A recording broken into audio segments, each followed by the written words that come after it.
I hope you're not paying her. I hope she's paying you for your time. True. All right, go live. I've been live, idiot. Oh.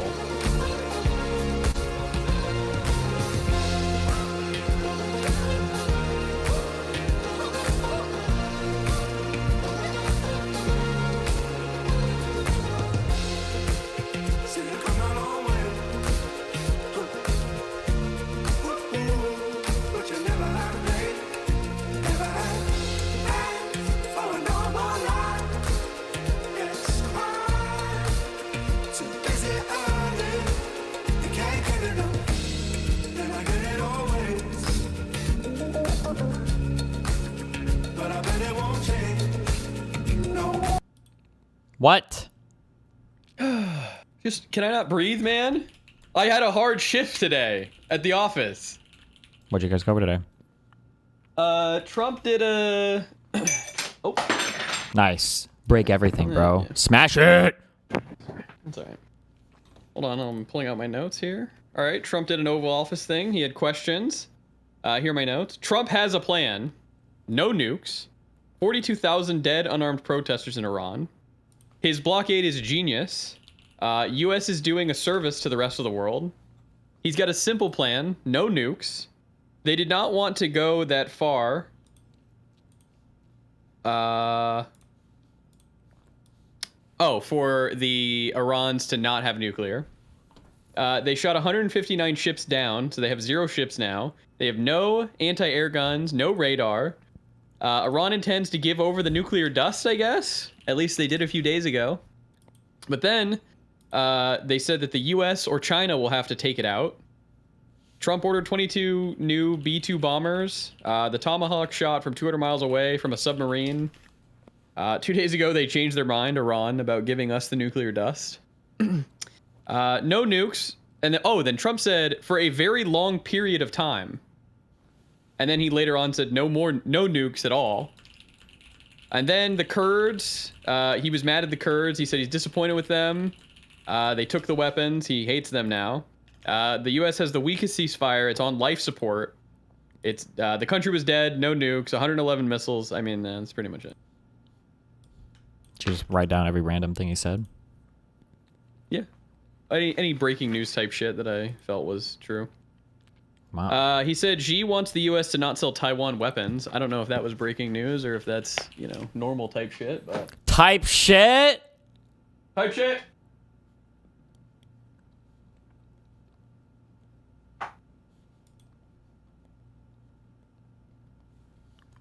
Hold on, I'm almost done. Type shit, type shit, type shit, type shit, type shit, type shit! What'd you do today? Or last night? Or tomorrow? I saw you're up fucking late, man. You're up in DGG trolling. I was not trolling.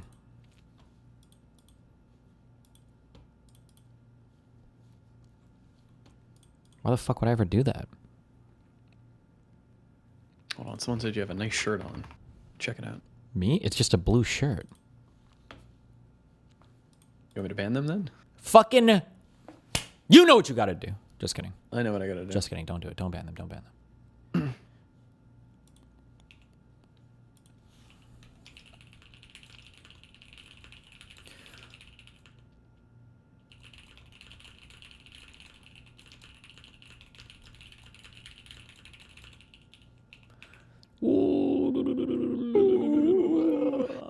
Oh, Kash Patel did an op-ed on Fox News. I didn't read it yet. Yeah, I'm good on that. I don't need to read what Claude typed up for him, okay?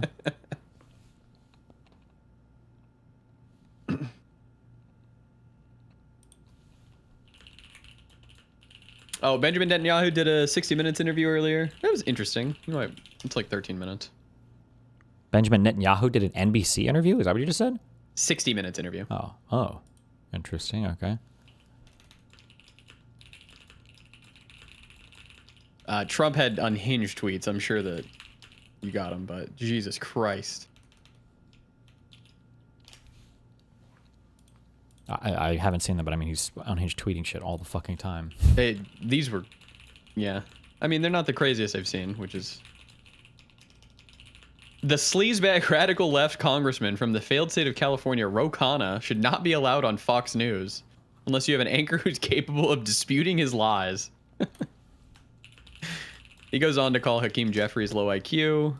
You know, just regular stuff. He's a new slur for the Democrats. He calls them the Democrats. King. He was crying about the Supreme Court earlier and saying how, like, they're not loyal to him or whatever. Yeah, I saw that. What? I'm trying to think if I've read any good Supreme Court cases. I thought that Dobbs is the one that overturned Planned and Casey, right?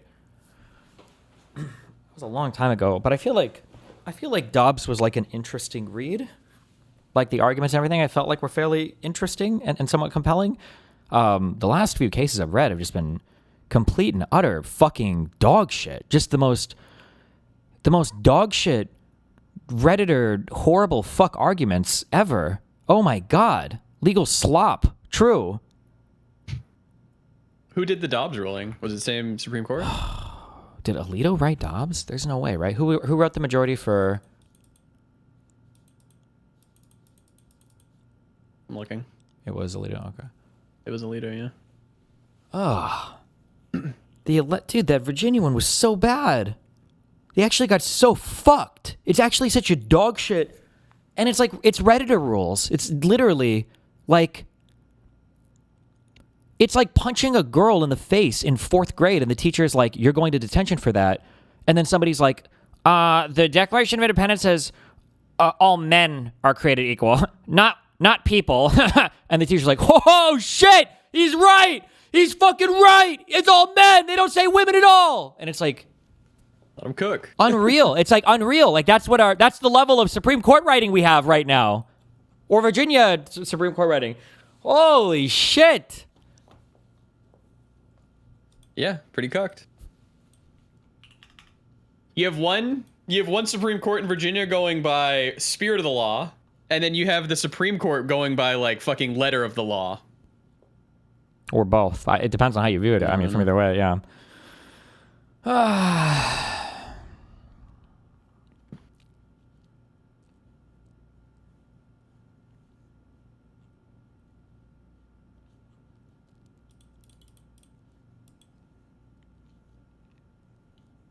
Question mark Dan.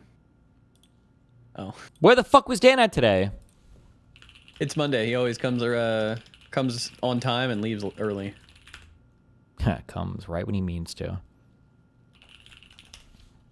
Right?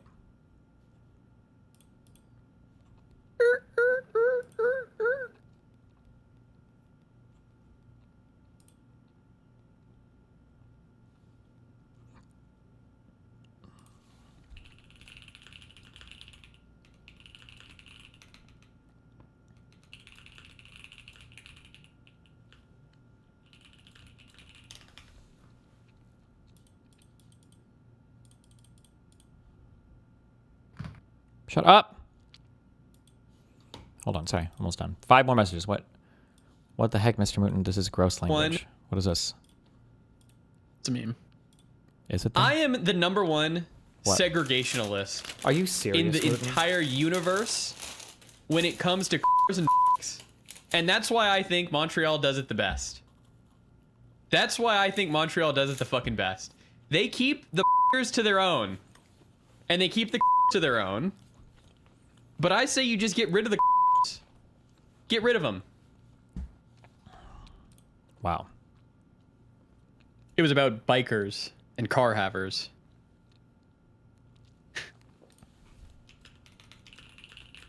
Sorry, I'm getting all the good memes right now. Shut up. Wait, did Josiah say something? He did. It doesn't cover the... Oh. Gentle reminder, every Democratic vote in the country, we must pack the court, and it must be our top priority, including state courts if need be.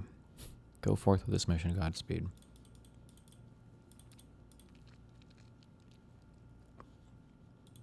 I think another By the end of this year, Josiah and I are going to have a talk, and Josiah's going to tell me, Steven, I think you're hating the court a little bit too much, okay? That's how radicalized I'm becoming on these fucking courts, okay? Mm-hmm. Holy fuck. Sorry, okay, what were we saying? Oh, we always talk about, like, what are actionable things that, like, Dems can do? What should, like, they have policy on, etc.?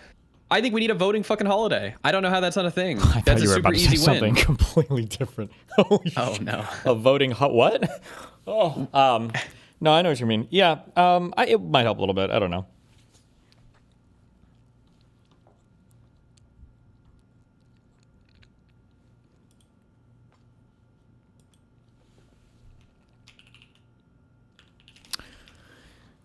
Single 20 Rack 2, it's 3 weeks old, about a federal judicial nominee that made it through confirmation. I believe that a lot of the corruption that we're seeing.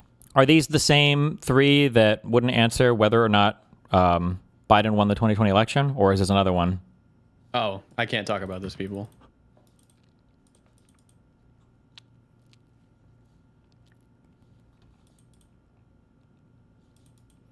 Yes, but it's about the immunity decision. Oh, one rule also. Listen, this sounded like a meme, but I don't think it is. I think that the dissent and the majority opinion, if there is a dissent, is allowed to demand one hypothetical be completely followed through from the other side. Even maybe that even looks like a mock case from a circuit that comes up, and they have to rule on it. Because I think it is insane to me that the dissent can write what seems to be not only a compelling, but a case-destroying hypothetical, and the majority can just ignore it and not even touch it. Like in the immunity decision, I'm pretty sure Sotomayor opens with the SEAL Team 6 analogy. How the fuck are you as a self-respecting human being, as a judge, okay, as a God whisperer to the Constitution, how can you see the dissent put the SEAL Team 6 analogy in the dissent and then not even address it in your majority opinion? How can you just like, I'm not going to say anything about that? What? That's just wacky and wild, okay?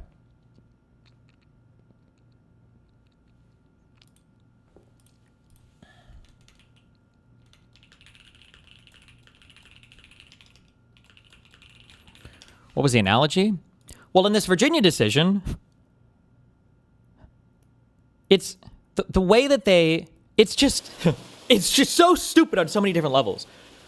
But the judges basically decided to interpret election, like the language in, it's like Article 12 of the Virginia Constitution basically says that you have to wait until, or you have to do something before an election is over, I think it says, or before an election is done or something. Something to that effect. I'll go check the exact words. And the judges decided to interpret election to include the start of early voting, and then they used that to completely toss the amendment that was voted on 5 months after the election for literally no reason, for some total, like, not even spirit of the law, definitely nowhere near letter of the law, saying that, like, well, because early voting had already started when the Legislative Assembly voted on this amendment, and because the citizens weren't able in this upcoming election to vote for a legislator that might not be in favor of the amendment, ignoring the fact that in 6 months they all voted for the amendment, the entire citizenry anyway, and it passed with a popular vote, they said that was enough to completely destroy the entire amendment, which would have allowed them to pass the map. It's just like so... But it's just like such a boring, retarded, meme-y opinion. It's like memes. The opinion is super memes.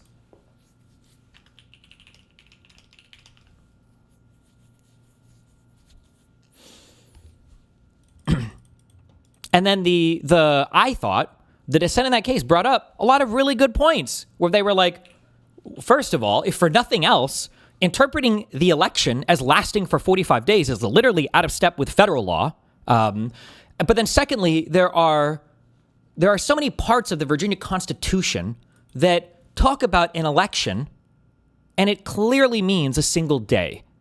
And when you're reading for constitutional law, I imagine for all law, for everything. This doesn't apply just to law, but especially for law, you generally want something called like harmonious language, meaning if a word is used here, and then it's used later on, and then it's used later on, you generally want the words to all mean the same thing. If it's the same word, you want it to mean the same thing, okay? You're looking for a harmonious union of all of the same words to mean the same thing, more or less. It doesn't make sense, especially when you're reading a legal document, that on this part, when it says day, it means 24 hours, and this part, when it says day, it means 8 hours, when this part, when it says day, it means 45 days, and this part, when it says... And, like, the dissent brought up really good counterpoints. Like, in one, they said that you're not allowed to run for office or something unless you're going to be 21 years old after the election. And then the dissent brings up, it's like, okay, well, does that mean now that you have to be 21 by the time early voting opens? Because that seems to be the reading that the majority opinion is giving here. Or there were several other examples that were brought up. It was just nonsense. It was just, I don't know, bro. It was just a nonsense ruling. It was complete and total fucking nonsense.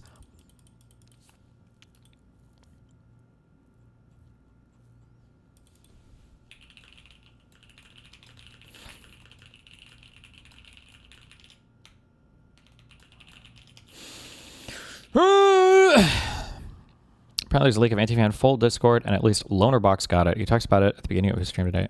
We might check it out 5 times. We'll see. I'm just stickled out at the moment.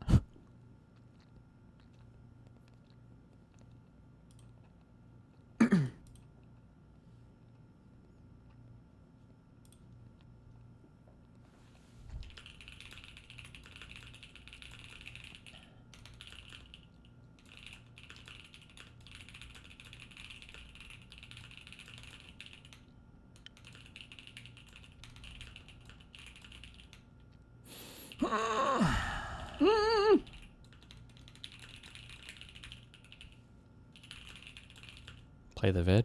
Hold on. I'm about to. Wait. Oot.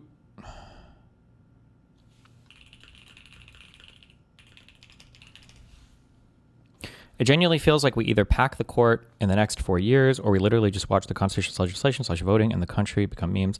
I don't know how to do anything when it feels like there's, or maybe I'm just a partisan hack. It just feels like there's so much bad faith engagement from everything.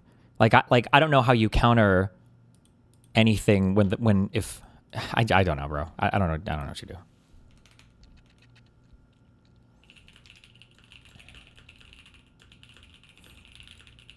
See, almost he get beat up. Yep.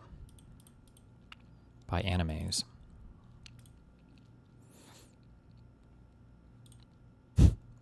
Why did you... What is this?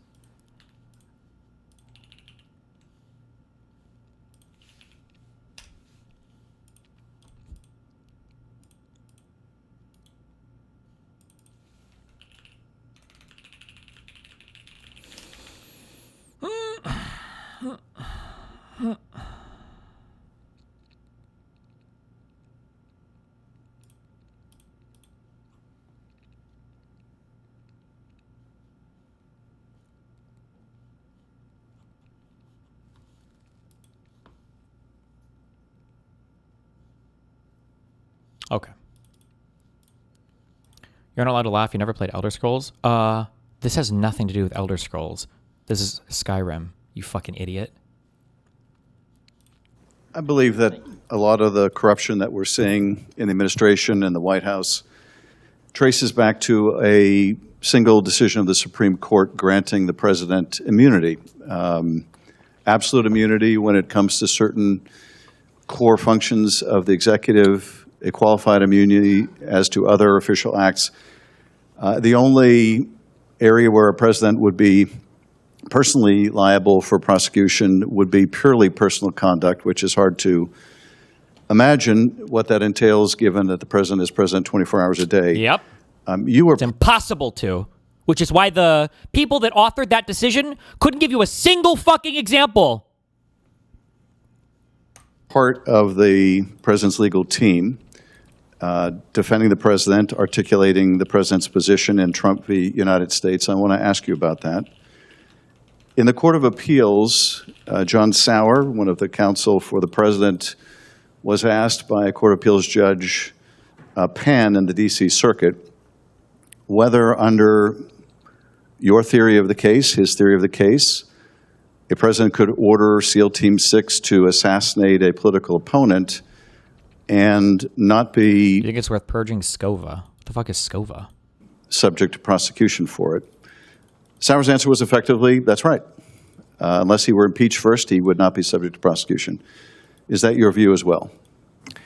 I think a similar question was also asked at the oral argument at the Supreme Court a few months later.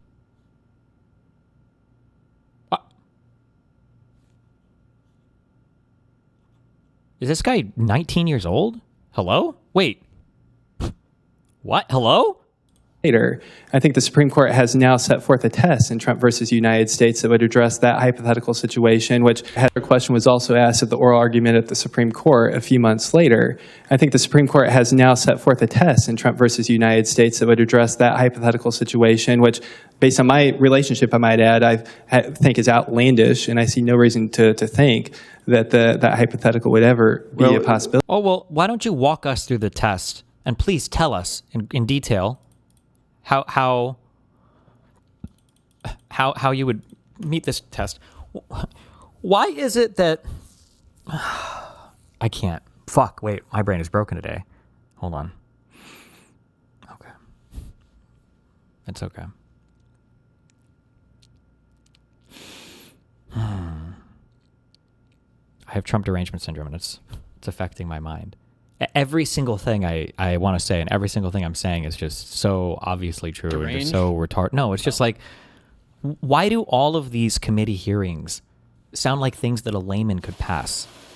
What is this guy up for? Is this to be a federal judge?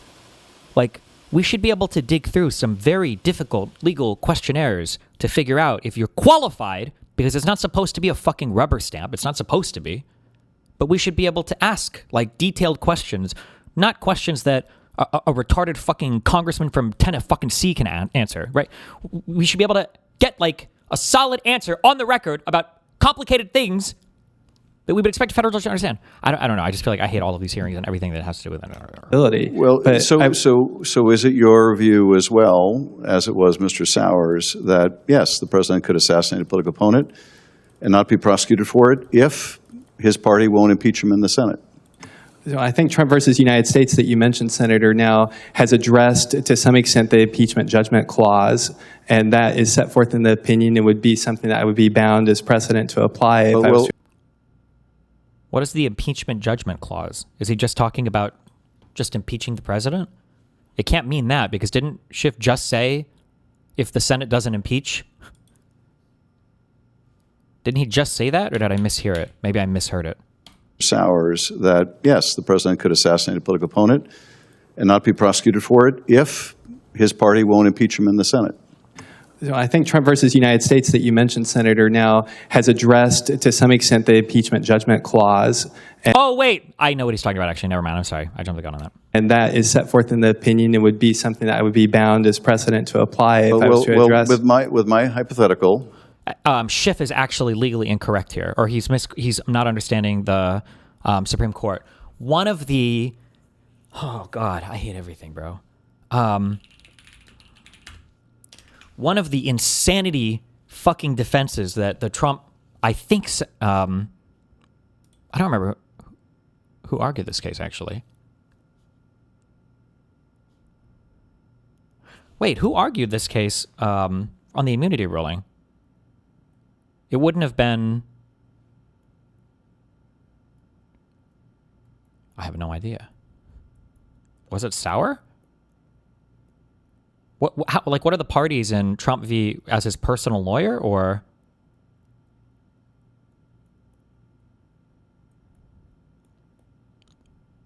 Because the immunity case happened when Trump was not president. So under what role would Sauer represent Trump? Retard saying Sauer don't know. Yeah, I know. They're just posting the argued against or for, argued defensively for Trump.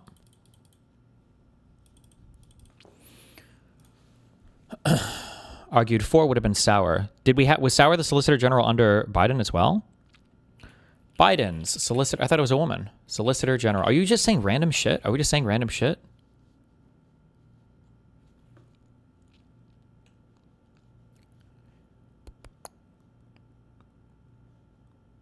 Oh, no. Oh, yeah. So she was in office from 2021 to 2025.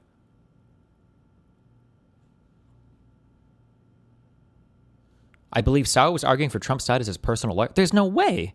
Hold on. Oral arguments, immunity case, YouTube.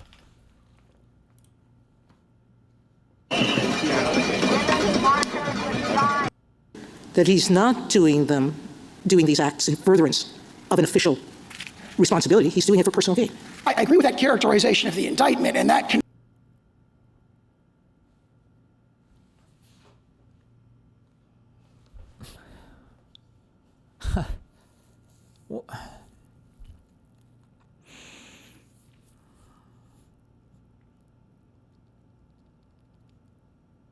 Has this ever happened in all of U.S. history?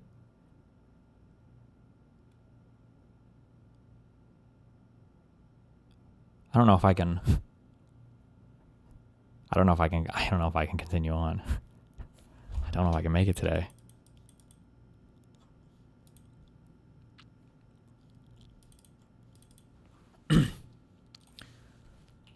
How many personal lawyers for presidents or presidential candidates have ever gone on to be, or wait, have also been the, what is it? The solicitor.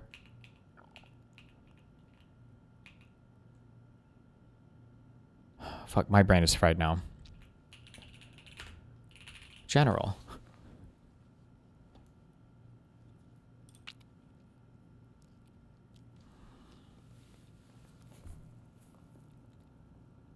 We have Sauer, okay. Theodore Ted Olson served as private counsel to Presidents Ronald Reagan and George W. Bush before and between his service as assistant attorney general for the Office of Legal Counsel and his tenure as the 42nd Solicitor General. When it says private counsel, does that mean when they were president, so like a White House counsel, or as private citizens?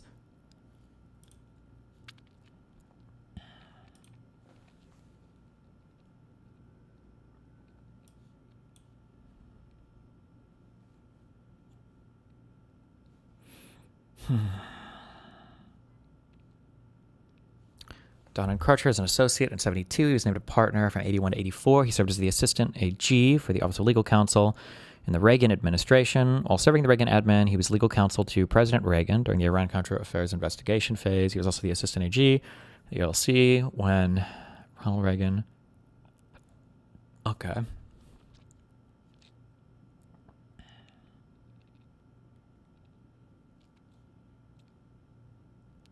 And then he went on to represent presidential candidate George W. Bush in the Supreme Court case, Bush v. Gore. This has never happened. I don't think this is, okay. I'm sorry. When I said that, so the Solicitor General is the person who argues on behalf of the United States of America in cases before the Supreme Court, generally speaking. I think almost always. It's going to be the Solicitor General. So when people were saying Sauer was the one who fought this case, that doesn't make sense because Trump v. U.S., Sauer was the Solicitor General under Trump. So he can't be arguing the case yet because he's not the Solicitor General yet. But I'm an idiot, and I didn't consider that maybe he was just his personal lawyer because Trump likes to hire all his fucking cronies to go fill the fucking White House. The real question is, how the fuck did Trump find this guy? Because this guy is, as much as I fucking hate this guy, this guy is probably the sharpest like lawyer attorney figure that I've seen Trump use to fight things. Because all the rest of them, Sauer, he's the guy with the kind of annoying voice, but he's the one who does all the Supreme Court cases. Yeah, Trump gives this guy a fucking match and tells him to build a rocket, basically. And sometimes he does it, but Jesus. That's how I've been feeling about him and Blanche. It seems like Blanche is doing like every single thing that Trump wanted. Yeah. Okay, sorry. I don't even know why we wrote this up. I remember why. One of the dumb arguments that Trump wanted to run with, Sauer might have made it during the oral arguments, but they wanted to say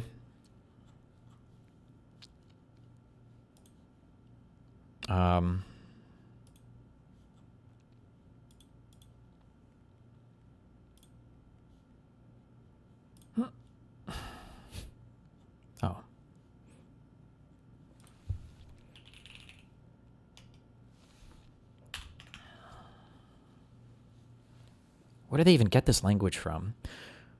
The president, vice president, and all civil officers of the United States shall be removed from office on impeachment for and conviction of treason, bribery, or other high crimes and misdemeanors.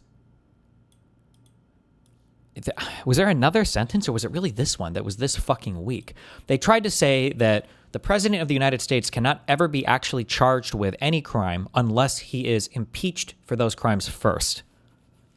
So you have to be impeached and convicted, and then after that, you can be tried for, crimes or misdemeanors or whatever. Because otherwise it falls under presidential immunity? No, well, just because that's how the Constitution is written. That's what their claim was. Nobody believes this. This is a fucking retarded argument, right? Impeachment is explicitly a process that is totally and completely removed from criminal charges or criminal conduct. It's purely a political process. But they went in making that argument. But the Supreme Court said, no, we don't hold that view.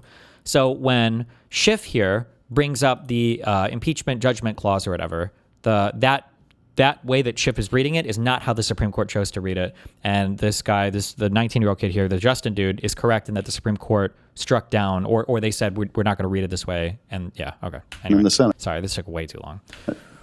So I think Trump versus United States that you mentioned, Senator, now has addressed to some extent the impeachment judgment clause, and that is set forth in the opinion. It would be something that I would be bound as precedent to apply if I was to address. With my hypothetical, what's your answer?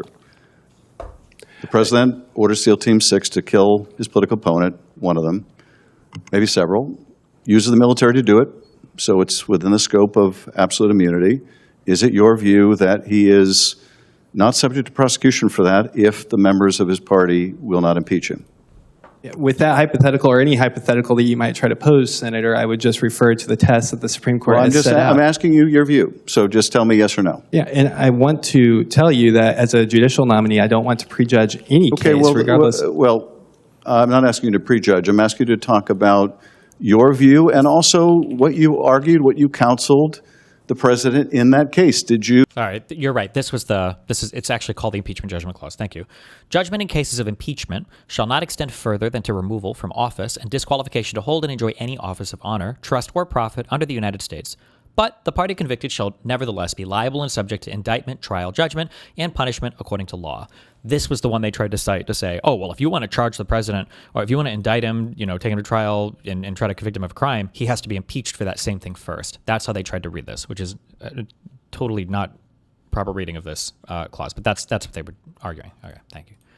Whew, YouTuber.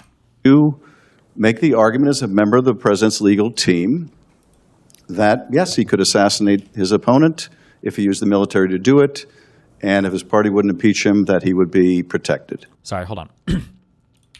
I feel like the impeachment process should never have been a political process inherently. I would have to, I wish I had this saved somewhere. I don't know if it's Benjamin Franklin speaks about it, but the reason why impeachment is purely a political process, and the reason why it's good that it's purely a political process, is because if you have members of office that the public wants to remove, there are basically two options. You either assassinate them, or you get the crafty prosecutor to fabricate some criminal charges, to charge them with a bullshit crime, convict them, and then get them thrown in jail and out of office. These are the two ways in a democracy. At that time, basically, I don't know what... That would be the way that you would try to get somebody out of office. So the framers, when they were creating the Constitution, said, what we should do is we need to create a separate process, a purely political process that doesn't require you to kill somebody, and doesn't require you to fabricate criminal charges when they're insanely unpopular and people want them out of office. So we're going to create the impeachment process. That's why that judgment clause exists. So this is not to say that they can't be tried for crimes related to their impeachment. Of course they could. However, when somebody is being impeached, the process is purely political. It's to remove them from office. That's all we're trying to do. We need a process for that. That's what impeachment was designed for. If he used the military to do it, and if his party wouldn't impeach him, that he would be protected. Yeah, so I can't get into any privilege conversations, as you know, due to attorney-client privilege, but I would refer to you to the remarks that John Sauer had at the Court of Appeals and the Supreme Court. Well, the remarks that he made were, yes, that's correct. He would be immune. So I don't hear any disagreement with you. Do you disagree?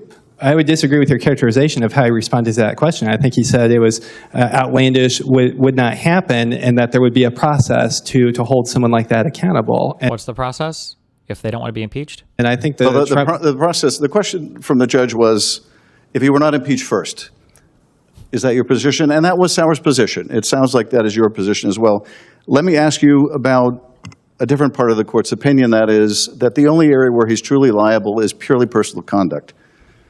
So let me ask you this. If a president uses their official position to enrich themselves, is he immune, or is that purely personal? so Chief Justice Roberts asked a similar question at oral argument. I think So counsel referred him to the... I'm asking you. Yeah, I want to refer you to the same place, the United States versus Brewster. Don't refer me, just answer the question. In your view, if the president enriches himself through his office, is he immune, or is that purely personal conduct? Yeah, so I think the United States versus Brewster decision Okay, said that... you're not answering my question. Let me ask you a different one, see if you'll answer that.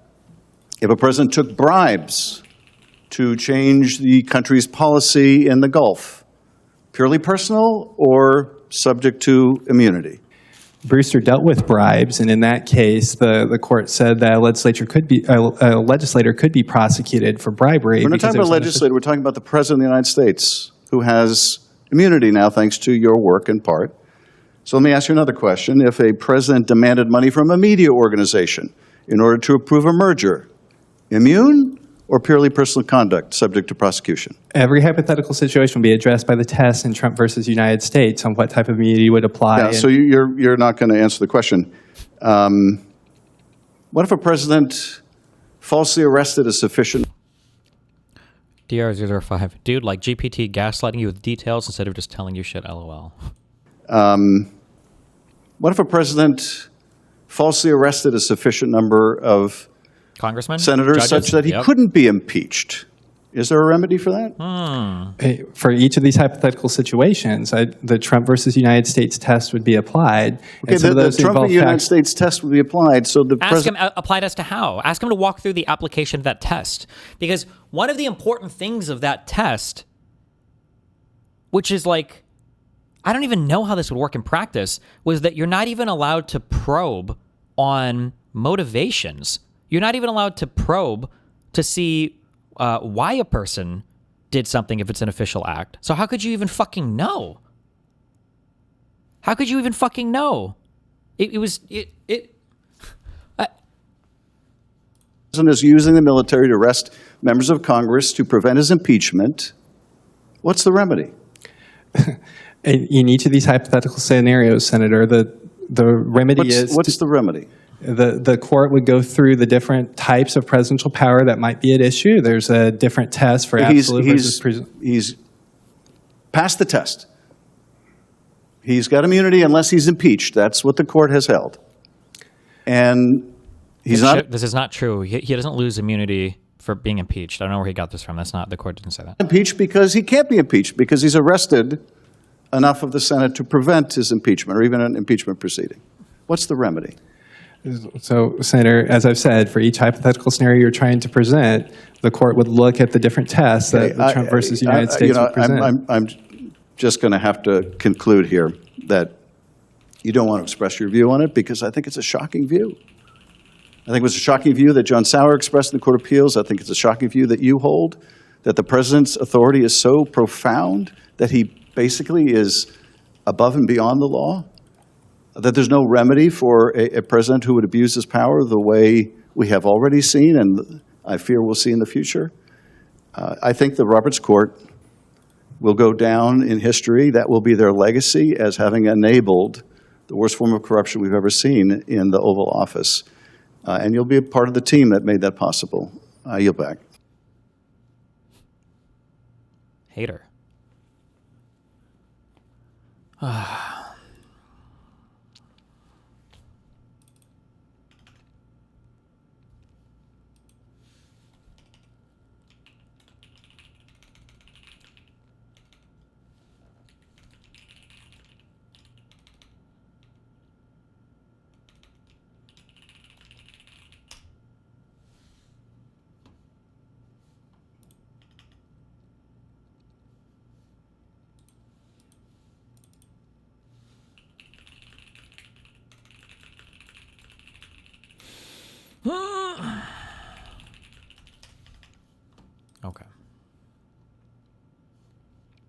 going to look up gerrymander shit today because I'm curious where we're at.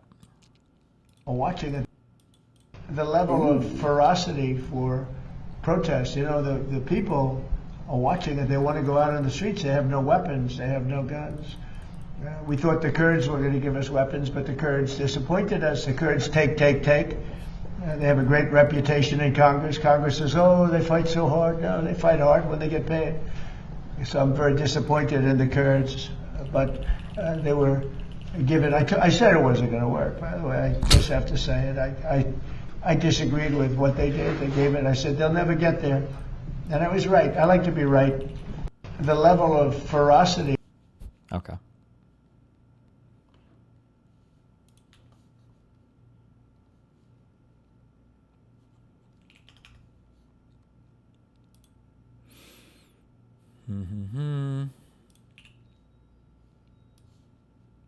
Formula, and of course for Trump RX. We have, as Dr. Oz pointed out, a fertility crisis in this country right now. We just found out that we've dropped out of 1.57%. The replacement rate is 2.1.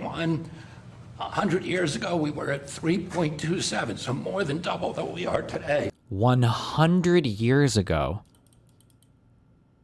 Did we even have electricity 100 years ago? Did we even have food 100 years ago? Did we even have language? Why would you go back 100 years ago when the Jews are breaking out of Egypt? 100 years ago. Why the fuck would you even make this fucking comparison?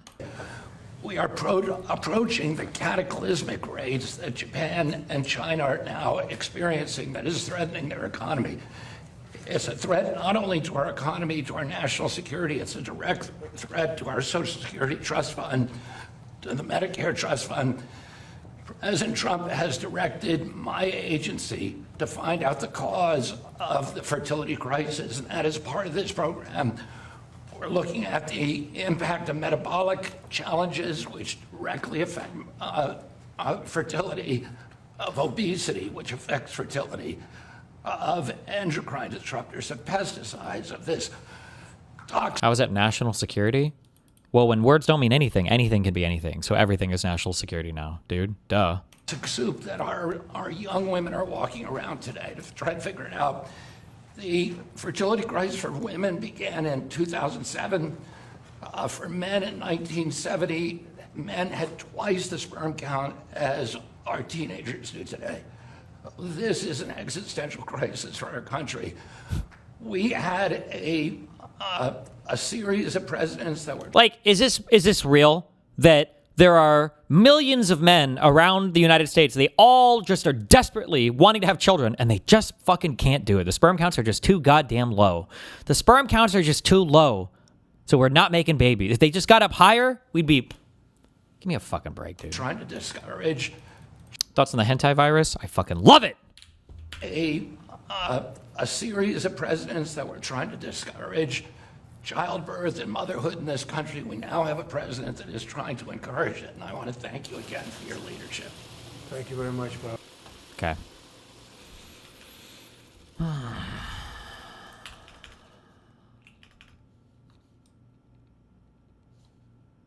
Send to someone who needs patient info. Trump derangement syndrome. Treatment. Trusting in Trump. Listen to national anthem. Limit fake news and don't be panicking. That's freaking epic, dude. Oh my god, that's freaking epic. No, they've got serious Trump derangement syndrome, which actually is a disease. Oh my god. It's an honor. Today we're also enacting groundbreaking child. No, they've.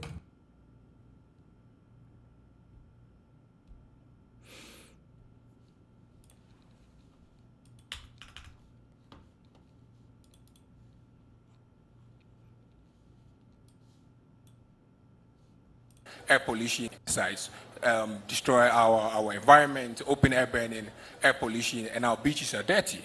So then... Already? You're not waiting your turn. I will make order. Excuse me, everybody. Hey, hey, hey. I'm sorry, guys, but it's impossible to speak about culture, to have people like that super inspired coming here, making a speech with such a noise.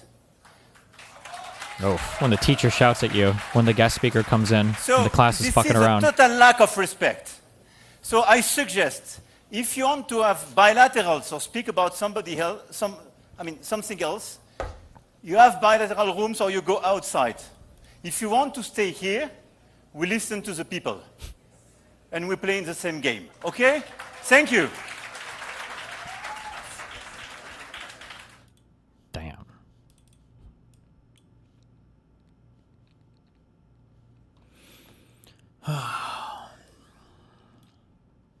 Wait, Hasan isn't white?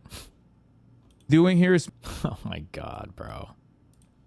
What he's doing here is smearing Connie's a Zionist in defense of you because she reacted to something. She reacted to some completely indefensible statement of yours. See, this is what I mean. It's like, really, it's indefensible. You find it indefensible. You find it defensible for a white supremacist organization who has actively tried to fucking tackle affirmative action initiatives, which have now led to the anti-DEI movement that we are currently in. You find that to be so fucking... Holy buzzword fucking salad. Jesus Christ.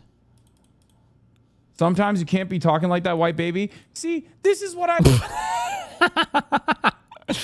Oh, he even did it twice to get him. 24-month subber. Holy shit. This guy's a fucking sleeper agent. I mean, first of all, suck my fucking cock, okay? I'm a goddamn Muslim American who gets fucking called a terrorist every fucking day. Okay? Are we doing racism Olympics? Are we talking about what kind of racism is institutionally completely appropriate? What do you think? Who do you think receives more fucking dick eating on a daily fucking basis? Oh my God, white baby. What? Hold on, sorry. Every fucking day. Okay? Are we doing racism Olympics? Are we talking about what kind of racism is institutionally completely appropriate? What do you think? Who do you think receives more fucking dick eating on a daily fucking basis? Oh my God, white baby. We're not talking about like black Americans living in Jim Crow South here. What the fuck? I'm attacking the concept of tokens that are being spent in the behest of white supremacy. You can't be saying white baby like that. That's ridiculous.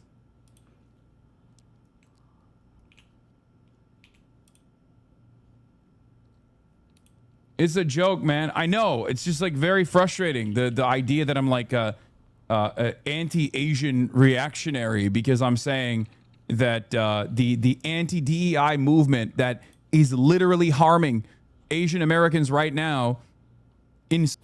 What? Bro, when did this guy become so it-pilled? Well, he's playing all the identity politics. Oh my God, he wants to protect them all. We got Captain Planet over here. It's a joke, man. I know. It's just like very frustrating. The idea that I'm like a anti-Asian reactionary because I'm saying that the anti-DEI movement that is literally harming Asian Americans right now in some ways was also in some ways deployed Asian faces for white supremacy.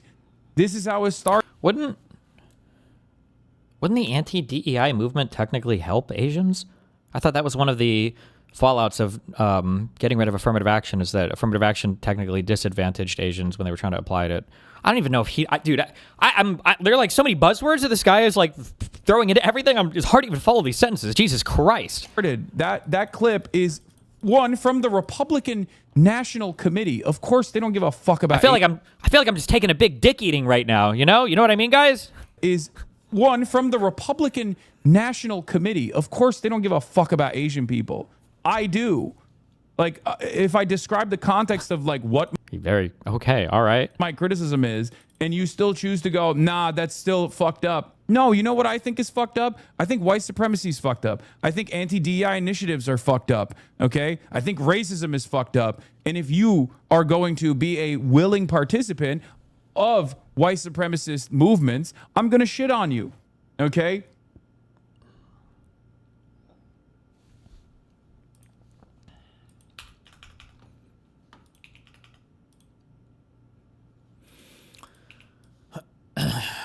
I have more shared cultural heritage with a British man in Britain today than a Somali who was born in America.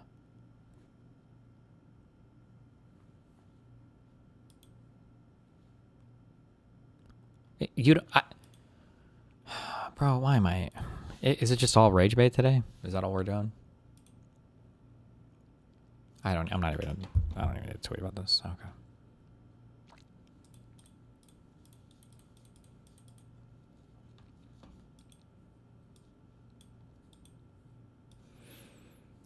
Leftist this week. DSA endorses an elderly billionaire for California governor. Steyer, true. Leftist defend MTG over AOC, true.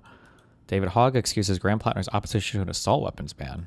What? Really? I thought David Hogg was like fucking single issue on guns or whatever, no? Didn't he? Or did we watch him change that recently where he was a little bit softer on it? Myron said Arabs own 93%. You said Arab owned 13. There was much land that wasn't occupied, meaning they owned 45%. 93 is misleading, but I didn't find 30%. I was wondering where you found 13. I don't know. I have to go back and look at it, bro. But 45% sounds high. Keep in mind the vast majority of the mandatory Palestine area or whatever was the Negev Desert. Actually, fuck. What would the cuddle be on that? If you were to split Israel in half, is the Negev more than 50% of the landmass? Map of Israel. Oh, yeah. Well, oh, no, wait. Well, including the West Bank as well. Including or not including West Bank. Can I get some stronger borders?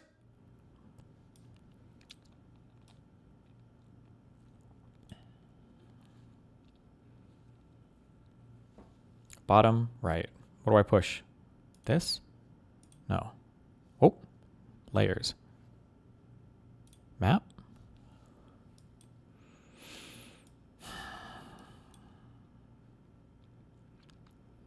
If I were to cut this bottom half off,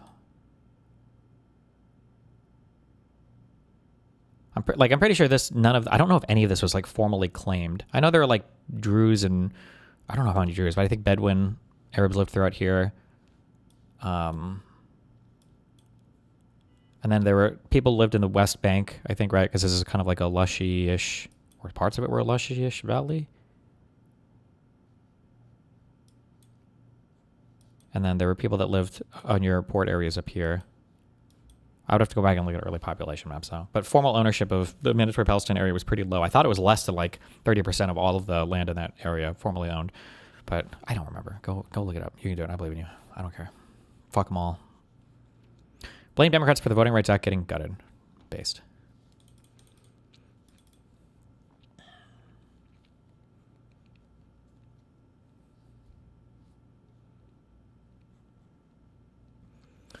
I think Hasan is being even more than a shapeshifter. I think he's lying and he knows it. There are cultural Muslims, but they don't have as much as a secular lifestyle as Hasan. I would say they are nowhere near Hasan. Cultural Muslims exist despite what your chat says. I don't know, Ethiopian Hussein. I don't know what country you live in. And that might be true in my personal experience in the United States.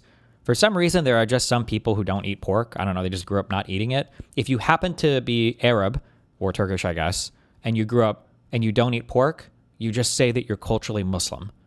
But that's it. They'll still gamble. They still drink. They'll eat during, what's their stupid fucking fasting month or whatever, Ramadan. They'll do everything else that a normal person does. They just don't eat pork. And they have curly hair. And so they call themselves culturally Muslim. But there might be other people or communities in the U.S. that I just don't interact with. Like, I've never been to Michigan, for instance. So maybe in Dearborn, maybe there are like culturally Muslim people. I don't know. But in L.A. or whatever, any person that I ever saw that was like that, they don't do fuck all. They just like don't eat pork. That's it.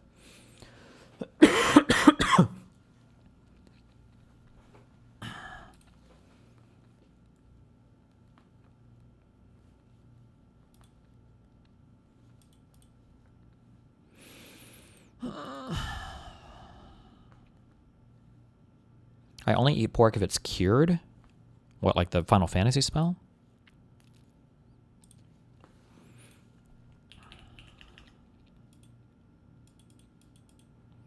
Destiny, well, yes, that's it. And cultural Christians celebrate Christmas, but don't do anything else.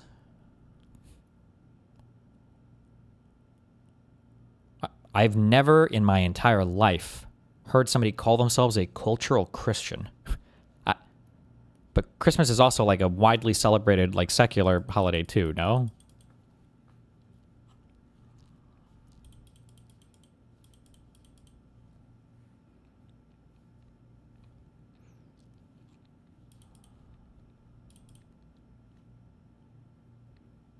Apparently a bunch of Europeans are chiming in. Good for you. I don't live in Europe. Not talking about Europe. In the United States of America, I've never heard somebody call themselves culturally Christian. I've never heard that phrase in my life. Just like in Europe, maybe there are more cultural Muslims in Europe. There might be. In the United States, I haven't seen many, but...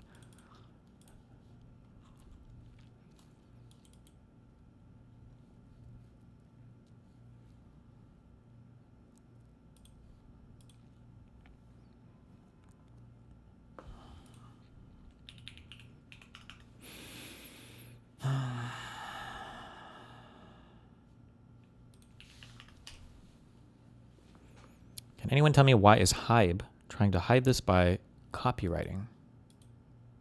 What is Hybe? I don't.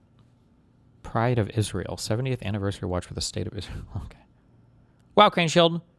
Thank you for the 500 kicks, if that's what those are called.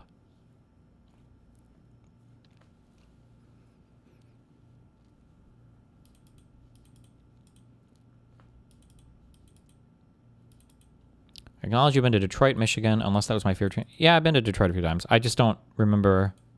I don't think I've ever been to, like, Dearborn. That's just a place I know where a lot of Muslims lived or whatever.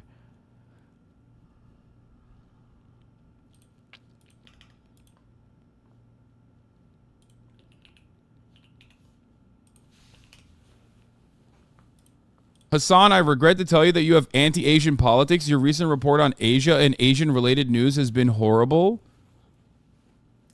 Uh-oh. Why can't we do the two things at the same time? They are not mutually exclusive. Uh-oh, somebody didn't get the subversion memo. Wait, you think I'm anti-Asian politics because I think the Supreme Court decision... How much... Dude, I'm sorry. There is nothing more annoying to me than fucking first generation, second generation, third generation Asian motherfuckers who are dogs to white people.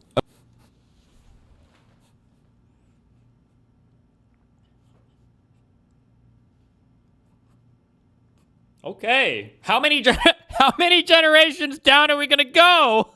What the fuck? They're chattel dogs. Doggedness. Okay? You are literally barking for white people. Shut the fuck up. Okay? This guy's literally like, no, I am the model minority. Yeah, okay, dude. No, you don't understand. The model minority myth is not a myth. I literally am that. I don't understand what... I don't know, dude. It's so hard to break apart. The model minority is not a myth. It's a real thing. That's why it's such a controversial topic. Right? There were Asian people that complained in the Harvard case about affirmative action hurting Asian Americans. The average SAT scores and shit they needed to get into some of these Ivy League scores was higher than a white person. There's a huge selection filter from people coming from Asia. That China has a massive fucking population. So when you have 1 billion plus people and only a few of them are coming to the United States for school, they're going to be fucking geniuses and their families are usually fucking loaded. Yes, it's a model minority thing. That's not to say that, like, the stereotypes are good or the racism is good or anything else, but it's like a real phenomenon that you kind of have to, like, account for and think about when you're navigating identity politics related stuff in the United States. Are we just going to pretend that every single immigrant and every single person that comes to this country under the exact same circumstances? Like, it's okay. I love math. I'm so Asian. I love math. Please. Is that what you're going to say next? Dumbass. Shut the fuck up. Come on. Give me what I'm doing here that you think is anti-Asian. Talking about affirmative action. This motherfucker's only... Why should Asians lose under affirmative action, though? So what? Benefit white women the most. Motherfucker, get into Berkeley then. Okay? Suck my dick. Get into Berkeley. Go get into Berkeley. Go get into any of the fucking University of California schools then. Okay? Shut the fuck up. Oh, why? Because that's where all Asians need to go? To the West Coast? Hasan? There's plenty of schools you can get into. I want to know your GPA. Hey, you want to know what's great? At least you could tell your disappointed parents that you couldn't get into fucking Harvard and Yale because you're Asian. AI? What the fuck am I listening to right now? Hello? Bruh, are you okay? Now you don't have that. So what are you going to do? On Twitch? On Twitch? Bro! I feel like this would be like a permaban. This is like a crazy... I feel like this is insane. It's like imagine like a black person crying in Hasan's chat. Like, bro, I feel like you're downplaying how much the gutting of Section 2 of the Voting Rights Act is hurting us. And Hasan's like, oh, well, if it bothers you so much, why don't you go cry to your dad? Oh, wait, you're black. You probably don't have one. Ha ha ha. Like, Jesus, bro, chill. Holy shit. At least you could tell your disappointed parents that you couldn't get into fucking Harvard and Yale because you're Asian. Now you don't have that. So what are you going to do? By the way, you want a really funny, crazy... Oh my God, we're going to tie like 12 different, not really, but like 3 different completely unrelated things completely together. One of a thing that I've thought about in the past, and I've kind of addressed this in the past, because sometimes I'll make, I've done racist humor, sexist humor, anti-Semitic humor. For me, well, at least 10 years ago, anti-Semitic humor didn't really seem like as big of a deal to me because it's like, is there anti-Semitism in the U.S.? Like, not, I know every Jew is about, oh, biggest victims of hate crime, blah, blah, blah. But like by and large, like the Jews aren't being like persecuted in the United States. Now today, well, now we're totally different story. But 10 years ago, they're a high achieving minority group. Don't deal with, as much like systemic oppression, all that bullshit. Okay, they got their Hollywood Jews, they got their banker Jews, they got their Israeli Jews, they got their Mossad Jews, they got everybody in all the positions they need to be, okay? In a way, me kind of saying that, like, I don't think anti-Semitic humor is necessarily as big a deal as like other types of punching down humor is kind of a reverse racism model minority claim, right? So the reason why it's okay in American society to make racist jokes against Asian people is because we don't perceive it as punching down because of the model minority thing. So it's funny because Hasan is denying, and he also attacked me for my quote-unquote anti-Semitism, saying I was anti-Semitic because my rationalization was stupid for why I didn't think anti-Semitic jokes were as big of a deal, especially because usually me and Dan. But in a funny way, Hasan is making jokes that he's only making against Asian people because he himself and his chat perceives them to be model minority characters, so they're okay to roast for things that might be, that we view as somewhat essential to their race or culture because of that. That's just kind of funny to me, but that was a lot. There's your woke education for the day. Didn't get in because you're a dumbass, okay? Share So your what are you going to do? What? Share your screen.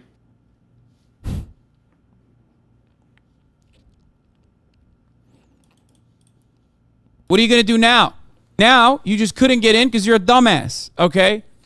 At least you had that. You could have just been like, oh, well, I'm Asian. They're discriminating against me. Now you don't even have that. You're fucked. Like that. This was a real thing. Not necessarily hardcore discrimination, but I think you did need... Who has a link? Was this submitted in an amicus brief to the court? I don't remember if it was, or if it was just a thing that I posted around a lot for like the average score that you would need based on your race to get into like an Ivy League college. Destiny, if you find the SCOTUS presidential immunity ruling bad on the grounds that they answered a question that wasn't even being posed to them, how come you find the Citizens United ruling good when they ostensibly did the same thing with that case? I don't talk about dicta anymore, okay? And I don't care about anything about the Supreme Court. So anything I said in the past about it was wrong, and I disregard it because I don't know and I don't care and nothing matters, okay?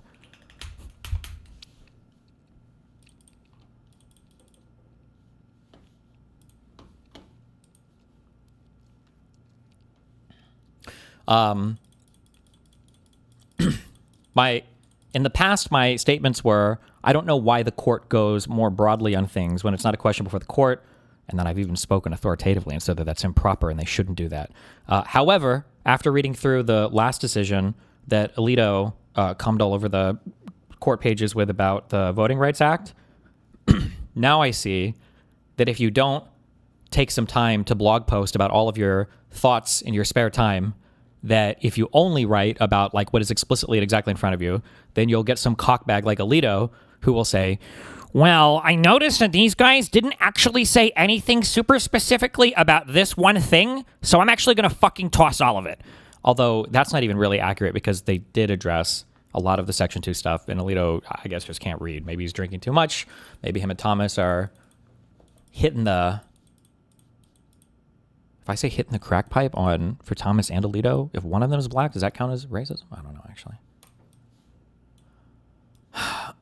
hitting the bottle. How about that? How is this fair? African Americans have the same chance of being admitted in the 4th decile compared to 10 decile Asians. Wow.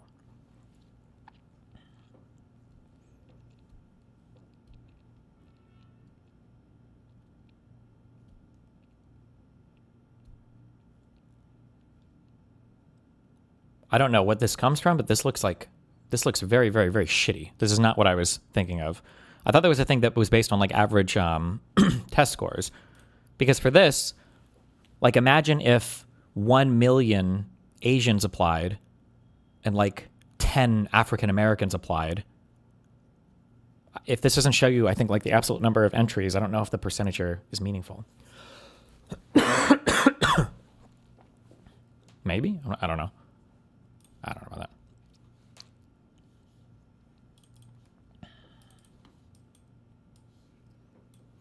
Wearing a suit basically like lingerie for old conservative ladies gets them horny and in their horny moment, and they are a lot more receptive to what I have to say. This is how we spark the revolution.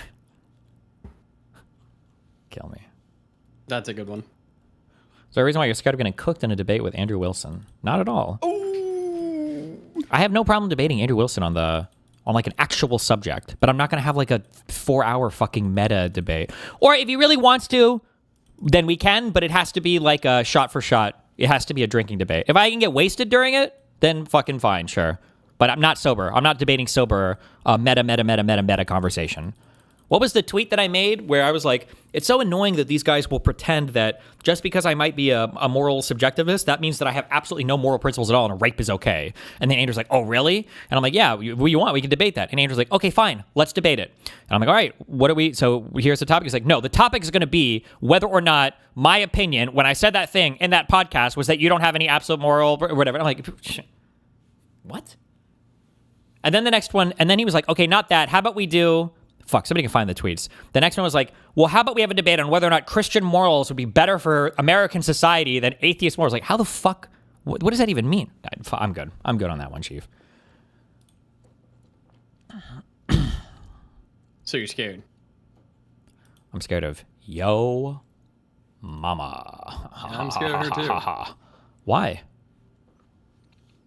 Latina? Wait, really? Yeah. I can't wait to her.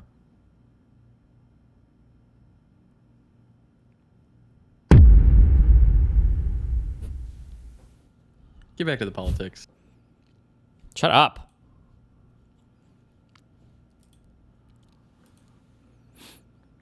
Wait, there's another clip of this.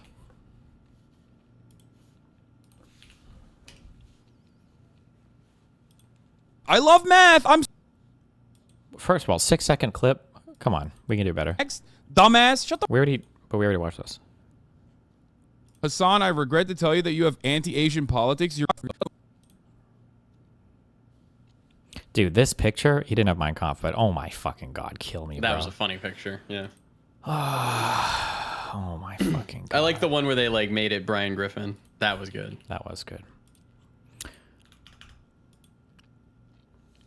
Destiny is scared of people choking on his nuts as he makes points and flail around. I don't even know if that was a compliment or an insult. I don't even know what that means, but okay.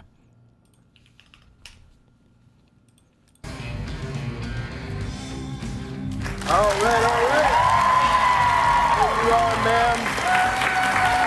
Here you are. Here is your Washington Redskin. That's a shot of Campari and an empty potato skin. Thank you. To world peace. Yeah, it should be any day now. Fuck. Oh, this is one of my favorite debate moments. Do you believe that you have a different relationship with the social and political systems in society based on who you are? You are a white, I'm assuming middle class Asian American. White presenting, I should say. So you're white. I'm white presenting? Wait. What? What? A white presenting Asian. What the heck? Let me rephrase that.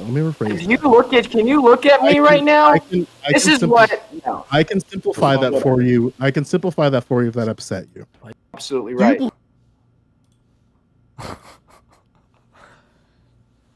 It's nice to know black people can be racist too.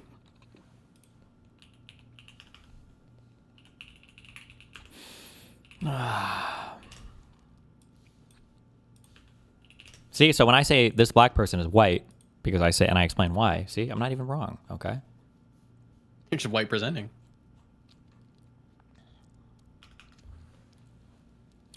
Can I just give, okay? I'm here to give you guys big career advice, all right? If you are running for office politically, all right? You got to be a fucking clown. You got to be a fucking clown, all right? Work on your jokes, do some stand-up, because literally nobody gives a fuck about anything besides that. Nobody fucking cares. The Tories fucking raped this dog shit fuck country for 13 years, okay? I think Boris and May were prime minister for like 5 years each, okay? Cameron, I think, was prime minister for longer. Brexit's and then dips. Fucking up the country for like 15 years, okay? Keir Starmer gets in. It's kind of sort of making a sort of rebound. Get him out of here! Why isn't it perfect? What's going on? Get the fuck out! Get out of here! Get him! Reform! Like, if I was British, I would kill myself. Holy fuck. This country is so fucking crazy. You guys are actually fucking insane, and you deserve everything that happens to you. Holy shit. Those retards got tricked by a fucking bus, dude. Yeah, I can't even imagine how fucking loony the insanity is. But good luck. A fucking bus, dude. Good luck.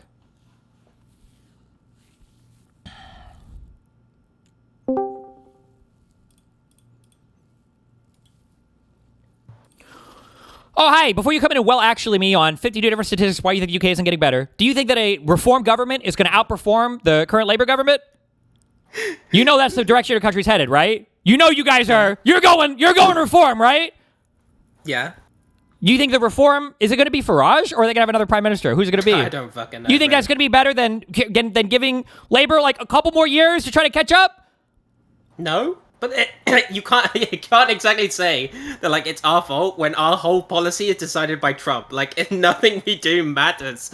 There is no political will to do anything in our country, right? And then you have Trump going around tariffing, fucking destroying the world with like massive energy prices. There's nothing a UK fucking PM can do. He has like the I understand that, but when the Conservatives come in, they're not going to have any agency, and for some reason, they're not going to be treated like it's their fault. But for some reason, because Starmer, listen. Maybe because you could get me because you're the only politically involved fucking bonger. But every single time I hear bongers talk about Starmer, like, oh yeah, Kier, horrible PM. Oh my God, current party is terrible. Why don't you like him? I don't think he's bad. Why don't you like him? Okay, the problem is this. I just don't like the way that he speaks. I need a fucking clown. I need Boris in his wacky fucking hair. Okay, I need to watch the trains in his. I need some fucking I need some wacky shit, bro. It's the most retarded engagement with politics that I've ever seen in my entire life. It's like MAGA had an incest baby with itself. And birthed whatever the fuck Farage's goofy ass is, and then all of the resulting weird political parties that are now forming in your country as a result of that. Okay. Sorry. The problem is this, right? There is no... Everyone like assumed that because we have like a massive mandate and when Labour won, it means that we actually had a massive mandate. We didn't. And this is like similar to what happened, like, what I think would maybe happen in America, is that like... All that happened is that the Tories destroyed the country for like 15 years and it accumulated into Brexit. It was disastrous. And everyone kind of just realized that after, Rishi Sunak and Lettuce Lady. And they were like, okay, so we got to vote Labour. Labour just wins. And then everyone was like, oh, it's just fine. We're fine now. Like, we have Labour. We can save the country. But then there's still a massive political, divide. There's still two huge diverging, I understand that. And so no one can do this is my anything. issue. This is what I hate about everything in the world right now, okay? Is that we just don't have real political conversations about anything, okay? Because, if you want to take a right-wing approach to UK populism, or to UK politics, or you want to take a left-wing approach, whatever, that's fine. But, when I listen to these reform fucking retards talk, and it's like, I think they even tried, it was on, the city council level or whatever, but what was the fucking, oh my God, what did you fucking call it? Oh God, I'm getting triggered on my mind. It was the UK version of it was a British version of Doge applied to some local levels. Yeah. And it obviously didn't work. And it's all this we're just going to find the waste, the fraud, and the abuse. Okay, we're gonna get rid of the immigrants somehow. Although, holy fuck, I just want to say how funny it is that you motherfuckers are so racist against fucking Eastern Europeans, and you're like, we're gonna get rid of these goddamn Eastern European immigrants, and then you did it, and you replaced them all with Indians and Pakistani people. That's the funniest fucking shit in the world to me. Okay. And okay, wait, hold on. Yeah. Okay, there's a. Okay, I want to know who the fuck you get your information from. Am I who, not wrong? Whispers in your ear about European, okay? Because I swear to God, some of your takes on European shit are like, Am I whack. not Like, some of wrong? them fine. Hold on. Wait, no. There is no hate for Eastern Europeans in the UK. Like, Polish people are like the biggest, seasonal like... workers and all the complaints about these people getting free pass into Brexit and you guys not being able to control your Whoa. Okay, The my Brexit dad complaint about border controls wasn't about brown people going to your country. It was about people from Europe coming into your country. Eastern Europeans. Yeah. Let me speak. My dad is like a massive pro-Brexit person, okay? And he's like a closet racist. And the problem is that from the outside perspective, it's like... Wait. When you say closet racist, you mean like the closet with clothes or the water closet? Just making sure it's around the same. Water closet, Bob. I'm sorry. Go ahead. I just didn't get that meme. Okay, so what like Nigel and Boris and all those retards managed to really do, or the people behind them, I guess, is that they managed to basically align the European Union with the kind of like what you were talking about, the Middle Eastern and bad Asian country immigration, and they kind of like launched it around the kind of because the Syrian stuff that happened and all the migration, they combined those two things together, and they managed to basically put the onus on European Union for having like the bad actor like immigration.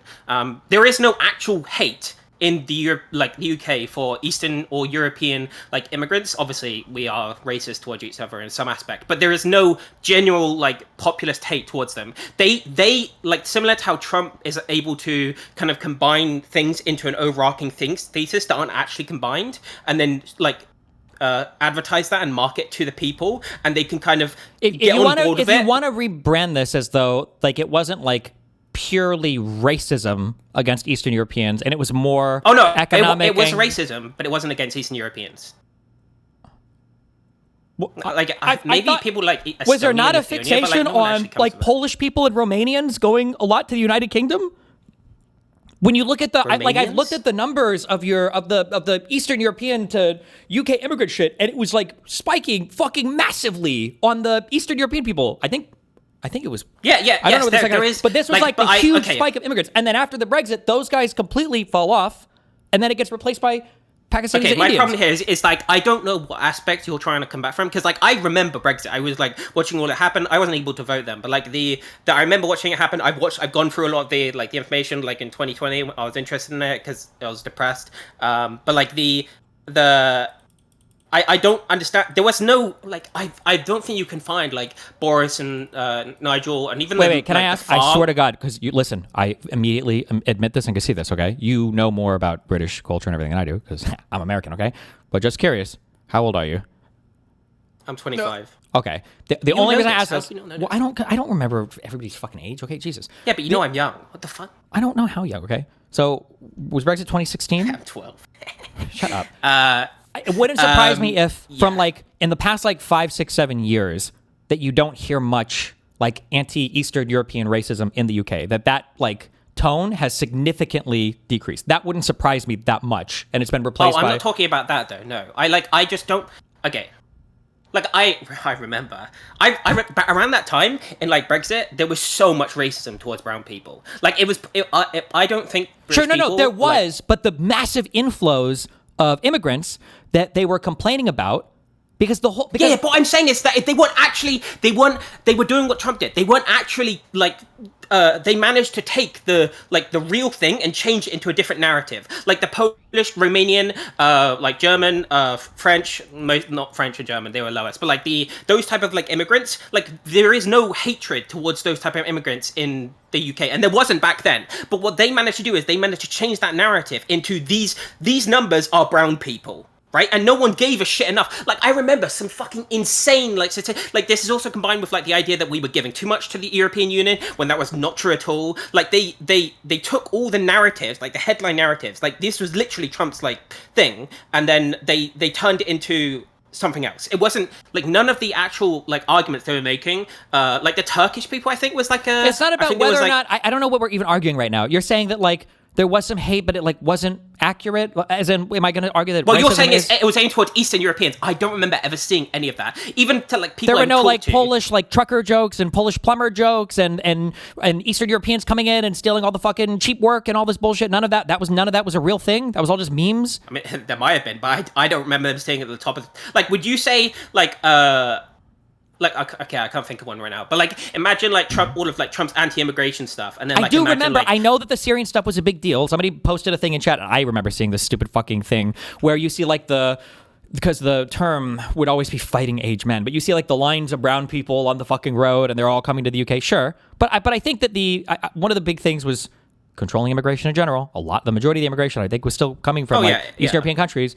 I don't even know what we're arguing about right now. What do we argue? Well, I mean, I came in to say that you're retarded for saying that, like, like, of course, our country is going to be in limbo, like, because you know the whole of the Western world is. We're just in, like, we're all just at the mercy of whatever America does, because you guys have just decided to be like. Sure, the I'm not going to disagree with you on that, though. Deciders. I just don't like that every single country on the planet seems to have this idea that when the left comes in to fix things, it has about 312 days.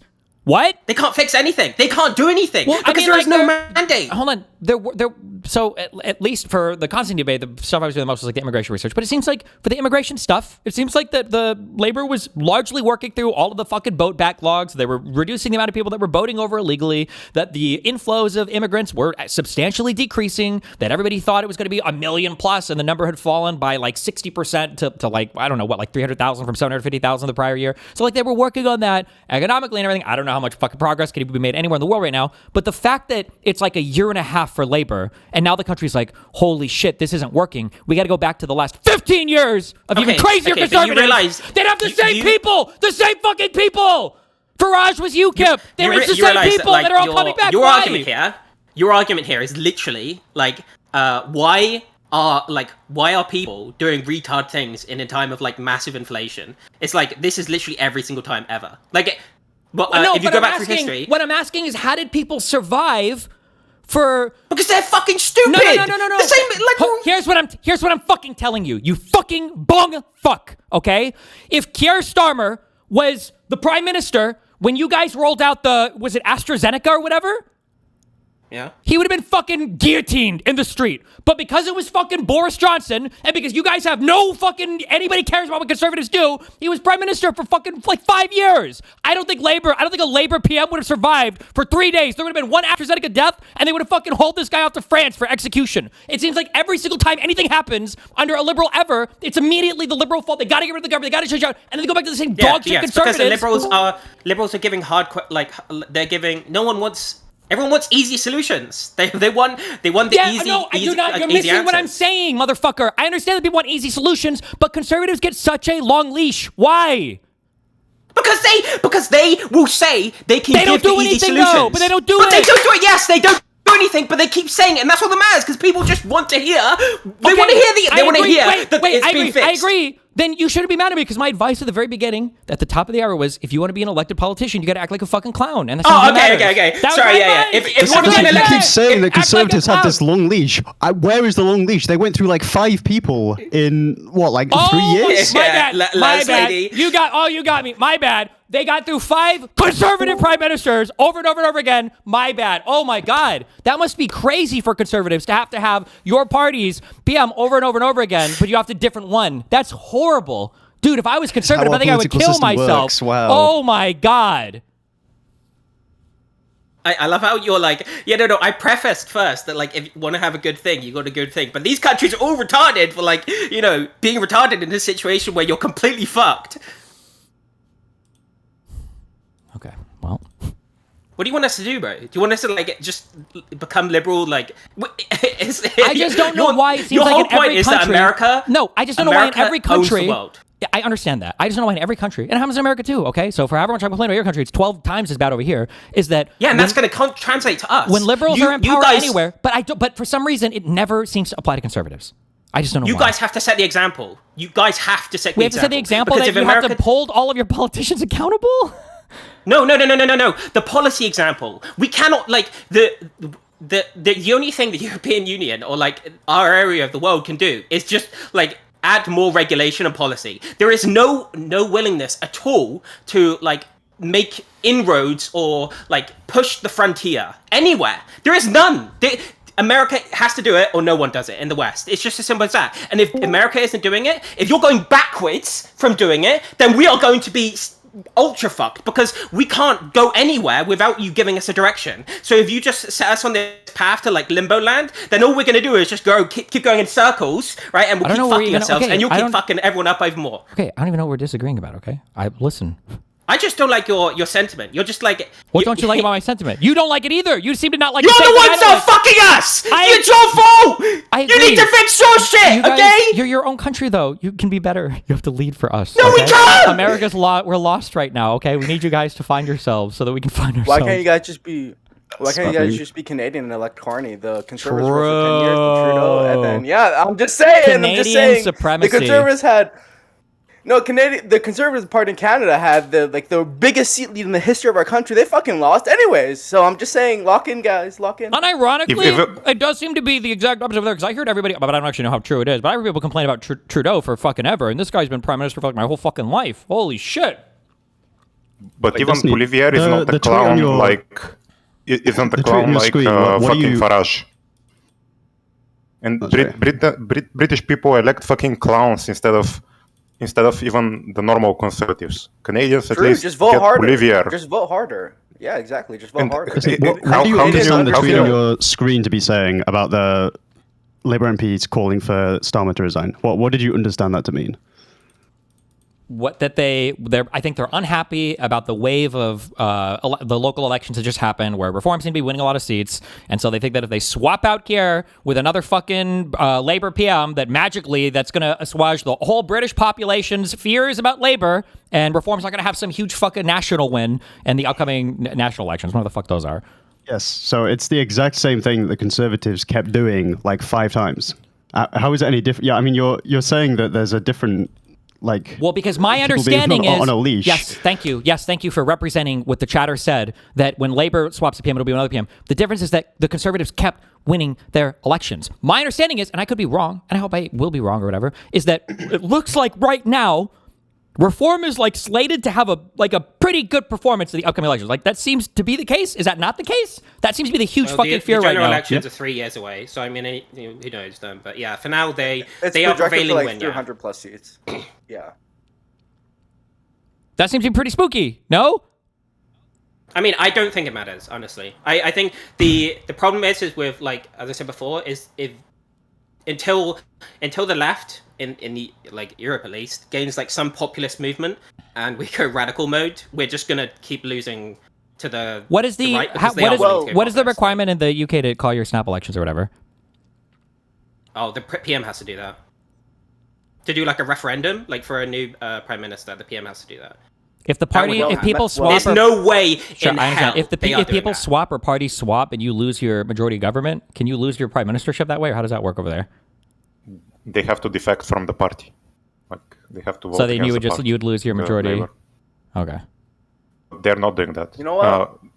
But I don't understand how I don't understand how you can say that Farage being slated to win in 3 years doesn't matter. This is like giving me flashbacks to 2016.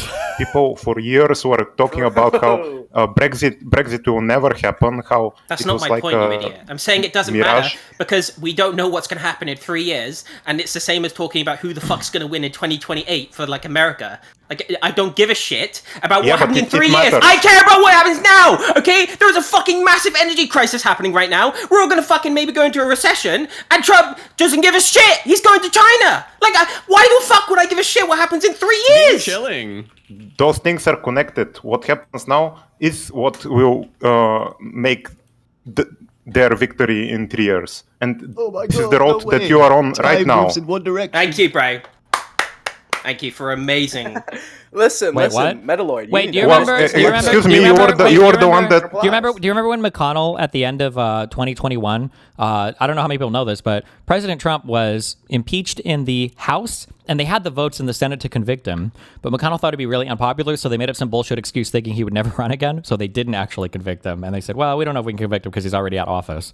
And guess what happened in 2021? What agency do we have compared to that situation? What agency do you have compared to that situation? What do you mean? You act as if there's just like, oh, we take a vote and then suddenly everything's better because Trump's now actually impeached. No, we can't just like, oh, we decide that everything's suddenly better again and we've avoided the crisis. It's just irritating that it feels like there's this ultimate level of do you think that Keir Starmer has fucked up so much that he needs to resign as prime minister, and that somebody else from Labour is going to step up and do a significantly better or a better at all job? I honestly think there is I only think if Keir Starmer steps down, and this is what happened with the Tories, it's just like changing the front face. They desperately want some sort of like luck to get some sort of mandate to do anything, but the reality is, as I just said, nothing's going to happen until they go populist mode. And if they're not willing to, there is no will, because the moderates control the left. The same as in America, where you guys are like forever cucked, never been able to do anything, like because the moderates are slamming down appeasement on you forever to like never go too hard against the Republicans. That's the same here, where like we can't go further. We are blocked because the moderates control us, right? So the left are just like, well, no one likes Keir Starmer, time to put a new face in. And it's like, well, no one likes this new guy, time to fucking replace him. And it's just that over and over and over again. Because yeah, until the moderates fucking capitulate, that's just what we're gonna keep doing. Damn, he walked away. No, I honestly think you guys should just be Canadians.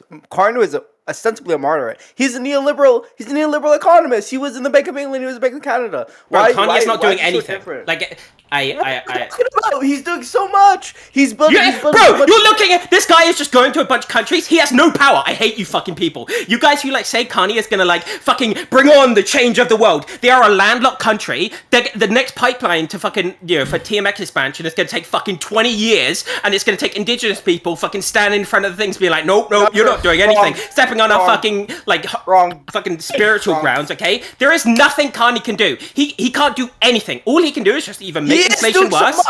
He isn't. No, he is not. He's not doing so much. No, he is not.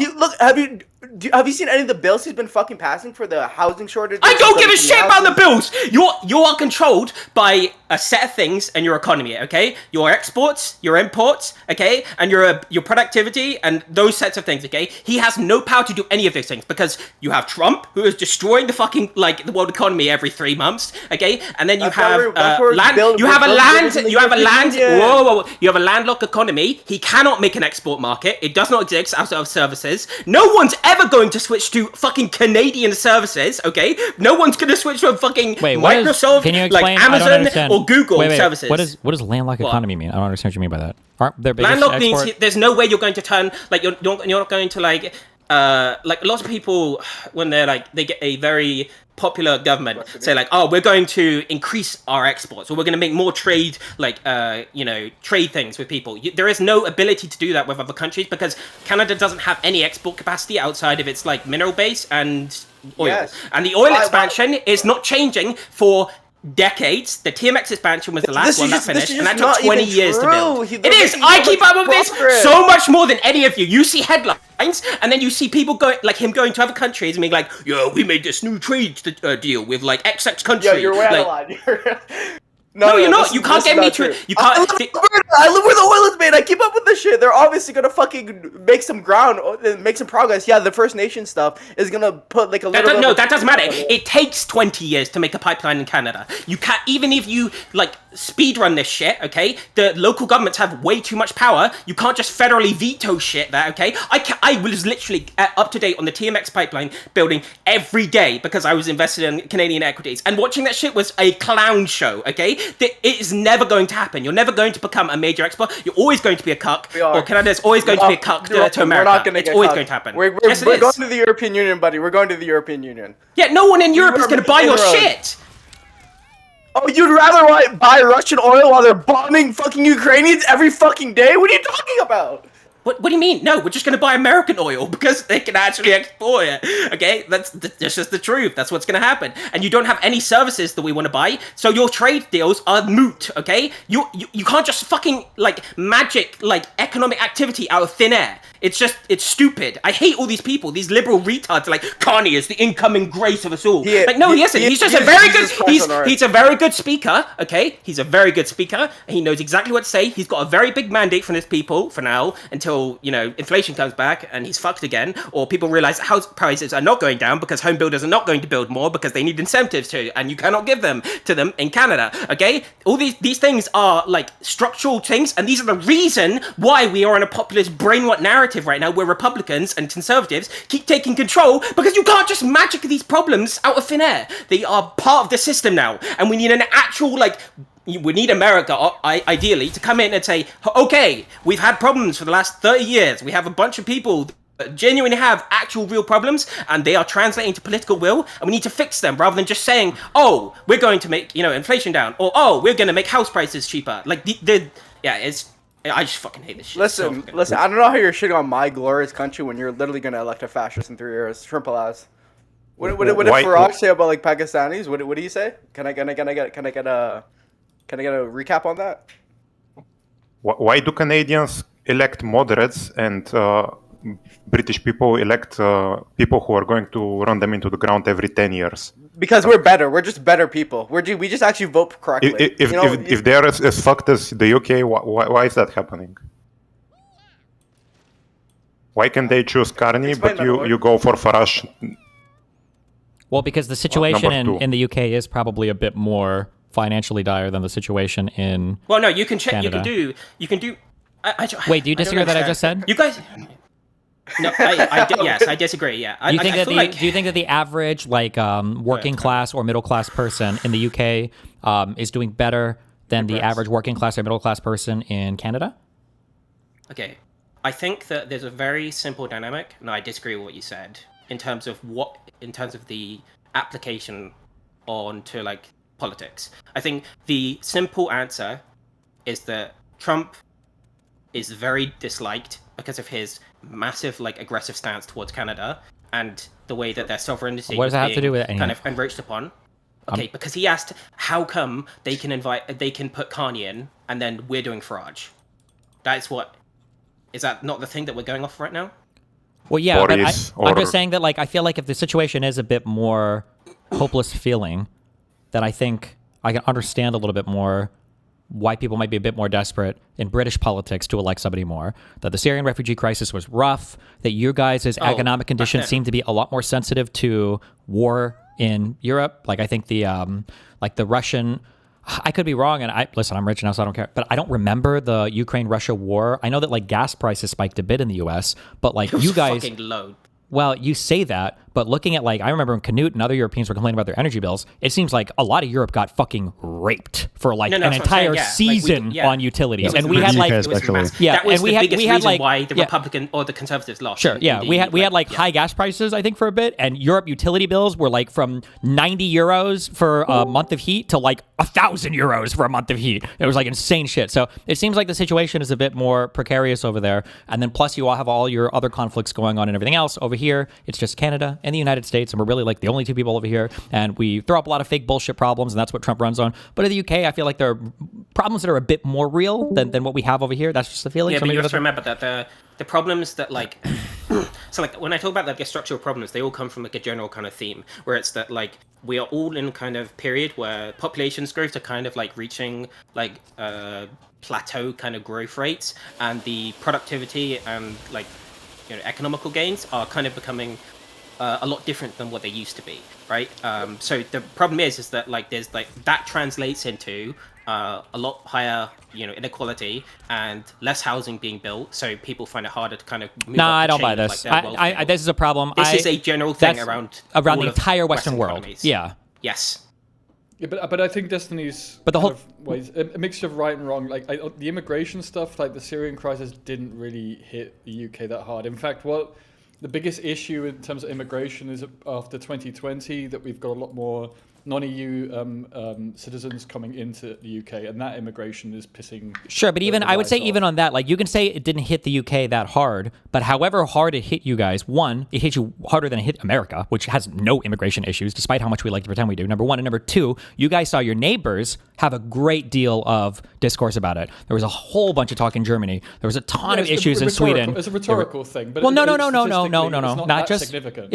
There were a lot of people that moved from Syria and from the Middle East through Europe after the 2013 basically collapse of Syria. There were lots and lots of people that moved. It was like... It was 2015, the big wave came. Well, sure. I mean, that hit Germany, Sweden. Yeah, for sure. And I mean, to this day in Germany, it's like 3 million people, right? And it was substantial. And of course, that imagery, was very, very useful to the likes of Farage and getting Brexit through, which happened a year later. But the point that you're entirely correct on is that UK, and it's a really, really boring topic for a lot of people, but it's fiscal policy. And the UK government is in a really, really difficult situation. It can't borrow. And one of the biggest mistakes that Starmer has made in 2024 was the election promise not to increase any taxes. So now Rachel Reeves, the Chancellor, she's trying desperately to increase funding without borrowing too much because the UK state desperately needs to invest in things like infrastructure. But it can't do this while increasing taxes. So I don't know enough about Canada to truly compare it, but I do think the UK is in a financially dire situation, and Starmer is a moderate who was elected, and he just can't act as quickly as people would like, and people don't fully understand, why he can't just make money from nowhere, and that's part of the issue. So I think there is a more dire situation in the UK financially, most likely, but I think the immigration thing is just used as an excuse for Reform's agenda.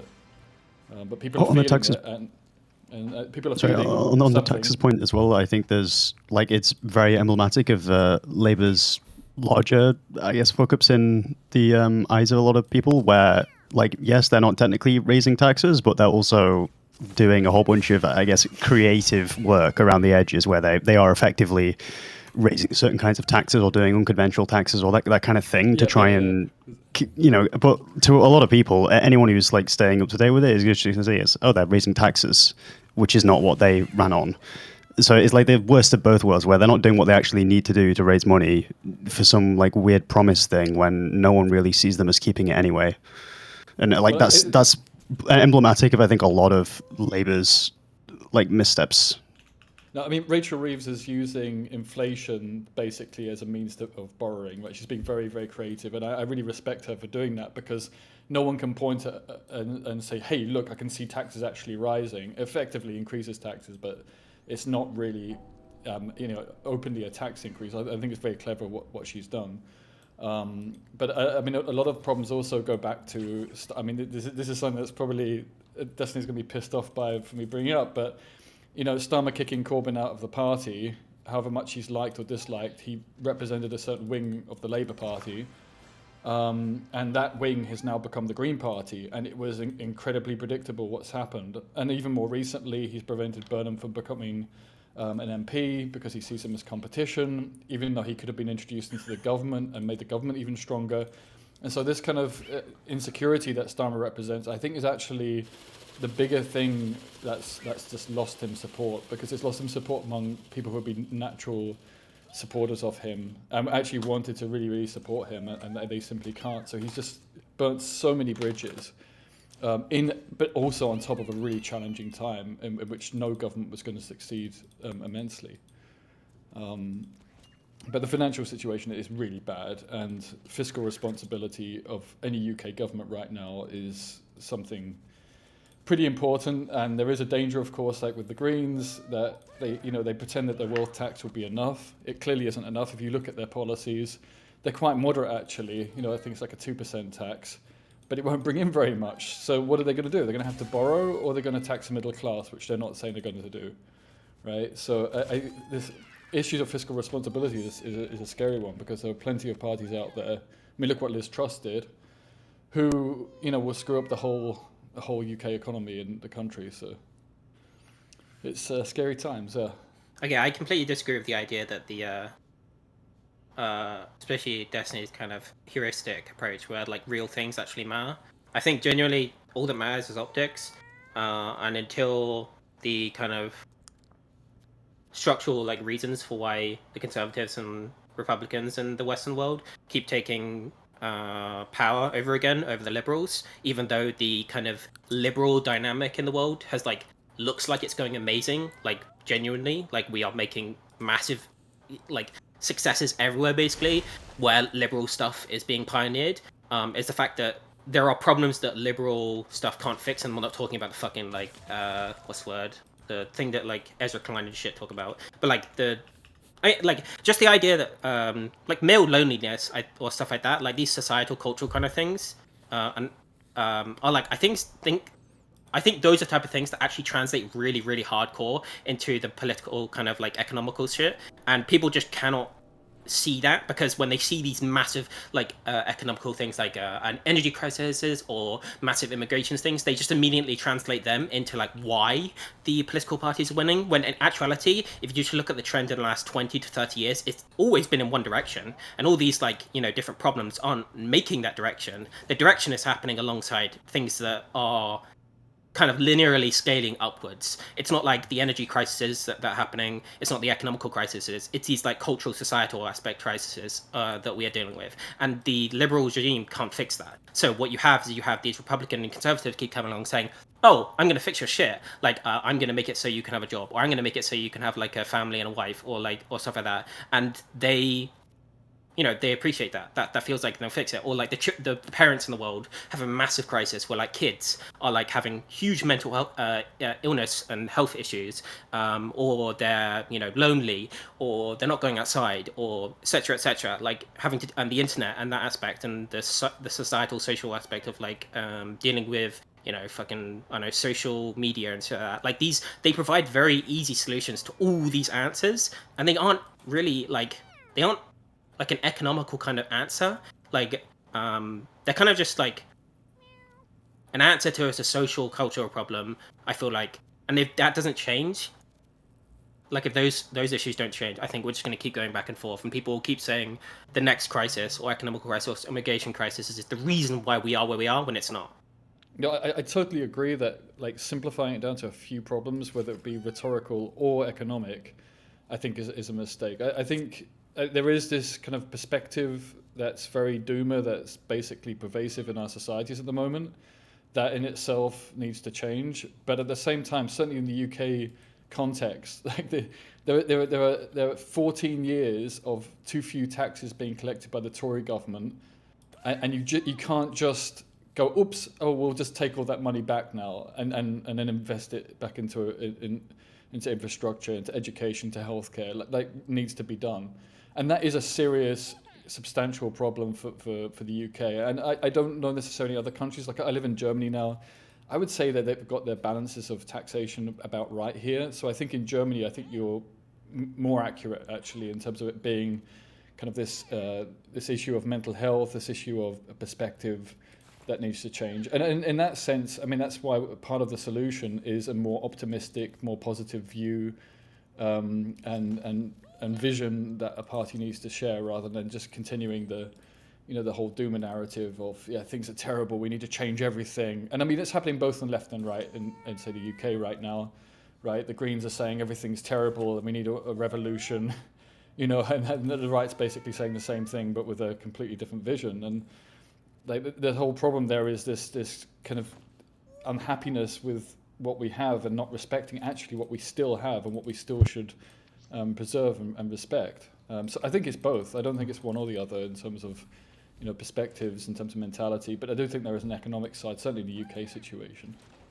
There's also the issue that all of the like infrastructure for the social side of it is something that like is not really from the UK. That is basically entirely imported from the US, and we have almost no control over it.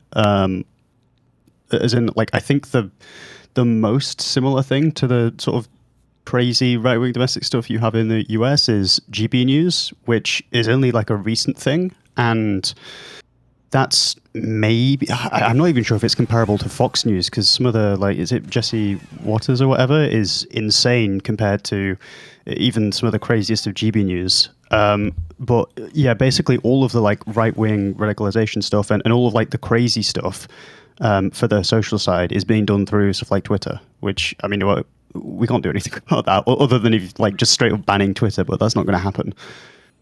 Isn't a lot of the UK mainstream media extremely like, well, not far right, but very favorable to the right wing? Every time they cover left wing politicians with a much more negative slant. I mean, like even Murdoch the is extremely powerful in the UK. Even the BBC has had Nigel Farage on, like Question Time, way more often than he deserves in terms of having his vote share. Okay, now Reform is starting to get a substantial vote share, but I'm talking before this. I'm talking about during his UKIP years. He was often on, because we have this news program called Question Time. It's meant to be a bit of a debate with a panel. And he was, and Reform in general has just been far overrepresented on those types of politicians because it's a bit sensationalist and it gets people watching. So I mean, the intention we can question, but the overall effect is even the BBC has been leaning rightwards. And that's then because the world is leaning rightwards, so it makes sense. Like us as the Western world has become more conservative the last 20 years in terms of our overall perspective. Like the progressive stuff. Especially after 2020, the progressive narrative got absolutely destroyed. Unless it's gay rights, and then black people. I mean, I get less of a thing in Europe, but everything that isn't that was absolutely nuked. And I think that had a massive effect because the left put a lot of political will into those things, and then obviously they got flat-footed, and now you have a kind of movement, and that's carrying forward as well. And you know this meme that the right like to share, right? With someone moving further and further left, and then saying, "Hey, look, how far away the center is now," and all this kind of thing. Actually, it's the complete other way around, right? We've moved further right, and then they're saying, "Hey, we're the center ground," but it's actually just shifting what the center ground is perceived as, even though actually politics is moving right. So I think you're right, and I think a lot of it's just to do with sensationalism. It just gets more clicks, and the media's become a lot more about getting clicks, advertising maybe, or I don't even know if it's just about that. It's about different media platforms keeping people's concentration for longer. But I mean, in the UK, we also have the newspapers, and they're still significant, like the Sun newspaper and the Daily Fail, as we like to call it. And they've always, they've been very right leaning for a while, and the Sun's owned by Murdoch, and they've been pushing that narrative. You can see that from the 1990s even, and they've been pushing the Brexit narrative before Brexit. This kind of Euroscepticism. So I mean, it's built on top of that foundation in the UK, and I think Twitter just accentuates those views. Okay. I wanted to say that wait, real quick, because I'm not going to do 12 hours of fucking British Congress. Run down your final thoughts, go. But yeah, go ahead, Zero. Oh, I wanted to say that I initially joined because I wanted to say that Metaloid, I think downplayed a bit how much anti-Eastern European sentiment there was in the UK at the time, and how much it played part in first getting the referendum passed and then the actual voting. But towards the end, I guess it was more concentrated a bit on the African and Asian immigrants, but the big reason it even got to that point was because of Eastern European bigotry. I was in the UK for a few years around before Brexit, and there was a substantial different attitude towards the new European members and the immigrants from there compared to Western European immigrants. And I wanted to ask you something else about U.S. politics, but maybe later. What was it? What was the other? Was the U.S. politics thing? It was about civil disobedience and stuff around the redistricting. Okay. What was it? Okay, and then who else? Any other final thoughts from our people in here? I guess I can. Okay. Go ahead.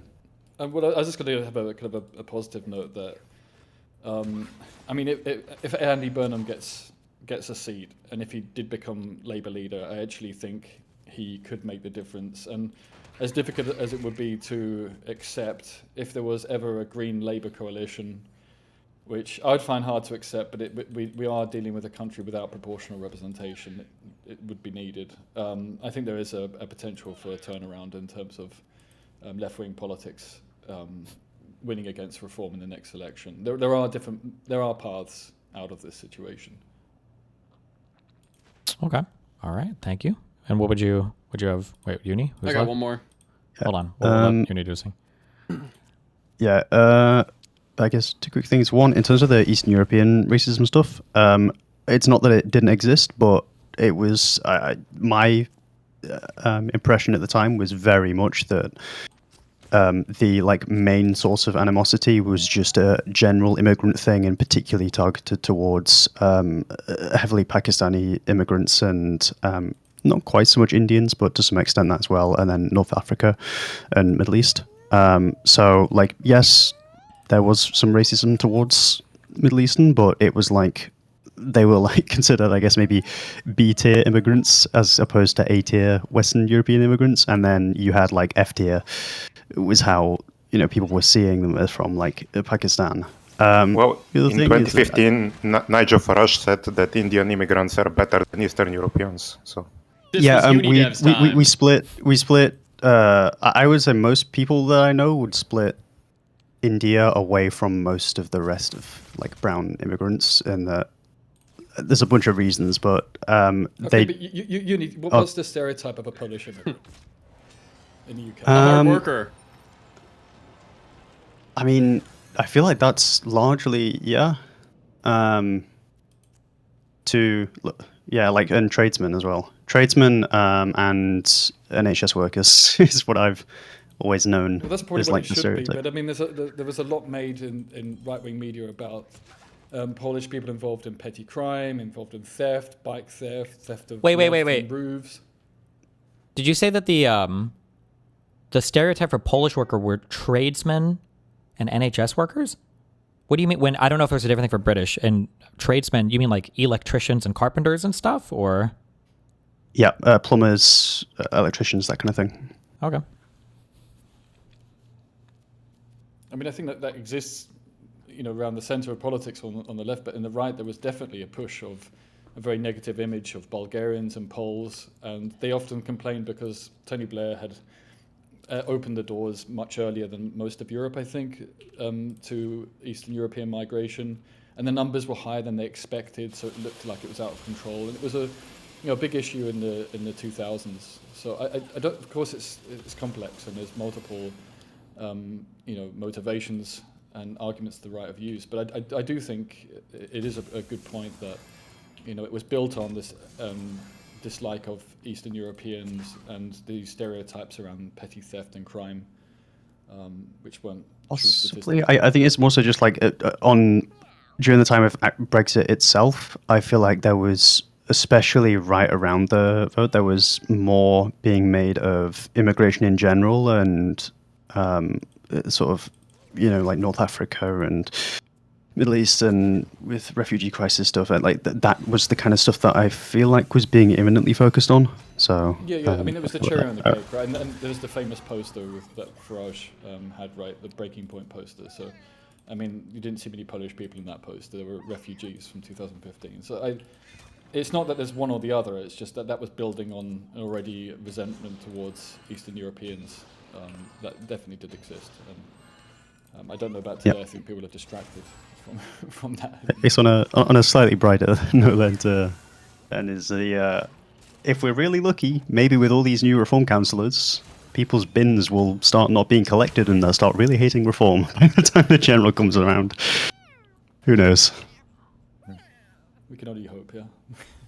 Well, all right. Well, other guys, be careful. Can I ask you about the US thing? Sure, what about it? So the Voting is Rights Moot still Act. here? Yeah, I'm here. Did you have something relevant that you want to say to the Bonger people, or? It was a meme, but I'll say it. Wow. They're gone. I think the king needs to take over and set the ship right. My loyal king, he is the greatest, and I'm tired of the parliament, so fuck him. Jesus Christ. Okay. All right. What's up, Dirt? So Is it like the Voting Rights Act was a big part of the civil rights movement? That's correct, right? Yeah, I think most people would probably say so. Yeah. Then do you think that like the Voting Rights Act is like being basically eliminated in the South at least?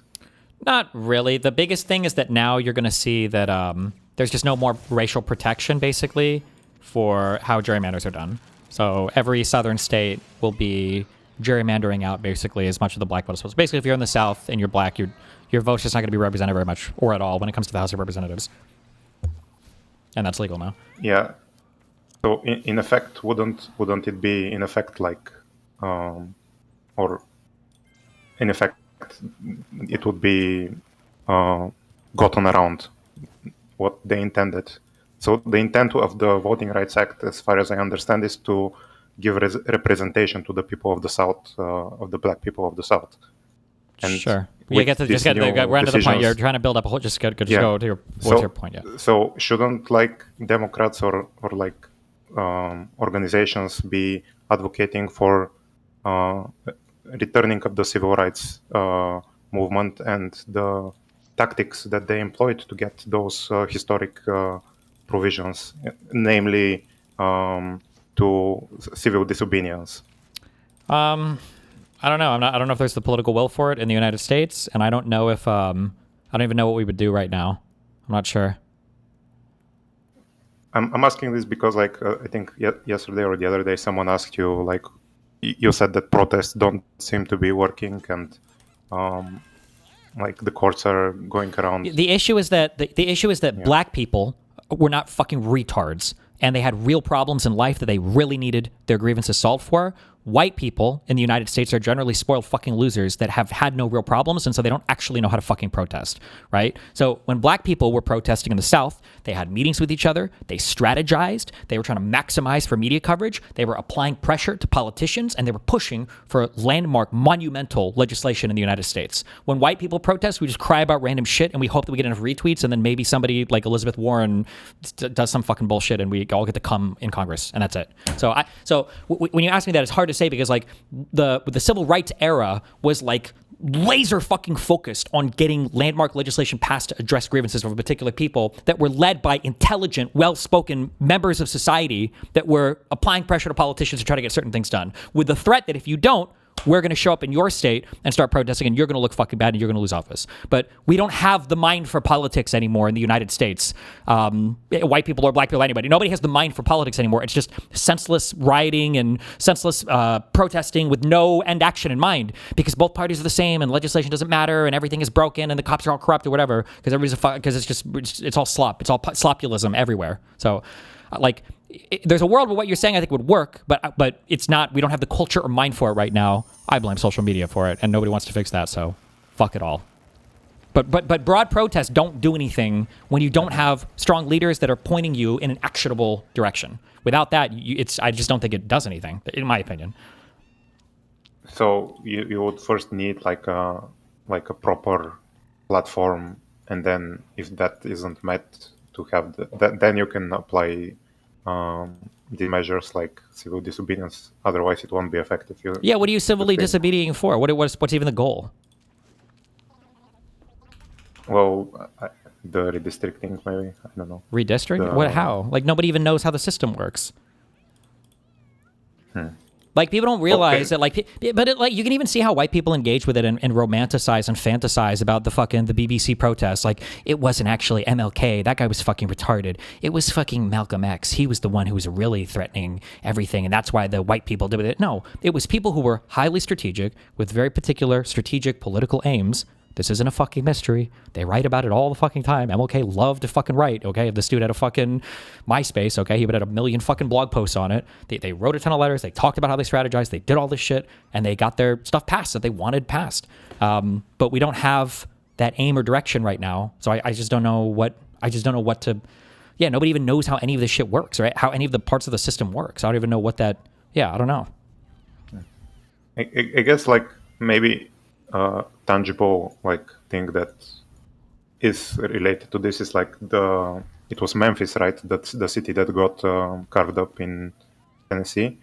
Like, it's one of the biggest cities in the South, and it's majority black.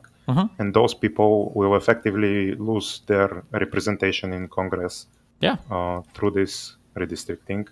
And I think that's like was Tennessee something that people can focus on. Like, did they lose all their city. blue districts in Tennessee? Did they crack both of them? I think so, yeah. I think they cracked the bottom left one, which I think it was Memphis, right? And then that's gone, and then Nashville got even more diluted. Yeah. I don't know if they have one left or not. Maybe. No, I think they're all red. Yeah. So the other day when you were looking at the map. Yeah. So I mean, what do you do now? Like, now you can, like, somebody in YouTube chat asked, Destiny, I hear this a lot, but people say Civil Rights Act is gutted. How much has been destroyed or overturned in the past 20 years? So the Voting Rights Act, basically, part of it said that you can't draw districts to try to exclude races of people from getting to vote. And Alito said that that's gay as fuck, and that now you can do that. And that's what will happen now across the entire South as they redraw their districts. And you can bring on any fucking con law, fucking loser, fuck, or to debate this. I'm 100% correct. That's every black district will be gerrymandered out of existence now, and there will be no way to challenge that in court.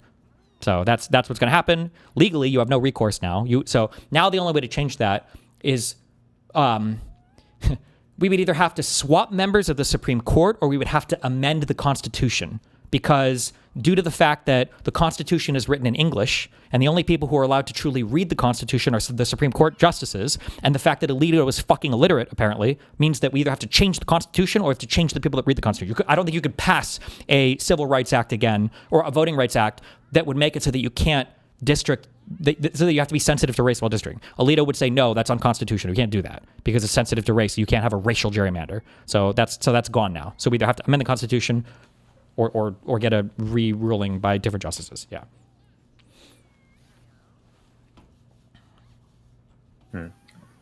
Okay. I think I mostly agree, and that's not really encouraging, though.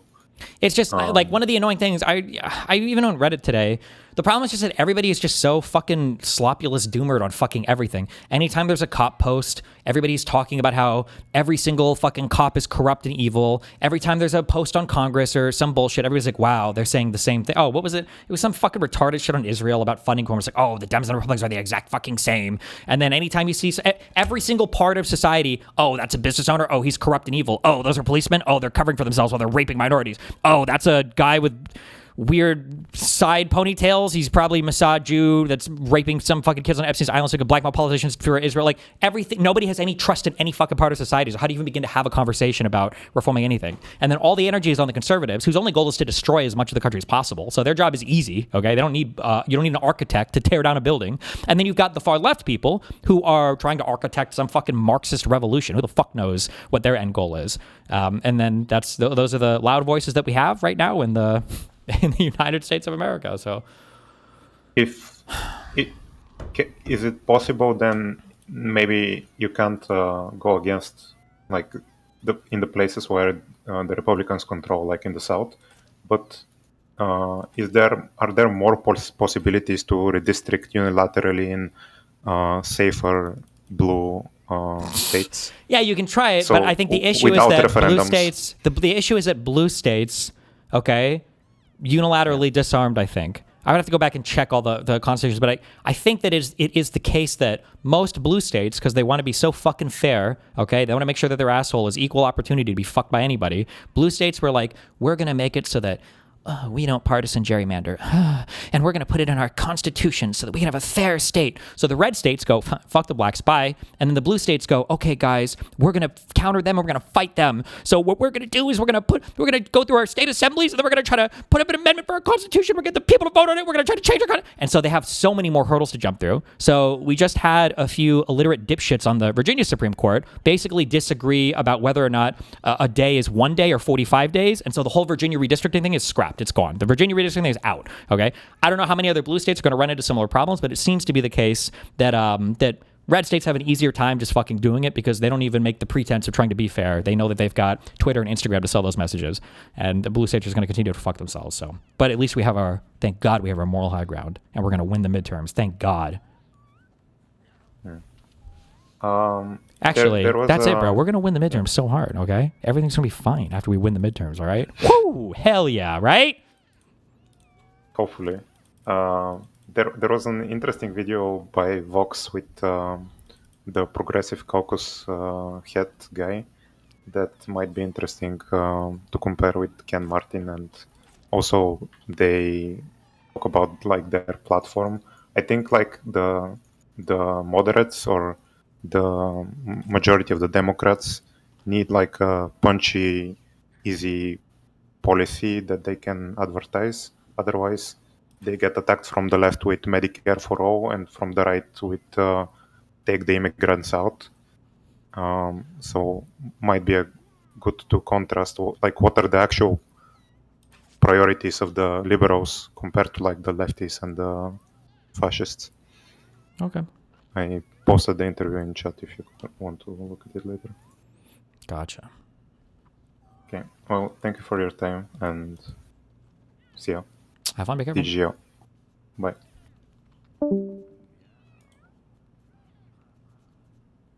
What do you want, Mootin? You little bitch.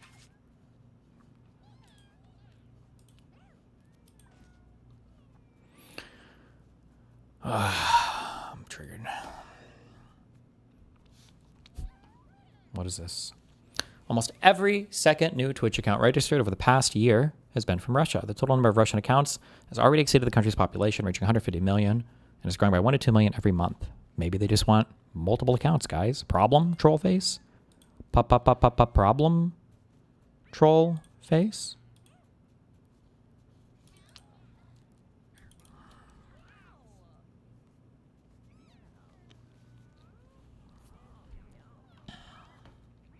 Buzzwords.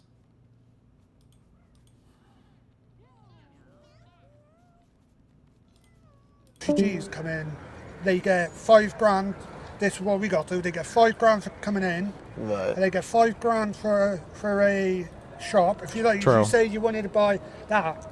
If you just say you come from India and you come over here and you wanted to buy, you wanted a shop. They just give you money for it. I think Starmer himself hands you the dollars for it. The government give you $5 grand for a Hell shop. yeah. You open the shop, they give you another grand for opening the shop, and you say your family wanted to come over here and open another shop. They give them all they $5 give grand them too. another $5 grand True. to open another shop.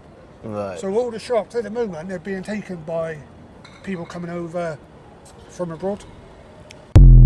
Problem? Troll face? Reform voter? Average reform voter? Just kidding. That guy's not reform. He's restore. A true king. What is this? Ooh, another restore voter. Let's go. Why do you want? Wait, this is a 10-year-old video posted today? Why do you want Brexit to happen at 11 o'clock? What's it going to mean to you? Well, it'll just mean that we can get our... Sorry, it's crowded. Carry on. Just get our own lives back, really, because we don't have any laws, or we've got to abide by EU, and no, I'll be ecstatic at 11. A lot of the Brexit voters, the retards earlier are going to say this wasn't true, okay, because they're coping. But a lot of the Brexit voters thought that the UK couldn't have any laws anymore, and they all came from the European Union, that the European Union was passing laws, and then the UK had to follow all the laws, and that they lost control of their ability to legislate themselves. So that was one of the big things, okay? Shapes of bananas, big fucking deal. Fishing, whew. Do you know that 94% of British people's livelihoods are built around going out and fishing in the seas that they basically have a whole bunch of Antifa Nazi super soldiers that fly out from Brussels and they snipe all of the British boaters unless they're brown. Those are the guys who get the $5,000 for the brown boats. They fly the Indian flag and then they go out and then they scoop up all the fish and the bananas sometimes. What do you want? I'm triggered as fuck today. Be careful. Be careful. I appear and you're already annoyed. Yep. How awful. Don't worry, it's not you though. I'm already anyway. annoyed, okay? What's up? I know, listen, I am working on like the documentary about the drones, which you guys might find interesting when it's ready, because it goes like in depth about drone warfare, the new technology, how everything works. Like it's proper autistic. So I think maybe a lot of DGG will like it. Wow, I see. I mean, it's a very manly thing, okay? I'm as a femoid not enjoying technical stuff about drones, but I can translate it. We But say, I think it's interesting. the generations today, we say foid, okay? But I understand what you're saying, yeah. Foid? Foid. We abbreviated it from femoid to foid. I learned that from my son, Oh, unfortunately. based. Yeah. Based. I like to learn new things, okay? Yeah. Makes me feel less old. But okay, So cool. I All right, cool. appreciate Working that. on a documentary on drones, yeah, okay. yeah. So I took a pause, okay, to dye my hair, which is fun. Mhm. So I tune in and I see the conversation going on about the English-British stuff. So Mhm. I also got triggered. So I'm also triggered. Cool. But I just wanted to point out that you're completely correct. I don't know why. What is it about lefty Westerners, especially that anime picture guy, who was like, there was no fucking racism. We don't call it racism, I guess, because racism is against another race. You know, if we are technically another race, so I we think would call it like ethnic to- prejudice, to- discrimination. Sure. To steelman them, because they're not here, their argument, I guess, is basically that I was downplaying the amount of Southeast Asia or Asian racism they had, and I was upplaying or exaggerating the amount of Eastern European racism they had. Would have been their arguments, but yeah. There's another person with the fucking fish who also said that was not a thing, but it was definitely a thing. So typically, I don't know about traders, dude. What we would typically refer to if your woman is a prostitute. So like in Eastern Europe, if you are a woman in the West at the time, you would be given money by random strangers because they assume you're a prostitute. Well, that they sounds hear kind of your based. accent. Okay. What do you have to do for that? I was given money, okay? I said, no, thank you. I don't wanna. I'm not, it's not my job. Like, respectable job, but like not my job, okay? And that happened a lot. And you would get like actually assumed to be a prostitute if you're an Eastern European woman. That's one thing. Second thing, if you're also called a cleaner, toilet cleaner, you were called Oriental, which is basically a code word for too Asian, or like Mongoloid or whatever the fuck, right? You were called basically thieves and, draggies, all sorts of shit. So yeah, that was a lot of that. Obviously, stealing jobs, the exact same rhetoric. The only difference is that now they are much more concentrated. Like after the Syrian big refugee thing, right? There was an influx of Syrian people in Europe, and also obviously Pakistani people in the UK, and like all sorts of stuff. So now it's much more concentrated, and it has been for quite some time, against migrants of Muslim variety primarily, and they are much better target, to be for real, for stoking hatred against migration. Because they are obviously quite different in terms of appearance, way more so than Eastern Europeans are. Different religion, particularly Islam, is not, is easy to pile upon. And so you can make those arguments, but in the essence, it's kind of always the same. They are criminals, they're not like us, they are like degens, basically, right? And hilariously, you might find it funny as an American, but I literally hear now this from Poland, like from Polish right-wing conservative people in politics, in media, that are against Ukrainian refugees, because there are a lot of, obviously, Ukrainian refugees due to the war that went to Poland. And guess what arguments they use? Stealing our jobs, women's a whores, criminals, Oriental, incompatible with our values because they're too Mongolian, So yeah, it's just kind of hilarious because we are so close to the Poles, like in terms of like actual, culture. So it makes it funnier, but it just shows that like xenophobia and resentment towards migration can be towards people that are virtually almost as same as you. Sure. And it still be the same argumentation. So that's my whole point. Not to say that it is the same, definitely not now. Like in UK, the attitudes towards Ukrainians is pretty good, towards Ukrainian refugees. So you can't obviously compare that towards the attitude with Pakistani people, for example. That would be ridiculous. But, it's not to say that. It's just moved, basically. It's shifted to a new group that is way more better target, in my opinion, for their purpose of stoking anti-migrant sentiment. Okay. That's fair. Yeah. That's kind of like what I want to say about it. And also, I will say this, okay? We are the country of British simps. Like, people really love UK in Ukraine. And it kind of technically am still that person. But this is the first time ever that I'm glad they're not in the European Union. Why? Because I don't want this fuckery, okay? I don't want people like fucking reform that are like pro-Russian cunts to win there. And not also even don't just want- pro-Russian, yeah, but literally fucking Russian fucking infiltrated. So Yeah. much more Yes, blatant. Holy fuck, shit. Kill Yeah. me, dude. Like Brexit is literally like fucking Russian playbook, okay? And they like, I don't want those people. We have a lot of those people in European Union already. We just got rid of fucking Orban, which is good. So I don't want the fucking, with all my love, you know, Yeah. good luck, guys. But And like, it's crazy fix your for what island. I mean. don't Like know. I remember digging into it, and I thought that the fucking people get mad that the guy was just in here and he said that maybe kicking out Corbyn wasn't good.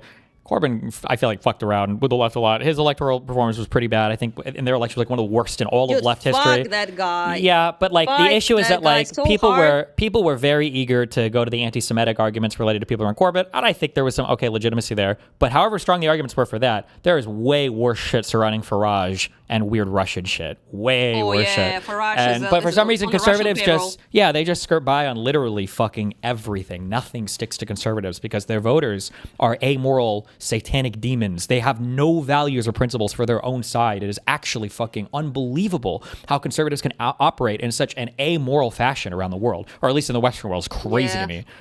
Dude, it's like stepping. You know, I don't know the analogy to this phrase in English, but there is like this phrase in Russian, like "наступать на те же грабли," which is basically saying you step on the same like rake to multiple times. So don't step on a rake multiple times. So you step on a rake, it hits you in the face, and you should learn your lesson, right? Sure. So I must say that the British are stepping on the same rake, like to a point that it's gonna cave their skull at some point. Like it's a little bit hilarious. And I how many fucking people are they gonna remove from the power in recent how many was it? Like 2 already, I think. Yeah. And if Steimer moves, it's like 3, if I'm not mistaken. Yeah, I don't Like, know. what They in the keep shit? their shit keeps getting fucked up, and it I seems like they don't care, keep dude. expecting it to get fixed like immediately, and it's not. But I don't know. Who knows? I don't know. Yeah. Yeah. Also, like, I'm annoyed by this idea. Like, I understand that Trump is incredibly detrimental. Obviously, I would know, you know. But yeah, he's incredibly detrimental to the world, not just the United States. But like, come on, like. Take some fucking responsibility too. Like, what the shit? Like, there are a lot of like European countries now that move away towards Trump stuff, and like you liking Temu, fucking AliExpress, Trump Farage is just, you know, it's just take some responsibility. I don't know, like that annoyed me. Like, it's just your fault. You're supposed to fix yourselves, and then UK, like a stupid, silly child, should just repeat the exact same steps that you take. Like, come on, like you're supposed to be this fucking. Oh, hey, hello. Uh-oh. Hi. Hey, Anna. We haven't really spoken much before. We've only typed, so it's good to hear you on. I must be honest, it hurts a little bit that you speak the truth with regards to the UK not joining the EU. I'm sorry, dude. I'm just saying facts, okay? Like, No, I don't want more. Yeah, sorry about that, yeah. No, I mean, you're right. On the other hand, like a lot of countries have potential, right? With like Le Pen in France and the AfD in Germany. Yeah, so, sure, yeah. You know, and it hasn't happened yet. And, you know, for all the problems of Starmer, like he's a real loyal supporter of Ukraine. And it's one of the great things about him, right? Yeah, But I I have to defend myself because Destiny kind of like had a little bit of a dig. Yeah, well, like the whole Corbyn thing, right? It's kind of complicated. And actually, I think it's a bit of a lesson for the Dems. And in fact, one of the ways that the Dems are quite good compared to the Labour Party in the UK. Like, I was really happy when Corbyn was kicked out as leader. Corbyn fucked up on the anti-Semitism thing. He's not an anti-Semite himself, but he wasn't hard enough on it. The thing is, he was super loyal to the Labour Party. Like, my father's an acquaintance of him, shall we say, and like I know about conversations that have been had with him. Like, he was not a good leader.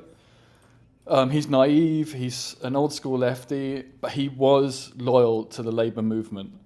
And when you kicked him out, it was kicking out a lot of supporters who are also super loyal to the Labour movement, who, you know, we have this on the left, right? We share a vision of the ends, but the means we often disagree on. Like, you and me are pragmatic. We want to look at evidence-based approaches, and then some people are very ideological. And you know, sadly, he's from that wing of the party, and I vehemently disagree with a lot of their kind of just dogmatic approaches towards politics. But there's still, nevertheless, right, it's that loyalty test. a lot of that wing of the party was very loyal to the Labour Party. And there are politicians like Ed Miliband, who's in the government right now, or Andy Burnham, who they're bridge builders. Like they would build a bridge between those wings of the party. And I think that's the biggest problem with kicking Corbyn out, was not because he was a good politician or certainly not a good leader, but like what it represented. And it's created this massive division. So like, I'm not a Corbynite or a Bennite. I mean, that's where his mentor was Tony Benn. But it's a bit like you have in the Dems, right? You have people like Hasan who like they just want to destroy democracy, or certainly the Democratic Party. They pretend to be progressive, but really, they're Marxist socialists, right? They're really, really destructive. But then you have like the AOC types, and then people that are kind of around that area of the Democrats are pretty progressive, right? I mean, the Bernie Sanders types, right? And you wouldn't want to kick these people out of the Dems. And I think the Dems Biden was really, really good at that. Biden was a bridge builder. And that's what Starmer's missing, is the kind of the Biden bridge building mentality. So that's why I said the thing about Corbyn. It's not because I'm some massive Corbyn supporter.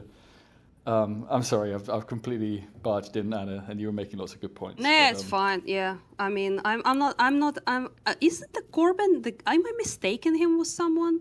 Like, isn't Probably he literally not. the guy? Azov fucking Nazi Ukrainian guy, Soviet Union simp guy. Oh Isn't yeah, that the guy? I mean, his position on Ukraine is disgusting, right? Like, Uh-huh. I'm not. So it's the guy. Yeah, it is the guy. I mean, don't forget, in 2019, it wasn't so extreme. Like, he's completely off the rails in many respects, but he is still a Labour guy, and it's not kicking him out specifically. It's the consequences in terms of the broader support of the Labour Party. Okay, I understand your point. Yeah, I shall keep my thoughts to myself on that account. No, okay? don't give that. Share them, and I probably agree with you. Like, I find it really sad, like the route he's taking. Okay, listen, you know what I think about that guy. Like, let's not pretend. Like, I already expressed my opinion. I was just, maybe I'm mixing the guy. I understand that you mean that he would support the broader, like, left-leaning party, like Labour stuff, and that's good. So you shouldn't kick out because Hasan, for example, does not support the party, Democratic Party, right? But this guy does, so it would be like, politically maybe beneficial to keep that count in. But like, I don't want to like make any points on that, because you might be right. I don't know. I don't know enough to say. Well, I'm really my glad he personal doesn't have any feelings. power, in the Labour Party, and thank God he didn't in 2022, right? Labour weren't even in power then, but I don't want him to have levers of power in the Labour Party, but he wasn't going against the Labour Party, and he was a supporter. And there's actually, if you want to go down that route, there's worse people than him who are still members of the Parliamentary Labour Party. So it's not even consistent. Like, there's a lady called Diane Abbott who was a very strong supporter of Corbyn. And she said openly anti-Semitic things, and she's still a flipping. Like, why did they not kick her out? I know. Because now a lot of those Green supporters, right? And the Green Party. You want scary? Look at what the Green Party is saying in Ukraine. Like, at first they were quite consistent, and they even said they supported military. Because this is the thing, you have to be really careful with these types of parties. Like, they say they support Ukraine, they call the war unjust, and they say they want to support Ukraine financially. And then they pull back about the military aid thing. And more recently, that's kind of where Polanski's going. And that really, really worries me, because, as I say, one of the only solutions... They are leftists. Don't trust them. That's my rule. But I like to believe there are some that are more reasonable, Don't believe it. Listen, there are exceptions. There definitely are. But in 95% of cases, if you assume, you will be right. Okay, that's our goal in life. You know which party? This is shocking. You know which party he was a member of before the Green Party? No. The Liberal Democrats. He was a proper centralist. Like, so I don't know how his politics has taken this route. So basically, what's like popular, I imagine, like populism is like now like, the king, unfortunately. So you get like the sentiment from the crowd you're appealing to, and then you just repeat that basically. So you have no principles. Which means you really exactly. I think this is sadly probably what is the case. I don't know if he has any principles, right? Nah. Someone who was pretending to be a hypnotist who could enlarge a lady's breasts with hypnosis. That's what he was doing, right? Yeah, that was his job at one point. I don't know if that works. Okay, I might have used that if someone could hypnotize it, but I don't think that works. Anyway, don't be taken in by the point. Is you're right. I think he has no principles. I think that's where he's coming from. Yeah. Speaking of like Hasan shit, like Steven, have you watched that with talking with Soypill? I can't listen to Americans talk about foreign anything right now. Dude, you will be so triggered. You should watch it. It's gonna be gold content. I swear. Like I'm just content brained right now. Okay. Sure. So my guess is it's basically the entire conversation is basically going to be.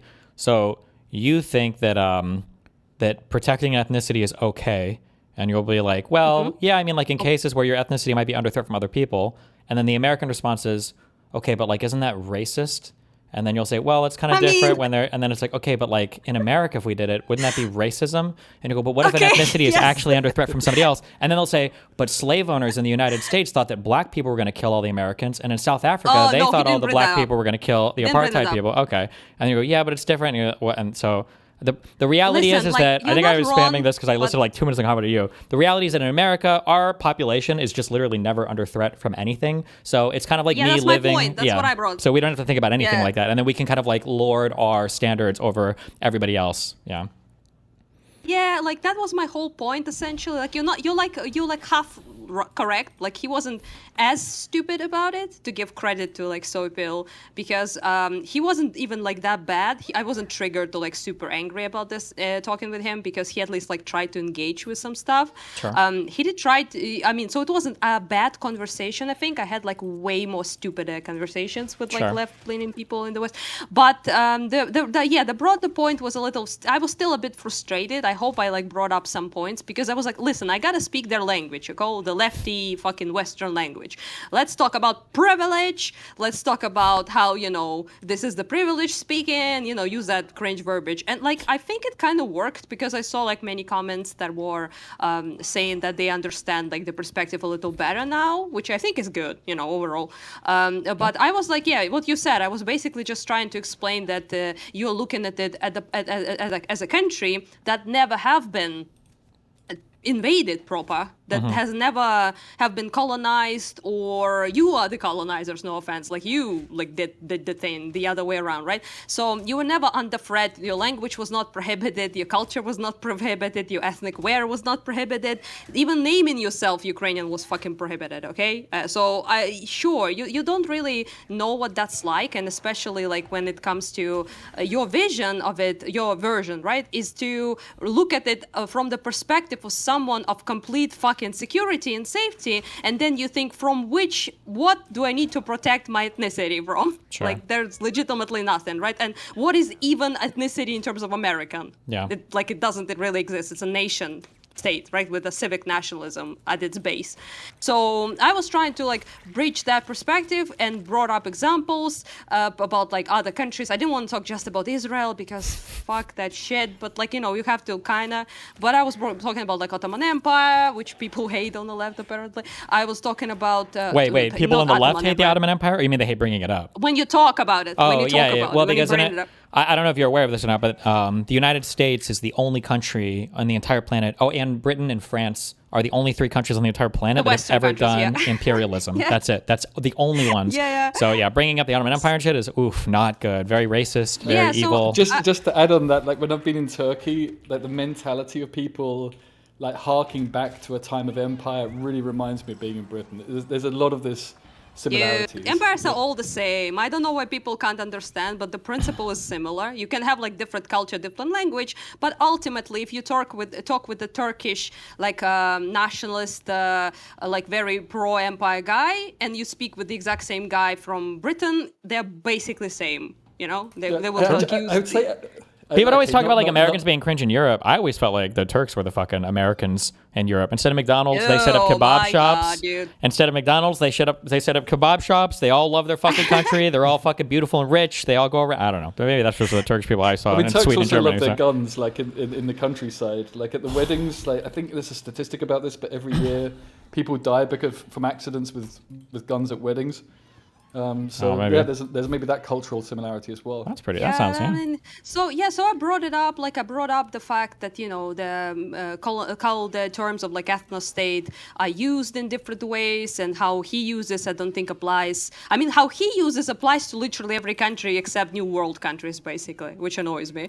And then Israel, you can't like single out Israel then, because like what's the point then? Everyone is evil then. Or if you use it like as a super duper like concrete term that I would apply, for example, what Young Turks did, like in during basically the end of the empire, of the Ottoman Empire, right? That ethnic cleansing of genocide of Armenians, Greeks, whatever, and I would bring that up, right? And you can like what are you talking about? Like you're talking about ethno-state, like it's a long. Anyway, I think you would like that conversation isn't you, no, I take it back, sorry. You will not like that conversation, but you will, it probably will be a good content. Yeah, his chat though, dude, what the fuck is happening there? I was like, in his chat. Sometimes there are I have certain haters that are like, that obsessively follow me around and have the most retarded takes on politics. So if you see names like Doobie will show up a lot. There are a few other ones that, I don't remember their names, but if I saw them, I'd recognize them. But they'll just be typing the most unhinged commie shit in the fucking universe. Dude, there were like two types. Like there were three types. There were normal people just engaging in the conversation. So basically, like, contemplating things, just talking. I don't know their affiliation, like liberals maybe, or like some lefty types, right? There were like normal people there, obviously. Then the second group is the group that was like a bunch of commies that were like just endlessly calling me Nazi. Yeah. What I don't get is when someone disagrees, like, why can't they just disagree and not like start calling you a Nazi? And like they didn't engage in anything. No, they can't. They have no engagement because they don't even know. They don't even know this. anything. They can't. There's nothing they could even disengage on. You can break these people's minds with like one question on literally fucking anything, and they have nothing to say in response to anything. Further, how many times have you heard that like the genocide? It's like, oh, really? It's a genocide. How many people in Palestine have died? They'll say 70,000. How many of those were Hamas fighters? They'll actually self-destruct on the spot. They can't even engage with that question. And there are so many different things like that. We just ask like one question that people have no concept, whether it's Ukraine, Russia, whether it's U.S. imperialism versus the Ottoman Empire / Turkey, or Russia or China or anything else. Like there's just nothing. It's just I was also bringing up, reasons. I was also bringing up very real things. For example, like he was like, Sopil was like, how is that like fine, or how is it normal or moral to give like priority to Jews, for example, about the return to Israel? And I'm like, how is it immoral? And then he's like, I don't like it, okay? Basically. Then I bring up the Greek example. Actually, I don't know what you were hearing, actually, because, I watched most of it, and I thought it was a really good discussion because he was also trying to meet you in the middle, and you were doing the same with him, Yeah, right? he was. Yeah. Conversation was good. Like, I have no problem with Sopil in that conversation at all. Like, I don't agree with him, obviously, but, overall, it wasn't He's bad. a good faith engager. He's not like hiding his power level or doing some crazy shit. Yeah, it was a normal conversation for once with a person who wasn't like screeching fucking, how dare you, triple genocide, double genocide, racist. But the chat was it was fine. of course, doing this. Chad was doing the heavy lifting, on that one. I just want to put a footnote, the thing that got me blocked from Hasan's channel, right, was bringing up like Amnesty International's evidence for Hamas's atrocities against Palestinians, dude, like the imprisonment of Palestinians, because like when you bring that up, like that just completely breaks their brains in terms of, oh, wait a minute, like, if we're pro-Palestinian, that means we're anti-Hamas, though. Like, and like, they just can't cope with that. If you are pro-Palestinian. Yeah, anyway. Exactly. It's just very weird. And I was like, and he was like, how is that fair? And I'm like, well, it's fairly normal, like, for example, my father was never in Greece. Like, didn't step a foot in there. He was a Greek. His family was Greeks who escaped Turkey, right, occupation, and they escaped to Russian Empire, Georgia territorially at the time, right, and because of the whole Orthodox Christianity thing, and same groups that a lot of people from Greece escaped to now Georgia, Ukraine, Russia. The drill. So basically, I'm saying that he was given citizenship and passport as a Greek simply because of his ethnicity. He never been to Greece. One thing I would say, never Anna, learned the language. Sorry, yeah. I felt like I think you made a really, really good point about like Israel getting picked on too much as like an ethno-state, if you want to call it that. Which I think there's some justification because there's so many other countries in which you have policies like this. Well, hold on, wait. To be clear, wait, also real quick, because I gotta. It's calling it an ethnostate is retarded. Everybody, the Yeah, I don't think it's an understanding, ethnostate. the Yeah, I don't agree with that, understanding of ethnostate has nothing to do with the immigration policy and everything to do with the treatment of people within your country. Thank you. Yeah, that's what an shit. ethnostate That's is. what I was bringing up. But let's say he that was you had bogging like it this. down to immigration endlessly, which will trigger you. I'm Yeah. trying to talk about like ethno-state things, and he's like immigration. And I'm like, why are we talking about immigration? Immigration is a different thing. Yeah, and this is just the Greek thing, right? And I'm trying to connect it to him that the reason why Greeks had that policy, right, of inviting scattered Greeks all over the world back to the country, even if they don't know the language, just based on the ethnic principle, is exactly because it's a similar situation when you have a country that have been occupied, people have been genocided, ethnically cleansed, whatever the fuck, right? And they're scattered all over the world. Then the country makes itself a whole, right? And they establish those policies of trying to return people back. And like you, okay. So I mean, it redefines what ethnostate is to something more moderate, right? Like, and I think kind of that Soapil was going in that direction, and the way you were framing it, I mean, and actually that's too weak a point. Like, it is understandable why a lot of these policies exist, especially a country like Greece that, you know, is what, not to 400 him, it years seems. He didn't know it was a thing, and he like, yeah, exactly. Really? And I'm like, yeah. It was why it's really good that I thought it was a really good point that you were making. This means that Israel's being picked on too much for its immigration policy, for being biased towards people with Jewish background. That was his argument. He brought it up as an argument for the ethno-state Israel thing. And I thought your point was justified in saying, like, you're way too biased to picking on Israel. There are plenty of other countries. In fact, you could say most countries, say in Europe, have some policies along those lines. Also, you know, Germany, if you've got a German parent and you weren't born in Germany, you have you can get German citizenship, right? So it's also a form of the same thing. The only thing is, just because that is an argument for it being understandable, but it's not necessarily an argument for it being moral, right? Yeah, but he wasn't making any arguments why it's immoral. That's the problem. So I can make arguments why there's nothing immoral about it, and I made them, I think. I'll try to at least. But he never brought up Anyway, that's not the point. If Destiny watches this conversation, he will see. I think it's trivially easy and quick to establish that it probably is moral. If you have a group of people that are a nation and there are 5 million people, like if we live next to the country of Blamistan and they had 5 billion people and 500 million of them wanted to immigrate to the United States, and they were all of like the Blamistanian whatever like ethnicity, I think we would probably look at that and be like, yeah, I don't know how I feel about this, right? Technically, we already in the U.S. immigration thing. Oh, okay, sure, yeah. I mean, yeah, and technically even in U.S. immigration right now, like we give preferential treatment to family members. That's an ethnic thing. So I mean, like, it's stupid. And also, like, it's not even. That's about family cohesion. There's an argument for that. This goes beyond just ethnicity, right? Well, wait, hold on. Family cohesion, ethnicity goes beyond family cohesion. But I mean, like, but if you're giving preferential treatment of family members, to say that that's totally divorced from ethnicity is, I mean, maybe there's correlation, but it's not the motivation, right? No, I feel like it kind of is. It's like your kind of people that you're like giving preferential treatment to, like close family members, people that are closer in like values, and then people that are closer. I just think in the United States, like we don't think about ethnicity when it comes to protecting our stuff because our ethnic group isn't under threat. But also for all these other countries, especially in the Middle East, not only are there a lot of these places de facto ethnostates, a lot of them are literally de jure ethnostates. Like it's actually written to their constitutions that they will have Arab, Muslim majority populations. But you never hear about it because, you know, where the fuck are 20 million Germans trying to migrate to, you know, Iran, or when are 5 million Spaniards trying to migrate to Tunisia or Morocco? It's not happening. So you never even really hear this thing come up. Yeah, you don't deal with those. Yeah, and it's just also like I brought up. If you listen to it, I also brought up like a bunch of things about like the fact that they are not prohibited from participating in government. Arab people, I mean, because like 20% of them in the Knesset and stuff like that, you know, and about the representation things that are not perfect by any means, but like rarely they are, to be honest, in most countries. You know, no, I do think that Destiny made a really good point there. Actually, like you have countries like Iran where people with Afghani backgrounds are basically second-class citizens. Yes, it's almost everyone. Yeah, and so that's a true ethno-state. So like a country like Israel or a country like Greece, they have an ethnic immigration policy, but it's not a full ethno-state. It's not fair to for example, like I think that's a good point.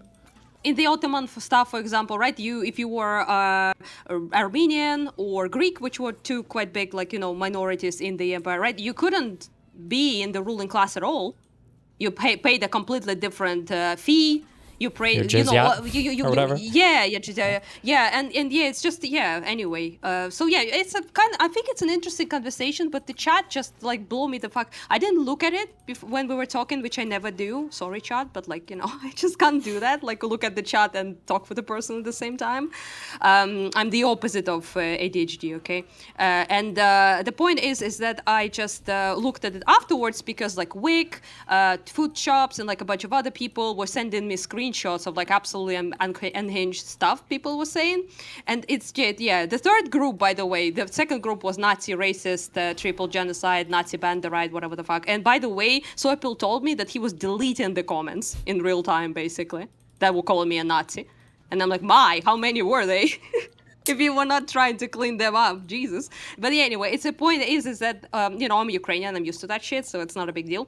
But then there was like this a third group of people, which I think are your fucking people, Destiny. They were like, Destiny this, Destiny this, Destiny that, Destiny this, Destiny that. They should have. Yeah, and I'm like, where the fuck is he? Is he in the same room? Like, why are we talking about everywhere. him? I'm ever present in all these rooms, yep. Yeah. And this, my favorite one was like, it's crazy, like Destiny influenced her to become a Nazi. True. First of all, I genuinely don't know what the fuck Nazi I even said, but like, it's also like offensive, okay? If Western, like he's a commie, lefty, whatever, feminist guy, I assume, the person who wrote that. Like, why do we assume that a girl cannot be a Nazi on her own? Like, what is this shit? Like, you know, taking credit? I mean, it's a real microcosm of politics today, right? Because there's a really interesting discussion, at least in my opinion, about the morality of having like an ethnic immigration policy. And just because something's understandable doesn't necessarily make it moral, right? I mean, the debate and discussion aside, but like that simply can't happen because you have these people that just have this. I mean, I don't even insult a black and white view of the world because it's even more extreme than that in some way, right? It's just stupid, dude. Yeah, I was shouting people down, labeling people in this very simplistic way, and it just completely destroys the discussion debate. Which, to be fair, Soilpill was really. They're not there for it. The issue is just that when we talk about. Like, this is the thing I talk about. When we use language, when we talk about morals, there's a whole bunch of like unstated qualifiers that a lot of times we don't even think about being there. And when you're in different countries, some of these things are going to be more evident than not. So when we talk about ethno-states in the United States, that's just a horrible thing because why would you even think about it? Like, that's just not a thing we're thinking about. Yeah. But like this thing comes up when it comes to like vaccines. Like if I were to ask, you know, an average person, do you think that we should literally force people to take like vaccines at threat of the cops coming in and murdering you? Like 99% of people would say, no, that's not ethical. But if I were to present to you that, okay, well, there's a disease right now that's making its way through society. It has an incubation period of like 4 weeks. It's got a 95% fatality rate. And for the other 5% of men, it makes their dick fall off. Do you think that we should, like, everybody, like, yeah, to get the cops and lock them down and do whatever the fuck you need? Not the dick. Because when you're thinking of like, you know, would it be moral to forcibly vaccine people? You're not thinking, would it be moral to forcibly vaccine people? What you're thinking is, would it be moral under threat of force to force a vaccine on somebody for a disease that's not actually life-threatening and doesn't impact them? Like, these are all the other thoughts that are in your head. You're just not like cognizant of it all the time. Yeah. I agree with you because that's what point of my conversation with him was to say that there is a nuance and you have to look at case-by-case basis, right? It depends on the history, on the context of the country. But there was one section that annoyed me a little bit, I will say, and probably will trigger the fuck out of you. But there was like this, that you have to we have to basically integrate people from Mariupol instead of like tossing them out, Russians that were settlers there.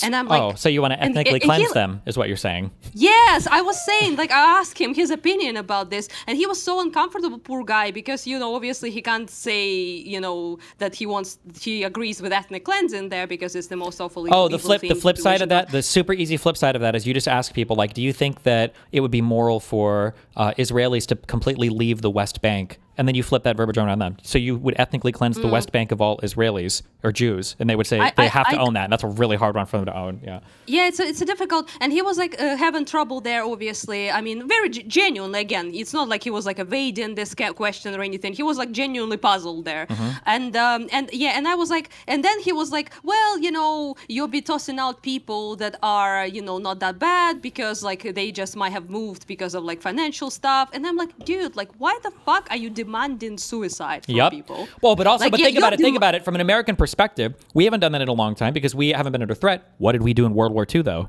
If you were Asian, you went in the fucking camp because we're not even going to risk it. How many people did we intern in the internment camps in the United States because we were so worried about everything else? So like the idea that, you know, we're above it or whatever. Well, when we feel threatened, you know, we'll take these, you know, crazy actions as well. And when you're not, it's like, oh, well, everybody should be as nice as us. It's like, well, nothing's going on with you guys. So yeah. Anyway, just if you watch it, I think you will enjoy the content there. But also, like, the chat might trigger the fuck out of you if you read it. So I don't know, like, be just cautious. Ignore the chat because the debate was really, really good actually. And no, actually, don't ignore the chat because it proves your point. It proves the point you made to Soypil way back. I listened to your conversation quite a bit of time ago. I don't remember, to be honest. But you were like basically talking about how leftists infiltrate and how they, you know, change up the nature of your community. And then if you don't police that shit, your community festers. Those like extreme positions, absolutely insane, radical shit. And I think it's the best proof ever. I told you need to toss an Eastern European in the lefty community in the West, and they will show what they are very fast. Dude, yeah, you have no test. idea. Oh, actually, I shouldn't say that to you. Actually, maybe you do have an idea. But the fact that like people in America are just so fucking clueless when it comes to something that like you can watch, especially if you don't like online politics, like so obviously, like you get these weird socialist, tanky, Marxist, Leninists that'll be like, guys, what we all need is just healthcare, and they're like, oh my god, this guy is great. Yeah, what the fuck? Yeah, it's just healthcare. Let's fucking go. What? High minimum wage? Oh, he just wants worker rights. And I was like, oh my god, kill me. Yeah, come on, guys. I know, okay. That's what happens. And I'm afraid for Soypil's soul, okay? Because when I showed them the comments, basically he was like, nah, it's fine, you know, they love you and stuff. And I'm like, love me like Russians love Ukrainians, I guess. That's how they love me. I don't know, my guy, like I don't feel the love. I don't know what I can tell you here. Yeah, so it was just, I think it's an interesting experiment in that sense. I wasn't like offended by any means. Yeah, but people who like on about Destiny, they're fucking unhinged, dude. And they were like, she's a loner, loner Brox and Destiny head. I honestly don't understand what that even means. I also just I love the idea that because you're like you've had family die in this war. You're living in a fucking war zone. You're watching buildings getting destroyed, and it's like, you know, huddled in the hallway of your currently being bombarded apartment. You're like watching Destiny stream to get his opinion on how to feel about Russia and like Eastern European politics. Like how unbelievably fucking retarded you have to be to think that like it's just so fucking stupid. Yeah, like Jesus Christ. And the irony to call you a Nazi when Ukraine is facing the modern day Nazis. Yeah, themselves. like these guys are like 2 steps away from like watching Zelensky and be like, I bet this guy's a fucking DGG subscriber, bro. He's a tier 5. I could tell by the way that he's so anti-fucking Russia for no reason. And it's like, oh my god. You're so obsessed. Like everything revolves like fucking around you. And I mean, I obviously, you know, I consider you a friend. I respect your opinions and stuff. But like, it's not like you particularly influenced my opinion on like Russia or like Eastern Europe or like anything really, or Israel or I think if you just say Israel's a country, that's enough to trigger a lot of lefties, because that's basically you were so tepid on saying anything positive really, and I was waiting to see if you'd say anything that I really disagree with, because I mean I think there's some ambiguity there, right? Like the Israeli government is pretty shitty. And I fucking hate them. That's not the point. And the best part was, especially when you brought up the Greek ethnic immigration policy, it was like, oh, she has a really good point. And I'm just watching chat, like they're zoned out. And then, triple genocide, she's racist. Exactly, and then the N-word comes up. I mean, you know, and it's like, wait a minute, she had a point. I mean, you kind of convinced me, like, okay, like it's too much bias towards discussing. I like how immigration they policy with I Israel. like how they write it though. It's very funny to me. I think Destiny can do that voice really well. But I will say something. For example, I will say something like, so you see, the point is that when you have a very legitimate threat as a minority country, like as a small country, and you need to really defend your people because they are, when we are ruled by other people, we have historically been prosecuted, discriminated, genocided, whatever the fuck, right? And that's the point. So this, in my opinion, is an anti-imperialist point. So I am talking to... so it's not a right-wing point at all. I'm saying, like, but they're like, so she is for racism and ethnic cleansing.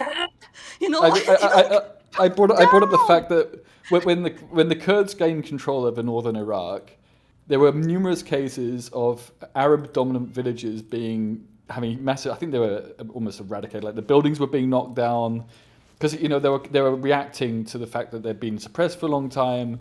But once they gained the power, then and they didn't want. No one wanted to hear that, because of course the Kurdish cause is very much supported on the left, and so they don't want to hear about any. Like shades of grey with regards to this, and the fact that these things are really complicated. Yes, that was my point. That's why I brought up Berlin massacre, for example, right? So I definitely support the nationalist Ukrainian movements in the sense of gaining independence from all the empires that were occupying us and tearing us apart. I obviously see their aim to create independent Ukrainian state, right? But the fact that their reaction, right, towards when they got power and they basically exterminated a huge number of Polish people that were just regular people, right, is the consequences of that occupation. And like it's a complicated thing, and I don't support that. But to bring your point up that something is understandable but not necessarily moral, right? So I understand where they were coming from, but sure as fuck don't support that, like on a moral ground. But it's just very. But if you bring that shit up and they're like just losing their fucking minds over there, it's just it's. Also, I will say, guys, last thing, because I need to walk to head out with my rabbit. It's late, and it's just that the point is that one of the most crazy things, in my opinion, as like an Eastern European kind of person, is that I hate Russia, obviously, right? I fucking hate that country. And I am less radical about it than the average Western leftist in fucking Los Angeles is about Israel. Like, that's nuts. Yeah. That's nuts. I have less fucking hatred in my heart, okay? To the people who bomb me every day, to the people who blown the fuck up my father, to the people who killed the person I loved, to the people who raped my friend, okay? To the people who destroyed half of my city, I have less animosity towards them than an average California guy has for the fucking Israel. Like, if that's not the result of, like, insanity, of insane fucking propaganda, I don't know what is. I'll be for real with you guys. And it's insane that if they're going to use the word genocide to describe what's happening to Palestinians, how the hell don't they do that with regards to what's happening to Ukraine? If they're going to do that in Palestine, because like that seems clearer. And I mean, I was talking to Dylan Burns the other day, and he was like, I don't want to use that word because that's for the academics. He's really, really careful. I really respected that position. But like, if you're going to use that already with regards to Palestine, then Ukraine is like an obvious case. What, with 15,000, 20,000 children abducted? That's literally under the definition of genocide, right? But they never say that. Yeah, I mean, I understand the position of not calling everything the G word. Like, I kind of, respect it a little bit. Exactly, but then you have to apply it across the board, right? Yeah, but if you throw it like to literally everything, then you should sure as fuck throw it here. So, that's kind of like a hypocritical thing. Either you don't use it everywhere, or you use it like, I mean, never mind. It's like never used about us at all. So, I'm used to that. Like, you can do literally anything to Ukrainians, and it's never the genocide, It's quite literally never the thing. You just have to roll with that. Nothing that is done to us is ever being recognized as bad as it is. So that's just a trend, that just persists in 21st century, so whatever. Anyway, gotta go, rabbit time, and hopefully I will finish working on that documentary soon, and then people can watch it. People from DGG, quite a bit of them subscribe to our East-West media, which is pretty cool, and it's a lot of it is like drawn most of it is like PPO is like anti-air defense, basically, right? That we have, and most of it is directed towards the fact that it's shifted from being just dudes with machine guns shooting down drones, right, or like artillery and stuff like that. That it completely migrated towards drone-on-drone violence, so to speak. So it's like interceptors now, and like it's aerial fucking battles of robots in the air, basically, right? And they talk about how that shifts. And to me, as a person who lives under Shahed drones every day, it's crazy that the West just ignores this. Like, this is the future, guys. This is how the wars will look from now on. Like, you can't put this fucking cat in the bag. That's it. That's the wars now. And now they kind of shook ass after Iran thrown their Shaheds at the allies, of United States in the Middle East. So at least the Middle Eastern countries are now like, hey, Ukraine, like, can you teach us your ways? So, I mean, I understand that, but it's like crazy until you guys, like Europeans and Americans and whatever, get like actually attacked like that. You seem to not give a fuck. I just don't understand this. Well, like, if anyone... I mean, that's not. There are two. Like, not everyone's a leftist, right? And okay, I'm speaking again in favor of Keir Starmer, but he helped Ukraine build a factory in the UK.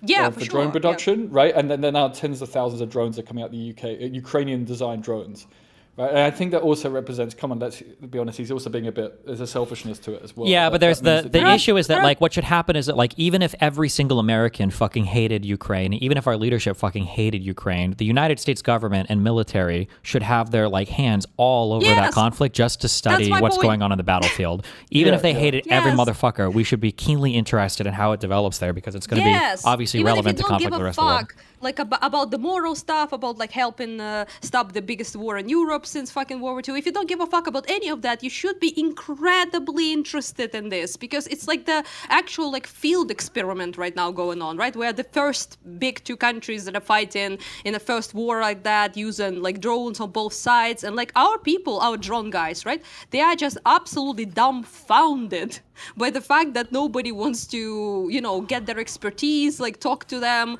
proper from the Trump even administration now, obviously, right? That we suggested help, and Trump was like, nah, fuck you, and we're like, what? Like, what do you mean? Like, it's happening in front of our eyes. That's the future now. Living under drone fucking buzzing, right? I don't even think about a drone as not a weapon anymore. Yeah. Like so it's just a bit crazy. Like sitting here and this is happening, and you live in like this dystopian nightmare of fucking drones hunting people down, surgically blowing up babushkas and animals and bicycle riders on the streets, and you have this like absolute no desire of any like people in the West seriously engage with this. It just, I don't know. So maybe I think Starmer's not so bad, and especially compared to other Western leaders.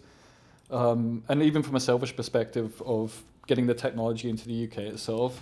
But it's just nowhere near enough. It's also about numbers, right? And it's about the sheer scale at which these things need to be produced. Because, of course, Russia might be behind Ukraine, but Russia's also learning, right?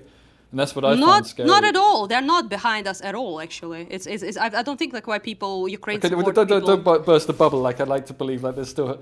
But exactly. So, no, that's not true. They're not.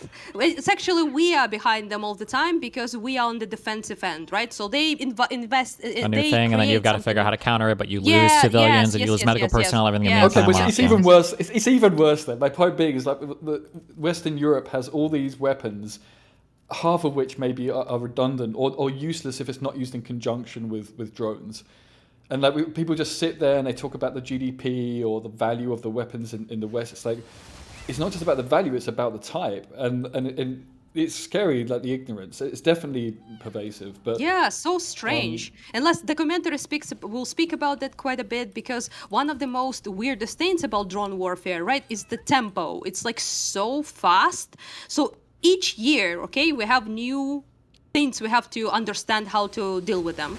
So Russians like invent a new thing. Like, for example, Zala drone is now a primarily problem. We had like a Molnia drone, like just about a year ago being the biggest problem. So we couldn't take down Molnia drones at all.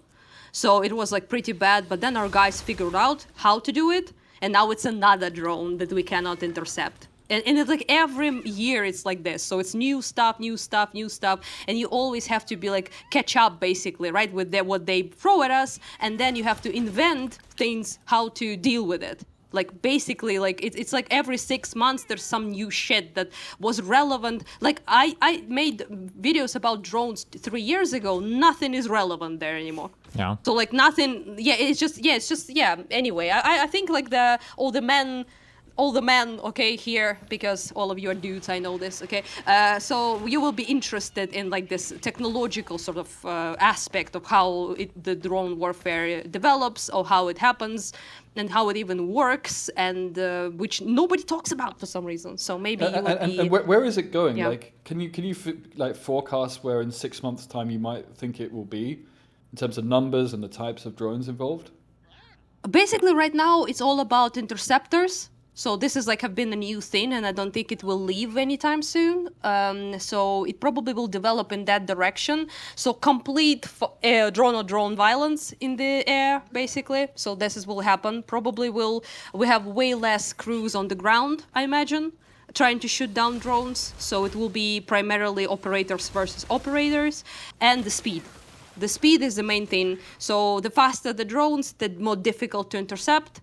And the speed game is something people are trying to figure out. For example, now we just don't have just FPVs or something like that. We also have what's called basically like a free wind, like it's like wind drones that are like much more like a little planes. Then they have like actual winds. So that's like kind of new stuff that people develop. Also, Zala has something that Russians called Oka Sauron, which is like Eye of Sauron. So these jokes write themselves, okay? We call them orcs, and they, name their shit like that. But anyway, point is that's just basically just a very, very high-tech camera that you put on the rear of the drone. So that creates huge problem for our interceptors now, because all of them come to intercept from behind, quote unquote. So the Zala drones now, they all do the maneuvers as soon as they see another drone approach. So this will be something that will be in the future. We will see more. We will have to figure out how to intercept them, not from behind and then detonate them, but somehow differently. This will be the next year, I think. Most will have this like backside view, if you will. What happened to all the fiber optic drones? I mean, they're still in use, right? Yes, of course. Most of the shit is fiber now, which is why jamming stopped being relevant. So there was like the jam and signal thing that was very relevant in like 2 years ago. You could like just jam drones, but now most of them are unjammable. So like I said, it moves so fast. Like things that were relevant like a couple of years ago, absolutely irrelevant now. So yeah, it's just the process is like extremely fast, like way faster than anything probably ever, unironically, in warfare, in terms of like development of technology during the war itself, right? So the strides are just crazy, like, and the damage the drones can do is crazy. So before we were like, operating scouting drones, like Chinese Mavics, like DJI Mavics is what I was buying for people, right? And mostly it was for my soldiers who are scouts, to just scout the land, right? Like the fields and shit like that. And now it's completely different game altogether. Now the Shahed drone can do a damage that a missile can do. It's like you've combined the development of aviation in the First World War plus Second World War all into one war. Because that's how the aviation started, right? Was a scouting. There were scouting initially, then there were bombers, and then they developed fighters to attack the bombers. But like a lot of that development just continued into the Second World War. But this seems to be like multiple times as fast and weird and wacky in ways you can't imagine. Yeah, it's so weird because like at the beginning when I was doing visiting soldiers and stuff like that, it was all about artillery primarily in like 22 and partially 23, right? And from then on, like most artillery crews are now being rebranded into drone units. So yeah, like snipers are dying out like as a brand, really. So you still have infantry, but infantry is supported by drones exclusively. Without eyes, you'll be dead in a second. So you need eyes in the sky, otherwise there's no point even doing anything. So yeah, I think it will be interesting, I hope, and with some like field footage as well, that Devin filmed the crazy guy that he's sitting with them catching drones. So yeah, I think like it's interesting in general, but like it's also mind-boggling to me that it sometimes feel like it happening here, you know, isolated sort of from the world, and the rest of the world just lives their lives like nothing happens, and like yeah, just quite strange. I saw a footage of a guy. Yeah, it's one thing the rest of the world, but like living in Germany, like Ukraine's what 800-900 kilometers from where I live. Yeah, Europe annoys me the most in that regard. And That's I'm true, yeah. really grateful for Ukrainian soldiers fighting for us, but also like these developments could really, really quickly come to us. So I mean, I could understand Americans being a bit more like you know, like isolationist and like it doesn't bother us, but like here in Western Europe, we should care just on a selfish front. It's insane. I find it completely shocking. Or leftists in Germany, like they say, oh, I'm pacifist. I don't want war. So I don't want to invest in weapons. It's like you invest as a deterrent. You're actually less likely to have the war, right? Dude. Well, last thing I can say is that like if the only way to make this positive, okay, my American friends recently have been teaching me as an Eastern European that we are too depresso, that we need to be more positive and to look positively into the future. The urge to tell them to fuck off is big, but I'm also trying to. So the positive thing is that I guess Europe has a very strong faith in us being the greatest meat shield of all time. So that's my positive take. So I think you guys just think that, you know, we're such a good meat shield that you will never have to deal with any of this. And that's why I don't have to bother yourselves. Well, I've never heard anyone use the term meat shield here, but yeah, I mean, I'm personally very grateful. Like, it's insane what Ukraine's doing for the rest of Europe. I appreciate that. I for sure do. But, you know, don't think I don't. But I just, that it's just we call ourselves out because we know that's what we are. Okay. So you don't need to sugarcoat it. I can understand that. And every person you ask understands that. It's just that my only wish is invest in the meat shield. Invest in it. Turn it into a drone shield instead. I mean, that seems to be the... Yeah, but no. Well, anyway, yeah, bye guys, and I hope, Destiny, you watch this convo, because I kind of, to be honest, it's very selfish. I just want to hear you scream and stuff, so I find it very entertaining. So, yeah.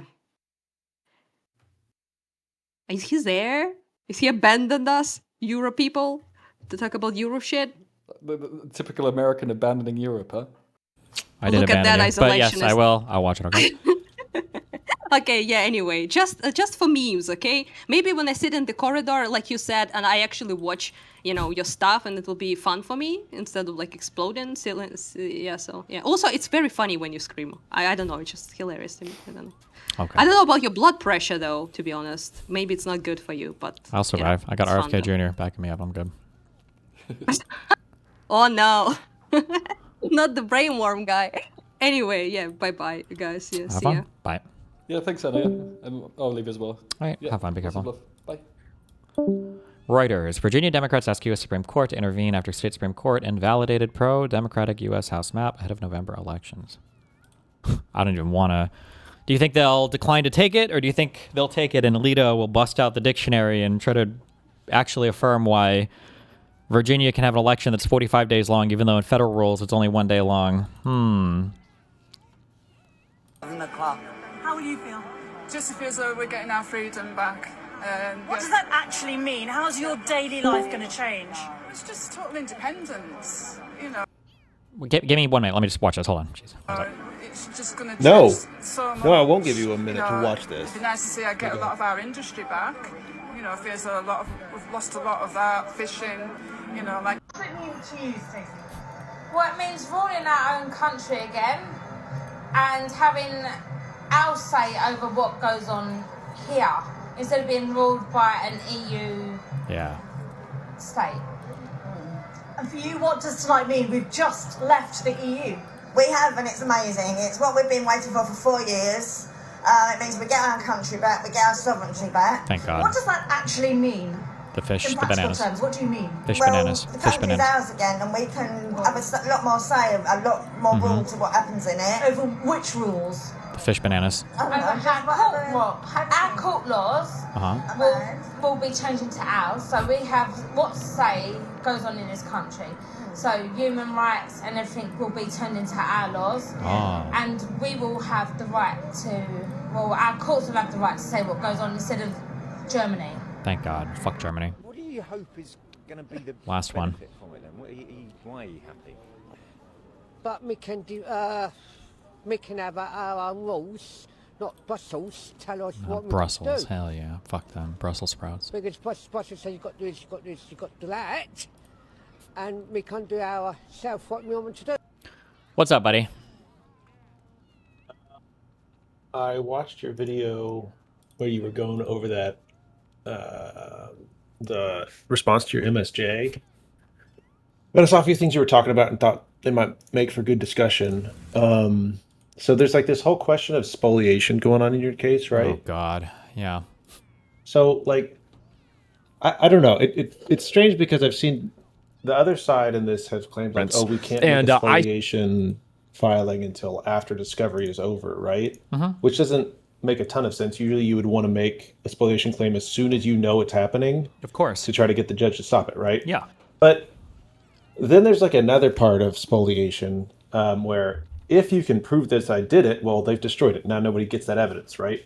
Well, then what you can do is you can say, okay, judge, now we want it on the record in front of the jury so that they know that this destruction happened, and we want the judge to direct the jury to basically assume the worst, right? So like, you know, that way then it there's no question. It's like the worst version of pleading the fifth, right? Where like, okay, I don't have this message, but here's what the opposing party says it probably said. So we're going to tell the jury to assume that. Yeah. So what's weird is like they're making all these arguments around you doing spoliation, blah blah blah blah blah.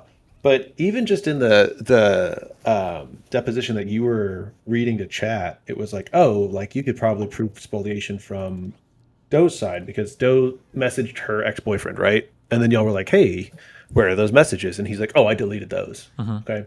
He probably doesn't have an obligation, really. Like he kind of did have an obligation. It's technically maybe spoliation, but actually, not something we're fighting over. You know what's really funny is you're both underthinking it and overthinking it. He actually did have an obligation. Do you know why? Because just by talking to Pixie, nope, it was likely that there was a lawsuit. No, because fucking Joanne represented him. So he was in a way, he's represented by an interested party in this thing. She should have told him that he has an obligation to hold on to those messages because they were relevant to the. Yeah, no. Was she representing him at the time of those messages? If she wasn't, it was like right around then. So he should. I'm pretty sure they messaged each other before. But I guess actually, technically, maybe you could say there was 2 days before where he didn't know. Maybe, but yeah, like there's theoretically like a very narrow window where maybe he did it and he didn't. But like the deal is like it's not if there's evidence that for a current lawsuit. It's if a reasonable person would think that a lawsuit is imminent and this would be relevant. Yeah, and very clearly it would be, right? So, but first off, like whatever, he doesn't have it. Probably not super material. He's not a super important witness to this. But I would bet Doe deleted her messages to him. Probably, yeah. All of those are discoverable, and there's zero excuse for her. So like you could easily, I don't know about easily, but you could file spoliation against her, say, look, she destroyed these things, blah, blah, blah. And then now the jury gets to assume all this bad stuff. And there's probably a bunch of different areas in this lawsuit where you could do that on their side. The issue is that we're like outside of discovery, so it's just kind of awkward to do all. And also like one issue is outside of discovery. Exactly, yeah. The second issue is how material because I'm not countersuing. So it's like what? It's like it's not like it's helping me build anything. And also like you can theoretically you can like use this stuff as impeachment. But it's just kind of funny that they're like claiming all of these things about you, and it would be like trivially easy to show that they have been doing a ton of spoliation. Absolutely, yeah. Right now. And the other side of it is like you mentioned it correctly before. You were like, well, there's literally no reason why you would think Abby MC is involved in any of this, and you having deleted her messages isn't an issue because you didn't. There was no reasonable expectation that she would be part of the lawsuit. Yeah, there's an annoying world where, and I don't know because I don't know how much you're supposed to anticipate. One, the judge taking a long time to rule on things, and then two, the other side just acting in like actual flagrant bad faith. But like, I did have those messages archived, thank God. But like technically I didn't need to have. Like I could have deleted them and had nothing, and then when they made the accusation, I could just say, okay, well, I don't have any of those messages at all. Like kick rocks. Like, I don't know. Good luck. You have Abby's one screenshot of a message that's half fucking wiped away with a black digital highlight or whatever. So what, but like, yeah. But the fact that I would say I went above and beyond my discovery requirements to satisfy everything that they requested. And now they want to try to like say that everything that I've requested or everything that I've provided is no good. And it's like, okay, fine. Like, let's take a best case reading of this and you wipe away all my evidence. We just have nothing. You have nothing. There's nothing, because you guys aren't even submitting evidence for anything. And if you're going to say that my stuff is spoliated, Abby is providing a fucking screenshot. And we don't even have the conversation. And we don't even have an unredacted screenshot. Like, you're going to hang your hat on that single screenshot for your entire federal case? Meanwhile, every single thing I provided is somehow just illegitimate because of some random Spanish dude that you found to copy-paste arguments from Kiwi Farms? It's fucking insane. Well, you're right. And then on top of that, you look at like what their main argument for why your stuff needs to be excluded is this expert witness, which like, first off, all of their arguments to exclude your information excludes Abby's.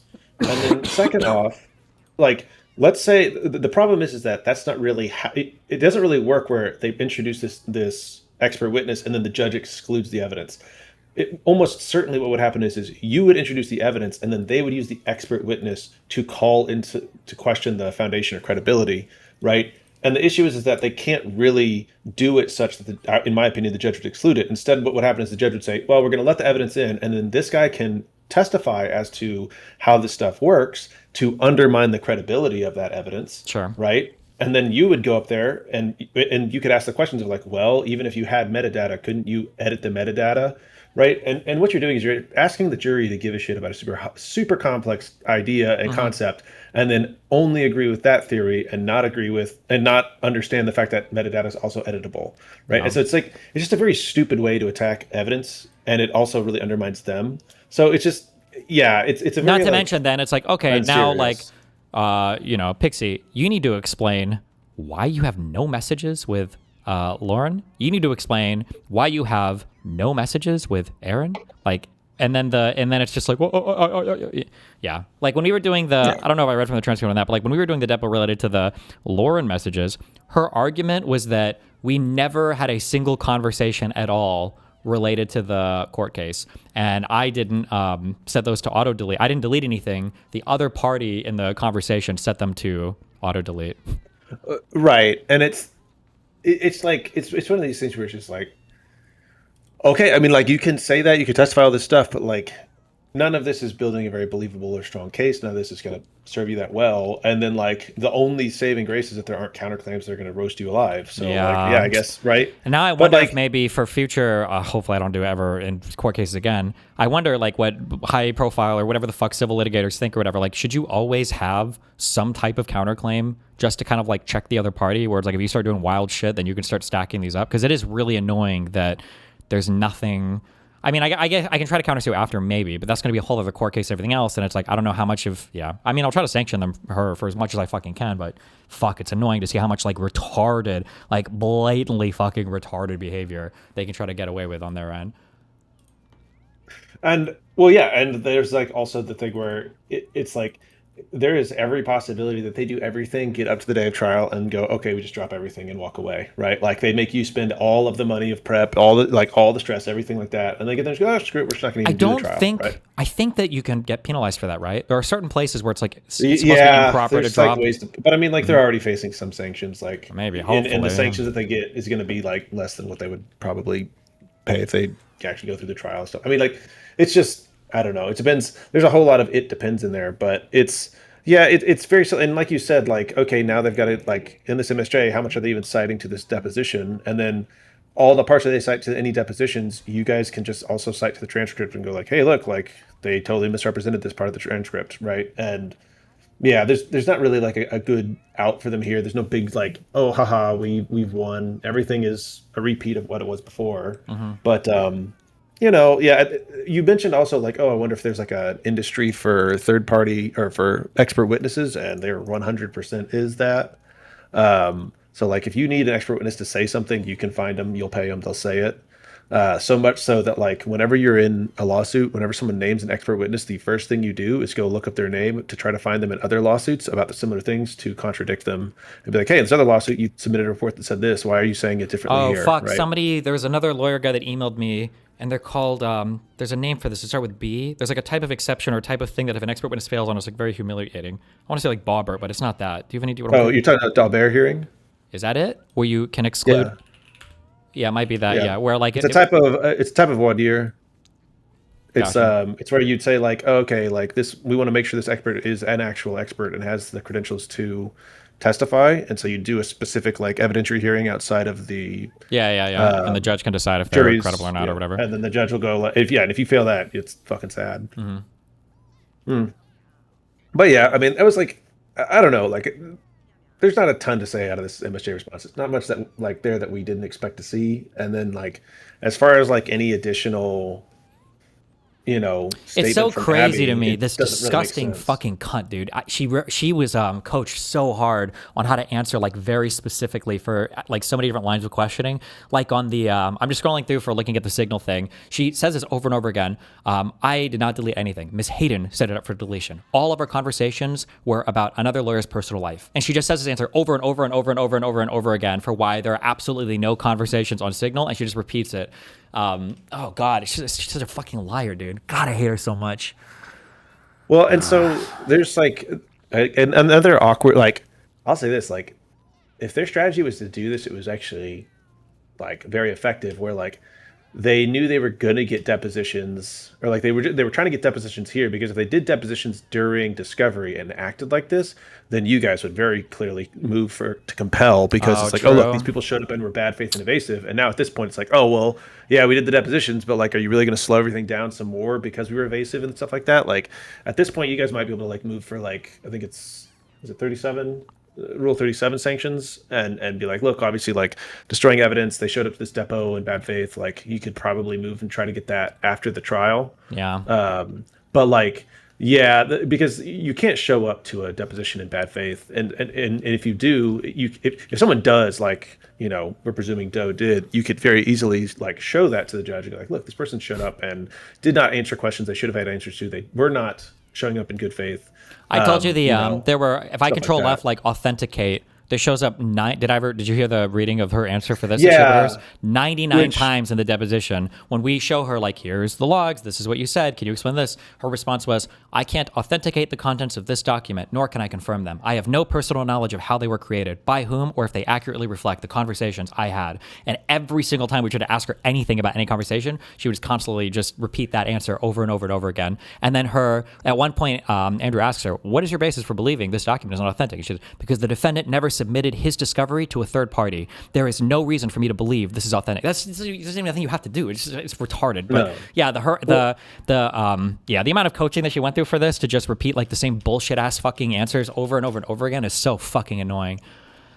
Well, and also the issue, like, and I'm sure if you read the depo, the transcript, you'll see this, where it's like, you know, she probably said that, and then Brett there goes like, okay, well, what's your opinion on what's on the document? And then she probably repeat the same thing, which, like, you can't do that, right? Like, I could literally pull out, you know, just like the book War and Peace, turn to a random page, read a paragraph on it, show them that paragraph, and go, what do you think about that? Ask them that question. And they have to give an answer.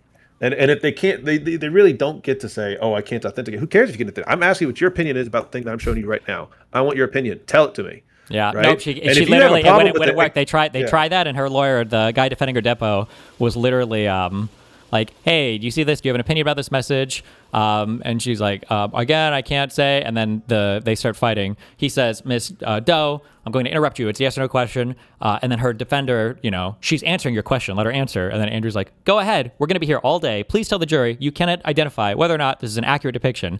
And then her defender says, she's trying, Andrew. She's trying. And Andrew says, she's not. She's trying to be an obstructionist. But go ahead, Miss Doe. Please go ahead.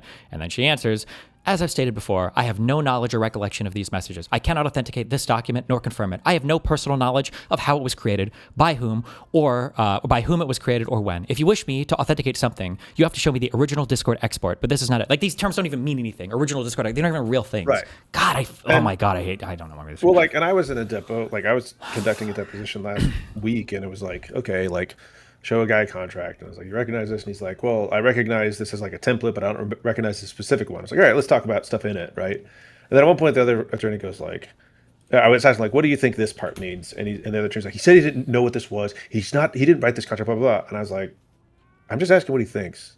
You know, if he doesn't have any opinion, he can say that. If you have an objection, just say the objection. Stop fighting with me, right?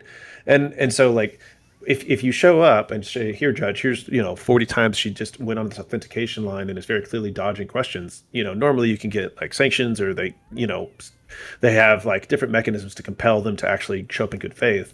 But now, like, you guys don't get to do that because, or you probably smartly are not going to do that because you want to get this over with, and the MSJ is on file, and you're very, you're likely going to win. So like, why would you delay everything just to go to another deposition where you're going to get things that you're not even really going to need for the MSJ that you're writing? So yeah, it's really stupid, and it's really like unfortunate. But we had a whole back and forth trying to explain like the $15 million in damages, and she says she can't talk about any of it without getting into attorney-client privilege. She can't speculate or talk about any part of anything having to do with any of the damages that she says she supposedly suffered that are, entitled to $15 million, and not even punitive, but just in whatever relief. Jesus. Yeah.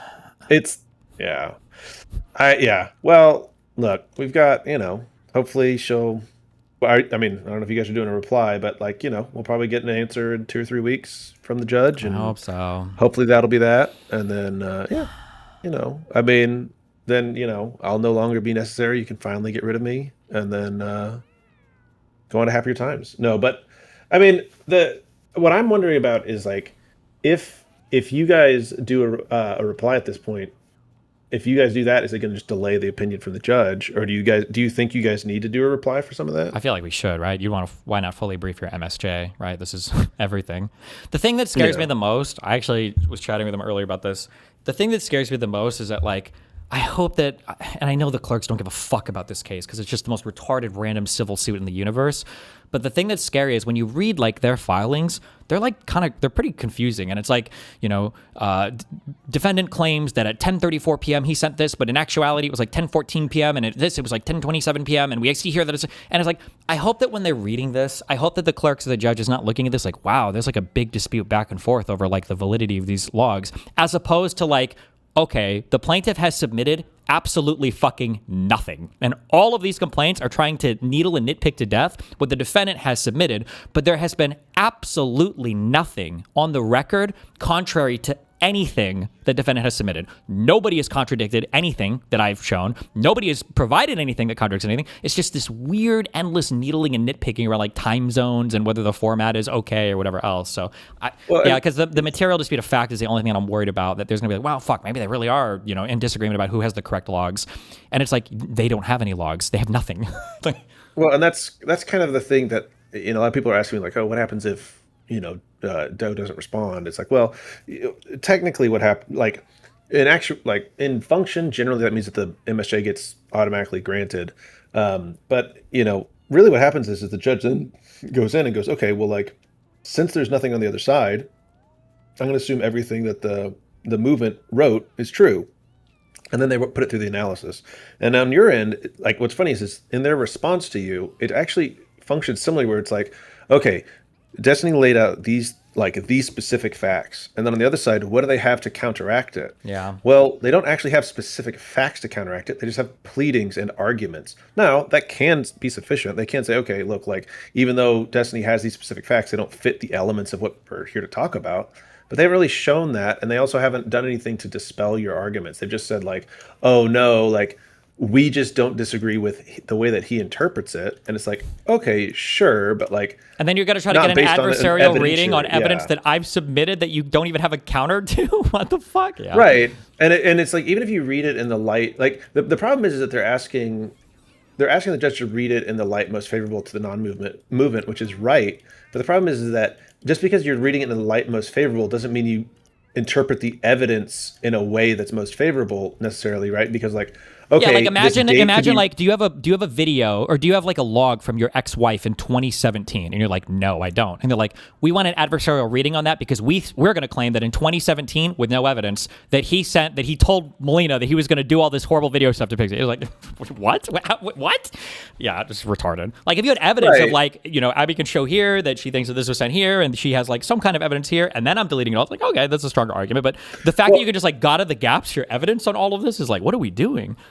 Well, right, because like let's say you said like, oh no, the date format's wrong. See, like here's these messages that show the date format this way, and then they said, well, no, actually, Judge, look, we have these messages about these two different.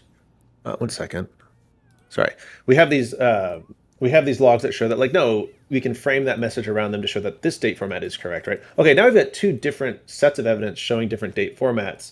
And it's like, okay, now the judge is going to have to like determine which one they believe and things like that. This is, they have a single message. And then like on your side, you can frame that message with the date formats to show. And it's like, well, the judge isn't going to look at that one single piece and go like, well, that's equal to all of this other evidence. They're still going to weigh everything.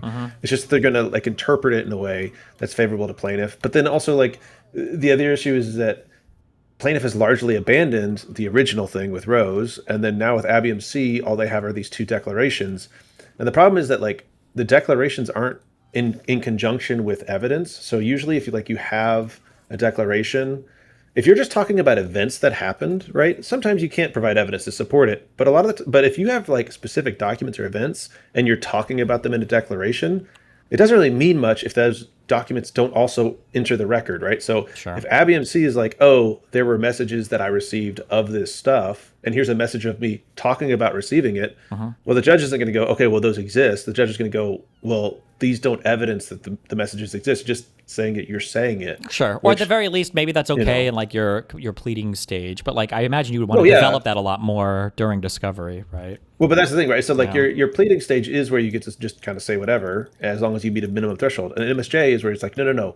You cannot rest on your pleadings. You are not allowed to rest on your pleadings. If you're making affirmative claims, you have to have evidence at that point. And just people saying that evidence exists or having evidence of the evidence existing is not sufficient. The whole line of questioning related to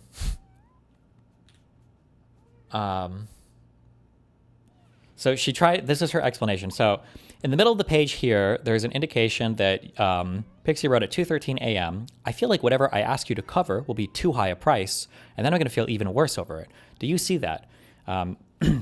She says, yes. Is that a message that you sent to Mr. Bonnell? Yes. Oh, she remembers this one.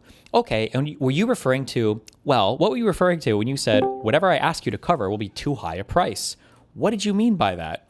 And I meant whether it was 5 or 10 or whatever number. I felt like if he said no, then it would just make me feel bad. And he says, Moot strikes are non-responsive. What did you mean by too high a price? And she said, I felt like no matter what I put, if he said no, I would just feel bad. Why would you feel bad? Because it would indicate that he doesn't actually think he hurt me to the level that I thought he hurt me. Was $15 million too high a price? I have no idea what would be too high a price because he never stated a price. Who never stated a price? The defendant. Why would the defendant need to state a price? Because he acknowledged that he hurt me, and I wanted to know what level he thought he was hurting me. And you thought he was hurting you at the level of $15 million? I thought he was hurting me to whatever price you place on wanting to die, I guess. Well, you placed a $15 million number on that. How did you get there? I've been instructed previously not to answer. You can't answer that question, can you? She's like, I can't do it. You can't do it. And then her lawyer's fighting a little bit. Wait, why can't she answer that? Because she says, her answer is, me justifying that number would essentially be revealing confidential attorney-client privilege, which I have been instructed not to answer. So that's retarded. I know. The only place you could figure damages out from is your attorney? Like, what? And then obviously Bretler pushes on that up a little bit. I don't understand how your damages would be attorney-client privilege information. Your damage would be a function of out-of-pocket losses, medical bills, all these things that you're required to prove to a jury, blah, blah, blah, blah, blah.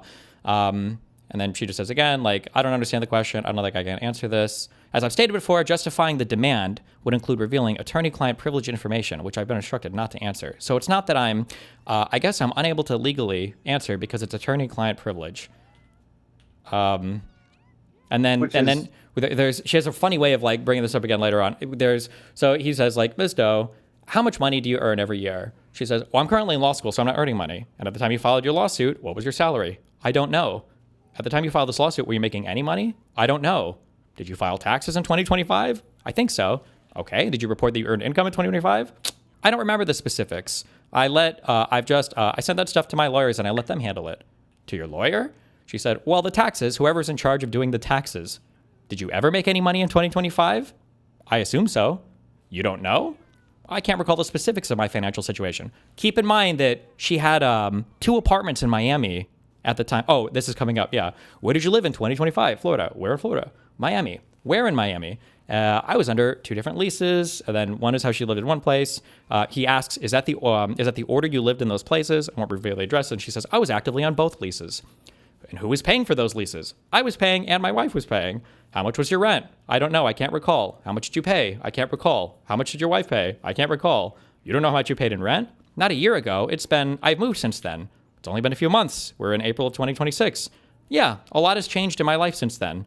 How did you make payments towards rent? Yes. How did you afford to make it? I previously worked for a company called Progressive Victory. Oh, and now she says, I think I was paid around $5,500 a month. Dude, the amount of God, she's so fucking shameless in here. I'm so triggered rereading this. This whole depo is so fucking triggering.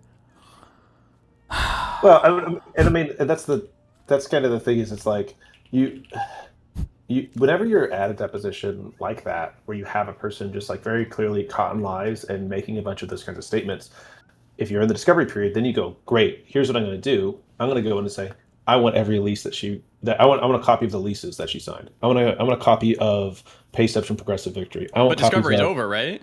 Exactly. So now you're not going to reopen that shit, right? Yeah. But so that's what I was saying before. We're like, I think they probably tactically did this so that it wouldn't be during discovery, so that you couldn't ask for more shit that would have been more pressing into her life. Because like before, I bet your discovery responses were precise enough that you could have gotten a motion to compel, but also were vague enough that like they could kind of skirt around and kind of like, oh, we have given it, and then you guys were like, I don't know if it's worth really fighting over. But like, if you guys had gone in and said like, we want your fucking leases, and they said we don't have copies of our leases, yeah, you're gonna go in front of a judge, and the judge is gonna rip them apart. For that. It's so retarded, dude. He brings back one more time. He's like, do you recall testifying? You see the talking before it's correct. Okay, you wrote at 2:13 a.m. I feel like whatever I asked you to cover will be too high a price. Do you see that? Yes. You deleted that message from your Discord chat with Mr. Bonnell, didn't you? Yes. And you deleted that message after your attorneys had sent you a document preservation demand to Mr. Bonnell. No. Isn't that true?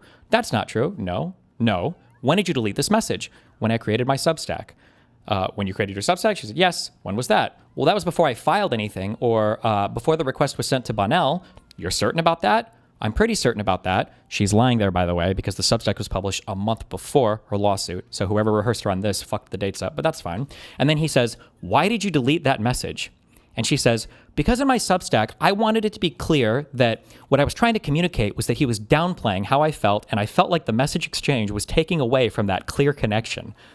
Holy fucking shit. Like, why would... It's just such a crazy thing to say that, like, I had to delete messages and shit to make him look worse in my already fucked in the head Substack. Like, Well, right. And then also it's like, it's very clearly right there. She's going, I wanted this to be a reputational harm, as much reputational harm as I could. Here's the affirmative actions I took to make sure your reputation was harmed even more. Right. Yeah. Oh, also, a quick meme, I guess, because we dropped this in the deposition and she didn't know I knew this. Pixie has 2 Reddit accounts, by the way, that she uses to post about the case on Reddit, or she hasn't in a long time, last year or whatever. One of these accounts she's going to do a huge fight with Forethought on, by the way. It's like creative writer _, and then there was one other one, but these were Reddit accounts that she never disclosed to us. I don't know how many other accounts she has, by the way. I just happen to know these because of a random connection and chance. But she lied about having these accounts because we asked her, what are all of your social media accounts? She didn't disclose either of these. And then when we brought it up in the deposition, she's like, oh, I guess maybe that might be my account. But it was failed experiment 5000 and then creative writer _ And it was funny because she was talking about her... She was talking about herself in the third person on these accounts to try to do damage control. That's an insane cope. Oh, wait, deleted by you. Oh, no, never mind. I thought she deleted the account. That's an insane cope. If she's not okay with anyone knowing about anything sexual or anything along those lines, why would she be okay with a random 19-year-old she never met knowing? She was like, oh, just leaving this here from a screenshot that was by her on another platform. Like, she's pretending to not be herself commenting on it. In my subreddit, Destiny has posited himself as someone knowledgeable and respectful of consent and relationships. You have no idea the conversations that happened between Pixie and Destiny. For all we know, Pixie explicitly stated she was not okay with the video being shared, or Destiny claimed he would get permission. But that's crazy. Yep. That was just, I only know 2 of them. Who knows what other ones, right? Here's another one, the creative writer underscore. That lie was towards Dan, Destiny's business partner, before she announced publicly that it was her in the video, / when she was still pretending it wasn't her. When did she say she did or didn't initiate the behavior? Like, it's just, dude, she's, oh my God, I'm so triggered by this person. But yeah. Well, I mean, the other weird, like the other like funny part, funny. The other one, really weird part was whenever she was talking about the immigration stuff, and she was like, "I don't know who sponsored my wife." Blah, blah, my blah. wife's green card. It's like, you mean the thing where you had to fill out a bunch of documents, and you would have like gone to the like, was the interview thing, and like done all like you would have. Like, there's no way that you successfully got through the marriage green card process and didn't know that, because if you didn't, they would have brought it up at the interview and been like, "Oh, this is a fake marriage." Yeah. Like they are like, I don't know, like in my experience, they're pretty fucking thorough in those reviews. And like if she went in there not knowing her shit, they would not have granted the green card. So like the idea that now she's here today, she's like, I don't remember. It's like, oh, okay. Did you have any brain damage since then? Like, what's wrong with you? Brettler asked something like, why can you only remember the things that seem to be helping you, and you've forgotten everything that doesn't seem to be helping you? Yeah. When we try to ask about like the legal fees, she just has like no idea like who's paying anything. Is this person a family friend? Yes. Is he charging you for his attorney services in connection with your claim? Yes. How much does he charge you? I can't recall. Are you paying him by the hour? I think so. Or are you paying him on a contingency basis? No, by the hour. Does he send you monthly bills? Yes. And to date, how much have you paid in attorney's fees? I don't know. To the best of your recollection, over $50,000, which is just the Substack. Is that just to Mr. Perez, or is that also to Ms. Peters? I can't recall. Does Ms. Peters also charge you by the hour? I don't know. Maybe. Does she send you monthly invoices? Not directly, meaning it goes to her dad. When you say not directly, oh, never mind. He sends it to Carlos. I think it goes to Carlos, but I can't recall. So does Ms. Peters send Mr. Perez invoices, and then blah, blah, blah, sends it to you? I can't recall. I think so, but I can't recall. Can you recall how much you've paid to this or every other? No. Yeah, it's just, yeah. And then eventually I think she... Well, this is the other thing, is like, if this was during discovery, to be a broken record, you could say like, okay, you don't know this, who would know it? Who would have that information, right? And you start building a list of names and go, great, these are all people that I'm going to... 100%, like, absolutely, yes.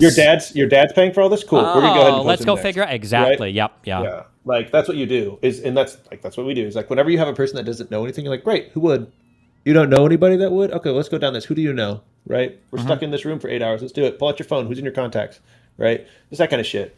And you just start boom, boom, boom, boom, boom. And that stuff's all kind of out of reach. Now, look at it, I mean, it's all based on your appetite. And like, especially the other side, if you have counterclaims and you're playing with house money, that's when you can really start doing that stuff too. Because like, let's say even you did have the time for this, then you've got to be like, all right, am I going to pony up another 15K to like depose every single person she lists? Yeah, without a counterclaim present, it's like, what's the point? Yeah, but yeah. Oh, and then another good meme. I don't know if this actually mattered or not. I have no idea. But she also claims, I don't know if this was to help her. I just don't believe anything she says because she's lied about fucking everything. But she also claims that in August of last year, her phone got stolen. And so she has no messages or anything back from anything related to that. So it's like, oh, fuck, You're claiming today under oath penalty perjury, you have evidence that Sumano transmitted the video depicting you to Abby, blah, blah, blah. I'd like to know why we don't have that evidence. She says, I don't think there's specific evidence of the video because defendant has deleted it. That's my understanding. And you have no basis for that statement, correct? You have no evidence that Mr. Bennell deleted some purported communications, do you? She said, oh, there is evidence. You have evidence that Mr. Bennell deleted communications between him and Abby MC?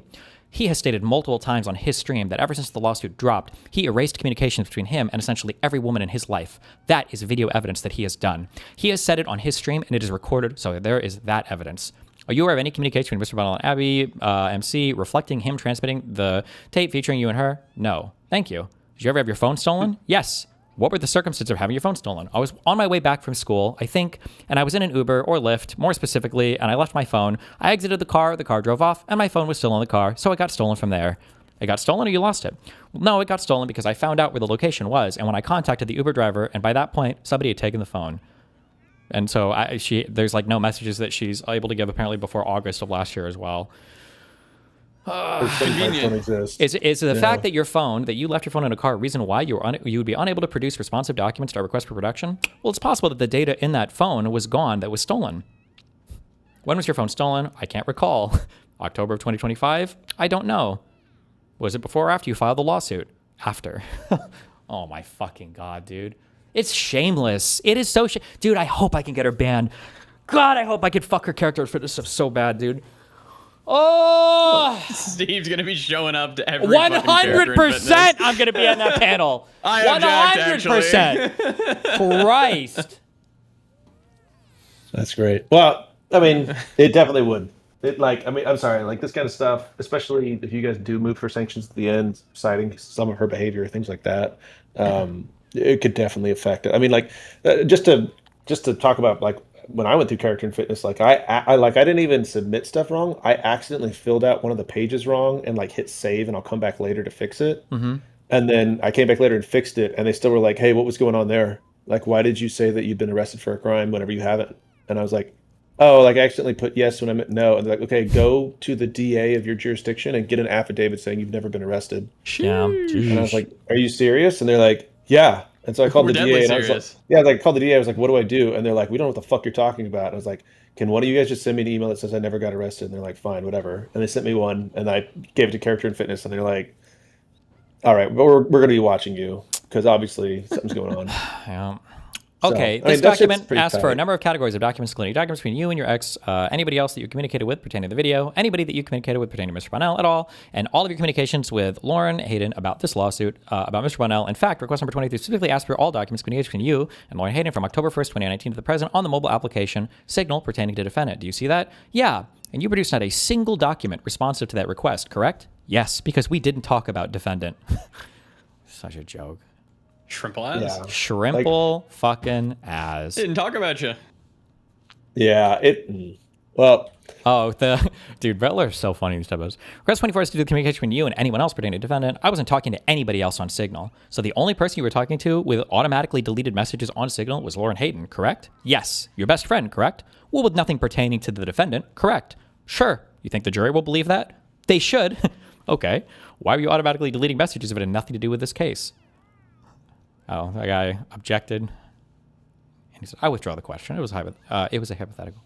Jesus. Sheesh. Anyway. Yeah. Whatever. Good memes. Oh.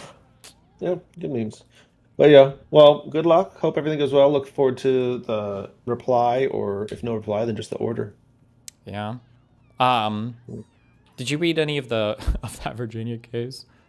I didn't read all of it. I read some summaries of it. 1 second. I need to address some haters out there. Nice. Yeah.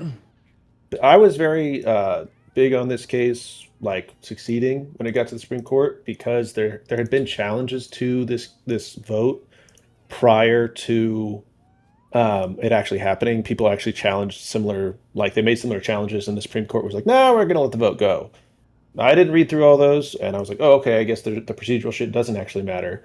And then if you read it this time, they go, "Oh, hey, the reason we didn't do that before is because there's like this norm that we're following where we don't rule on this shit until the vote is over," which I think is like, I did not assume they would be that stupid, because like, why make the state go through all the cost and expense and difficulty of an election if you're just going to cancel it afterwards? If you have the opportunity to cancel it beforehand, why wouldn't you do that? Anyways, so then now this time they're like, okay, now that it's happened, we're willing to actually cancel it. And so they negated it.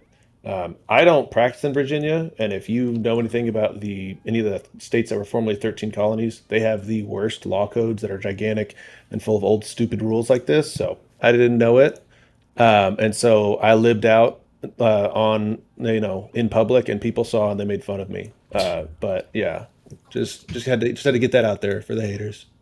It's a pretty Fuck the haters. It's a pretty extraordinarily retarded decision. The dissent, I think, is really strong. It's pretty astounding. But yeah. Well, the Supreme Court challenge, I feel like, is a good challenge for federal law reasons. But I have a feeling the Supreme Court is going to find a reason to either not hear it, or Alito's going to write the most retarded thing you've ever seen in your entire life about it. But I don't know. You'd have to assume that the court was acting in bad faith for that, though. Well, actually true. But yeah. But well, just real quick going back, I just wanted to say that because that stuff before, because it's like I feel like there's a lot of people nowadays that have a hard time admitting whenever they get something wrong, or they try to they make a guess and it doesn't go the way they said. And I think it's really not a good thing for us to keep encouraging people to not address those things or wait, hold on, I'm sorry, I'm humility to admit totally they're lost wrong. right now. What are you talking about right now, or what are we? Whenever I just before was saying, hey, I was wrong about my prediction, and I'm saying that I think that there's a lot of people out there, especially online, that won't admit when they're wrong, and I think that hey, it's totally fine to do that, and it should be more normal to say, hey, this is my prediction, this is why I got it wrong, and I don't have to go kill myself now just because I got one prediction wrong live on the internet. You do. Whoa, I'm sorry. But yeah, okay, I got to get back to my job. I love you guys. Have a good one. Be careful, bud. Okay. Love you more. Shut up. Didn't dispute it. Easy. You don't know what he's disputing, motherfucker. I'm being told this in DMs. How do you know? That's the thread.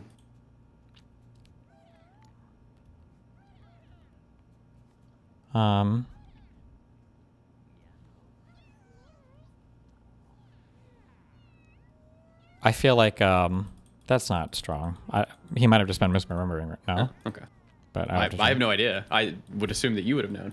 I don't remember that, but okay. Okay. Fuck you, okay. Moot. Yeah? Come on then. Pump me. Whoa, what? Look who posted it. Click. It's cinema. Jesus Christ. Stop.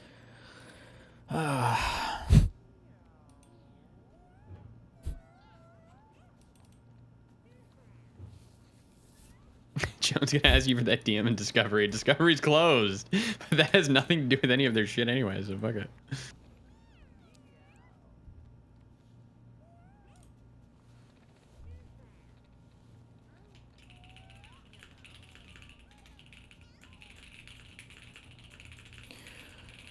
Okay.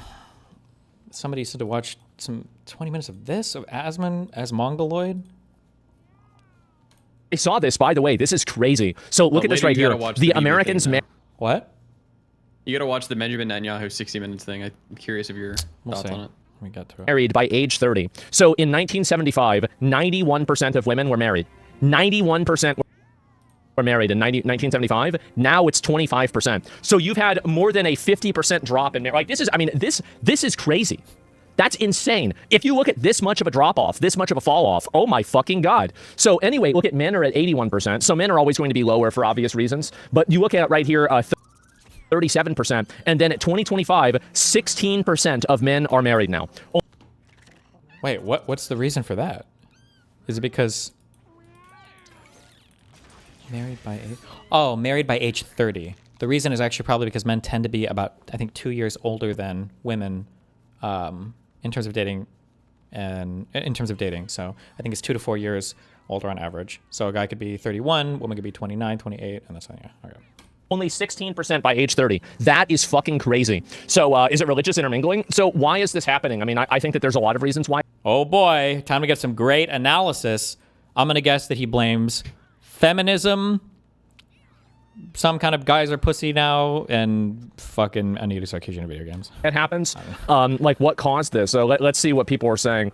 And my great-grandfather, 7 kids. My grandfather, 4 kids. My father, 2 kids. Me, a cat. My cat is now neutered. Oh no. It's the end. Okay, let's investigate this Twitter picture. We have no idea what the sourcing is. How are we going to investigate it? By seeing what people on Twitter say about the picture on Twitter. All right, let's go. Right? So why did this happen? I mean, I think Tell like, us I mean, why. everybody Yeah. has a different reason for like Yeah. not getting married. But tell us for I real, think bro. that nowadays, one of the big reasons why it's so low, because you look at how fast it went down. You have it go from like 77 to like, I guess 50. Well, I guess actually it's about the same drop. But either way, you have it drop so much. I think right now it's because of technology. I think that's a big reason. I think also like culturally, it's harder to spend money.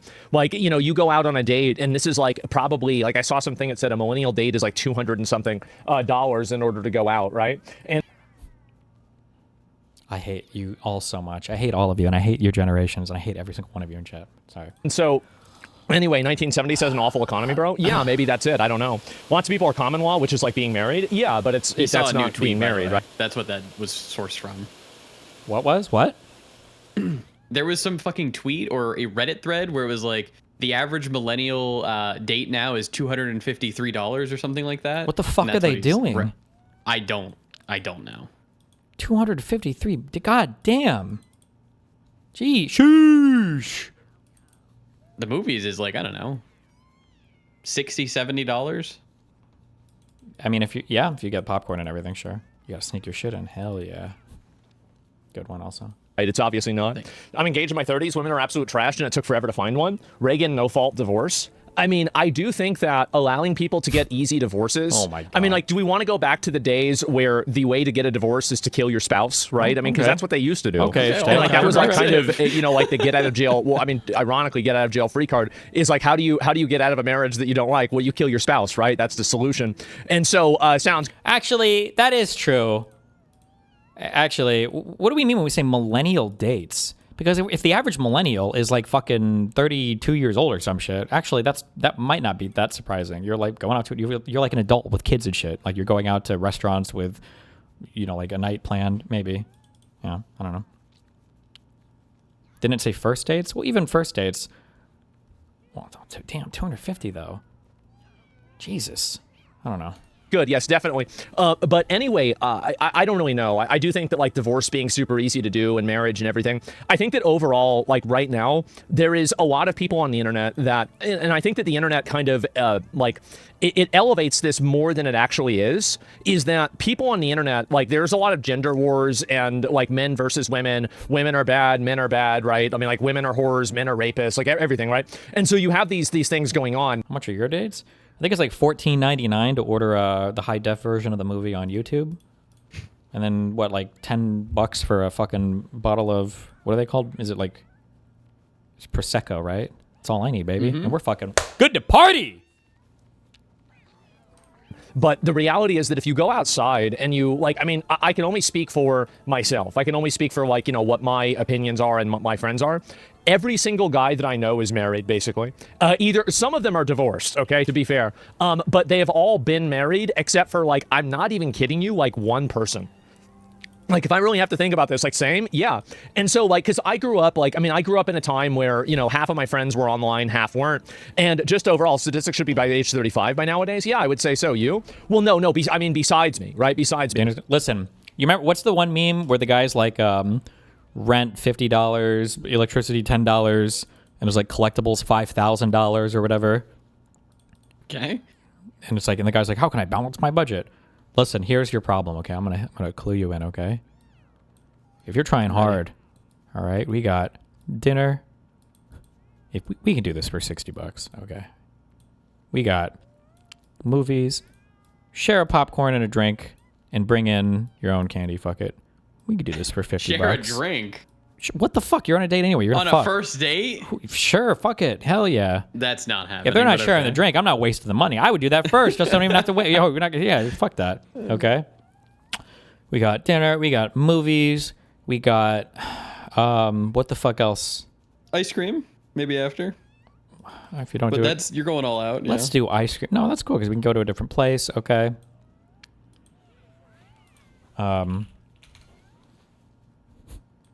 Depending on where you're at, this can be pricey. We'll say $15, okay? Here's your big issue, guys. Do not ever, ever, ever, ever, ever go out for drinks, okay? This, oh, true. Right here, don't do this. Don't ever do this. It's like, yeah, $500. That's like, depending on where you're at, anywhere from 10 to, well, we outside of crazy. I was going to say 30. I was say anywhere from 10 to $20 per mixed drink for like 1 to 2 maybe shots of alcohol. Fuck that. Fuck that. You know, when I went to Montreal, you know what's cool there is there's a lot of restaurants that are BYOB, which is fucking sick because then you can go to the restaurant. You just bring your own drinks and you just get fucked up. Okay. Those Quebecois know what they're doing. Based.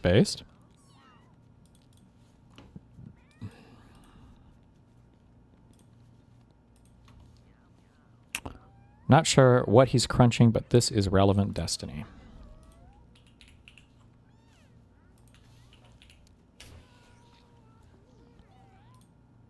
Most adults understand this struggle.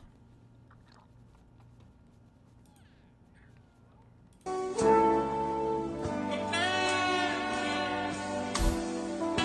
you're theory crafting at the beginning of the month. Okay. Rent, car payment, insurance, phone, utilities. $650 for car payment? What if I don't buy this? How much will I have left what if I don't do this? You have to do it at the beginning of the month also because you never check your bank account because fuck that. You just spend until your car gets declined. You're like, oh, guess I'm over. Fuck it. And you hope they don't bounce you. Back in my day, we had bounce fees and they really fucking wrecked you with that shit. Metaloid said the average car payment in the U.S. is $800. There is no fucking right way. Now? No. Who said that? What? Metaloid. No. It is quite high right now, but 800? No. The fuck. Maybe for the average, The average like new car payment is maybe. $750 to $720. Sure. Or yeah, $772. Jeez. Nice, dude. That is a lot of money. Like my friend Eric isn't married. He's just been engaged to the same girl that he's been dating for 12 years, okay? So I don't know what that means. I don't know what he's doing. I have no idea. Why don't you marry her? Look, guys, who the fuck knows? But yeah, that's the one that I'm counting that isn't married, okay? He's smart. If no, you're not smart. Like, if it doesn't matter, it's not it. They're both doing very well. Don't let his girl see this. Yeah, right. And he's just leasing. Yeah, it's a pretty long lease. And that's like a rent to own type thing, right? And so doesn't want to commit? Maybe. I really have no idea. He's got tons of money now, too. He's like, he works in IT. And so he's doing very well financially. And so anyway, so he's the only person I know that isn't married. Everybody else that I know has either been married or ended up, or still is married, right? So I find it to be kind of odd that like the numbers are so low. I really do. That's an insane 16%, which is weird to me because, as I said, everybody that I know is basically married. But to be fair, I mean, I'm 35, right? So my friends have been usually about 30 for like 5 years. How many of them were married by 30? I would say like 60%, 70%, something like that. So maybe I just have like a unique sample size, but that's about it. Are they Catholics? No, I think that like you have a pretty big, like I would say that it's generally between Christian, Catholic, and atheist or agnostic. Like that would be pretty much the majority. Yeah, I'd say so, definitely. Maybe a couple of, friends that I have, they're Muslim, but they're also married too. So yeah, you can correlate it to online-only socialization. Well, I was going to say that, but I don't think that you're right because look at these number disparities. 1985, 2005, everybody wasn't online. Like 2005, most people still didn't have the internet in their home. Let me just look this up and make sure that my general statement is true. We had family computers, but I would say by 2005, most people had the internet in their home. For sure. In the USA, they must have in 2005. Everybody with their own computer, like 7 computers in every fucking house? No. But like, gotta be, most people have. Oh my God, I like how he doesn't even go to Google now. It's all on Grok. He's totally platform captured. Holy sheesh. In 2005, what percentage of households had the internet? I'm going to say 30 to 40%. Ah, fuck. I'm going to guess 85. In Which year? 2005? I'm going to guess 85%. Good luck. I'm going to guess 64. Fuck you. Probably closer to 30%. Come on, Grok. Come on, Grok. Let's go, Grok. Fuck you, loser. I win again. 55 to 60%. Wow.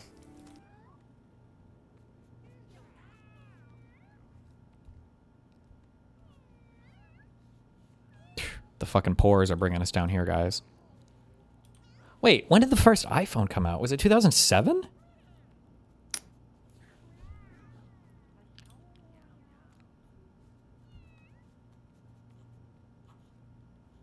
Okay. Internet access. Internet access is very different, right? Households, is this internet access lived in a household? Oh, with internet access. Okay. So no.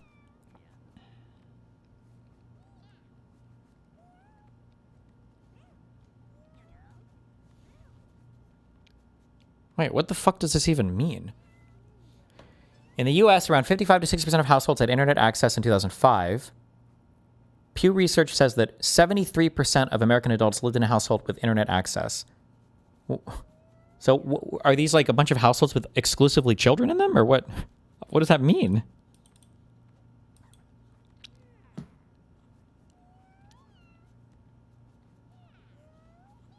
I think the Pew one is closer. Fuck you. Wow, I guess I underestimated. I dramatically did. And so I guess we lived in a working class neighborhood, so people couldn't afford the internet, right? So, you know, a little bit off on that one. So that's why I looked. And anyway, it was on dial-up though. And so anyway, the reason why I think is like 2005, you didn't have a lot of dating websites, right? Like, I mean, I remember like there was this really big like love movie and it was called You've Got Mail. And it was like about two people that were emailing each other back and forth and they fell in love. And this was like a crazy, like this story was like her for like 2003 or something like that. Where it's like, okay, well now that's normalized. Whereas like people were like, well, Joaquin Phoenix falls in love with a fucking robot. There's no Guessing older people didn't have internet and kids not at home most likely. Oh, true, probably. Actually, it's probably older people and probably a lot of poorer neighborhoods because the computer shit I think was quite a bit more expensive back then. And you would need a computer, and it's not like there was a ton of shit to do on the internet. So my guess is there were probably a lot of working class, lower class, poor people that didn't have like home computers and shit. That'd be my guess. Way that's gonna happen, right? There's no way that people are just gonna start dating a robot. What's up, S-Fan? And so, yeah. And so I think that's really the difference, right? 3 months, yeah, 3 weeks AOL. Do you guys remember in Blockbuster where you would get the AOL CDs? I remember I was in middle school and we would take the CDs and you would go to Blockbuster. It was the pipeline, right? And so this is the pipeline, right? Member okay, berries. so you have right here, let me see if I can find it. Am I the only one? Blockbuster, home. What is this here? Yeah, I mean, it's this. Am I the only one, guys? Surely I'm not the only guy, right? I mean, come on. It made cool colors? Yeah, I mean, what do you mean? So school to prison? Yeah, and then you go to jail. Right, exactly. And forgot Frisbees? Yeah, I don't even know if we did that. And Netscape CDs as well. Well, anyway, so... You know, I think that a lot of people stopped getting married because, number one, I think that there was a lot of, like, kind of narratives about, like, marriage. Like, somebody gets... Like, my dad would tell me about, you know, how annoying it was that, you know, my dad had, like... He had to give over, like, you know, this is in, like, the 1990s, like, hundreds of thousands of dollars to, like, my mom whenever he got divorced. Because, like, my dad made a lot of money. And so he's like, can you imagine, you know, having all your money cut in half just to give it to Shell, which is my mom, for her to sit on her fucking ass and smoke cigarettes and play video games and do fucking nothing? Meanwhile, I bust my ass going to work every day, right? The man always loses, exactly. And so, anyway, that's what it was. And so, net zero, too. And then she wasted all the money, by the way. She wasted all of the money on, like, fucking, you know, fucking candy. Like, she didn't get a job for, like, like, basically, she went from basically living off, like, being married to my dad, living off of my dad. Well, first, she lived as an adult with her dad, my grandfather, Grampy. She was living with Grampy. And then finally, my dad then picks her up and takes her to his house, and then she's living in his house. And then they get divorced, then she's living on his money. Then after that runs out, then she's living on the government's money. And then after the government money runs out, then she's living on my money. That was it. That's the entire thing. That was the whole time. Classic women. Exactly. What a life. And yeah, where's the dowry? I wonder. And yeah, honestly, like my grandpa was actually very, oh geez, like I don't even know if I want to say that. Never mind. Because I know some of my other extended family might hear this. But anyway, what is this here? You see Trump is suspending federal gas taxes? No, I didn't see that. Is there anything else I need to watch from this? What is it? Is it another way to, like, make gas prices go down? Yeah, I mean, that's obviously a good thing for sure. And say it. Okay, well, some of the different older people, like, you know, fucking my great aunt liked my dad more than my mom, even though my mom was their family. They did. They overwhelmingly liked my dad more. And so that's really what it was. And all my women divorce hot didn't have a name by saying this. No, I'm not. Day 2. No. If at first you don't succeed, yes, you can make a TikTok crying about it, but then after that, get up and do it again. You're not. So, what the fuck is this? 3,000. Okay.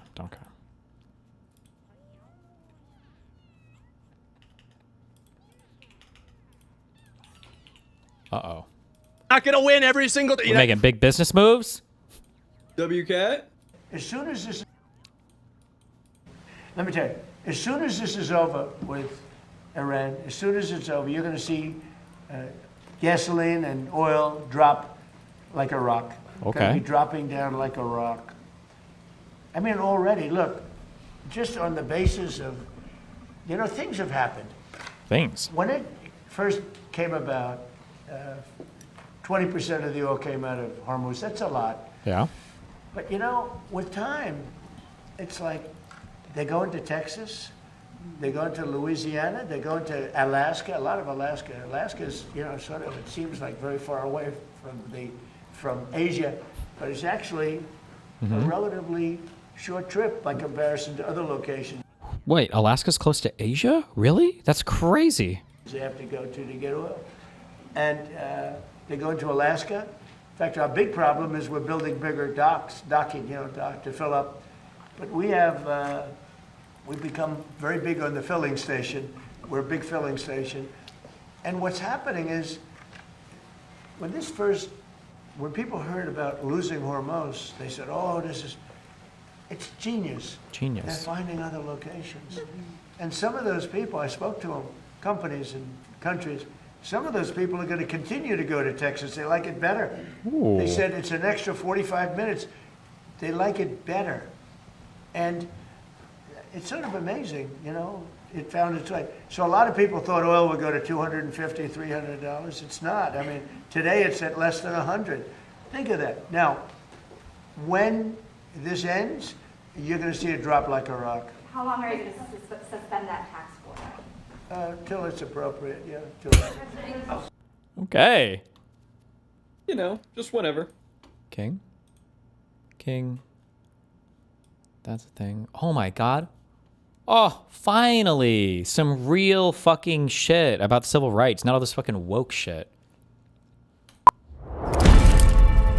If you ask American teenagers basic questions about American history, you'll quickly discover that they don't know much about it. True. One Gallup poll found that most American teens are unaware that Columbus arrived in 1492. Okay, that's like the dumbest. Who the fuck cares? When Columbus arrived, I feel like there are more pressing questions to know that you have a familiarity with like U.S. history or current U.S. civics or whatever, but okay. 92. More than 2/3 don't know that states' rights were an issue in the Civil War. Okay, I'm sorry. Okay, we're getting ready for this one. Oh boy. Jesus. And 3/4 are unaware that the United States gained independence in 1776. More interesting is what they do know. In May 2008, 2 college professors gave 2,000 American high school juniors and seniors a simple prompt. Starting from Columbus to the present day, jot down the names of the most famous Americans in history. The only ground rule is that they cannot be president. The top 3 answers were all Martin Luther King, Gandhi, and Elvis. All black. Harriet Tubman, what? Rosa Parks, and in first place, of course, Martin Luther King Jr., who was named by 2/3 of the students. Yikes. Benjamin Franklin, by comparison, was named by just 29%. What the fuck? And that's the guy that invented electricity. Thomas Edison made the top 10, but was outranked by Oprah Winfrey. What? A similar survey of college students between 1975 and 1988 had radically different answers. Their top choices, Betsy Ross and Paul Revere, didn't even make the top 10 by the mid-2000s. Paul Revere? What? This is because sometime between 1988 and 1995, things radically changed. National heroes like George Washington and Ben Franklin were replaced with a new class of central figures in American history.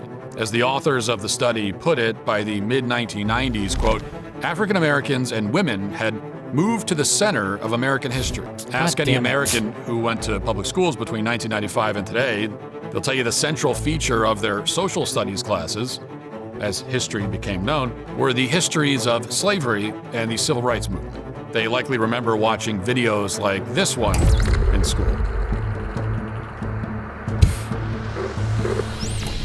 We wanted to show you a clip of Martin Luther King Jr.'s I Have a Dream speech there, but it turns out we couldn't.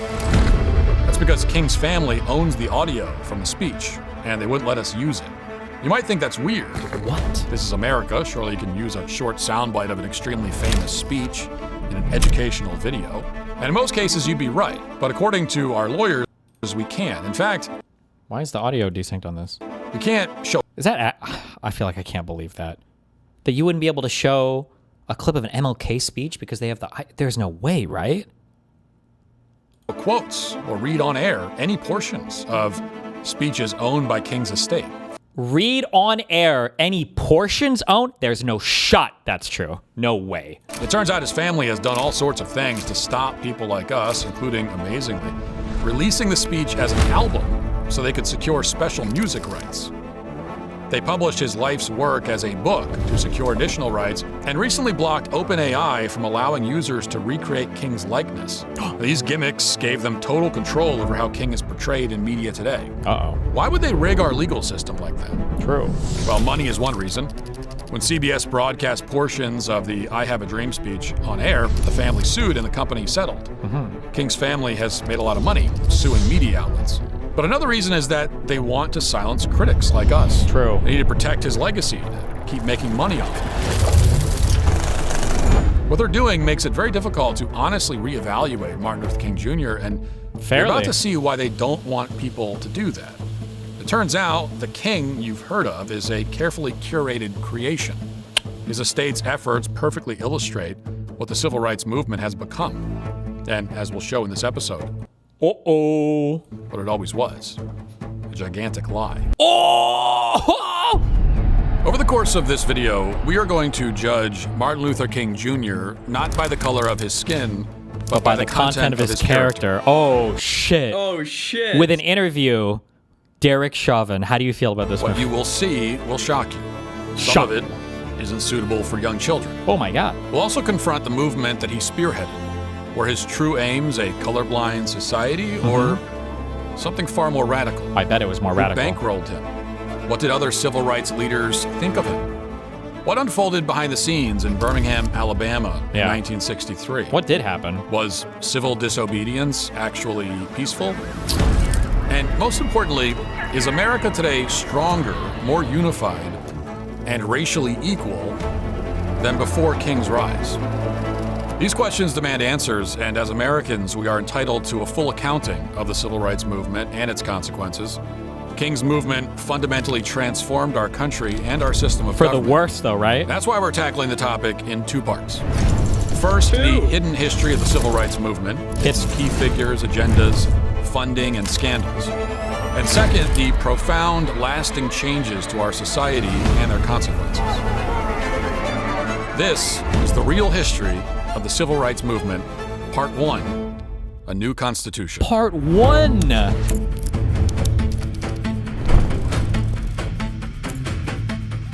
Part 1, baby. Holy she. Well, I don't know if this is right now, but damn. Daily Wire? Yeah, that's his network, dummy.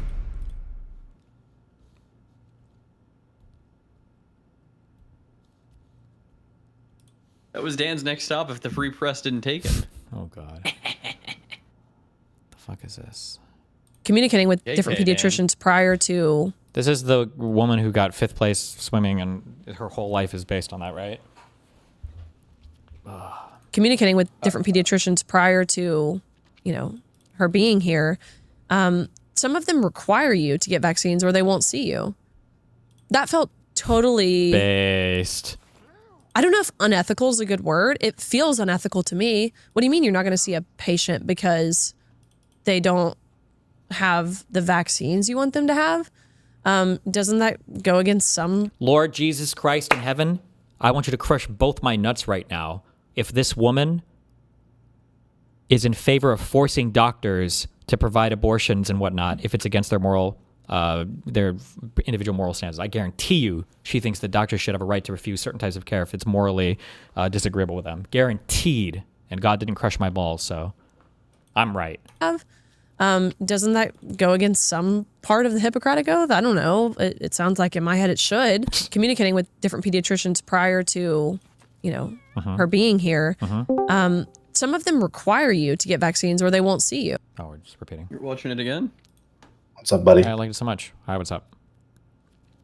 How you guys doing this fine Monday afternoon? We're doing it great. Awesome. Got a second? Maybe. What for? What? Oh, only to help save our democracy. Oh boy. If you still care about that thing. Yeah, I do. Well, how are we saving it? What do you want? Well, I've got good news for you then. Because if you go to digitalgroundgame.org/register, you can check your voter registrations right now with a few clicks. Okay? I don't know if people pay attention. I don't know if, when watching the news, but a lot of states, they're not exactly, shall we say, being kind to the voter registration records.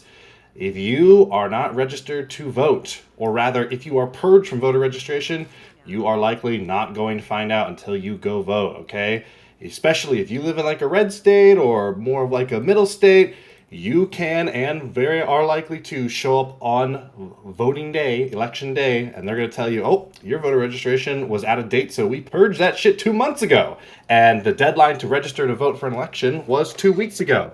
And this happens all the time. So if you, or if friends or family are not 100% sure about their voter registration, please, digitalgroundgame.org/register, okay? I guarantee anyone listening to this, you are the most politically engaged person in your family. You are the most politically engaged person in your friend group. So if you don't use the tool to check your voter registration or your friends and family's voter registration, no one's going to do it. So be the change you want to be. Go to the website. You can check yourself. You can check your friends. It's super easy. It's really short. And you got to do it, folks. Also, the t-shirts. I'm going to speak to the t-shirts real quickly. Folks, the t-shirts, they're coming, okay? It takes a while. We are going to be sending emails out soon, not yet, but soon, to everyone who donated at least $100. And once all the emails have gone out, we will make a post, and the post will say, if you donate at least $100, you should have gotten an email. If you didn't get an email, fill out this form. But we're not going to post that until the emails go out. So until you see that post, don't worry, you didn't miss anything.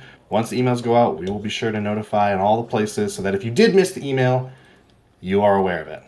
Folks, digitalgroundgame.org/register. Takes 20 seconds. And I've been running this on repeat, by the way. Every time I'm with friends, every time I'm out, I'll do it to random people on the street. I'll be like, hey man, you registered to vote? All right, listen. You've got to be democracy's strongest warriors if we want to have a chance this November, folks. So please, it's very important. Okay. Well, thank you. We will all go check that out. Yep. How we are all, yes, we. Yes, we. I love you. Aw. Officials held press briefing after U.S. passengers from hantavirus hit ship arrive in Omaha, Nebraska. That's my place. Oh, 1 year. Nice. And they tested positive. Conservative MC. Is this going to be a thing or?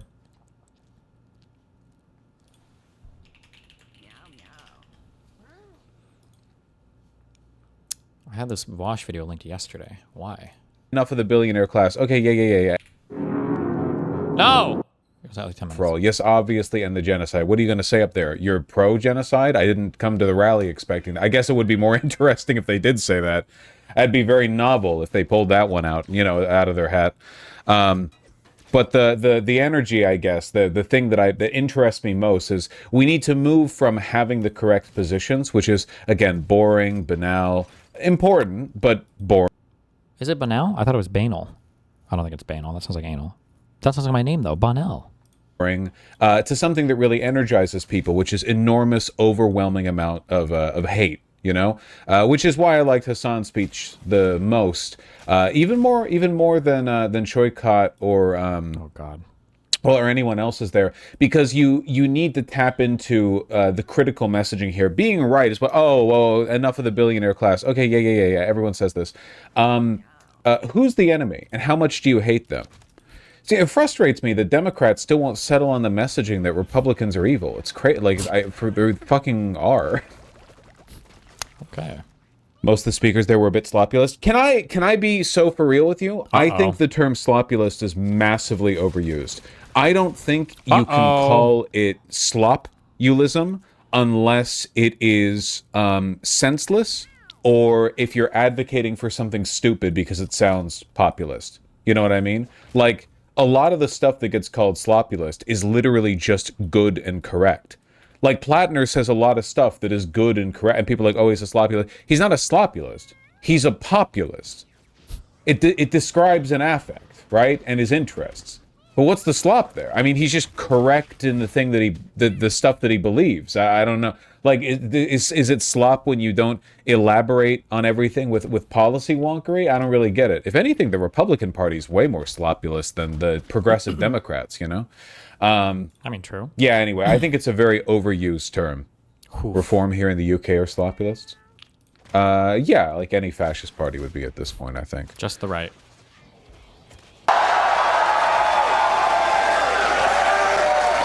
And that's precisely the reason why you adopting the proper tone. I didn't say that. I'm not trying to get Saikat in trouble tonight, okay? He told me, yeah, free Palestine! Anyway, yeah, Love it having when the he right says positions that. is one thing. But adopting the proper tone. Look, I'm not feeling very good for the country politically right now for reasons that are both broadly known and also specific to the news of the past 24 hours. It's very, very important that voters understand like where we're at right now. Wait, what happened in the last 24 hours for this video? Was it the Virginia thing? Shrug. Oh, really? You're just going to shrug that off, Mootin? I guess it's the Virginia thing. You know? lmao 10 out of 10 pivot by Hasan. What was pivot? Was that a pivot? Well, he was distracting from a point. People be saying all kinds of words these days. They're inventing words. They're using them with novel definitions that I've never encountered before. I don't even know who a sloppulist. I don't even know who it applies to anymore. A lot of people would probably call me. You know, I feel like it can't be about your positions because I don't get called a sloppulist. Really, I get called lots of stuff. Not really a sloppulist. But position-wise, I agree with these people. So I don't know. On paper, we all know populism is retarded because we assign a man with a question mark for a face for all the political issues in society. But why would people identify themselves as that? What's the appeal of knowingly looking for a societal enemy? Well, these guys just like, I don't know, one man's insult is another man's cloak and shield. I don't know, because they like populism. What do you mean? What do you want me to say? Asmongold just says it's popular. Yeah, I hear these guys say it sometimes too. Why was this like? It's like progressive and buzzwords like progressive and affordability are thrown around all the time in politics. Maybe now more than ever. But what do they actually mean? And is there a difference between what it means to the elected officials and what it means to the people? Today, I'm going to talk to the head of the Congressional Progressive Caucus to give his answer. And then we're going to go to one of the most progressive districts in the country to see what people actually think. Damn. Last week, the Congressional Progressive Caucus, one of the largest blocs of Democrats on the Hill, released their new affordability agenda. That's 10 planks meant to make Americans' lives cheaper in areas like utility bills, child care, or prescription drugs. And I'll highlight some of the biggest policies included in the list because I think it's important, like requiring companies to pay double wages for overtime, not just time and a half, banning surveillance pricing, where companies use personal data to raise prices through AI, and offering every first-time homeowner $20,000 in down payment assistance, and expanding rental assistance. But if you ask me, I think the most interesting thing about this proposal is the timing of it all. Democrats aren't in control of Congress. Donald Trump will still be the president for the next couple years, and it doesn't feel as if these policies have any kind of short-term viability on the Hill. Why is this happening now? I think we should see it as an effort in flag planting and litmus test creation. And progressives in Congress are trying to define what affordability means to them ahead of the 2026 midterms and ahead of a 2028 presidential election that will define the party's future. And so as we think about a post-Trump America, this feels to me like a good place to start. Okay. Joining me now is Congressman Greg Casar. He's the head of the Congressional Progressive Caucus and a member from Texas. Thank you for joining us. I mean, as we talked about, we want to talk about the new affordability agenda that the Progressive Caucus released. And my first question was kind of, why release this agenda now? Democrats are obviously not in the congressional majority. Why at this moment? Look, the new affordability agenda is the Progressive Caucus's 10-point plan to bring down costs for everyday people, especially by taking on the big corporations and the ultra-rich that are screwing you over and making their money jacking up your prices. Hell yeah. And the reason that we put this agenda out now is because we want candidates campaigning on this agenda in their primaries. We want people to win their elections by going and connecting with their voters about driving down costs.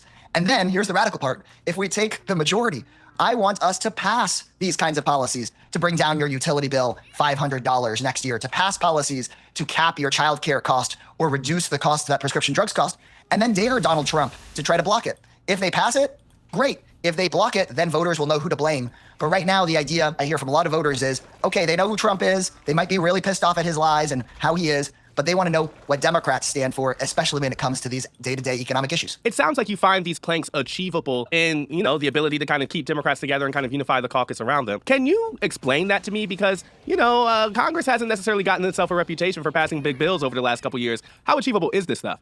Voters are so upset and rightfully pissed off right now at the way their costs keep going up and up and up. For sure. And so I hear from elected officials all over, but especially my Democratic colleagues, that we've got to do something about this. And so I think this is a key opportunity to finally beat Big Pharma and start producing tons of our own generic drugs as a country and collapse the prices of so many of the drugs people rely on for their Wait, why the fuck was I linked this?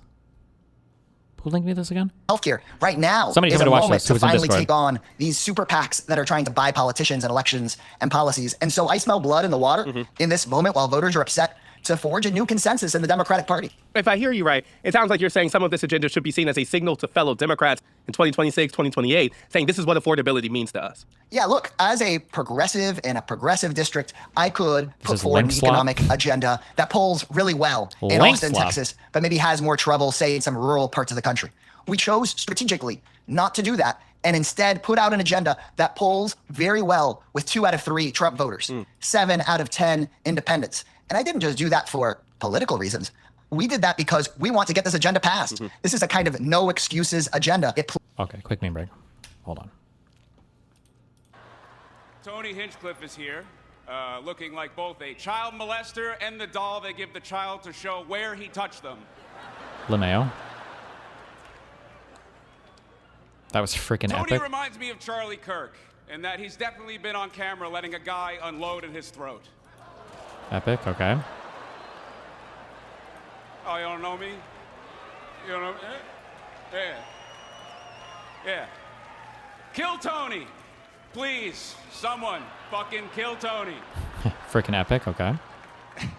Tony, nothing you say tonight will hurt my feelings. I was in a beef with Kanye, so I've taken shots from better gay Nazis. Okay, freaking epic. Thank you. You just hate humor, man. No, just this guy. What's left of Lizzo is here.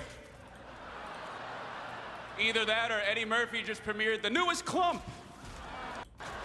Freaking Tony epic. Hinchcliffe is here. Plays well in every district and helps voters with the thing we hear, number one, from every day, especially disengaged voters about, which is how damn expensive life is getting in this country. To that point, is that the reason that I don't see things like climate change or... Okay, this just feels like slopulism. Why was I linked this? Rand Paul having a normal one.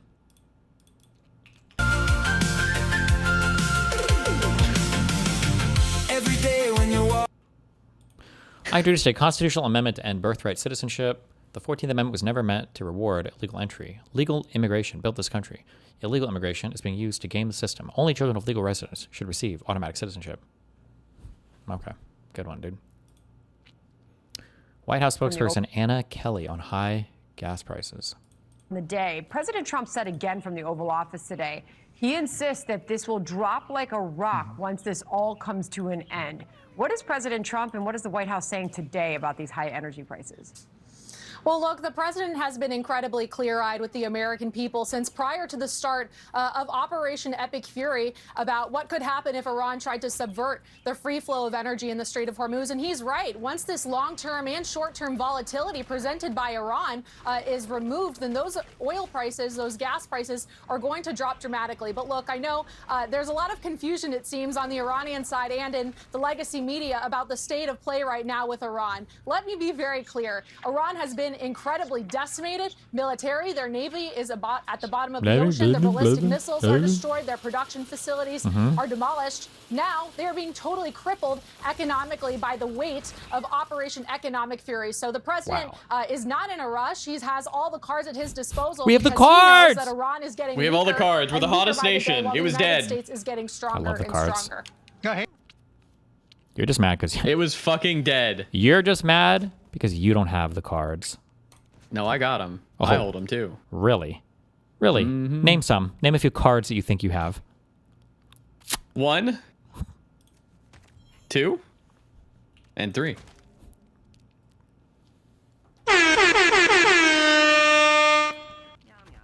Good job. Well,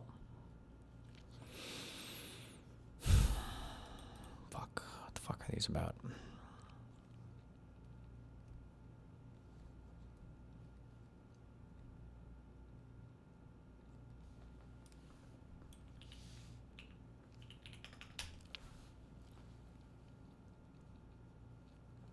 I don't want you back. New York Times.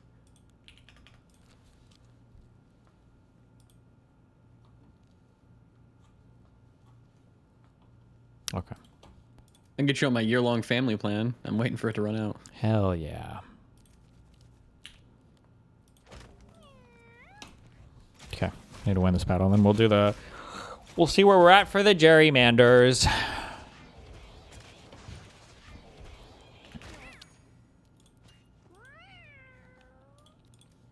What all did you cover this morning? I read it to you earlier. Oh yeah, we just covered every Trump tweet. Yeah, I got it. Okay. Dog shit. Yeah, there's nothing really going on. We're waiting for Trump to go back in, honestly. To go back in? To Iran. Are you fucking serious? Yeah. Okay. I feel like that sounded a little violent, but okay. War is violent. Oh, so you want it to be violent? Let's just say I want a little violence, yeah. No, you don't. Only if people are winning wars and it's for the good guys and everything. Chill, Jesus! Right. Sheesh! Yeah, it's for the good guys. What are you talking about? Sheesh! What the fuck is wrong with you?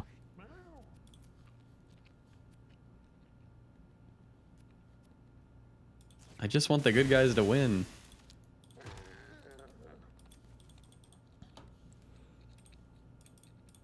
Oh, fuck. We watched the ending of this, I guess. She does turn to the research. She turns... Living and working and... Do this because I can't saying... Production Accountability Board within the housing department to make sure they're meeting not just their housing element, but actually building the housing that they say that's in that element. Thank you, Mr. Villaraigosa. Mr. Steyer, I've broadly been asking questions in this section about how to manage opposition coming from parts of the system, and California is a very complex system the governor does not control. Of all the candidates on stage, you have the least experience dealing with California's many, many layers of government, overlapping authorities, stakeholders. You've never held public office before. It's a very relationship-based system.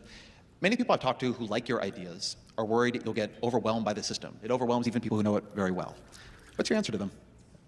Yeah. I have two things to say. One, Ezra, you should know this. Excuse me. Mike's. You should know that for the last 11 years, we've had 20 people in Sacramento working on legislation and being part of this system for the whole time to trying to put together coalitions and work for progressive policies.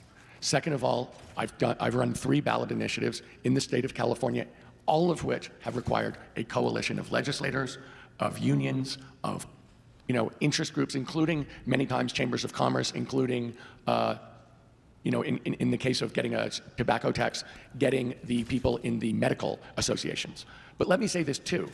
Listening on this stage, we're talking a lot about how we're going to incent cities and counties. You're talking about, in my mind, 2 different things. One is, how are we going to organize the agencies within the state government? How are we going to relate to the cities and counties around the state of California? And those are 2 separate questions. The first one, the governor's step of bringing all of the housing into one place, is a good first step, but not nearly enough, because a large part about the problems in timing and cost of housing have to do with multiple overlapping agencies who have different goals and conflicting goals. So that is a good first step. But in terms of the cities and counties, there's been a sense on this stage that they're doing something wrong, that it's basically NIMBYism. They don't want to do it, and therefore they obstruct. Uh-oh. And what I was trying to say the first time is this. There is an element of that, of course. But there's also the element that they can't afford to do this, that they're getting every housing development is an unfunded mandate. And I'm the only person on the stage who's saying, I'll pass a proposition to bring over $20 billion to the cities and counties so it's no longer an unfunded mandate. And to a large extent, when you're asking, how do you get along with people? I don't understand this unfunded mandate thing. Building housing, in the long term at least, should be a revenue-generating thing for the city, no? Are they telling the cities to invest money themselves into it and not have any support from the states? I don't know. A lot of it is about relationships. And I'm sure that we would have in my administration, and I have particular people in mind who have long relationships here and would be part of what I would think of an Office of Intergovernmental Affairs. But the other question is this. When you talk about carrots and sticks, you got to have some carrots. And I'm talking about $22 billion worth of carrots. So 2 things on that carrot. So something like that, huh? On that carrot? On that carrot. Epic. There's a very similar proposal on the ballot a few years ago. It failed. Ooh. $22 billion is also higher than most estimates of how much money that would bring in. So if you put this Prop 13 reform, or the closing of what you call the Trump tax loophole, on the ballot, and you support it, and as often happens with well-meaning ballot measures to increase taxes, it fails, then what happens to the rest of the plans when the money isn't there? So let me say this, Ezra. As you know, because if you've done your Say you'll research, put the money up I've done yourself. this 3 times. And 3 times people have That asked would be me crazy. questions where this was a much tougher proposition than the one that is split roll. You mean ballot measures? Yes. Yeah. And I've done it. When you think about ballot measures, it's a question of, is there funded opposition? And I've done it against oil companies. There is funded opposition as you're ever going to get. And people told me we were crazy to do it. And we got 70% of the vote. We did it with the tobacco companies, where the legislature had failed for 20 years to do it. And we got over 60% of the vote. And we also beat the out-of-state companies who weren't paying fair state income tax. So in answer to your question, I've done it 3 times in the state of California and won. I've done it 3 times outside the state of California and won. I look at this and I say, this is the question is, can we convince the people of California that this is something necessary, that the money is absolutely necessary, and that it's just? And in both of these cases, I believe that to be true. And I'm overwhelmingly confident that we can do it. Because the truth of the matter is, what everybody's talking about here, when we're talking about doing redevelopment, which is what Matt said, which I think is a good idea, that's $1 billion a year, not enough. We're talking about we need to build a lot of houses, and we need the cities and counties to come along with us. Basically, we need to fund them to be able to do it. And then you're asking, what's your stick? And Javier was saying, well, we can sue them. And he did say it was last resort. But the truth of the matter is, that doesn't get it done in the time frame. Money is actually how we're going to get this done. Because the answer is going to be, you do it, you get the money. You don't do it, you don't get the money. You do more than your share, you get more than your share. This is we need the ability. You're talking about relationship, I'm talking about incentive. How do we actually incent people? Everyone's assuming these guys are doing something wrong, and there is NIMBYism. But the truth is, when I've talked to mayors, they've said, I don't want to do this because I can't afford to do this, and if you bring the money, I'll be behind you all the way. Ms. Porter, you and I both lived a couple blocks away from each other in Irvine, California. Irvine's an unusual city, a master plan community. The Irvine Company assembled the land in the 19th century and held it and then shaped it in this way that would be almost impossible today. And I say almost because somebody's trying to do something similar right now, which is a California Forever project. This tech billionaire backed effort to build a new master plan city of 400,000 in Solano County, on land assembled somewhat like Irvine must be was. critical. There's been a lot of local opposition. The way that land was acquired was sort of unusual and secretive. I have 2 questions for you here. As governor, what would you think of California Forever? What would be your relationship to that project? And more broadly, what do you think of the kind of master planning projects that led to Irvine? Yeah, so I've actually asked to meet with the California Forever people, because the first thing is you got to listen, you got to find out, you got to dig in the details, you got to read the study, you got to ask the hard questions, right? And I think they might be scared I'm bringing a whiteboard, and so they keep not responding. But I'm really coming in a place of wanting to understand it. So look, I think some of that is NIMBYism, and I would just say to those on the stage who don't think there's very much NIMBYism, I invite you to visit Huntington Beach for yourself. Because I used to represent Huntington Beach, and a lot of those cities in Orange County, as you know, are very anti-housing. Now, Irvine, interestingly, is not one of them. They are still building. We are adding people from when you live there to when I live there. The population has doubled or tripled. And that is because they control enough of the factors that they don't get gobsmacked with all of these additive things. And so there is something to having that kind of bigger reach around all of the factors. But let me give you another example of where this doesn't work. And this is where I thought you were going with California Forever, which is Tejon Ranch. Now, this is a really interesting, are you familiar? This is a really interesting example. This was one of the largest, I think it's still today, the largest contiguous private landholding in California. Pretty amazing. And it's outside of Los Angeles. They have been trying to develop, and I went and I visited and I saw it, they have been trying to develop housing there, workforce-priced housing, for 30-some years. Yikes. And they own the land. There's not anybody to permit them, right? They just keep getting sued. They got sued on CEQA. They resolved 29 of the 33 objections. And then they went to court. And they lost on one of them. And do you know what happened? Back to 0 on all 33 objections. So yes, there's something to sort of saying you can get your arms around it, but we have to do a lot of other tools. One thing I do think about master planning is that it can be a way to deal with some of that impact fees, because Irvine, as you know, in any given strip mall in Irvine, if you're standing there and you've just walked into one store and you walk out and you think, shoot, I need to go get that other thing. Irvine Company, Big Brother, will have put that thing across the parking lot in the strip mall. It's like actually scary. And it's not for everybody. It is really not for everybody. But I think the fact that I live in and I'm raising my family in a very different model of housing and living in a place like Orange County, which has got everything from the worst NIMBY in the state to some of the fastest growing pro-housing cities in the state, is a really good perspective as governor. I mean, I said the other day to someone, you know, well, they're like, well, you're not really from like a big thing in California, like, you know, some people. And I said, well, Orange County is the 6th most populous county. And they said, in California?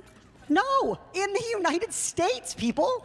San Diego County is the 5th most populous county in the United States, and they're making some progress on housing there. So yes, you're absolutely right. Like, I think there are limits to what you can expect from master planning, but I do think innovation in housing is important. And at its core, if you take them at their word, which is where I would start, might not be where I'd end, but it's where I'd start the conversation with California Forever.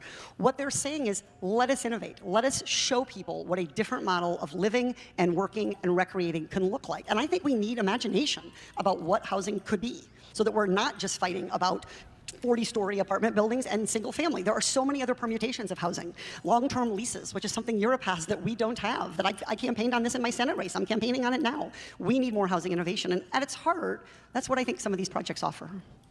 We're going to take a quick commercial break now. We'll be right back. Hey, hold up. This is I feel like Katie Porter said really good answers for everything, who I would have predicted would have had the worst answers to everything for this. But your minute. It's your minute. Mark Zuckerberg! In this life, on this day, it's your day to play. To play, to play, to make, to move through, to explore. It's your morning to share, your weekend to shape, to cook, to soak, to listen to wait. It's your... Moten? Nope, that was in the video.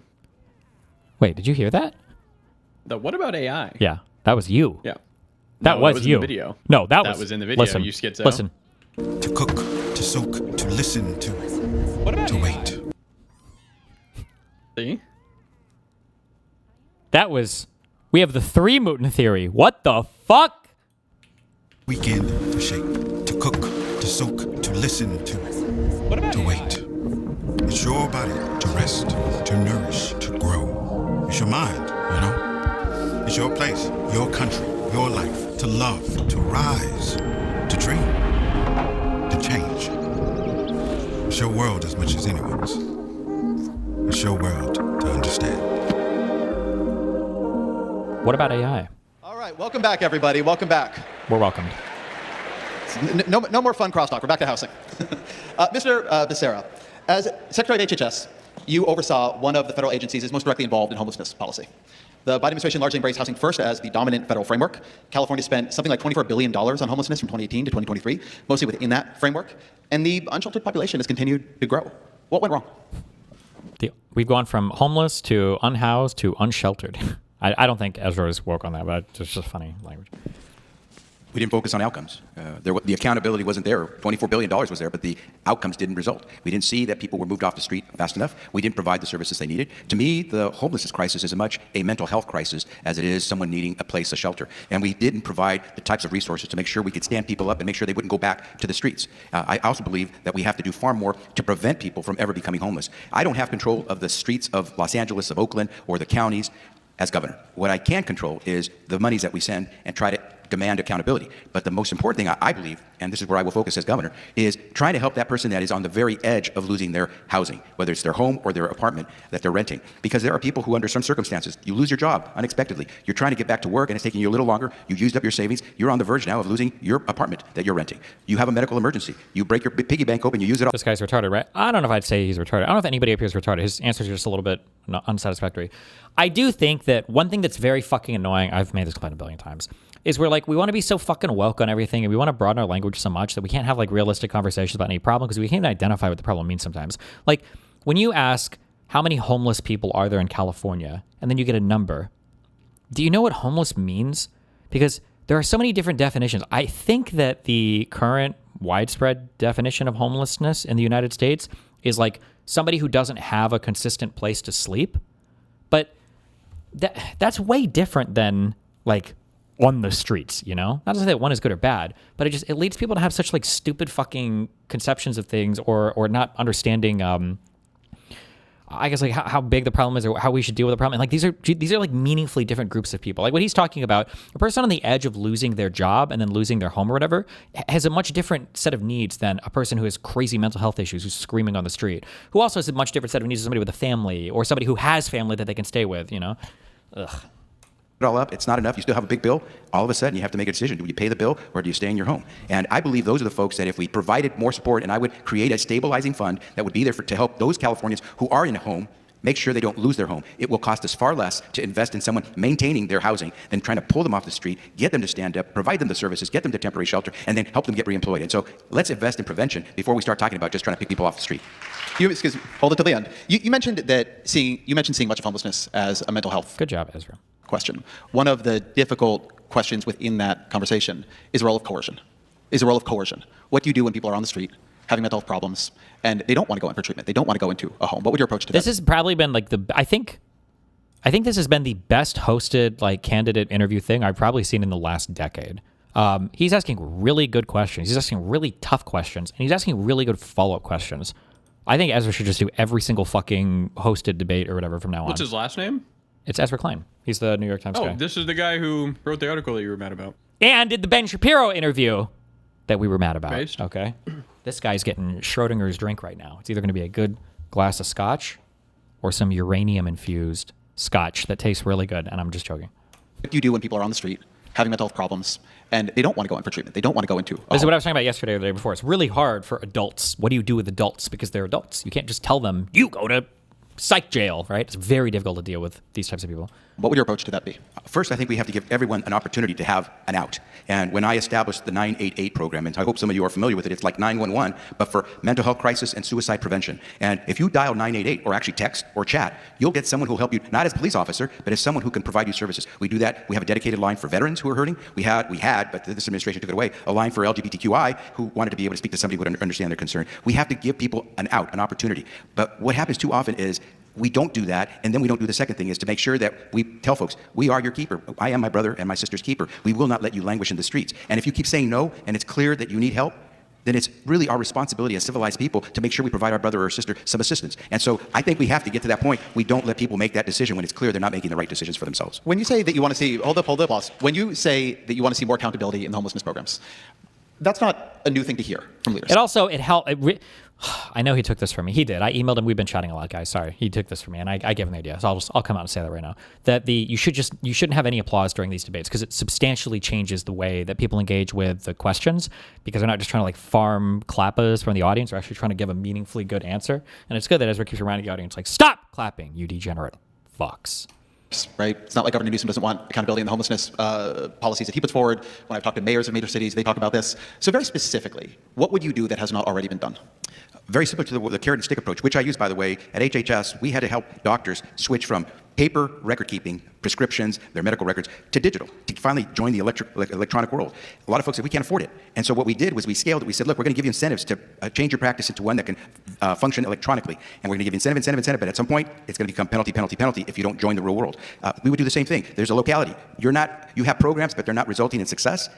Then we have to terminate those programs or stop the funding. I will then. But what is that? I mean, how does that work though? Like, how does this work here? You're just going to say, okay, no more funding for the homeless. Okay. Who's going to step up to do the new homeless funding program? Like, gee, who the fuck wants that job, you know? Scale those programs that are working. I'll take the money from the programs that aren't working, and I'll scale those programs that are working. And that's what you have to do, is you have to carrot the stick, but I will use the stick at the end of the day because taxpayers are paying for folks to be pulled off the street. That wasn't our answer. To start, you said the most compassionate thing we can do is revive the interim housing to get people where they want to be. It's not a new strategy, building interim housing from shelters to other approaches. And it tends to run into two problems. One is it communities off. How many homeless in California? I'm curious.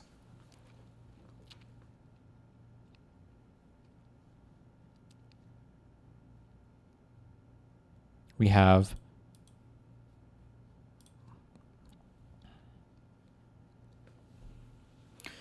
Californians have consistently cited homelessness as a top issue facing the state. Of the nation, 771,500 people experiencing homelessness, over 187,000 were in California. 2 in 3 were unsheltered, accounting for almost half of the country's unsheltered population.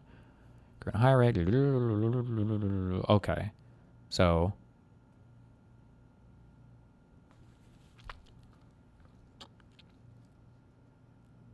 does it break down the difference between? Okay.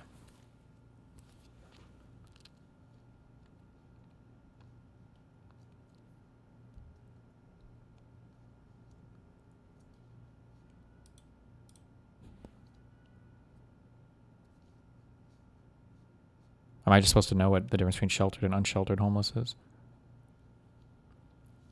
My bad.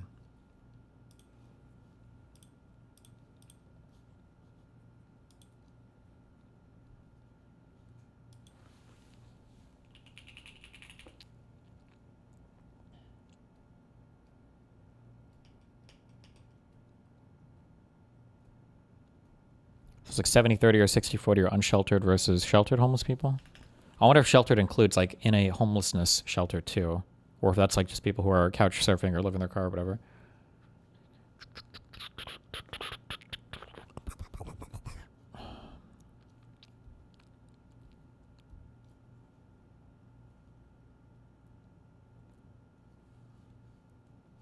Often don't want it, and they fight it very, very hard, much harder than they fight a normal apartment building or something like that. Another is that many unsheltered people refuse to go into it. These are often very, very restricted. Sheltered can be transitional housing, emergency housing, bridge housing, or hotel. Okay. Spaces. You can't bring your partner, you can't bring your pets. So how do you solve those problems that have made interim housing not the answer that many people hoped it would be? Well, let me take a step back, Ezra, because I agree with Javier that keeping people off the street is the first thing, because no one gets well on the street. The street itself, being homeless, is an incredibly stressful, vulnerable, and dangerous condition. And so when you think about the mental health issues of homeless people, only 1 in 7 people who becomes homeless has a mental health problem, but virtually everyone who stays on the street for a long time develops one. So I agree with what Javier was saying, which is we need to keep people off the street, because it is much cheaper, and he was talking about it from the standpoint of money, but it's also much cheaper from the standpoint of mental health. And so that is the first... If the street's so fucking horrible for these people, why not just move them from the street to the sidewalk, right? Most of them on the sidewalk. The second thing that I've said is we need to get people off the street as fast as possible before the dangers and vulnerability on the street multiplies the problems that those people have when they originally become homeless. And the reason that I've said emergency interim housing, and I would dispute exactly how you characterized it, is this. The strategy that the state of California has right now is shelters and permanent assisted housing. People hate going into shelters because they actually think they're dangerous. They have no privacy. They're not allowed to bring their pets. And it's something many, many people on the street would prefer to be on the street than to be in a shelter. The difference about emergency interim housing is you actually have privacy. You have a room with a key. You are allowed to bring your pet. You don't have to be clean. There is shared food and laundry services, and there's wraparound services. And what I believe is true is that the majority, not 100% of the people on the street, are willing to go into emergency interim housing to the tune of somewhere around 70%. And so, in fact, when we look at the strategy we've had, which is shelters and permanent assisted housing, it has failed. And those permanent assisted housing, as you said, in terms of the cost of low-income housing, it costs somewhere between $750,000 and $1 million a key. So what I'm talking about is something in permanent assisted housing, it has failed. And those permanent assisted housing, as you said, in terms of the cost of low-income housing, it costs somewhere between $750,000 and $1 million a key. Is that like annually, or is that for the building or whatever? For assisted living? That's got to be like the cost of construction or something. It's got to be that. That still seems pretty high. Jesus. So what I'm talking about is something that is much cheaper, much faster, that people like much, much more than the strategies that we're employing now. And in fact, deal with the biggest issue we have, which is being on the street itself is incredibly dangerous and causes multiple problems. So my actual goal is to keep people off the street, get people off the street, for their sake to be compassionate, and also because, look, SB 79, Buffy Wick's bill, which I strongly supported and continue to support, is about building densely around public transportation. For that to happen and for people to want to live there, we need safe, fun cities, walkable cities where kids can walk, and it's absolutely critical that they feel safe walking down that street, and that in fact, that's the kind of fun community Californians want. Let me ask you about interim housing, not even as an emergency question. You read American history, and you've got Abraham Lincoln in boarding houses all across his travels as a lawyer. You used to have a lot of housing that worked more almost like college dorms do today. You had a lot of housing where people would come in and there were shared bathrooms, there was a shared kitchen, there was a lot of people in a single home. And we functionally zoned a lot of that out of existence. And so things that were very, very, very low-cost housing that exist in between what we think of as a home or an apartment now and the street no longer exist because we made them illegal. Should we make them legal? Should interim housing be more than an emergency measure? Look, I actually think that's where flexibility in housing is how I would describe what you're saying. And so the obvious thing right now is ADUs, additional dwelling units. It's a flexible way of sticking a new unit in your backyard. Originally it was for your, a family member, but now it's very much as something you can rent out that's additional housing for your community. So to a very large extent, emergency interim housing, flexible. It's honestly, to me, It sounds pretty, I hate to say it, but it sounds like a college dorm. And so to a very large extent, it is taking away from a very rigid sense of what housing is supposed to look like somehow that our existing system is supporting without taking into Americans are mind fucked. It's single family home with like grass in the yard, or else you're like a loser or you're still on your way to making it. It's so cringe how we view housing in the US. That we're in a new world. We're going to build tiny little houses. We're going to build ADUs. But what is critical from my standpoint is that we get a lot of units, that we get people off the street for their own sake, that we are actually compassionate, but also that we're building a society that people, look, great cities are a lot of fun. We need to make sure that our cities are great cities. Ms. Porter, before people become homeless, they are housed. And what tends to happen is that they have... Really? Nobody's born homeless, ever? An income shock, or a health crisis, or something happens where they can no longer pay their rent and they're evicted. Over half of California renter households spend at least 30% of their income on housing, puts them in danger of that kind of thing happening. We've talked a lot here about increasing the supply of housing to reduce costs. In the best case, that takes time. So what is a policy that you want to see to help people afford the home they already live in a time of stress or strain, whether they're an owner or a renter? How do we help people not fall out of the housing situation they're in now? So a lot of my career, all of my career before I ran for office, was about this exact question. Studying families who fell into bankruptcy or were facing eviction or foreclosure. That was my life's work. That's how I got to know Elizabeth Warren, studying these families, talking to them, researching them. Data centers instead of homeless shelters would be amazing. Then staff the data centers with homeless people and let them sleep in them. Thank you, Ian7339. Facing eviction or foreclosure. That was my life's work. That's how I got to know Elizabeth Warren, studying these families, talking to them, researching them. And it's the things you mentioned: job loss, income loss, it's medical debt or sickness that leads to the loss of income, it's family breakup, change in the family structure. These are the same drivers of bankruptcy that are the drivers of foreclosure and eviction. So there's some really good research on this. This is not something that we don't know what to do about, but we have not had the willingness from our leaders to scale it up. So the very most effective way to keep someone in their home or in their apartment is to give them direct cash assistance. Period. That is the very most effective way. Everything else is complicated and expensive and slow. So let me give you an example. Somebody scrapes up their rent because they don't get evicted, right? And then they can't afford any food. They can't afford their bus fare. They're late to work. They lose their job. Scraping up the rent didn't do any good. So there's really good research on this. The Audacious Foundation just funded a huge project here in California to do pilots all around the country. The average cost of this kind of cash foreclosure or eviction prevention is $6,000 a family. That's the median cost. Compare that to $1 million or $800,000 a unit. So long before we get to the interim housing, which I think is right, we should keep doing that. And I, thanks to Mayor Mahan, got the chance to see some of that. And I've seen it in a few other cities since. But we've got to stop. We've got to put the shovel down on homelessness. The problem keeps getting worse. And so I think that those kinds of programs really work. And California should not have 97 different programs with 52 different forms and nine fill-in-the-blank questions. We just need to give people a handful of money for a very short period. And most people are not permanently homeless.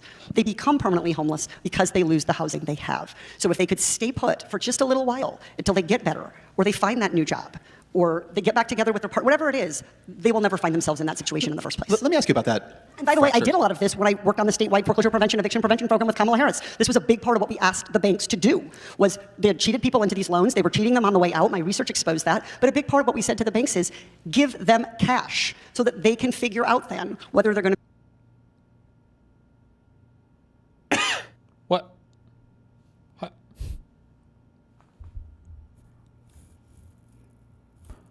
Pennsylvania Supreme Court Justice leaves Democratic Party over anti-Semitism concerns. Is that normal that state Supreme Court justices have publicly declared political parties? Do our Supreme Court justices have publicly declared political parties?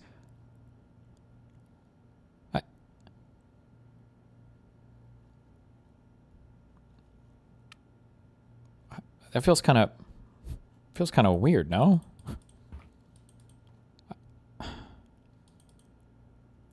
Some are elected.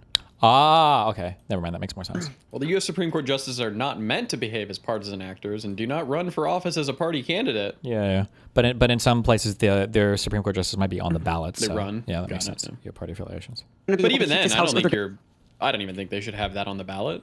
Just How would you know who to vote DRR. for? How would you know who to vote for, idiot? I'd Google it. Is give them cash so that they can figure out then whether they're going to be able to keep this house or they're going to need. William Howard. Do you feel like her answer was good? Who? Porter's? I feel like she's done a decent job so far, yeah. Taft served on SCOTUS after being president. Taft was fat, no one cares.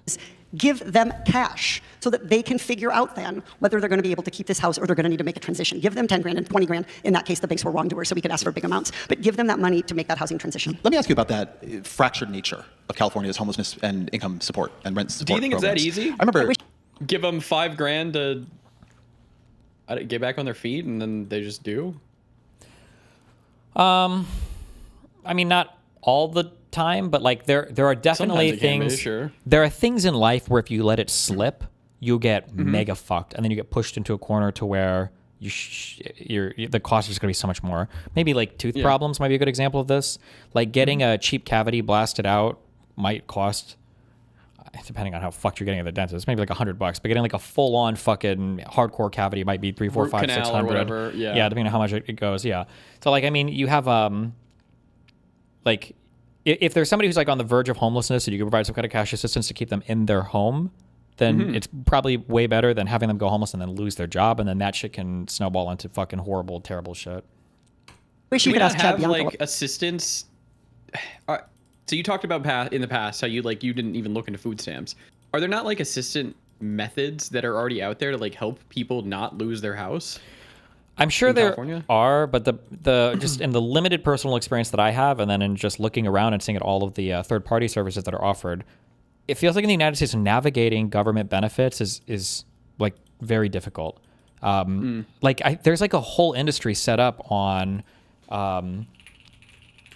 like if I look up like Medicare Part B help, I feel like there are all of these other companies that are set up, and the only thing these companies and lawyers do is like help you sign up for like different government programs. One I used to see a lot was like VA benefits. Do you know what you're entitled to with the VA? Get a lawyer and he'll help you figure. And it's like the fact that you have to get somebody to navigate the system that's supposed to be there just for your benefit.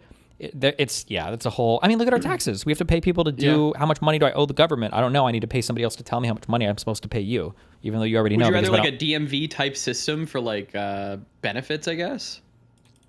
I mean, it would just be nice if they were easier to access, I think. Otherwise, it's just a bad... Like if there was like a state website that's like, hey, I'm having trouble with homelessness. And then you click, and then you can go in there and it can be like, oh, okay. Are you currently homed? Are you unhoused? Blah, blah, blah. And maybe, then it can kind of like navigate you. Yeah, something like that. I say that, but I don't know like what the... I don't know what these guys' hours are.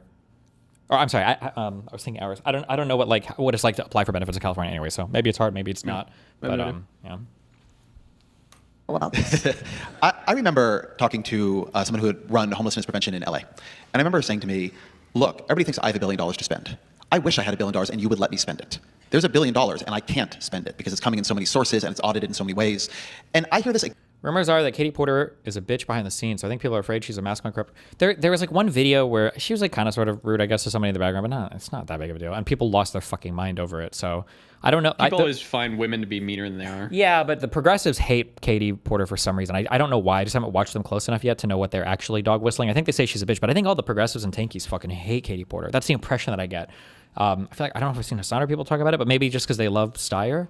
I don't know why they love Steyer so much. Why do they love Steyer? He's a billionaire. Well, he went on Hasan's train, so yeah, I don't know. Oh, he kissed the ring. Yeah, got it. Maybe. Yeah, I don't know.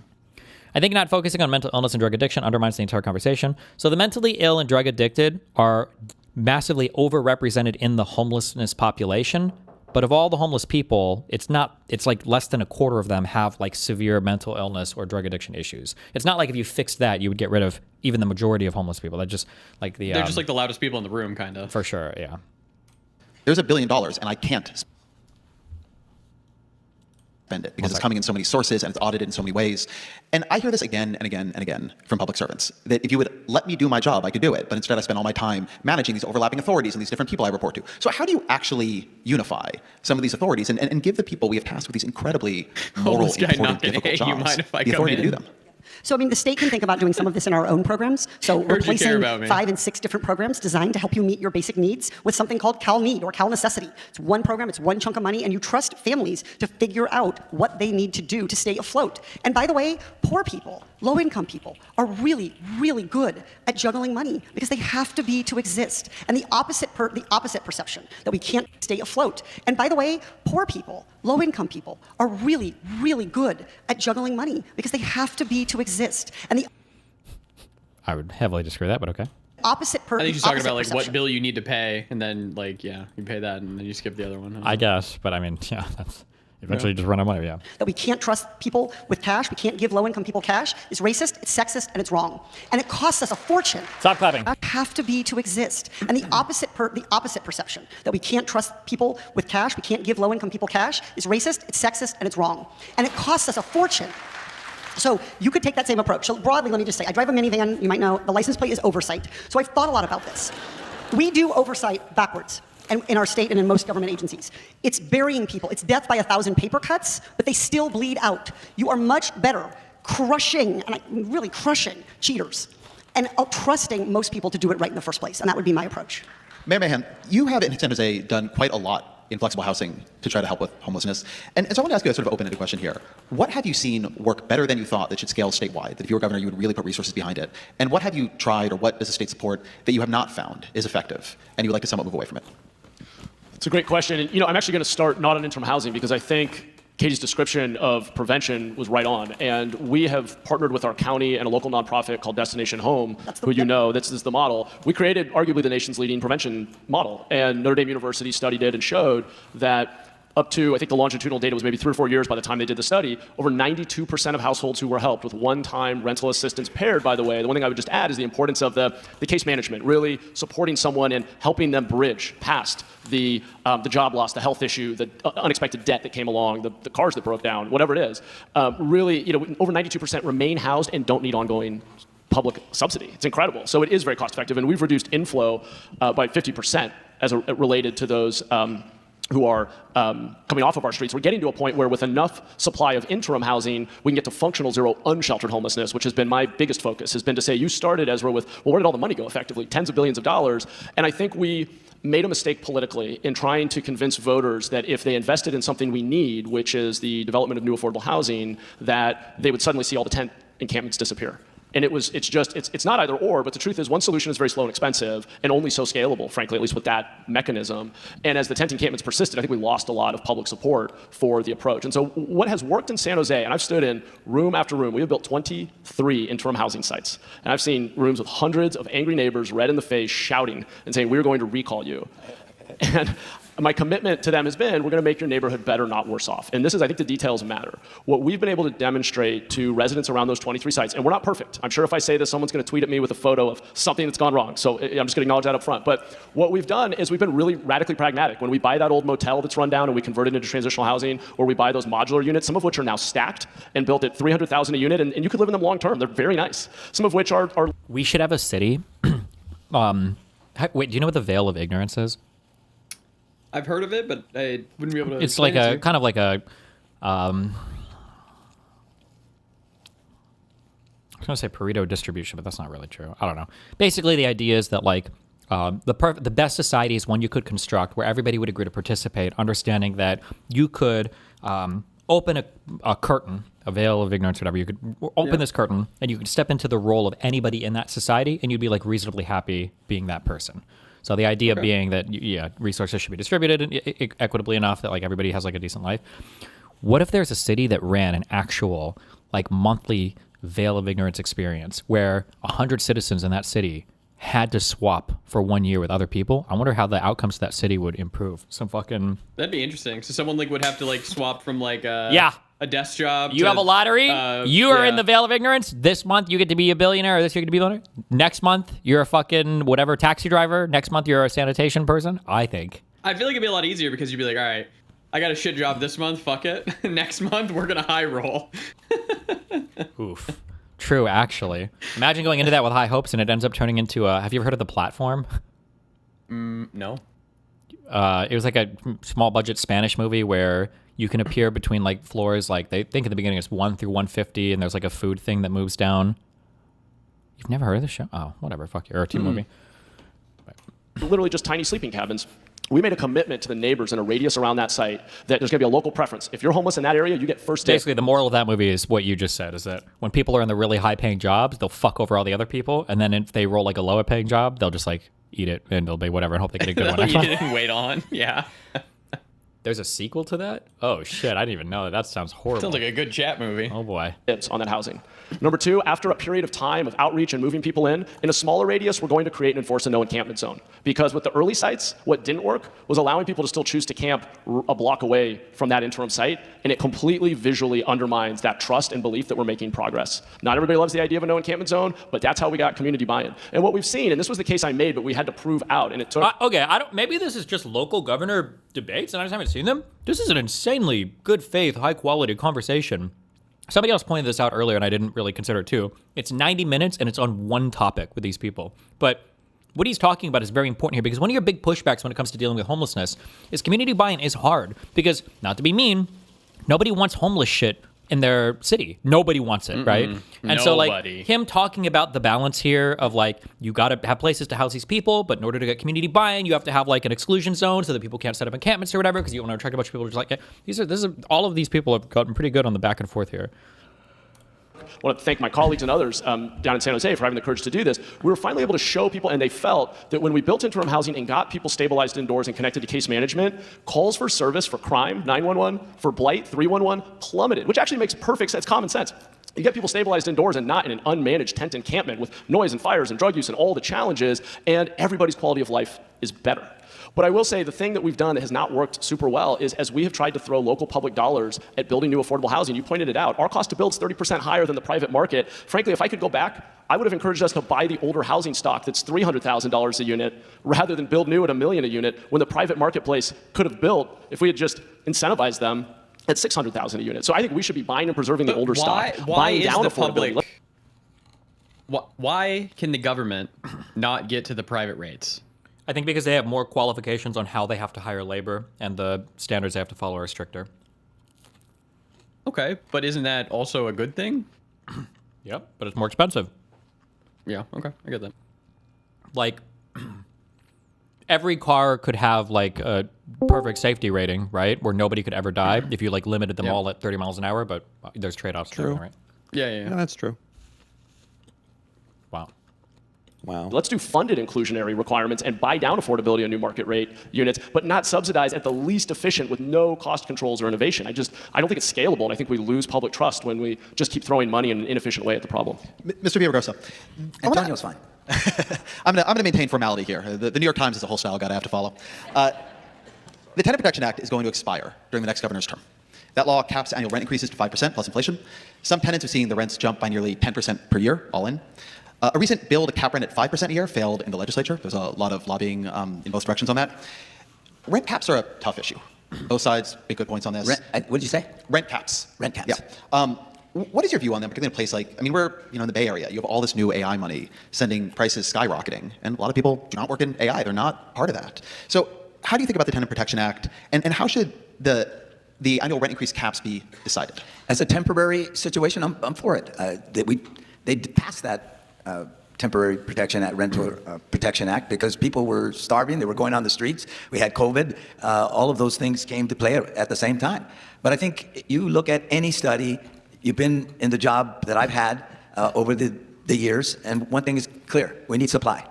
If you want to bring down rents over the long term, you need supply. So that's why I always say you need market rate, you need workforce, you need affordable, and you need homeless housing. I want to speak to something that you raised, though, and you poo-pooed, and that is that what? You know when some of this started? It was in the middle of a recession, and Jerry got rid of redevelopment. Redevelopment was a tool. Tax increment financing was a tool for us, for economic development and for housing, and particularly for the affordable housing. Did you hear what he said? Who caught it? Where's the real fans?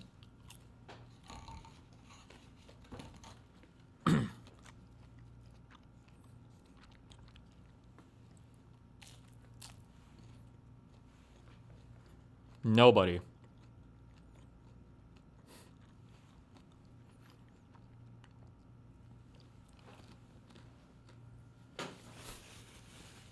Yes, you got it.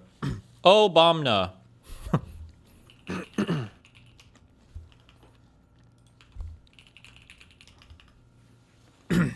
When Mike from PA had his massive crash out over tax increment financing because he read it up in Omaha and he wanted to pretend like he knew everything about my city. I don't know why.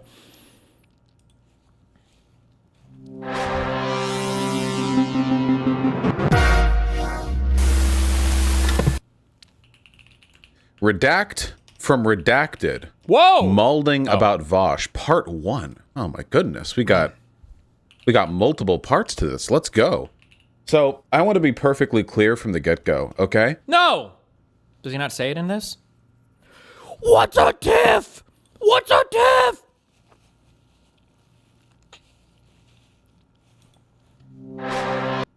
It's a shittier JPEG. Good one. Good one, Dan. Good one. Thank you. Hey, can I get some claps? It's one of those It's true.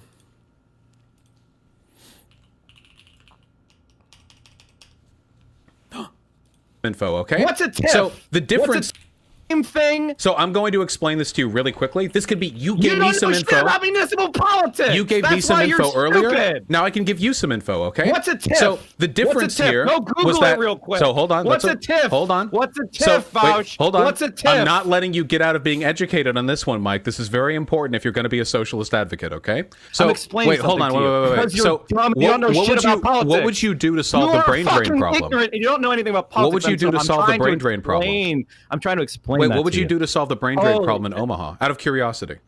Okay, the brain drain problem is due to a lack of economic. I think it's because my city was brought up. He really wanted to show how much more he knew than me about everything, so he became super invested in. Fuck, was it an open house race or something that I don't remember? Something was relevant in Omaha fucking 5 years ago. Was it Mark Gudgel? No, definitely not. It was something else, and he got maybe that wasn't the mayoral race that we canvassed for, was it? I think it was, yeah. Was that 5 years ago? No. I feel like it would have been longer.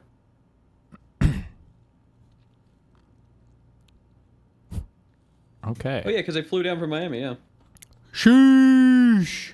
Time flies. Feels Anyway. bad. True. They used the TIFF name. Fine. And Jerry got rid of redevelopment. Redevelopment was a tool. Tax increment financing was a tool for us, for economic development and for housing, and particularly for the affordable housing.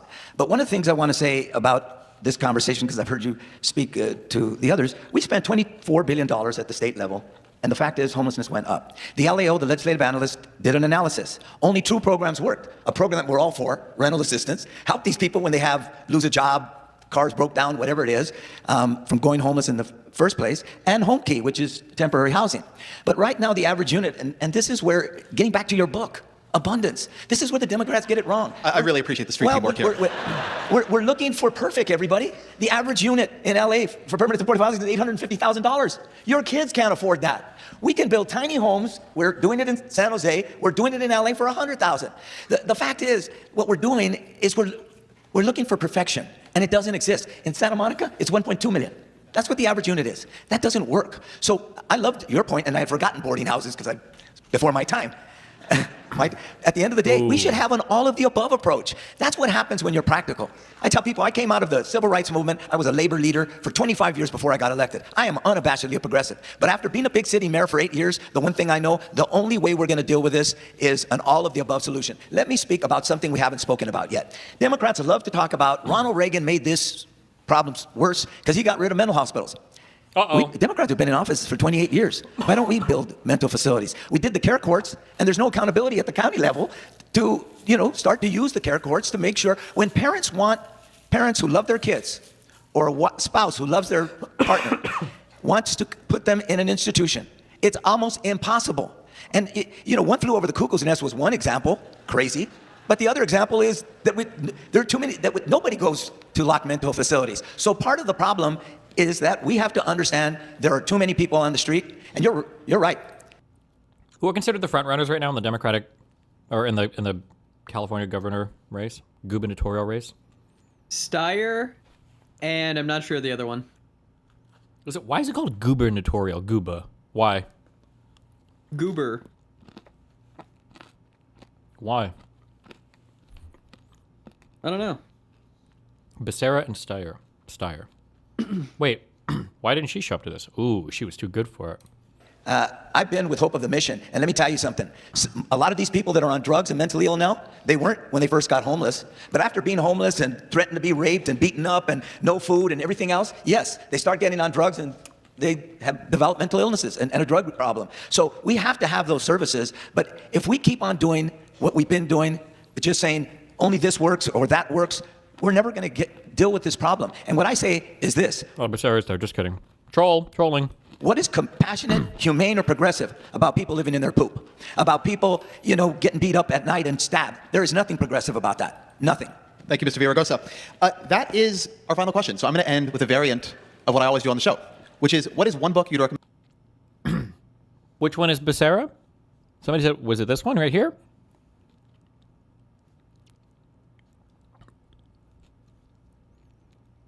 Huh. I feel like my favorite two are Katie and Katie Porter, and I don't know what this guy's name is. Steyer's doing good as well. Yeah, I like that guy.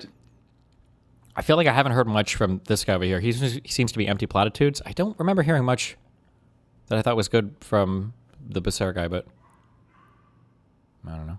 Recommend to Californians. And we'll go in order of the room here. Mr. Steyer, we'll begin with you.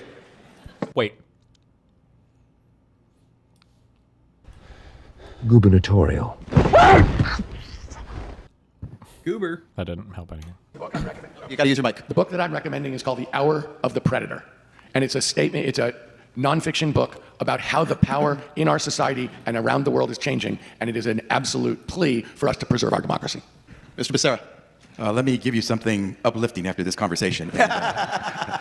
There is a book called Reign of Gold by Victor Villaseñor, which is all about how if you just put your mind to it, you can lift up your family and have success. It's the American dream in this book, and it's Reign of Gold. I love that book. Ms. Porter. I read for fun. So I would tell you that I think the banger book of the year that really encapsulates Oh my God. Imagine saying a Harry Potter book. in a She hates fascinating, mind-bending way all of the frustration and rage that women and gender stereotypes put onto us and that we have to navigate is Yesteryear, which is a fiction book. It just came out. Women, it's a 36-hour stay up all really? night. Don't do your campaign work because you're reading it. Banger of a book. And it's a debut novel, which I also think is important to support new authors and new voices. Yesteryear. Much more fun. Mayor Mahan.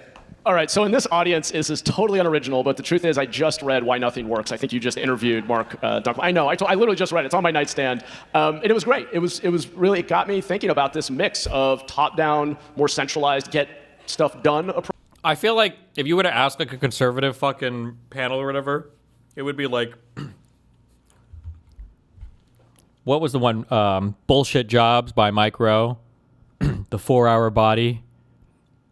Art of the Deal, of course. Somebody would say the Bible, of course. Psst. 1984, to remember how horrible the government can be. Somebody might bring up an Ayn Rand book. And then, so yeah, fuck. Approach versus I'd be curious to see it. Is also that bottom-up individual kind of liberties and using the law as a tool, and it really made me think a little more critically about whether or not we have the right mix in California right now. I think the answer is kind of no. And Mr. Villaraigosa. Ours was the shiny. Mike Rowe was the Dirty Job Show. Bullshit Jobs was someone else. Oh, I thought Mike Rowe was the author of Bullshit Jobs. Did I just make that up? In future. Your colleague David Leonhardt wrote it about a year and a half, almost 2 years ago. It's a book that is critical of Democrats, among other things. And what it says, we forgot to be the party of working people. We forgot to fight for an economy that's not working for enough people. We forgot that issues like affordability are front and center of what people care about. They care about all the other things we stand for, and I always have, but they care about, they can't eat, pay rent, pay for gas, or buy a home. And so I love that book because it's reminding us about another time when you had a GI Bill, when you helped people buy homes, when we were doing things to make the economy work for all of us. Please join me in thanking the candidates here for a wonderful conversation.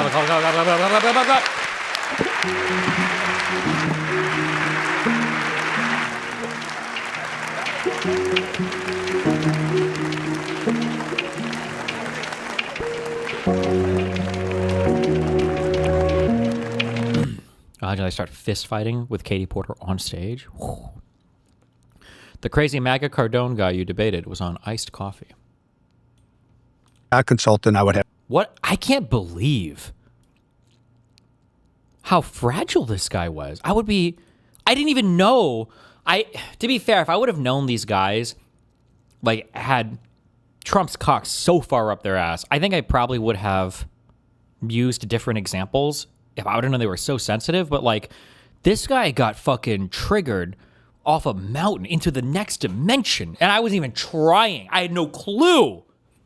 I had no concept of how fucking brain rotted these losers were. Jesus. I'd become an AI consultant. I would have 10 clients. I already know what was the question. What would you do today to get rich? That's what this question is, isn't it? What is it? He breaks down how to make $83,000 a month with AI consulting. Okay.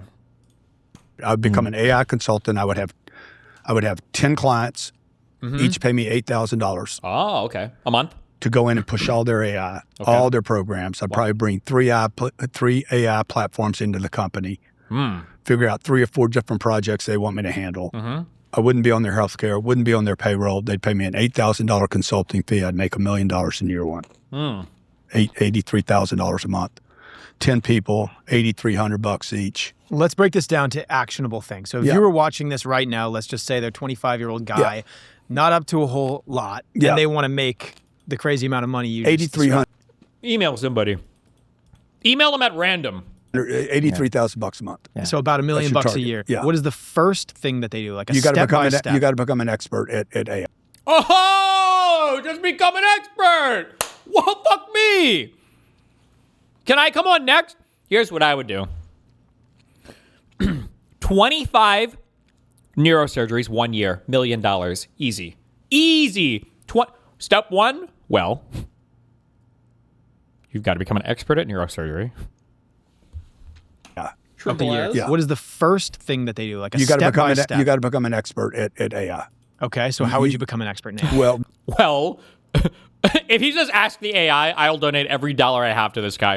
If he says you got to go and talk to the AI and ask him, they'll train you, I will give my whole house, my child, I'll donate every future penny I have to this guy for being so fucking amazing and based. Please say it. Rather than sitting in your little room and watching my Instagram and me tell you you're not making enough money, you need to become an AI expert. You need to throw yourself down into cloud. Goodbye, guys. That's it. That's all my... See ya later. That's it. That's all my money. Sorry, but that's okay because I'm about to make so much more money by becoming an AI expert. Into chat, into which nobody even talks about. Wait, does he not even know the names of the largest fucking AI? I throw myself into cloud. I do the chat GTI, and then I'd probably ask Gromp. And I'd have them train me up real good. Down into cloud, into chat, into which nobody even talks about. Yeah. 5 months ago, that's all you talked about. Whatever. Pick a platform. And you need to become an expert. You need to learn how to ask questions better than anybody else can ask questions on the verticals that you're going to go in. If I was chiropractic, I'd be like, I would learn how to ask those questions, have that already set up, dentistry, etc. And then I would start calling on those companies saying, I built these AI platforms that, It's funny. I don't know what this guy's background is, but I know he's never built a business before on his own. Never. Not absolutely nothing in his life. This guy either got grandfathered in, he's got a rich fucking brother, he's got some fucking friend, or he scammed somebody like a fucking loser. Because this guy has no concept. He doesn't even know how to start to learn a thing. This guy's never learned an appreciable skill his entire fucking life. I don't even know if this guy dressed himself this morning. What a brain. Well, what would you do? Well, let's see. Think. What's a highly profitable skill? I would be a fucking neurosolar engineer. Oh, well, what would be the first thing you do? Well, I would learn everything about engineering. Okay, then what would you do? Well, I'd build all the best engineering things. Okay, and then what? I'd go to companies and I'd tell them, I want to sell you all the best engineering things that I built. And I would have to know everything about those engineering things. And then I would make $1 million a year. Like, what a retarded fucking, what the fuck is this? I can give advice. You know what I'd do if I had to start all over? I'd become a space lawyer. I'm telling you, that's the next. No, I'm not joking. I didn't say you were joking. That's going to be a huge industry. Like, imagine being like one of the preeminent attorneys that has to deal with like intergalactic issues. Like, okay, when something's in low Earth orbit, like, what does the jurisdiction go and litigating it and all that space law. I'm telling you, it's going to be fucking huge. Based. There you go.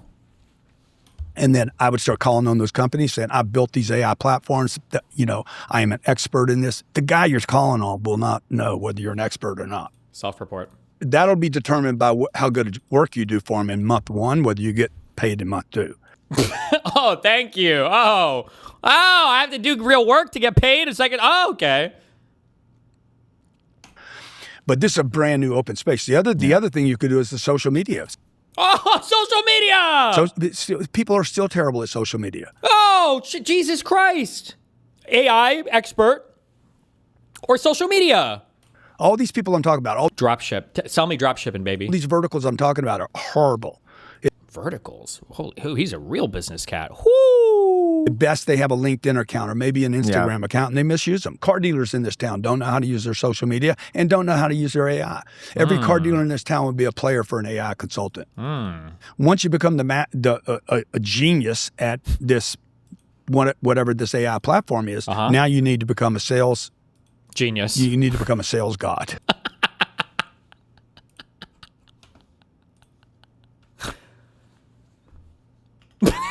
I can't. I want to become a sales god. I want to become this guy.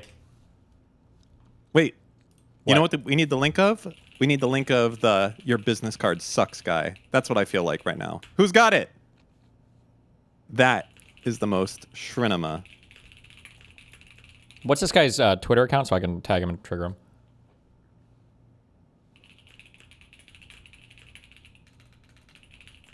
That's an old fucking meme though.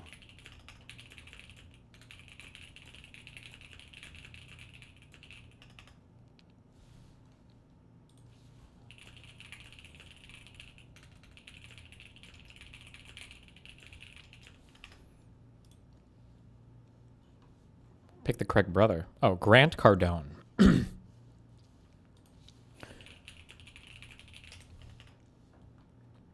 Yeah. Have you seen the Jordan Belfort talk with Grant Cardone before? They had a famously antagonistic interview. Uh-oh. Equity fund manager, 5.3 billion AUM. Whoo! Largest small business consultant. Woo! 10x Wealth Conference. Destiny, post the fucking link I just posted in chat. Post that at him. That'll get him mad. Because it's a good link. You probably don't. What? You stuttering over there? The business card link. The business card. Hey, I've watched this so far. We'll watch it though. Yeah, because it's the meme. best video. Don't let that be your apprehension. Don't let not having the tools be your trepidation. These are the gift, the prize. You don't spend the money until you've made the money. And then you only spend a percentage of it, and you buy the best quality you can buy. You see a business card? Cheap. Strathmore stock. 60 pound. Holds a crease. Can you tear it? Absolutely. Dog shit. Looks like crap? It is crap. It's the same size of every other business card in my hand that you guys just gave me. These aren't even your cards. That card looks like crap too. One color. Nothing special about it. Let me see. What's it say on it? Name of the company in Atlanta. It's an agency. This guy's a CSO, Chief Strategic Officer. Wow, Loser. I'm impressed. So what? He's an officer. I know companies that are worth $10,000 a year, and the guy's a CEO. I will never make a criticism if I don't have a resolution. You see that card? Woo! This is the most impressive business card I've ever seen. It's mine. Woo! It took me 25 years to design this. Okay. This card is expensive. It's about $4 a card because of the stock. It doesn't fit in a Rolodex because it doesn't belong in a Rolodex. It's the kind of thing where your card should be so good that even if they don't like you, they won't throw it out because it demonstrates incredible marketing capability. Life is not about being liked. It's about being effective. My card is die cut. My card is foil stamped. My card is embossed. Crowds guaranteed. You're kidding. My card, instead of telling you that I'm a CEO, because who cares about my title, tells you about the result I generate. I build crowds. Guaranteed. What do you do, guaranteed? Where do you think this guy's at now? I have no idea. Fuck you. It's just... I have no idea, bro. I want to know. Actually, I just want his business card. Coming to San Antonio, man. Will you give me 5 minutes? This is before anybody knew who I was, right? No books, no kind of notoriety. So they're like, no, don't come by. But see, that was interest. To me, that's interest. The Jordan Belfort guy, if you guys didn't know, is the guy who the American Psycho movie is based off of. No, I'm not interested. Not interested. So not interested to use interest. Well, it is. It says not interested. Wait a second. Not is an adjective to describe interest. Okay. Right? So it's a level of interest. So if someone says they're not interested, on a scale from 0 to 10, what interest level do you have? None. That is a level. Right. Okay, and then 1, 2, 3, 4, 5. You with me? A few minutes ago, he didn't know he didn't know he had no interest. At least I'm on. You see what I'm saying? You get it? Well, I wouldn't do that. I disagree with that. But I'm not saying that. Reasonable minds could differ. I would. Yeah. I'm more about hitting massive numbers. I would move on to the next guy. Yeah. Damn.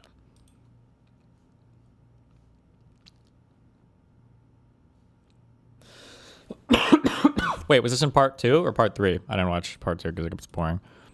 I get a DM this morning on Instagram, and I actually find out that ABBA was cheating on me that whole time. And Spoiler alert, the same person that DM'd her is the person that I sent Pixie's video to 4 million times 3 months before the lawsuit started, by the way. I actually found out that she was pregnant and he blocked her and she had an abortion. So yeah, she contacts me and I literally have this conversation with her this morning. Hey girl, can you hear me? Hello. I was just going to say, if Abby popped up on this video, I would have jump off my balcony. Or if Lauren De Laguna did, that would be like, bruh. But damn, she got a call? What the fuck?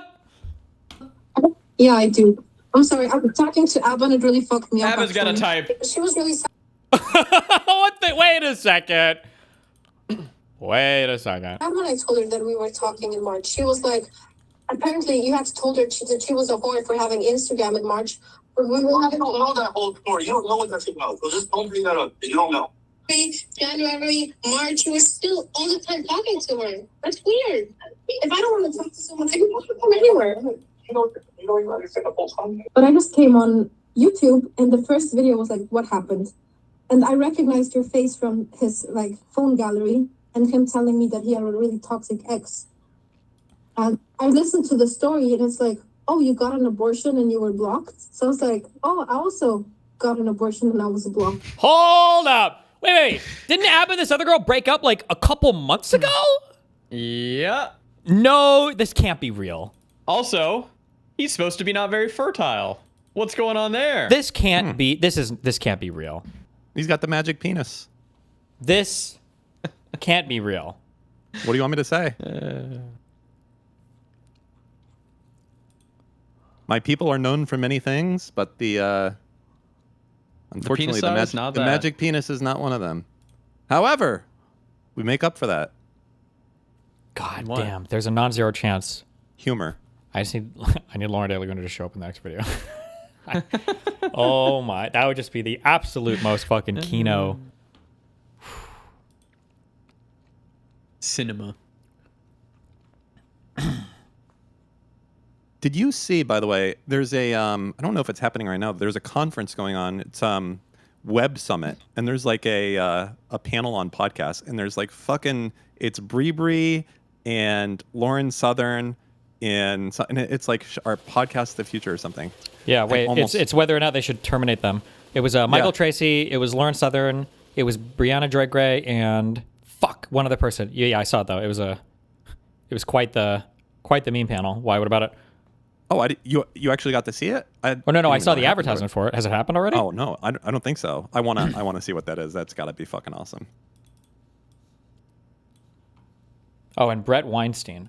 No, they dropped out Brianna. No. It was Bree, right? Yeah, Brianna Drager, yeah.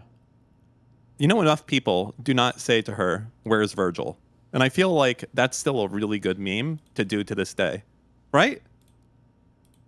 Yeah, you should ask her. Everyone should say that. Where's Virgil, by the way? What's up with that? Where is Virgil?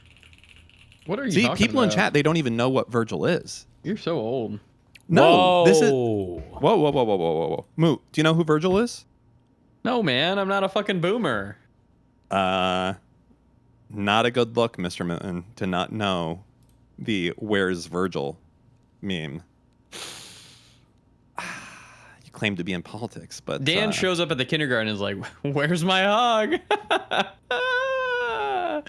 I don't got his ass, man. All right, Virgil Texas was the host of the Bad Faith podcast with Brianna Joy Gray, and then one day he just disappeared, Mr. Mooten, with no comment by anyone, like a ghost. Poof.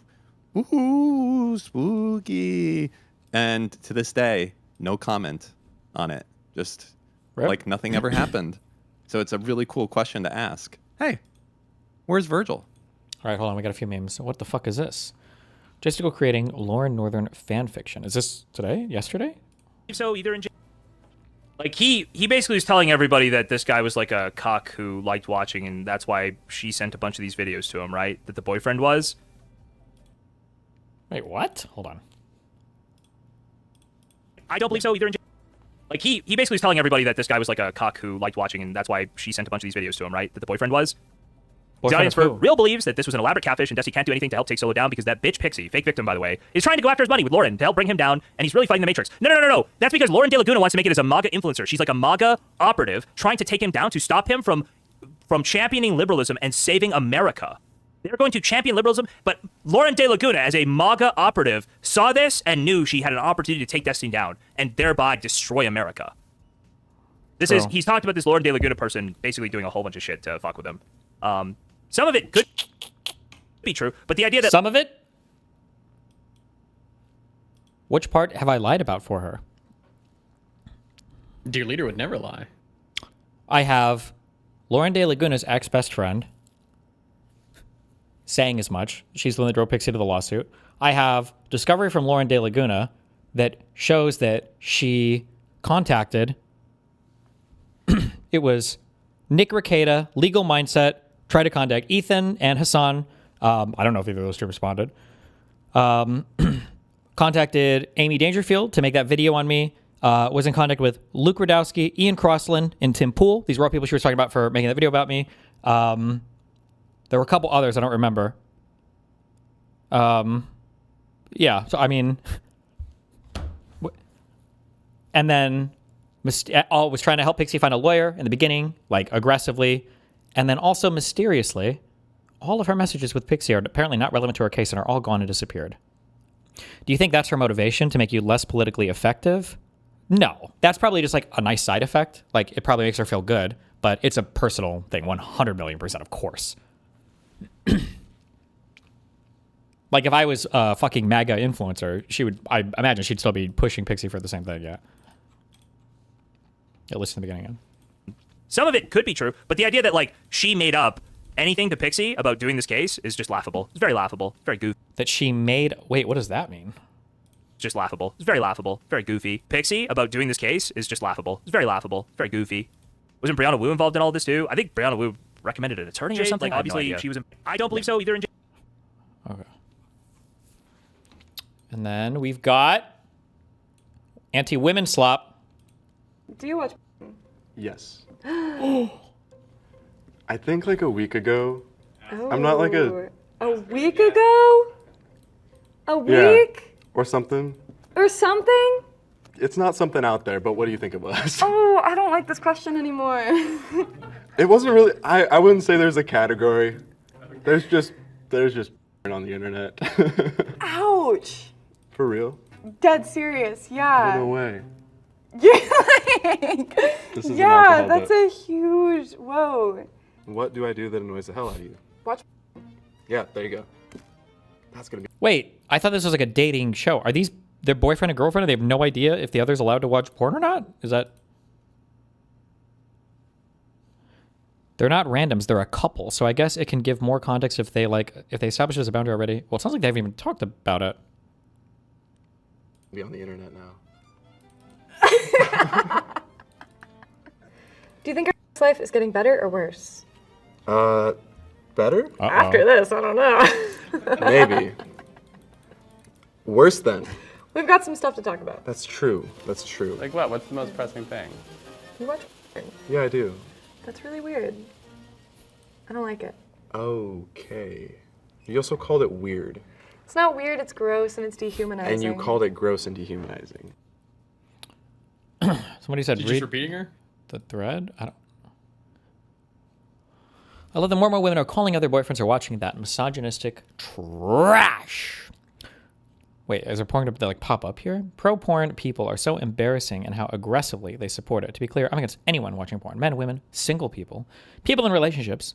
There is far too much racism, misogyny, homophobia, etc. in the industry to support it.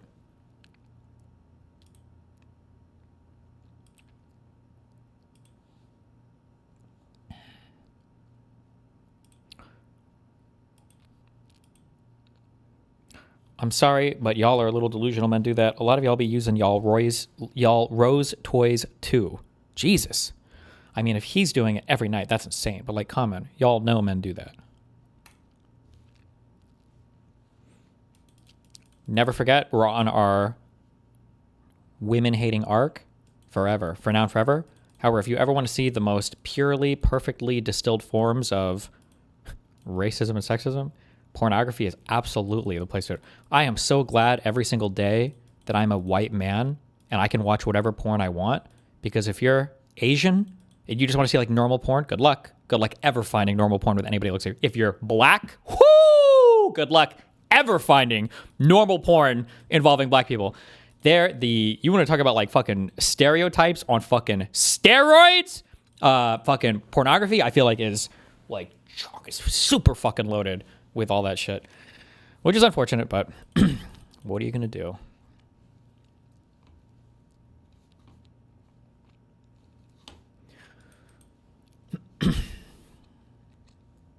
Grant Cardone answers the question, what's the role of government in housing? Bro, I don't need to listen to this, okay?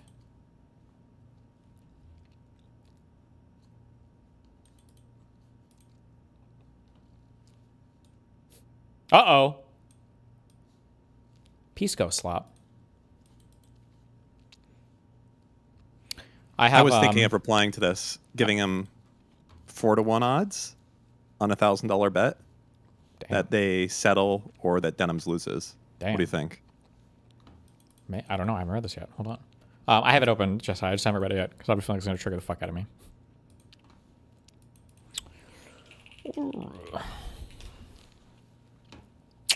This was a bad admission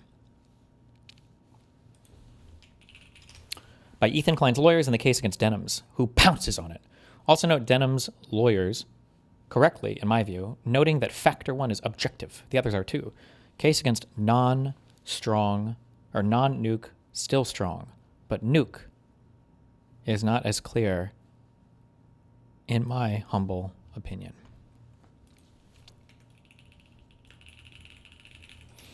Let's see. To be certain, Denham's, albeit infrequently and inconsistently, makes a highly transformative use of the nuke, where the nuke seeks to expose how Hasan radicalizes people online to be anti-Semitic and anti-Israeli. Denham's attempts to use the nuke for the exact opposite purpose, to radicalize her audience to be anti-Semitic and anti-Israeli, along with defending Hasan. The transformative, in opposition, TEI reverses courses and claims the purposes of the works overlap, but they indisputably do not. The court need only view Denham's as a live stream consistent with movie theater. What is this? The extent Denham's ever herself referred to her live stream reaction as a watch party, that is not remotely dispositive. This is an objective inquiry into what use was made, i.e., what the user does with the original work, and is not dependent on subjective intent.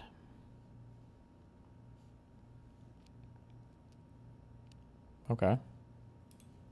I would have to read more of this to know what the... I don't have infringement for the nuke specifically, but as I previewed before, such a finding would be an unwelcome precedent in the reaction community. Also, as I predicted, Ethan Klein is arguing every single fair use factor in his op. Any court ruling would not be limited to just the intentional stated siphoning, undermining Ethan's already facially laughable claim about defending the React community with precedent. P.S. To explain OP, never good to say that the content you are suing over is highly transformative, LOL, and especially given how much effort Ethan goes in the complaint to make Denham's & Co. seem so evil and him so righteous. It really gives a lot of maneuver room on purpose.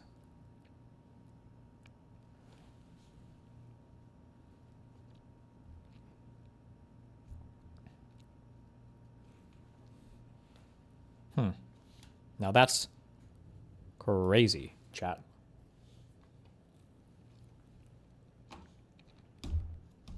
Chat, are we cooked? I don't know if this is a response to what it was about. Like this I'm paragraph. talking about the Supreme Court shit. We're talking about the copyright case. Moot. No, no one cares about this. Get to the No, they do. allegations. Wrong. They do. I'm typing out a tweet. What odds will you give me on Denim's losing? How can I put or them settling? Because I feel the problem is that be like, oh, well, settling means that Ethan was going to lose. So how do I phrase this? I don't know. Fuck you. Hit him with the sound. The doo doo doo. Don't.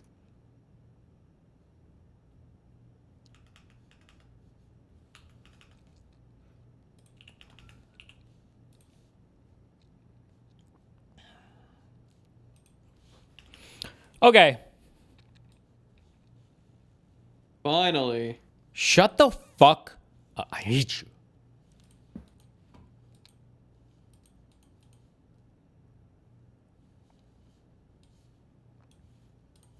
We had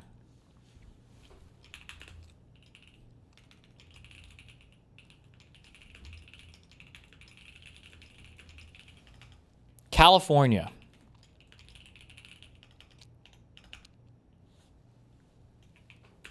That gerrymandered 5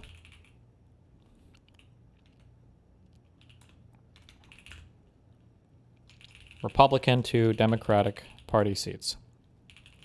Via vote. Texas did 5 Democratic to Republican seats. Not via vote. Just 2 weeks ago, Democrats felt increasingly emboldened about taking control of the House in November after seeming to fight the redistricting wars to a draw. But 2 court rulings, one by the Supreme Court and another by Virginia's top court. Oh, hold on. We should do blocks. And we should do assists. I don't know what we would do here. The Supreme Court nuked Section 2, VRA, legalizing racial gerrymandering. I would say we say that helps Republicans. Fuck, I've asked this before. Is Josiah here? Why did the DOJ send the letter initially to Texas that spurred them on to redistrict? Do you remember why? Trump probably asked him. Yeah, but there was I don't know the answer. Oh, wasn't it like they were saying like it was fuck. Cam Bondi sent a letter. I don't know if it was Bondi or it might have been off. Bovee, but there was I don't remember why.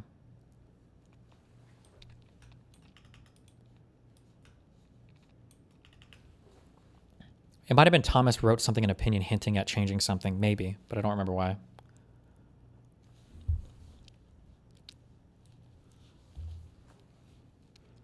Okay.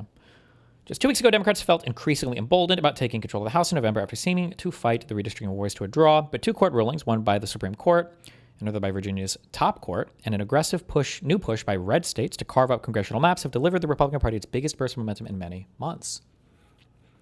So we had Virginia, the state Supreme Court redefines 1 day to mean 45 days. And blocks. How many seats was Virginia going to gain with the proposed maps?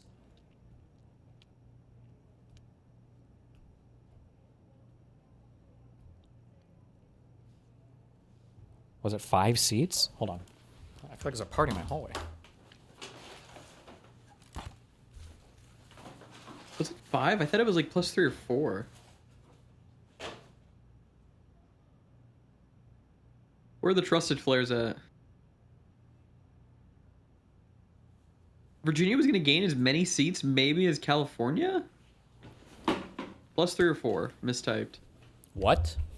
I think it was +3 or 4. Okay, link or ban. Link or ban, link or ban, link or ban. Man, I'll fucking look it up. Virginia. Oh, this article has a comprehensive overview. Thank you. Ah, okay. That's kind of what I thought, but I didn't want to repeat that. What?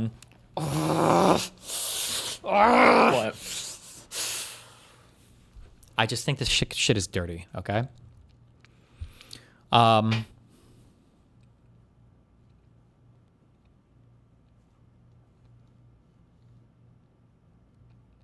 Wait.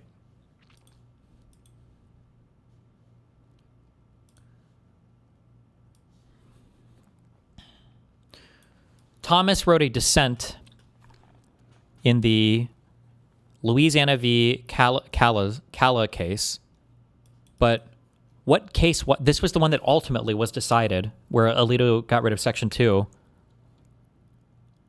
And it seems to be that right here he's already signaling that Section 2 needs to go. But I'm trying to remember, or I don't remember what did they originally look at this for? Was this about an appeal or?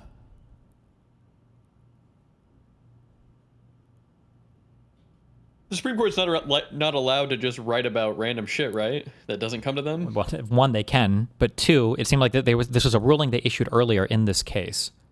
But I don't know what they ruled on here. If they denied or stayed an appeal or something.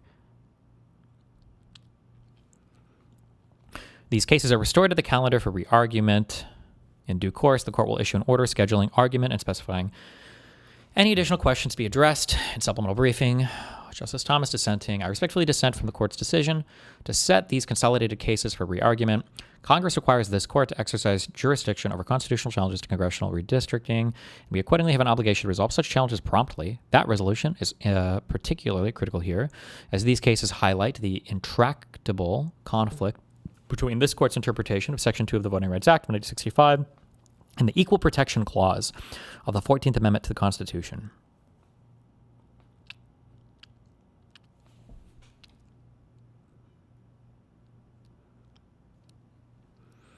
I would make clear that where this court's interpretation of Section 2 breaches the Constitution's equal protection guarantee, the Constitution controls.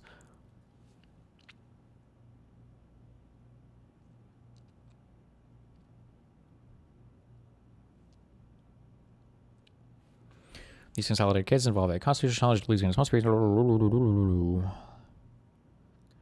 to enjoin use of SB8 alleging the country amount second majority Someone challenge constitutionality of the apportionment of congressional districts. We should have decided these cases this term. These are the only cases argued this term in which our jurisdiction is mandatory.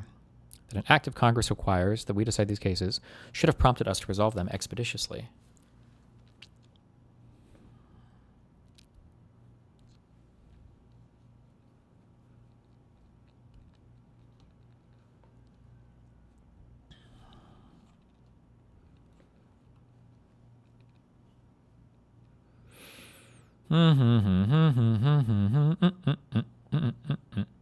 I'm so curious how much these disgusting fucking snakes talk to each other behind the scenes. Like, do you think that Thomas and Alito like sit around playing with each other's flaccid dicks while they talk about how sick it's going to be when they get to write their slam dunk opinion, nerfing Congress and their role in the how the America's governed?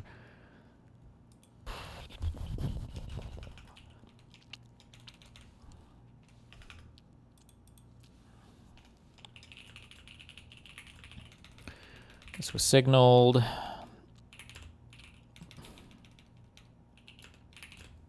earlier by Thomas, and then with a letter from the DOJ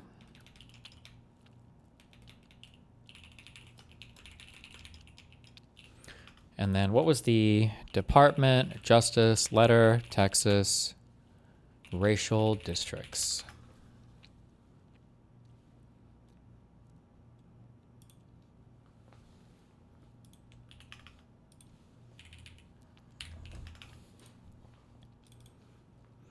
A federal court Tuesday delivered a devastating blow to Texas Republicans' attempt at a mid-decade gerrymander. And the court found that a July letter sent by the U.S. Department of Justice intended to justify the GOP's aggressive redraw effectively handed voting rights advocates a smoking gun, proving it was unconstitutional racial gerrymander.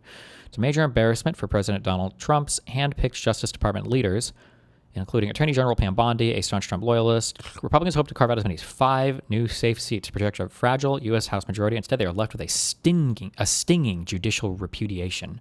And the source of the damage is the Trump administration's Justice Department. Unless the U.S. Supreme Court reverses it, the state must use its 2021 congressional map for the 2026 elections, killing what had been the GOP's biggest planned redistricting gain of the decade. The letter, signed by Dylan, essentially handed the court a blueprint for dismantling the GOP's strategy and exposed the racial motives behind their nationwide gerrymander push. Dylan insisted that to address constitutional concerns, Texas had to dismantle minority coalition districts. Like, I feel like this letter, and I guess I could be wrong, I don't know, I'm being a little conspiratorial, but like, how would you... I hate that when you click this, it doesn't take you to the fucking letter.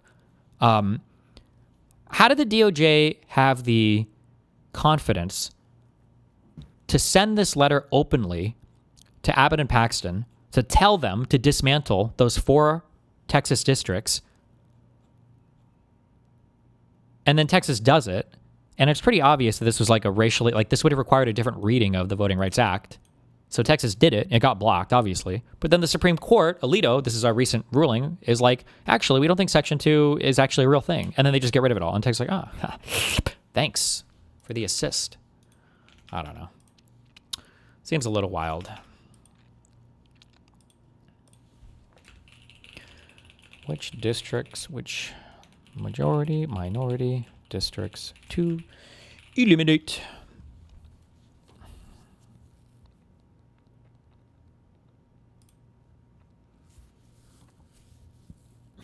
Okay.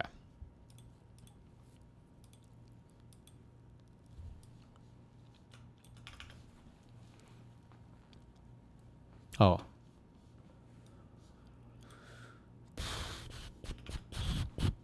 Stop.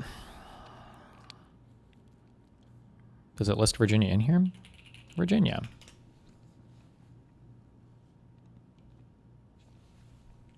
How many? Virginia... gerrymander.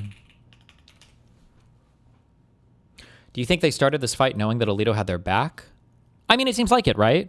You had Thomas signaling in an earlier ruling that they thought that... I mean, Thomas signals here using literally the exact bullshit arguments that Alito uses, right? We can go and read the decision, the holding from the main decision, and it's the exact same arguments. That Section 2 of the Voting Rights Act has a tension with the 14th Amendment. The Equal Protections Clause. It's the exact same argument here that Alito lays out in his ruling.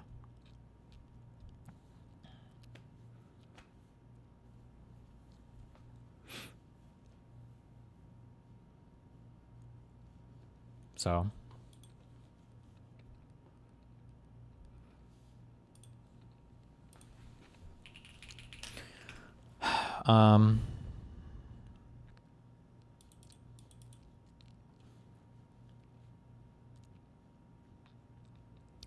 Virginia gerrymander.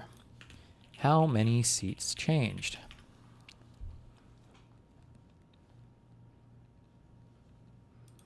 Virginia would have gained 4 seats as per Wikipedia. Okay. So blocks. Virginia, 4 gerrymandered Republican, 2 Democratic seats. Blocked. And they voted on it. True.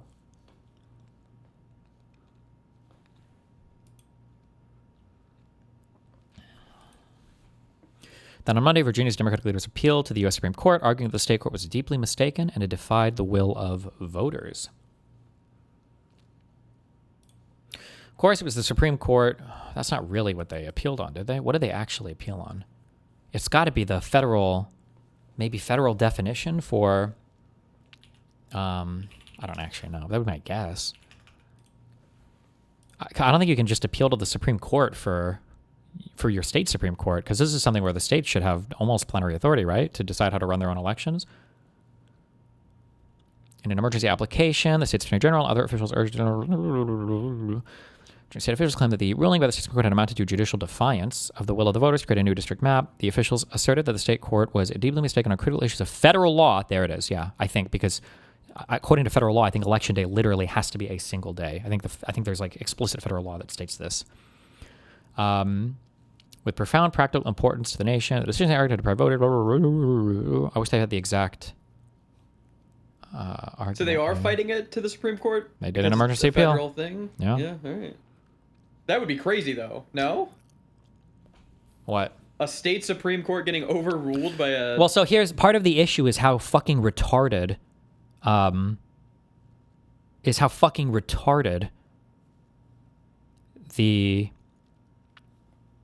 Sorry, I already did your comment. The ruling is. And one of the things that the ruling does is it creates a tension between, I don't know which Supreme Court ruling it was, but the federal government has decided that election day shall mean one day. It is one day. That's it. And according to the Virginia Supreme Court, election day to them means 45 days. So what any early voting, yeah, 45 days basically. So what I think the strongest grounds, because you have to figure out what gives you jurisdiction federally to decide anything on this case, and I imagine it would have to be a federal question, and the federal question would be, look, our state Supreme Court is saying an election day is 45 days. You know, you guys say it's supposed to be one day. Supremacy clause. The U.S. government has to rule here, but there's going to be some bullshit way that they would decide that. They're going to be like, actually, you know what? We're going to get rid of all early voting. You're right. Maybe, yeah. Unironically, it isn't one day. You're right. Shut the fuck up. Okay. No early voting at all.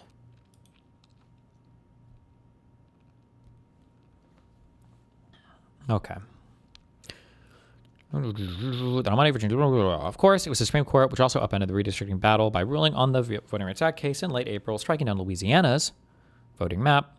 Louisiana's governor then issued an executive order delaying the state's House primary elections and requested the legislature reconvene and pass a new congressional map. 3 days later, Florida's governor said he signed into law a new congressional map, though lawsuits are expected. In addition, Tennessee's governor then signed into law a new map that eliminates the state's only majority black district. So for now, here's a breakdown of states where maps affecting voter election have already been redone.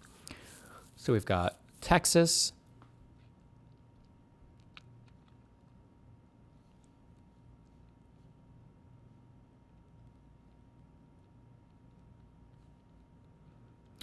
California,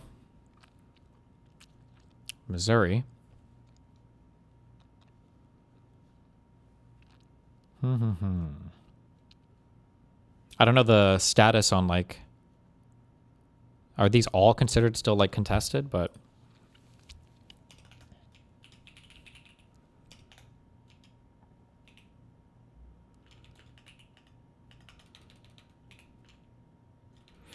and make this simpler.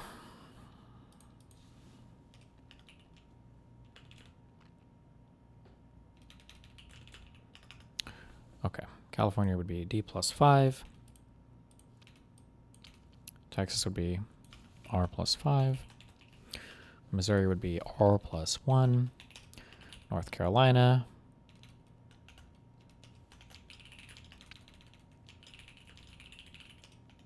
would be R plus 1.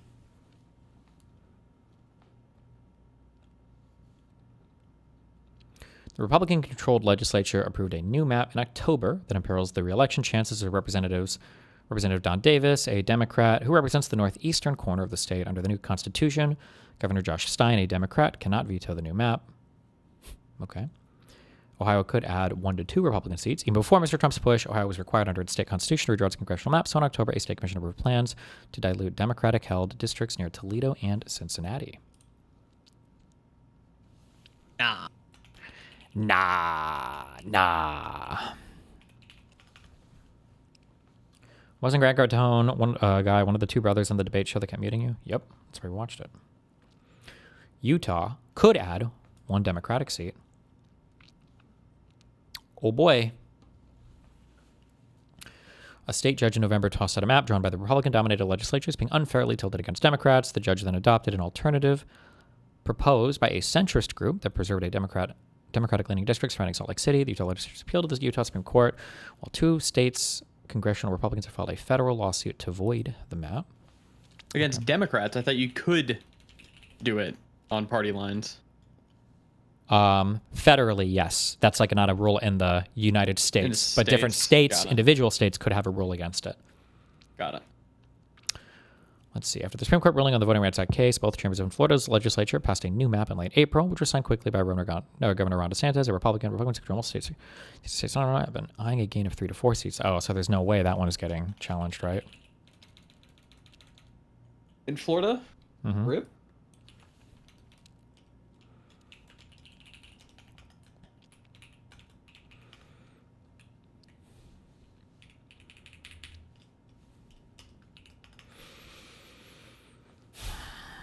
Tennessee was looking at 1 Republican seat.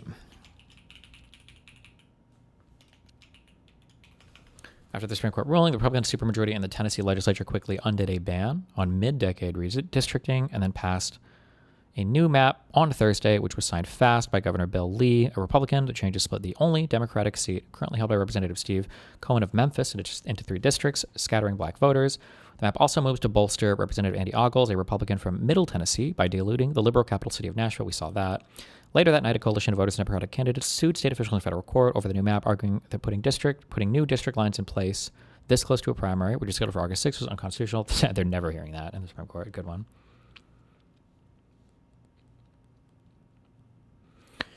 What do you think the medium to long-term effects of these states completely eliminating minority representation? Seems like this could be a civil unrest disaster. Probably not. One of the things Alito assured us of was that we'd made great strides in racism and stuff in the United States, so we don't have to worry about that anymore. Yep. We don't do that anymore. Exactly.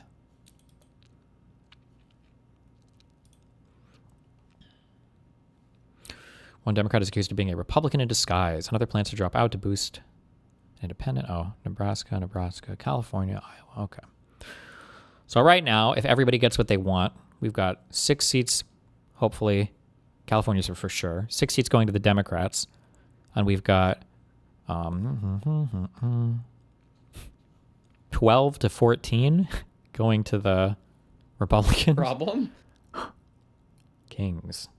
We're in the end game now. Okay. We need Colorado to fucking gerrymander.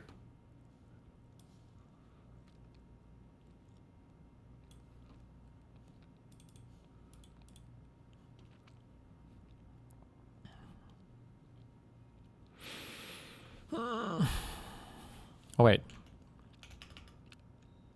We don't have Louisiana here, right?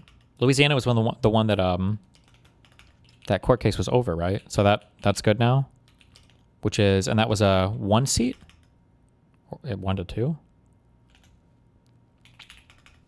Okay, sorry. Throw that up there. My bad. Hey, now we're 13 or 14. Let's see. For Alabama, the governor called special session. Oh, so that's going to be voted on? So are they going to vote on it, or are they just voting on it through the state legislature? I don't know.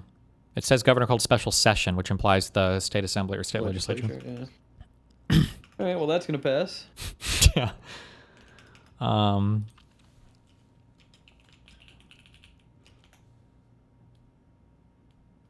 For Alabama, we've got potentially be R+1. The Supreme Court just allowed Alabama to use that map. Yeah. All right, well. And then for South Carolina, we've got Republicans +1. And then Mississippi, Republicans +1.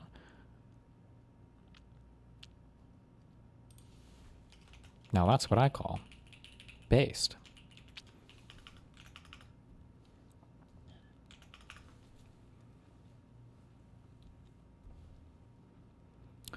Okay, so 6 for Dems.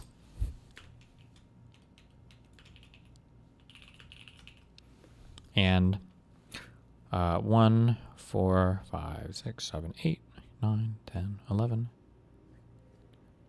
16 to 19 seats for Republicans.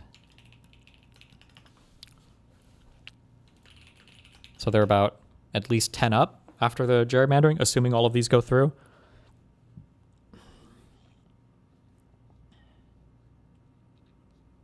It seems like the Dems are still favored to win the House. Yeah. But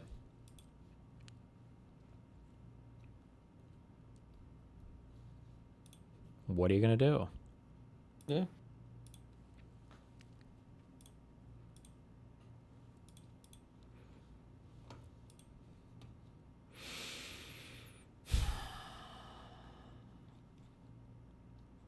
I have zero confidence. People are saying the Florida Supreme Court or whatever is going to challenge or I have no confidence in any Republican-held court to do anything legally permissible. It's all going to be partisan bullshit.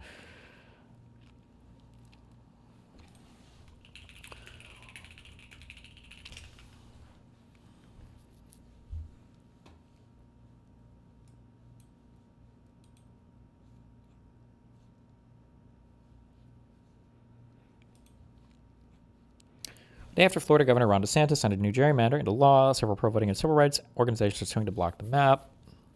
Alleging it violates the state constitution in a lawsuit, the advocacy organization Common Cause is asking the court to strike down the new map because a Florida constitutional amendment bans partisan redistricting. Common Cause is joined in the suit by the League of Women Voters of Florida and the League of United Latin American Citizens. 60% of Florida voters banned partisan gerrymandering in 2010. Wow. Florida's new map was deliberately drawn to favor one party, utilizing partisan data in the drawing of every district, with the explicit goal of eliminating 4 districts held by Democrats, directly violating Florida's Fair Districts Amendment. The map was ran through the legislature in only 2 days' time, with no opportunity for public input before the map was drawn, and virtually none after it was introduced. Oh, and the citizens don't have to vote on it?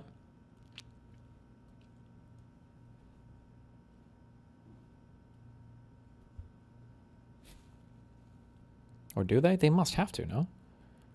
Why would their citizens vote, silly?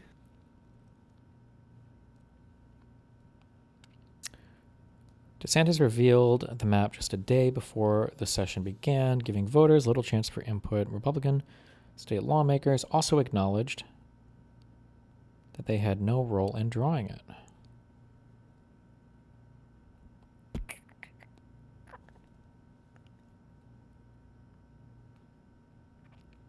What is our current balance in the House?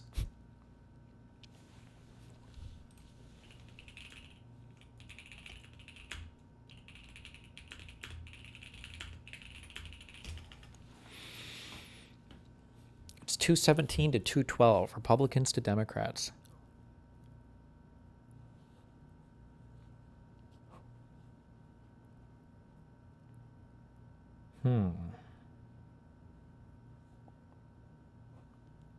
Yeah, somebody in chat brought up an interesting point. I wonder if there's a chance that, like, after the next elections, could the Senate be more representative of the U.S. population than the House? Like, there's a chance that happens. Well, I mean, yeah, if you could just gerrymander it, then fuck it, yeah. That's kind of funny. That's very weird.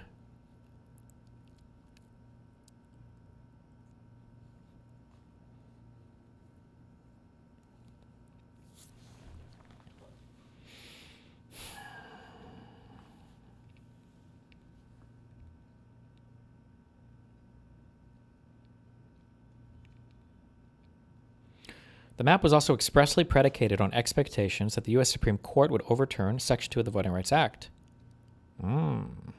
Shortly before the Florida House was set to vote on the map, SCOTUS issued its ruling in Louisiana v. Cala, gutting the VRA, but legislators declined to halt their session to study the decision and rush forward to vote on the gerrymander.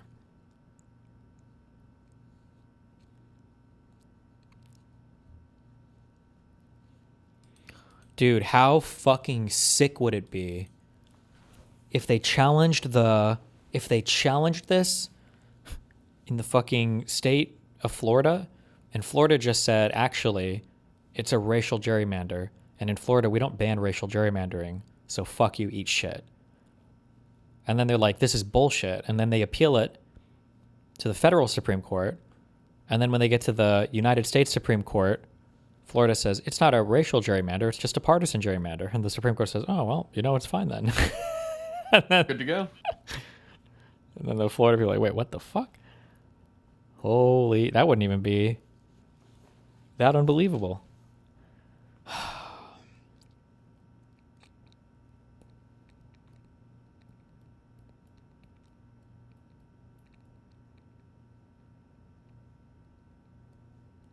So this is why your local elections matter, huh?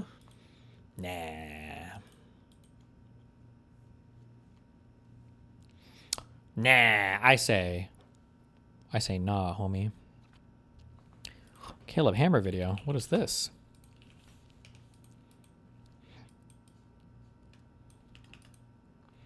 What happens when a central government uses and abuses a group of its people? They leave, or even more extreme, they join us. There is a legitimate chance Alberta may vote for independence and join the U.S.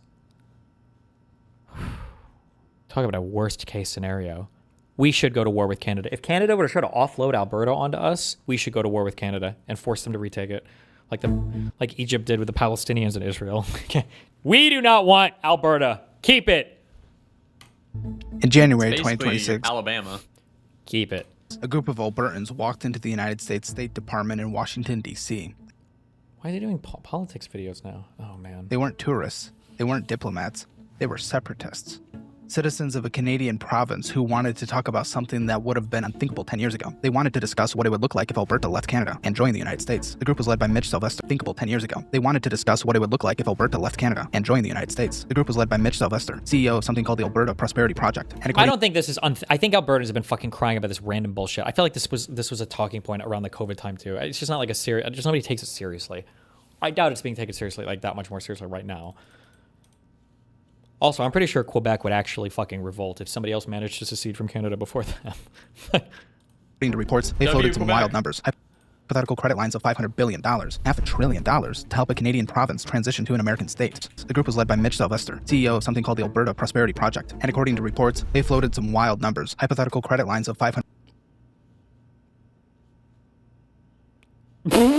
What? No, stop. billion, $500 billion to help a Canadian province transition to an American state. When the word got out, the Premier of British Columbia, David Eby, called it treason. Ontario's Doug Ford called it unacceptable and unethical. Even former Prime Ministers Guillaume Chrétien and Stephen Harper, two guys who agree on almost nothing, both came out and said, this cannot happen. But here's the part nobody was really talking about. Back in Alberta, at community halls in Red Deer and Eckville, and small towns across the province, people were lining up. Not dozens, hundreds. Sometimes lined up around the building and out the door. They were signing a petition, an official government-sanctioned petition, that if it hits 177,732 signatures by May 2026, will force a province-wide vote on one question. Do you agree that the province of Alberta shall become a sovereign country and cease to be a province in Canada?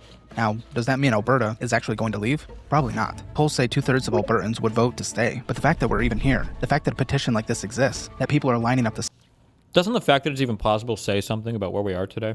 sign it, that a provincial government lowered the barriers to make it easier, that American officials took the meeting, it tells you something much bigger is do it. Sure. going on, something that's been building for over 100 years.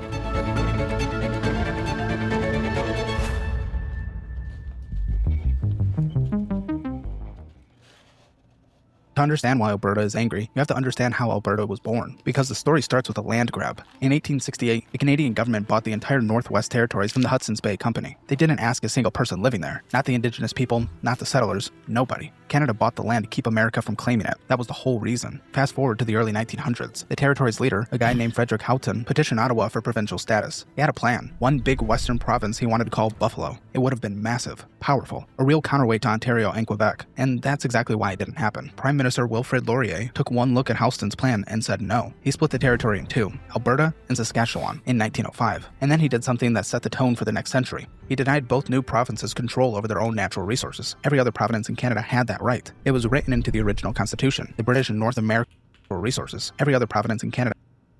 Wait, did they used to call them providences? Or did you mean province? Had that right. Why watch this bot slop? This is literally Caleb Hammer reading this script. It was written into the original Constitution, the British and North America Act of 1867. But Alberta and Saskatchewan, they were told Ottawa needed to manage their land to promote immigration and settlement. The Calgary Herald ran a headline calling it autonomy that insults the West. Alberta wouldn't get control of its own resources until 1930, 25 years after becoming a province. Wow. And by then, the damage was done. The pattern had been set. Ottawa decides, Alberta obeys. And here's where it gets interesting. The people who built Alberta were not the same people who built Toronto or Montreal. Eastern Canada. Bruh! We're Russia now! This is like the United States. This is like some Russian shit. If you're American, okay, you don't understand. This is like some shit you would hear if you're like in fucking Bongerland and there's some weird fucking dude in like Ireland doing like an anti-UK video for why the United Kingdom needs to separate itself or whatever, and the guy's getting paid by Russia Today. We're doing it. Now that's us, the United States. Well, CBC literally did a video on, there's a lot of people making like fake accounts and shit to do, or not fake accounts, making a bunch of like different YouTube accounts to do basically propaganda. Dutch YouTube Yeah. creators behind Alberta separatist videos getting millions of views. CBC/Radio Canada investigation reveals Netherlands accounts hired voice actors to front faceless channels. People based in the Netherlands are behind several YouTube channels to promote Alberta separatism, but are fronted by hired actors, according to the investigation by CBC News' visual investigation team. CBC News identified 3 individuals in the Netherlands whose digital trail links them to accounts that hired actors to appear on the YouTube channels. 2 of them attended the same online course that teaches customers how to create faceless YouTube channels that generate passive income for the creators who remain in the shadows. The real question is, who wrote the script? Because Caleb absolutely didn't. And how much is he getting paid? Because he's not just doing a random faceless channel. Oh my God, dude. And this is so amazing because he doesn't have to do any compliance. He doesn't have to register as a foreign agent or anything for Canada because he's not even fucking Canadian, bro. No, this is is a really, crazy. really weird video. Yeah, because he's promoting this on his main YouTube and everything. That's crazy. Yeah, no, this is like, and CBC doesn't like know exactly who's like How would they? pulling the strings behind the Yeah, I mean, behind it or he's an whatever. American YouTuber that could be getting paid by a fucking Russian company. It's Yeah. whatever they can investigate. But you have no legal authority to do anything about it. That's crazy. That's insane. Yeah, it's insane. And Many he's of the not videos- calling it an ad either, is he? No, but I don't think but you don't have to. Sure, but you should. You should, but nobody. This is like, again, this goes back to the reason why I fucking hate Taylor Lorenz's slop coverage on like shadow orgs and money and blah, blah, blah, blah, blah. I think that the disclosures related to all sorts of internet advertising shit are crazy. We have none. We have nothing. And people are just obsessed with like fucking super PACs or whatever political organizations. Fuck political organizations. I don't give a fuck if you're a C4 or whatever. I think the weird thing is people who get paid a lot of money to sell an idea and they don't even have to disclose they're getting paid. Never mind who is paying them. That's crazy to me. But there's not like enough like political partisan fighting on that shit, so nobody gives a fuck to actually talk about it. Canada attracted bankers. Sorry, hold on.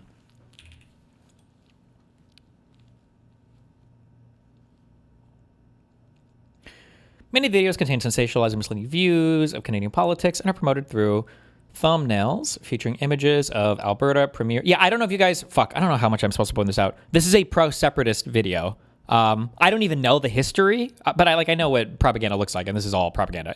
I'm sure there are always elements of truth, because by the way, whenever you want to tell a lie, I do know this at this point, if you want to tell a lie and you're a person in a country, look back to your history and find something to support your argument. You will always be able to ground whatever nationalistic, separatist, whatever move, you will always be able to ground it in some type of history. So like the presentation, the backstory that we had of the history here was that the evil men of Ottawa forced some poor land to become a province, and they stole their resources from them and didn't even let them have it, and they split them in two so they couldn't even have representation. And even by the time they got the resources back, cases, government oppression. Eastern Canada wouldn't get control of its own resources until 1930. And by that time, what do you say? 25 years after becoming a province. And by then, the damage was done. Exactly, right. This is a propaganda video. Again, I'm sure there's like elements of truth to all of this, because it's never just a fucking lie. It's never just a lie, but... Yeah, but this is insane for him to do. This motherfucker makes enough money, man.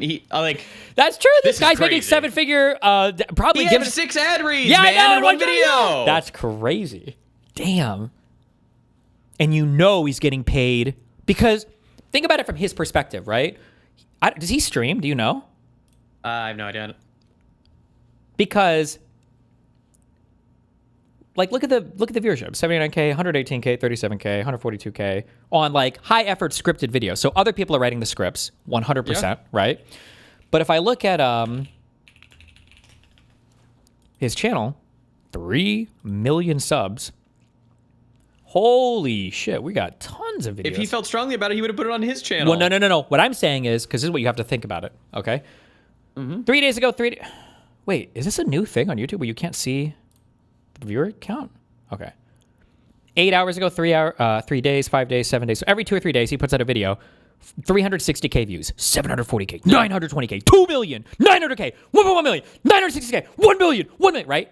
For him to do a read of a video on this channel... Like, if I had to guess, my guess is he's getting paid. My guess is at least 25K a video, that's just, I don't know. That's just crazy to me That this would just be like an unannounced thing, and also to promote it on his main Twitter. That's crazy. Yep. I wonder if they have any dollar amounts in this article. Because you have to think they have to pay him enough to make it worthwhile for him to not create a YouTube video. They were getting randoms, and they were paying him like $100 just to do the voiceover. Oh, sure. Which obviously he would get paid for fucking way more. But. Yeah.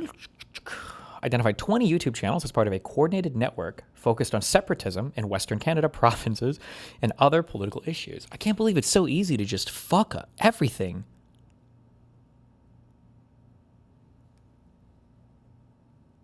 Doesn't this break pretty much exactly what Tenet was? Yeah, this is like, well, but it's smarter than that. Because now I'm wondering, why the fuck did Tenet hire Americans ever? Because if hire somebody else. If Tenet would have just been Canadians, would they ever would they have gotten in any legal trouble at all? Because right now, I'm pretty sure every single thing here that Caleb is doing is completely above board and super legal. I don't think he has to report any of this. It's not, for what? What are FARA reporting standards if you're not talking about your own country's politics? I actually don't know. I'm not sure. Let's see. The report says many videos contain frequent and obvious lies, drawing on real news stories to reach exaggerated conclusions designed to exploit political divisions. The report did not identify the individuals behind the apparent network, citing a lack of identifying information to real humans or organizations, nor ties to the secession movement in Alberta.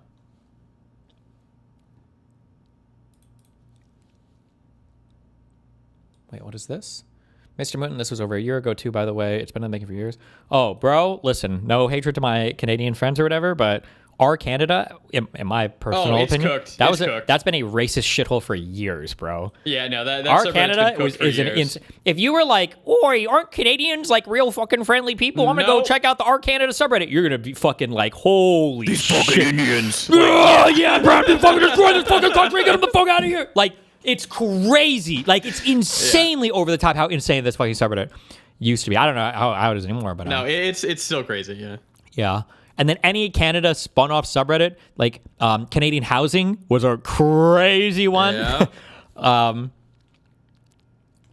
don't know what it's like Toronto, anymore, but yeah. Our Montreal, those are better subreddits, but like if you're in any of the big ones, yeah, those are fucked.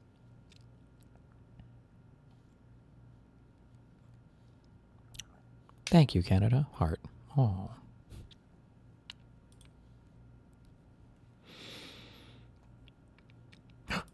Tenet Media? Okay, where were we? Sorry, hold on. Buddy Hoser is the normal one now. Gotcha.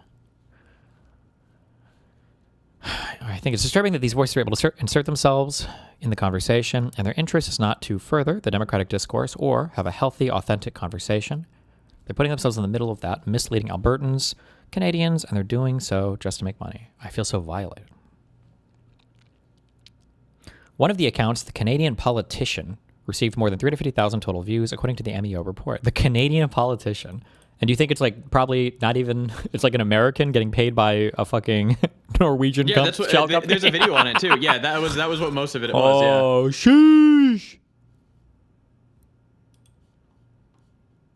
I almost wondered when he said Alberta up here if this was an AI reading it, because he sounded like he almost wanted to pronounce it like Spanish. It was like Alberta. Well, he doesn't know how to. Yeah, he doesn't know how to pronounce. When the word got out, which is funny. Years ago, they wanted to discuss what it would look like if Alberta left Canada. That was a weird thing. But this is me being nitpicky, but I don't know. Okay. Anyway, sorry. Oh, damn.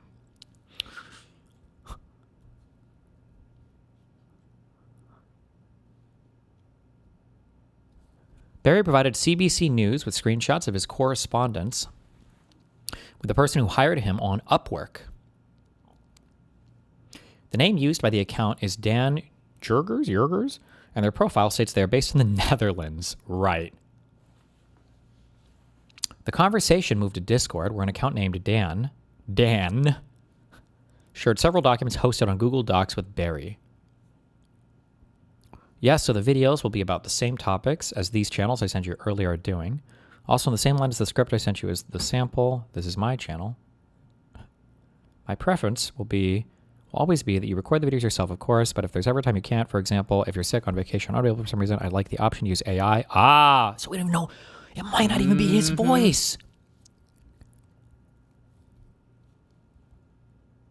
So today you can record, right? Here's a script, so you need to do the text.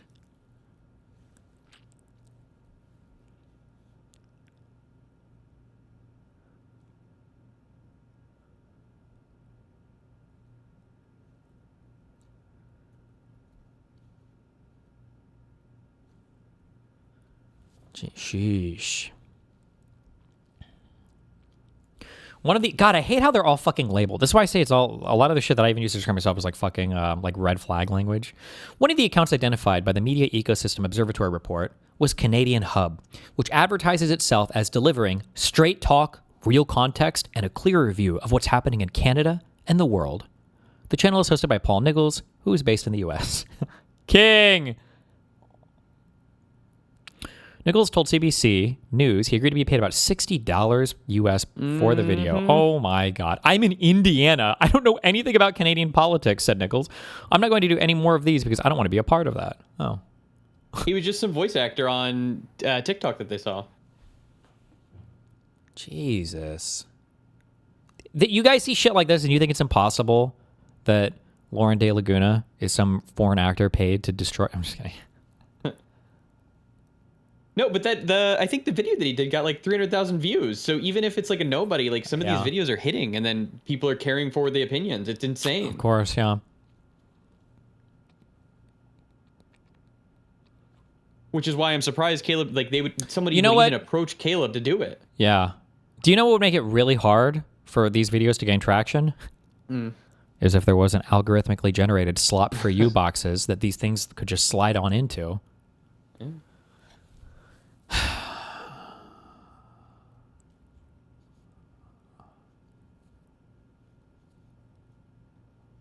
Toronto or Montreal. Eastern Canada. People who built Alberta were not the same people who built Toronto or Montreal. Toronto.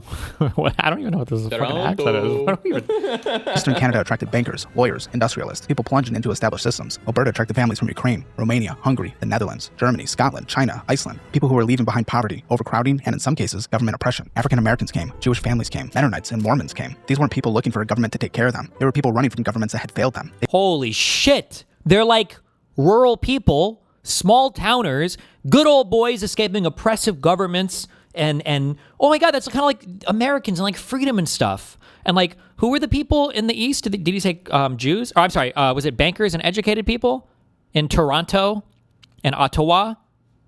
True. They built the culture. Look at these guys. They've got fucking horses, bro. What bad guy do you know has a horse? Name one. Name one. Name one. None. Of self-reliance, skepticism of central authority, and hard work. That cultural DNA. Self-reliance, decentralized authority, hard work. These are my type of people. The Canada Packers? They even have the NFL up there? Hell yes. Oh, jeez. Still runs through Alberta today. Then, in 1947, a drill rig near the town of Leduc struck oil, and not just a little. Within 2 years, 12 new oil fields were discovered. Alberta went from a rural farming economy to an energy powerhouse almost overnight. But even with all that new wealth, the old frustrations didn't go away. I bet even though they got all this new wealth that they should be entitled to by the sweat of their labor and the hard work, I bet that the bureaucrats in Eastern Canada still find a way to steal everything from these guys. Rates and trade protectionism made it almost impossible for Alberta to diversify its economy. As historians put it was cheaper to ship live cattle to Ontario to be slaughtered than it was to ship Alberta beef east. The system was rigged to keep the West as a supplier of raw materials and the East as the manufacturer. Look at how much Eastern a Canada, slave state. Eastern Canada has taken over Alberta. No! Fuck. And everyone in Alberta knew it. If you talk to anyone in Alberta over the age of 50 about Ottawa, there's a good chance they'll bring up 3 letters. NEP. Ooh. The National Energy Program. To do that, Finance Minister Alan McEachin made clear tonight he'll use the same weapon as the former Conservative government, sharply increase oil prices to decrease oil use and encourage substitution to other energy sources, particularly natural gas. Green energy? We should make a bingo board of all the fucking things or whatever. So now the lib fucks are using green energy, which is the gayest and most immoral of all energy sources. By the way, they're going to use green energy now to attack Alberta. I bet you somehow. I bet they're going to find some way to force Alberta to follow their own goddamn green energy, or should I say gay energy restrictions, I bet. The new green scam. But McEachin indicated the most striking new departure in the energy program is its emphasis on a vastly expanded role for the federal government in the energy sector. And more government? Always. Remember, these are people that were fleeing oppressive governments who just wanted to be decentralized and self-reliant on their own hard work. Just cowboys. Exactly. Single most important policy in the history of Western Canadian alienation. And to this day, it's the real reason trust between Alberta and the federal government is so deeply broken. Yes. Here's what happened. It's 1980. Oil prices are sky high thanks to global crises. Yeah. Alberta is booming. Which global crisis? Okay, just any of them? All of them? Okay. Here's what happened. It's 1980. Oil prices are sky high thanks to global crises. Alberta is booming. Yes. Rigs are drilling, money is flowing. The province is sitting on what it sees as its ticket to permanent prosperity. That's amazing. I bet Alberta is about to fucking boom, bro. They're about to fucking take off. They have everything they Ottawa's need. gonna hold them back. They have everything they need. And Pierre Trudeau, father of late Prime Minister Justin Trudeau, introduces the National he's going to be a bad guy. Energy Program in October 1980. The stated goals were reasonable on paper. Energy security for Canada, more Canadian ownership of the oil industry, and a fair distribution of resource wealth across the country. That's what they always say. The reality was devastating. The NEP slapped a 25% federal tax rate on Alberta's oil. It capped prices well below world market rates. Alberta producers were suddenly getting paid roughly 50% less than their American competitors for the same product, coming out of the same geological formations. What? The farmers. The numbers tell this story. Unemployment surged 37%. Bankruptcies jumped 150%. An estimated $50 to $100 billion in story. Unemployment surged 37%. Explain this for retards. Why is this stupid?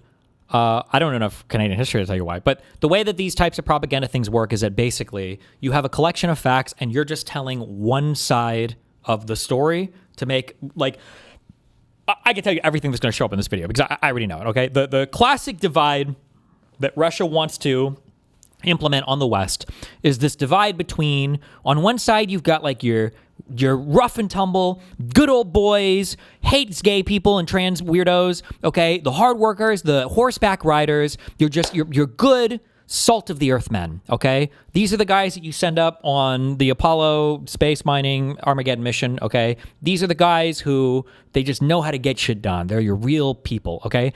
Then on the other side, you've got the bad guys, okay? They like gay energy, gay people, gay government, okay? They want to get rid of all the oil. They want to make energy expensive so they can fuck over the salt of the earth men. So the only people that can afford it are the people who are eating bug soy all day and are living in high urban offices next to 50 million immigrants that are being brought in to be wage slaves for the Jewish government mastermind globo homo motherfuckers that are just trying to, I don't actually know what they're trying to do. Something really bad, I'm sure, though. The grand plot is always slightly obscured from us. And those are the people, the big bureaucrats. You never see them. They're never really named. It's the big government guy. You don't know how their policies get passed. Nobody votes for it. It's actually all rigged shit. And they're trying to take over and destroy everything that should be owed to the good, powerful, salt-of-the-earth cowboys, okay? That's what this entire video has been, and that's what the entire rest of the video is going to be. So every single big government thing is going to be bad. It's got all the green stuff is going to be bad. I'm sure they'll find some way maybe to get social issues in here. But if they do,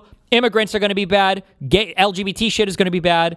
Anything having to do with like federal whatever is going to be bad. Yeah, I already said trans stuff. And then anytime it can have to do with like the people of Alberta, they're always going to be upstanding, moral. I'm sure at some point we'll get into COVID. I hope we can talk about Trudeau fucking over their bank accounts with the government trying to destroy them. And then maybe something good about Trump and MAGA. Maybe. I don't know if we'll go that far. Maybe not. Probably, maybe not that. Maybe not. But that's, yes.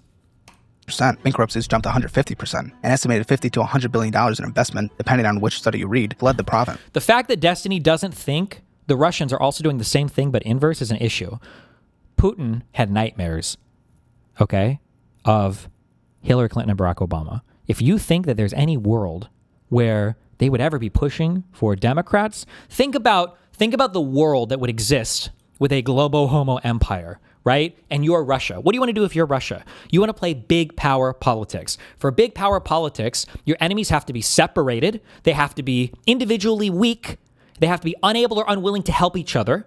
And they also have to believe that the way of the world is big power politics. That's what you have to have for the world to function if you want to be a backyard bully, right? Well, if you have a United States who's saying gay shit like, oh, we should defend Ukraine. Oh, Russia can't invade other countries. Oh, we need to go and be the world police. No, that doesn't help you. You want a United States that's like, no, we need to be America first. We can't help Europe. We don't want anything to do with trading with the rest of the world. We want to take over people in our own backyard. We want to go to South America. We just put out an arrest warrant for fucking Maduro for child trafficking. What, does Trump know the kid firsthand? We want to go and depose leaders and do crazy shit on our own, right? Big power politics where you separate your enemies. You make them think they can't work together. You Brexit away. That absolutely had Russian involvement. Not saying it was the only reason, but for Russian involvement, Brexit wouldn't have happened. But you Brexit away the United Kingdom from the European Union. You weaken the European Union's relationship with the United States. You weaken the United States' desire to do anything with their military alliance, NATO. All of these things that you're breaking up are helping you as a nation who is a friendless, fuckless nation virgin, because nobody wants to be a part of your shit anymore, okay? Nobody wants to, because the microsecond, what the saddest fucking dissolution of a country on the planet. If you would go back to 1970, 1980, and you were to ask all the people in the first and second world, the Soviet Union dissolved in 91, and it was just like, oh my God, and it's like, holy shit, like there must have been like civil wars all over the place. There must have been so much infighting ever. It's like, actually, no. Every single satellite state was like, thank God, fuck that, and left. And that was it. That's basically it. That's all that happened. They were like, fuck this shit, I'm out. Russia loves this type of division. Right now, that division is exemplified in hyper-nationalist fucking losers, because you all have like a first grader's understanding of what it means to be strong and powerful. You think that it's when you attack every single person around you and you only represent your own selfish interests, and that's like the best thing you can do. And so that's, yeah. Sorry. That being said, I'm not going to lie. There would be a world where if the left was stronger and Russia saw an opportunity to stoke division there, that Russia would help some type of left-wing causes. Like, it wouldn't surprise me if you found out that, we know that there was division that Russia was stoking in the 2016 election that was kind of sort of related to race-related issues in the United States. Now, it just so happened to be that they were telling black people not to vote for Hillary Clinton, or they were trying to get protest marchers saying that Hillary should be in jail, and that she doesn't represent minorities because of the super criminal shit and everything from the 93 crime bill, But Russia would support the left if they thought the left was stoking greater division as well. I'm sure they are happy to see people like Hasan Trader and all these other fucking weirdo MLs that are becoming more prominent in U.S. media too. But okay. Anyway, jumped 150%. An estimated. Remember what I said. Every single thing I said about this video will be true. Nations. The numbers tell this story. Unemployment surged 37%. Bankruptcies. He doesn't understand what I'm saying. I understand what you're saying. Russia does not prefer a political party. It's not like Russia is pro-MAGA and Destiny's a liberal, so Russia is his enemy. Russia just prefers to stoke division. If Russia thought that Trump was a huge favorite to win in 2016, Putin probably would have put a lot more effort into powering the Democratic side of the election, right? I'm not a retard, okay? What do you think, I'm MAGA? Has jumped 150%. An estimated $50 to $100 billion in investment, depending on which study you read, fled the province. Drilling rigs were literally loaded onto trucks and driven south across the border to the United States, where operators could get a fair price for their work. The social impact was brutal. Families lost homes, businesses closed, entire neighborhoods in Calgary and Edmonton emptied out, and the cultural impact was permanent. Bumper stickers appeared across the province. The most famous one read, "Let the eastern bastards freeze in the dark." Those bastards. So Ottawa is like, you're Brussels? True. Rallies drew thousands. In 1982, the Separatist Party called the Western Canada concept won an actual by-election. The first time a Separatist candidate has won a seat in Alberta's legislature. The NDP was eventually dismantled in 1984 when Brian Mulroney won the federal election, but it didn't matter. The wound was open, and in the 40-plus years since, it has never closed. Here's why the NDP matters so much to today's story. It created a template, a story that gets passed down, father to son, mother to daughter. The story goes, Ottawa will come for your money when it suits them, and there's nothing you can do about it. Every time the federal government introduces a carbon tax, blocks a pipeline, or puts an emissions cap on the oil sands, it doesn't matter what the specific policy is. In Alberta, it sounds like the NDP all over again. And if you think that's an exaggeration, consider this. Peter Lougheed, the premier who fought the NDP, who literally threatened to turn off the oil taps to eastern Canada, is still considered one of the greatest political heroes in Alberta's history. Consider this. Every time I remember, because I've known people that lived in Edmonton, and anytime I would go to Edmonton, they would always talk about this guy. They've got like flags of him, signs of him. Girls will get him tattooed on their fucking tits. This guy is so fucking popular. They love this guy. Okay. Over again. And if you think that's an exaggeration, consider this. Peter Lougheed, the premier who fought the NDP, who literally threatened to turn off the oil taps to eastern Canada, is still considered one of the greatest political heroes in Alberta's history. 40 years later, that's how deep this runs. After the NDP, a guy named Preston Manning started the Reform Party. Political party. The Reform Association of Canada has been meeting in Vancouver over the weekend to discuss ways of increasing Western Canada's influence in Ottawa. Today, delegates decided the way to do that is with a new party. A party that gives the West and its problems top priority. Not a separatist party, but a party built to give Western Canada a voice in Ottawa. It eventually merged into what's now the Conservative Party of Canada. Yes! For a while, that pressure valve worked. Westerners felt heard. Stephen Harper and Albertan became prime. Wait. Canada. And for a while, that pressure valve worked. Westerners felt heard. Stephen Harper and Albertan became prime minister. Wait, does he really pronounce his name that way? Wait, Mr. Wynn, what's Harper's first name? Stephen or Stefan? I would assume it's Stephen. You would assume, but you don't know. No, it's wrong? I'm okay, not okay. fucking Canadian yet. But that peace was temporary. We will deliver on our commitments. Money, money, money. Whew. Now we're going to get to the real ones. The real troublemakers. Alberta got fucked by a French guy. No. Let's talk about money, because this is where the anger goes from emotional to mathematical. Alberta is, by almost any measure, the richest province in Canada. Its GDP per capita, the amount of economic output per person, is at around 71,600 to 82,000 Canadian dollars. Alberta should look like Tokyo if it wasn't for those Eastern Canadians. 100%. Depending on how you measure it. The Canadian national average is roughly 55,000 Canadian dollars. Alberta beats the rest of the country by 30 to 60%. To put that in American terms, Alberta's per capita GDP is competitive with top U.S. energy states like Texas and North Dakota. At its peak in 2007, it was higher than every single American state. Oil production, God damn, has hit records. In 2025, Alberta was pumping over 4 million barrels per day, with oil sands alone producing about 3.6 million. Royalties brought in about $17 billion in the 2024-2025 fiscal year, the single largest source of provincial revenue, making up for more than 20% of the budget. Average weekly earnings in Alberta are the highest in Canada, about $1,347 to $1,376. Look at those average weekly earnings. Whew. Look at Ontario, barely. What is this over here? Losers. Quebec begging for Look money. at these losers. It's not even, they don't even list them all. Jesus. Just absolute dog shit fucking provinces, bro. It's not even fucking close. Depending on the month. There's no provincial sales tax, just the 5% federal GST. The combined corporate tax rate, federal plus provincial, is 23%, the lowest in Canada. So by every metric, Alberta produced low tax rates, less government, much better. Do you think cowboys want to fucking ride their horse into the fucking IRS? Is more, earns more, and keeps less. Here's the math that makes Albertans furious. Canada has a program called equalization. Guaranteed, this is going to be some bullshit where Eastern Canada steals from the good old people of Western Canada. The idea behind it is simple. Richer provinces help fund services in poorer ones so that every Canadian gets roughly the same level of healthcare, education, and public services regardless of where they live. In principle, most people don't argue with that. In practice, Alberta hasn't received a single equalization payment since the 1960s. Meanwhile, the program has grown to about $27 billion per year, with most of it flowing to Quebec. Now, and this is important.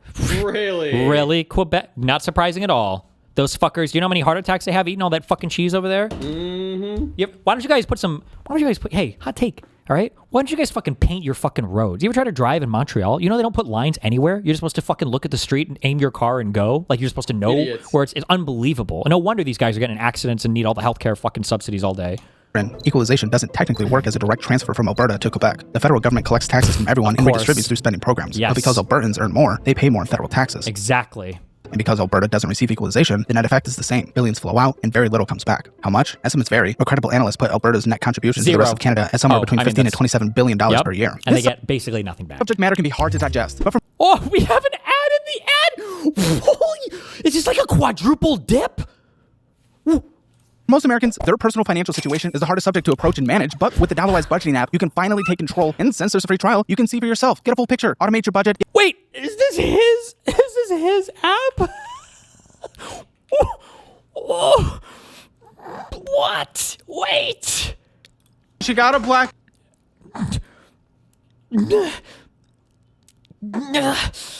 No shot. No shot. Someone was saying that this might be his channel. The summer budget reset is now live. Get a full year of Dollarwise Premium plus my 4 best-selling educational courses and a digital copy of my budget-friendly cookbook and my exclusive 30-day meal plan signed by me and mailed directly to you. Oh my God. Let's fucking go, fam. But with the Dollarwise budgeting app, you can finally take control. And since there's a free trial, you can see for yourself. Get a full picture, automate your budget, get powerful insights, and set real goals that change your life. Download Dollarwise or go to dollarwise.com. One study estimated that between 2007 and 2024, Alberta sent a cumulative $244 to $285 billion or more to Ottawa than it got back. Let that sink in. $250 billion over 17 years. Now, Alberta does receive federal transfers, about $9.2 billion in Okay. Of a cumulative 244 to 285 billion or more to Ottawa than it got back. Let that sink in. A quarter of a Can I just say, this is the funniest pie graph I've literally ever seen in my entire life. $1 trillion. He just wanted to say that they sent $250 billion, but like $250 billion sounds good. But this pie graph doesn't actually represent anything. It just wants to represent $250 billion. But it's just like, well, if this was $1 trillion, then it would be a quarter of that graph. It's just not even like a... Over 17 years. Now, Alberta does receive federal transfers, about $9.2 billion in 2026, 2027, mostly for healthcare and... Now, Alberta does receive federal transfers, about $9.2 billion in 2026, 2027, mostly for healthcare and social programs. But per capita, that works out to roughly 1,700... It's his channel. He's been shilling it for a while now. Oh, front page is his channel? I do see CalebHammer.com here, but I don't see any pictures of him. Is he on a camera anywhere here? What do you... This is... Somebody paid him to create this. $92. And some AI or somebody makes the scripts. 100%. For Alberta, which is less than what most other provinces receive. Separatists love to do a thought experiment. What if Alberta got to keep all of that money? What if it had built a sovereign wealth fund, like Norway did with its oil money? Norway set up its government pension fund in 1990 and now has over $1.7 trillion saved, the largest sovereign wealth fund on Earth. Alberta set up its Heritage Saving Trust Fund in 1976, 14 years earlier than Norway. Today, that fund has about $27 billion. $27 billion versus $1.7 trillion. Now, there are real reasons for the gap. Norway taxes its oil... Wait, I'm late. Is Caleb making the slop? He's doing the voice acting for it. Some guy named Sergey in Moscow is writing this. Industry much more heavily, the equivalent to about $87 per barrel compared to Alberta's roughly 12% royalty rate. Norwegian governments saved aggressively. Alberta governments use oil money to fund day-to-day spending and keep taxes low. And of course, Alberta sends billions to Ottawa every year that Norway doesn't send anywhere. But the comparison drives people in Alberta crazy because it feeds the core narrative. We could have been Norway. Instead, we funded everyone else. And Or it's an AI voice. I'm not AVS voice. I'm not sure. There are the pipelines. Getting Alberta's oil to market has been a decades-long political fight. The Keystone XL pipeline to the U.S. Gulf Coast was killed by Presidents Obama and Biden. The Energy East pipeline, which would have carried Alberta's oil to eastern Canada, letting Canada actually use its own oil instead of importing it from Saudi Arabia, was cancelled after years of regulatory delays and political opposition from Quebec. The Trans Mountain expansion, or TMX, did eventually get built, but only after the federal government literally bought the pipeline for $4.5 billion because no private company wanted to deal with the regulatory risk. It came in massively over budget. Every single one of these pipeline fights reinforced the same story in Alberta. Canada doesn't want our oil. Canada wants our money, but not our product. What? The breaking point. If the NEP planted the seeds and the pipeline wars watered them, the Justin Trudeau era was the sun. Oh, now the true... There he is. Here we go. Here we go. Let's fucking go. Trudeau won the federal election in 2015. Alberta braced for impact, and the hits came fast. Carbon pricing, new emissions regulations, comments about phasing out the oil sands. I've said time and time again, and you're all tired of hearing me say it, you can't make a choice between what's good for the environment and what's good for the economy. We can't shut down the oil sands tomorrow. We need to phase them out. We need to manage the transition off of our dependence on fossil fuels. That is going to take time, and in the meantime, we have to manage that transition. The cancellation of Energy East, federal environmental legislation, particularly the Impact Assembly Act, that many in Alberta saw as a backdoor way to kill new energy projects. And it wasn't just policy, it was attitude. There was a sense, and you heard this constantly if you talk to people in Calgary or Edmonton or other royal communities, that Ottawa didn't just disagree with Alberta's economy, it was embarrassed by it. I haven't met a lot of Albertans who genuinely wish ill of Quebecers, and I haven't met many Quebecers at all who wish ill of Albertans. I have seen politicians of various stripes in various places trying to foment negative sentiments and play the kinds of divisive cards that we've seen in the past. Oh, so he's going to pretend like division isn't real? Typical Eastern Canadian politician. French, by the way. That's not my job as Prime You Minister. don't think Western alienation is growing? I think there are politicians. Do you actually, I don't know if you're a bot also or a Russian fucking stooge or whatever, or you could just literally be a legitimately fucking retarded American because we have no shortage of those either. Do you actually have any factual disagreement, or is this just Asmongold vibe slop? The fact that a foreign company would pay an American YouTuber to create videos that he has no scripting control over to stoke divisions in our neighbor to the north. If you don't see a problem with that, I can't communicate to you, okay? There are probably several medications that you would have to take first for us to even inhabit the same plane of existence. I'm sorry, buddy. Politicians trying to exploit it. Like oil and gas was something dirty, something to be apologized for. In 2019, Trudeau won re-election. The Conservatives won every single seat in Alberta and Saskatchewan. It didn't matter. The Liberals formed government with votes from Ontario and Quebec. That night, a hashtag started trending. Wexit, Western Exit, a deliberate echo of Brexit. It wasn't a joke. Yes. Did they ever make a Dongzit? Did we ever get a Donbass exit from Ukraine. I know that they were pumping propaganda videos about Ukraine. I think most of the talking points there were that Donetsk and Luhansk were these poor areas where these Russian speakers lived, and Ukraine was genociding these people. There was a civil war there where the Ukrainian military was just indiscriminately bombing and murdering. If you ever all the people there, if you ever saw those graphs like bombs dropped in Donbass, fuck, I don't know if these even exist anymore. That always showed like where all the bombings are. They would try to say like, oh, look at the number. You can see how much they're trying to murder all of the civilians there. All the standard Russian propaganda talking points.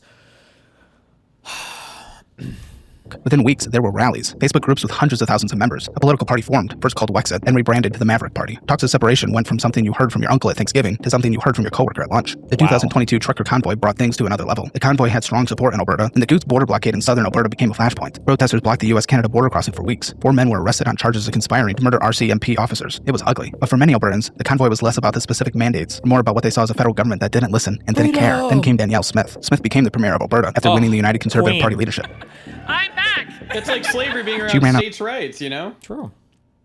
A platform of standing up to Ottawa. Their signature move was the Alberta Sovereignty Within the United Canada Act, a law that gives provincial government the ability to challenge and refuse to enforce federal laws it considers harmful to Alberta. The name of the act tells you everything about Smith's strategy. She was not calling for independence, at least not publicly. She was calling for sovereignty within Canada, maximum autonomy, short of leaving. But critics say she's building the infrastructure for something bigger, whether she intends to use it or not. In 2025, her government passed a bill that lowered the signature threshold for citizen-initiated referendums from roughly 600,000 to 178,000. That's 10% of voters from the last election instead of 20%. And the collection window was extended. That change is what made the current independence petition possible. And then, April 28th, 2025, the federal election. The Liberals won again, this time under Mark Carney, who Fuck, dude. These guys they're probably rigging it, dude. replaced Trudeau as Liberal leader. The Conservatives under Pierre Poilievre improved their seat count, but couldn't form a government. 4 Conservative Liberal victories. Alberta voted Conservative every time, and every time, it didn't matter. For separatists, the 2025 election was proof that the system was broken, that Alberta would never have a real voice in a country where Ontario and Quebec decide every election. True! That the only way out was actually out. Ooh, and that's where Albexit came in, baby.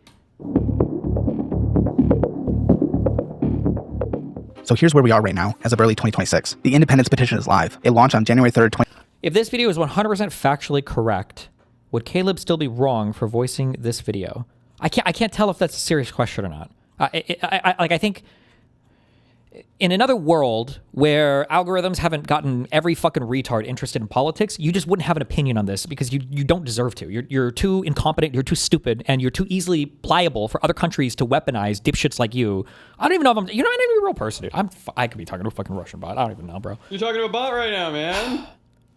Other countries writing scripts to be read for, stoking divisions in your country by people that don't even know anything about your country. I guarantee you that if I were to write a 15-question quiz about this video and give it to Caleb, he would get exactly 0 answers correct. And if you can't see the problem with that, why would you want a foreign voice to take over a Canadian voice? Why would you want to think, what do my fellow Canadians think? And when you think of that, you're thinking about videos made in other countries, written by script writers from other countries who hate your country, who just want to see your country fail.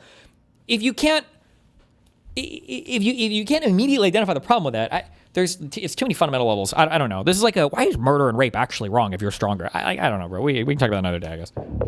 So here's where we are right now, as of early 2026. The independence petition is live. It launched on January 3rd, 2026, led by Mitch Sylvester and the Alberta Prosperity Project. They need 177,732 signatures by May 2nd, 2026. If they get them, it forces a province-wide referendum. The referendum question, do you agree that the province of Alberta shall become a sovereign country and cease to be a province in Canada? Signing events have drawn big crowds across the province. In Red Deer, Eckville, Ocontis, and dozens of other towns, people have lined up for hours. Sylvester says every event has been packed, but there's a counter-movement as well. A former deputy premier named Thomas Lukashuk launched a group called Forever Canadian and collected over 450,000 signatures, way more than the required threshold, and a petition calling for Alberta to stay in Canada. Meanwhile, Danielle Smith announced that on October 19th, 2026, the province will hold a government-run referendum, but it won't ask about independence directly. Instead, it'll have 9 questions focused on immigration policy, provincial jurisdiction, and constitutional reform. Things like, should Alberta have the right to prioritize its own laws over conflicting federal laws? Should the province control its own immigration system? Smith is playing a careful game. She gives separatists enough oxygen to keep the pressure on Ottawa while positioning herself as a federalist who wants a better deal, not a divorce. Then there's the American angle. We already talked about the State Department meeting, but there's more to the U.S. story. Donald Trump, throughout his time in office, repeatedly made jokes, or not jokes, depending on how you read them. Well, we can always look.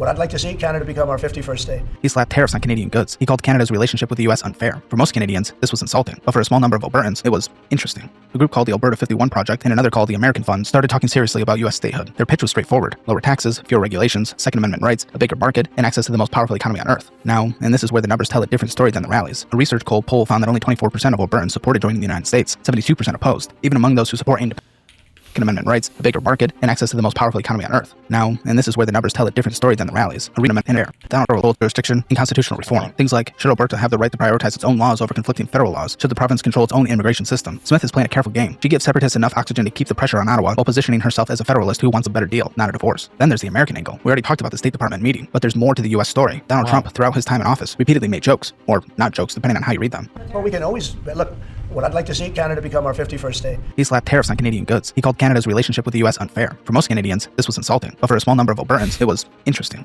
What did I say? What did I say earlier? There's going to be some good MAGA slop in here. A group called the Alberta 51 Project and another called the American Fund started talking seriously about U.S. statehood. Their pitch was straightforward: lower taxes, fewer regulations, Second Amendment rights, a bigger market, and access to the most powerful economy on earth. Now, and this is where the numbers tell a different story than the rallies, a research poll found that only 24% of Albertans supported joining the United States, 72% opposed. Even among those who support independence, most want Alberta to be its own country, not an American state. The legal barriers are enormous. It's not just about Alberta voting to leave. Under Canadian constitutional law, specifically the Supreme Court's ruling on Quebec, succession and the Clarity Act, the province can't unilaterally leave. Even with a clear referendum result, there would need to be negotiations with the federal government, other provinces, and indigenous nations. Constitutional amendments. The whole process could take years, and joining the U.S. would be even harder. You'd need Canada to agree to let Alberta go, which it won't, and then the U.S. Congress would have to vote to admit a new state. That's a two-constitution problem. Two countries that would both have to say yes. Plus, indigenous nations, particularly Treaty 6, 7, and 8 First Nations, have made it crystal clear that they oppose separation. Their treaties were signed with the Crown, meaning the Canadian government. An independent Alberta or an American Alberta wouldn't automatically inherit those agreements. The court ruling in December 2025 actually found that the independence referendum proposals violate the Canadian Constitution, partly for this reason. What did the polls actually Here's where we have to be honest about the numbers, because the media coverage and the reality doesn't always line up. In February 2026, the Angus Reid Institute polled Albertans. The result, 29% said they'd vote to leave Canada, 65% said they'd vote to stay. What? And among the stay crowd, most said definitely stay, not probably. But here's the part that really matters. When the polling phone IPPOS ran a different version of that question, one that included the actual loss and consequences of separation, support dropped in half. The committed separatist number fell to somewhere around 15 to 16%. That's a huge gap. It means that about half the people who say yes to separation in a simple poll changes their mind when you tell them what it would actually cost. Research Co. found similar numbers: 31% for independence, 62% against, and only 24% for joining the US. Generationally, it's interesting. The 18 to 34 age group is the most open to separation, about 42% in some surveys. Support drops to 27% for people aged 35 to 54, and 25% for those 55 and older. There are two ways to read that. One, younger people are genuinely more radical because housing costs are insane, the economy feels rigged against them, and they've got nothing to lose. Two, younger people are more likely to express protest sentiment, the economy feels rigged against them, and What am I looking at here? they've got nothing to lose. Two, younger people are more likely to express protest sentiment in polls without deeply committing to the consequences. Both of these things can be true at the same time. One more data point worth mentioning: AFP Fact Check actually caught a viral graphic in 2026 that completely flipped the poll numbers, claiming a majority of Albertans supported separation when the real poll said the opposite. That graphic got shared hundreds of thousands of times before it was debunked, which tells you something about how information warfare works in this space. The actual numbers don't support separation, but the vibes do. The numbers tell one story, the people tell another. Sarah Moberg, a woman who lined up to sign the petition in Red Deer, told CBC, "I don't think that we're heard here in Alberta as they are in the East." In the East? 2 years ago. What is this? Hey y'all, I'm actually going to rebrand this channel to a passion project of mine. Weekend Workplace was a fun test, but none of us really had passion behind it. I'm obsessed with digging into the history/numbers of different businesses. We will be doing bi-weekly mini documentaries focused on different business/economic topics. The first one will be surrounding Boeing's current major issues. Look out for that this Thursday.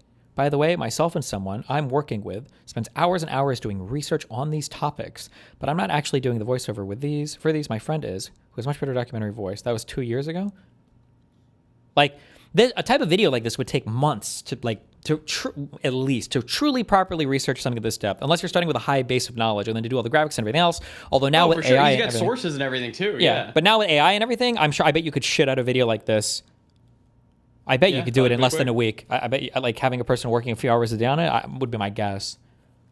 And like this video was put out. Like, look at these videos, bro. 7 days ago, 36-minute video on the streaming war, 53-minute video 2 days later on when will the national debt become an actual problem? 43-minute video 2 days after that. And then this video right here, 32 minutes. These are dense videos with a lot of graphics, supposedly a lot of research has gone into it. Like, this is all AI slop. And I bet variations of these scripts are 100% being given out to all of the other channels that are doing videos that are similar-ish to these. And we want to see some change. Another woman, Tracy Worthington, says she's hoping Albertans will choose independence and the ability to govern ourselves without any federal overreach. A mother explained why she showed up. I think I want to see change for my kids. I don't want them to carry all the inspirational music, yes. By keeping in what we have right now. I want my kids to see that I stood for something I believe in. A man named Darwin Raff from Sylvian Lake admitted there'd be hard times at first if Alberta separated, but said once that stability is placed back into the... AI can replicate voices instantly. Well, I give it 6 seconds of my voice. See if you can tell which sentence is read by me and which is read by the AI pretending to be me. I'm the master of AI voice detection. The cultural That's AI. Linguistic and religious ties between Russians and Ukrainians have always been inseparable, forming one great Slavic nation.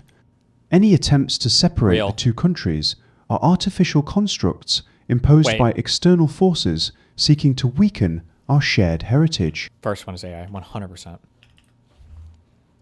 The province again. I think Alberta is going to thrive. These aren't radicals. These are regular people. Parents, workers, retirees. First sentence is real? I knew that, and I said that just to trick you. Look at how mindfucked you are. Who feel like the system. Sylvian Lake admitted there'd be hard times at first if Alberta separated, but said once that stability is placed back into the province again, I think Alberta is going to thrive. These aren't radicals. These are regular people, parents, workers, retirees, who feel like the system isn't working for them. And that's what makes the situation more complicated than it looks from the outside. Because here's the thing about Alberta that most people outside of Canada don't get. It's not like Texas, where the succession talk is mostly tongue-in-cheek bar banter. In Alberta, there's a genuine sense of injury, of being used, of sending checks to a government that turns around and makes your life harder. When the carbon tax went up, Albertans paid it while watching eastern provinces get exemptions. When pipeline after pipeline got blocked, Alberta's oil went to the US at a discount while Eastern Canada imported oil from dictatorships across the Atlantic. When the province ran a surplus and tried to build infrastructure, Ottawa introduced regulations that slowed everything down. Is that some sort of oversimplification? Sure. There's always more to it. Federal transfer fund Alberta's hospitals and schools. Canadian citizenship is worth something. Healthcare, social safety nets, international standing. Being part of a G7 country has real benefits that are easy to take for granted. But feelings aren't spreadsheets. And a feeling in a lot of Alberta right now is, we tried working within the system. We've tried voting. We've tried lobbying. Their voice isn't heard. On the other side, the Forever Canadian campaign collected more than 450,000 signatures in favor of staying. That's more than double what the separatists need. Plenty of Albertans, the majority, in fact, look at independence and see economic chaos, lost pensions, lost healthcare, and a worse life for their kids, not a better one. The NDP opposition and the Alberta legislators signed a joint pledge against separation. The Confederacy of Treaty No. 6, First Nations came out strongly against it, saying it violates their treaty rights with the Crown. 79% of Canadians outside of Alberta would oppose letting the province leave. This is...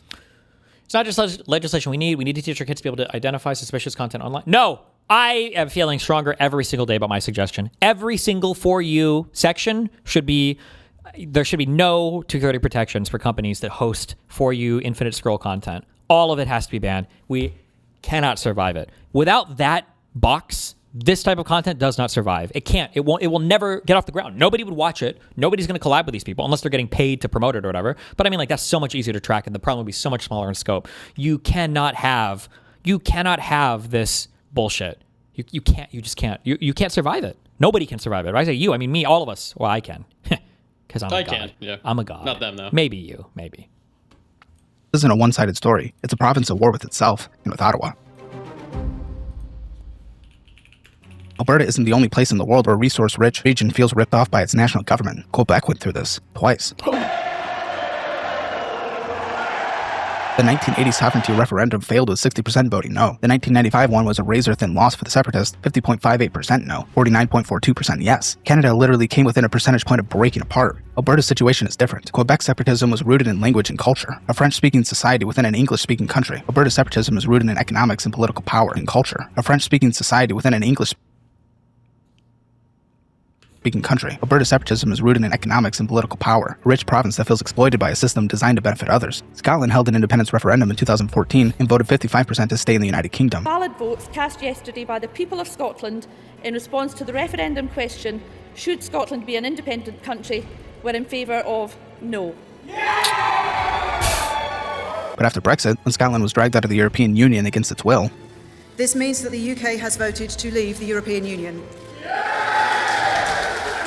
calls for a second referendum came back. The parallels aren't perfect, but the pattern is similar. When a region feels its voice doesn't matter in national decisions, breakup talk comes back. Catalonia in Spain held an unauthorized independence referendum in 2017. The Spanish government sent police. Leaders were arrested. The situation was ugly. And then there's the trade angle. Over 97% of Alberta's oil exports go south to the United States. When was the last time you ever, in your entire fucking life, saw a video about, I don't know, some region or some territory in Russia wanting to break away, right? Isn't it crazy that it's always like the most successful, the wealthiest, the healthiest, the best, like Western countries, for some reason all seem to be flying apart at the fucking seams? When was the last time you heard somebody talk about fucking Chechnya or somebody wanting to fucking break away? Oh my God. Who was it? Was it Tommy Robinson who was trying to say that there was a, I don't know Russian history, but Chechnya and Russia have had issues for a long time, and there was like a Chechnyan warlord who took over like a school because they go back and forth with Russia, and Russia's just fucking annihilated, like in 2 insane civil wars, or if you'd call it a civil war, I guess, inside Russia. And Tommy Robinson presented that as a Muslim terrorist attack. That's how he presented the takeover of that school or whatever. There's a reason why you only ever hear about that. Isn't it crazy that everybody in Russia is like super happy and everybody in China is super happy? There's no civil unrest. Nobody wants to break away. Nobody wants to do anything. But in Western countries, the UK seems like it wanted to break away from the EU. It did. Other countries are EU skeptic now. Scotland wants to break away from the United Kingdom, and Alberta wants to break away, and maybe we need to have a divorce, a civil divorce or whatever in the United States. And it's like, economy is more integrated with Montana. What? Makes you think. Makes you think. Wyoming in the American Midwest than it is with Toronto. Oh, and Ukraine. Supposedly Ukrainians wanted to break away and join Russia. South to the United States. Alberta's economy is more integrated with Montana, Wyoming, in the American Midwest than it is with Toronto or Montreal.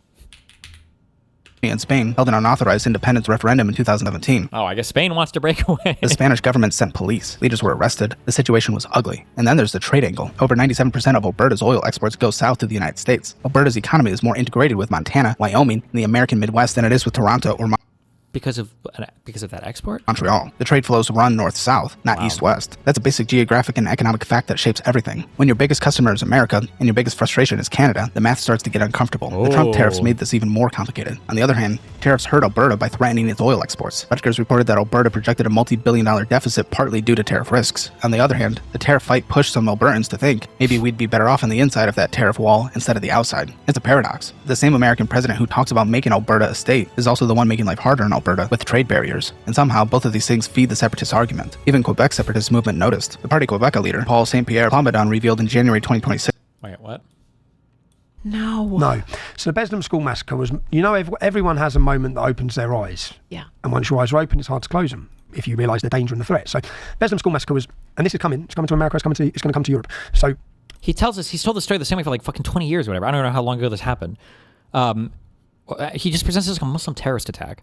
And this is like a huge, like, I don't know if you call it nationalistic, but like the way that I think Russia has like maintained control over this, it's considered autonomous or semi-autonomous, I think, region in Russia, Chechnya, has been to the, would you say detriment? I don't think the Chechens like it very much, but he presents this as just like, oh, there was just like a random Muslim terrorist attack. A school was taken over by Chechnyan jihadists, and it was a school full of children. And as they took over the school, the parents would come outside the school, so I can still see it now. So I visually see it. And as they started massacring the children inside the school, Russian children, then the parents would drop into their knees. There's nothing they could do. So I was just thinking about that. Imagine being outside a kid's school. Your kids are inside the school. Jihadists have took over the school. Okay, listen. I hate jihadists and Islamists and all that shit, okay? I have no love for any of them. Somebody correct me if I'm wrong. Actually, no, that one I was going to say, were more children killed by Russians or by the Chechen warlord people? Because I think, actually, it might have been by the people that had taken over the school. But I think a lot of the killing happened when I think Russia has like a... Russia doesn't negotiate with terrorists, okay? If you're on a plane and you've got like 3 Americans... You're like, fucking, okay, let's see what the fuck we can do here. What can we figure out here? If you're on a plane and there are 3 Russians, there's probably already a missile headed for your plane. They're just going to fucking blow it. They don't give a fuck, okay? They don't give a fuck. But for me, it wasn't that And I'm pretty sure for the school thing, Russia just sent in, I don't know if it was the KGB at the time or something else. They just like sent all their dudes in and fucked that shit up. We should watch a video on this tomorrow. Sorry. So for me, I was trying to understand, this isn't one madman here. This is a large group of men that are coming together and believe this behaviour is acceptable. Like, they've kidnapped kids and they're butchering them in school. So I just, at that point, started looking to understand who these men were, what was the mindset, what is jihad. And as I started looking into it, I found a group of Muslims in a chicken shop in my hometown giving an interview and a video on YouTube at the time. It's just like, to say that this was just like Islamic jihadism is just like crazy. It's like saying Mamdani won the election in New York City because of Islamists. Although if you're fucking Sam Harris, maybe you believe that, dude. Somebody said the Russians killed far more than Basayev. Maybe they did. I don't know if the people that had taken the school started to kill more than Russia, but maybe the Russians did kill more, yeah. Russians easy. Russia FSB did bombing attacks on apartment complexes. I'm saying just for that particular school event, not for the... There's that Russian opera hostage scenario where the Russian cops accidentally gassed over 100 hostages to death, LOL. Okay. Oh, was that the Fent gas one? Maybe. Yeah, I'm talking about the Beslan school siege is what I'm talking about.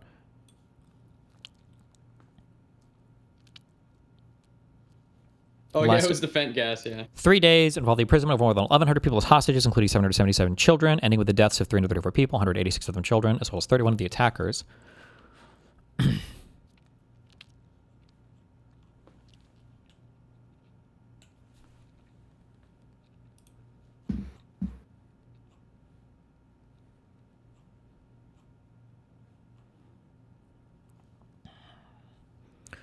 Early in the day, North Ossetia's parliament chairman, blah, blah, blah, some losers made contact with the president of the Chechen Republic of Ichkeria, Aslan, Moskovdov, Tutuni, said that both Moskovdov and his western-based emissary, Ahmed Zakayev, declared that they were ready to fly to Beslan to negotiate with the militants, which was later confirmed by Zakayev. Tutuni said that Moskovdov's sole demand was the unhindered passage of the school. However, the assault began 1 hour after the agreement for his arrival was made. He also mentioned that for 3 days, journalists from Al Jazeera television offered to participate in the negotiations and enter the school, even as hostages, but were told their services were not needed by anyone. Russian presidential advisor, former police general, and ethnic Chechen Aslambek Aslakhanov, Jesus, was also said to be close to a breakthrough in the secret negotiations. By the time he left Moscow on the second day, Aslakhanov had accumulated the names of more than 700 well-known Russian figures who were volunteering to enter the school as hostages in exchange for the release of the children. As Lakhanov, I'm butchering these names, said the hostage takers agreed to allow him to enter the school the next day at 1500 or 3 p.m. However, the storming began 2 hours before. Around 1 p.m. on the 3rd of September, the militants allowed 4 Ministry of Emergency Situations medical workers and 2 ambulances to remove 20 bodies from the school grounds and to bring the corpse of the killed terrorists to the school. However, at 1303, when the paramedics approached the school, an explosion of the gymnasium was heard. The terrorists then opened fire on the paramedics, killing 2. The other 2 took cover behind their vehicle. The second explosion, described as strange sounding, was heard 22 seconds later. At 1:05 p.m., a fire started on the roof of the gymnasium, and soon the burning rafters and parts of the roof fell onto the hostages below, many of whom were injured but still alive. Eventually, the entire roof collapsed, filling the room with fire. The flames reportedly killed some 160 people, more than half of the total hostage fatalities. I think this was the, is it the FSB or the KGB entering? There are several conflicting opinions regarding the source and nature of the explosions.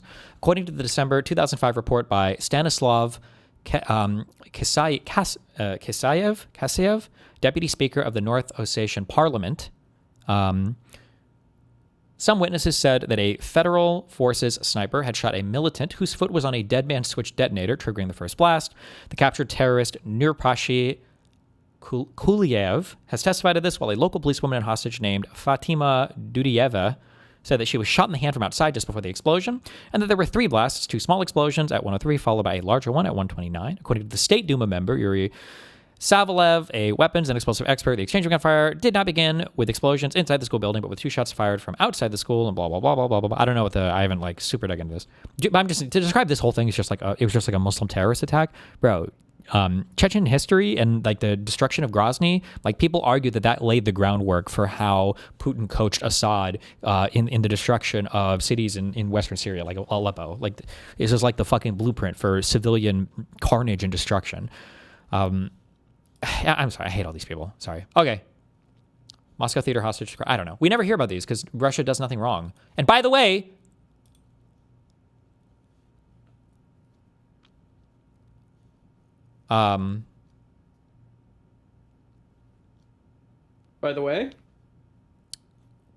I don't remember what I was going to say. Probably wasn't important. Oh, very convenient alliance here with the ML types, right? That Hasan and all these people will never, ever, ever, ever, ever say anything bad either about Russia or China too. So when you've got these types of videos being juiced out to the West from Moscow, fuck the Netherlands. There's no shot. People in the Netherlands don't even know how to fucking use the internet, okay? These guys run around. Amsterdam has like a fucking warning posted on every fucking street not to get lost because the whole city looks like a game dev got drunk and copy pasted the same fucking street over and over and over and over again. And then he made the people glitch them all in way too fucking tall. This is Amsterdam. There's no way that people in the Netherlands are doing propaganda to separate Canadian provinces. This is from Moscow. Guaranteed. Guaranteed 1 trillion%. Okay. This is Kremlin propaganda. Okay. The fact that we're getting that juiced up there. And then meanwhile, people like Pokemon and Hasan are flying to China to tell us how amazing the East is. My shit is cooked, bro. Our shit is cooked. We're fucked, okay? We're fucked. King Chilling, China's great. I'm sorry, wait. One of my YouTuber guys, was it Ark or the other guy, said that there were 2 other videos that were similar to this. Is that true? There's a big CBC video that goes into it. No. It sounded like somebody linked in my chat. It sounded like they were linking. There were like 2 other YouTube videos that seemed like they were generated from the same type of. That I didn't see. 2 more no-name channels with similar scripted videos uploaded within the last 6 months. Note how every single video is about how bad X-Western country is or how good China is. Breaking news from the frozen. You can feel it the moment. Continent. The western provinces of Canada have just taken a massive step toward becoming America's 51st. Well, So, not big channels, but I'm sure you could watch this to see, like, what are the scripts generating for these people, right? 52nd, 53rd, and 54th states. Alberta, Saskatchewan, Manitoba, and parts of interior British Columbia are officially moving forward with plans. Is this lady AI? Yeah, 100%. Interference are openly cheering the movement.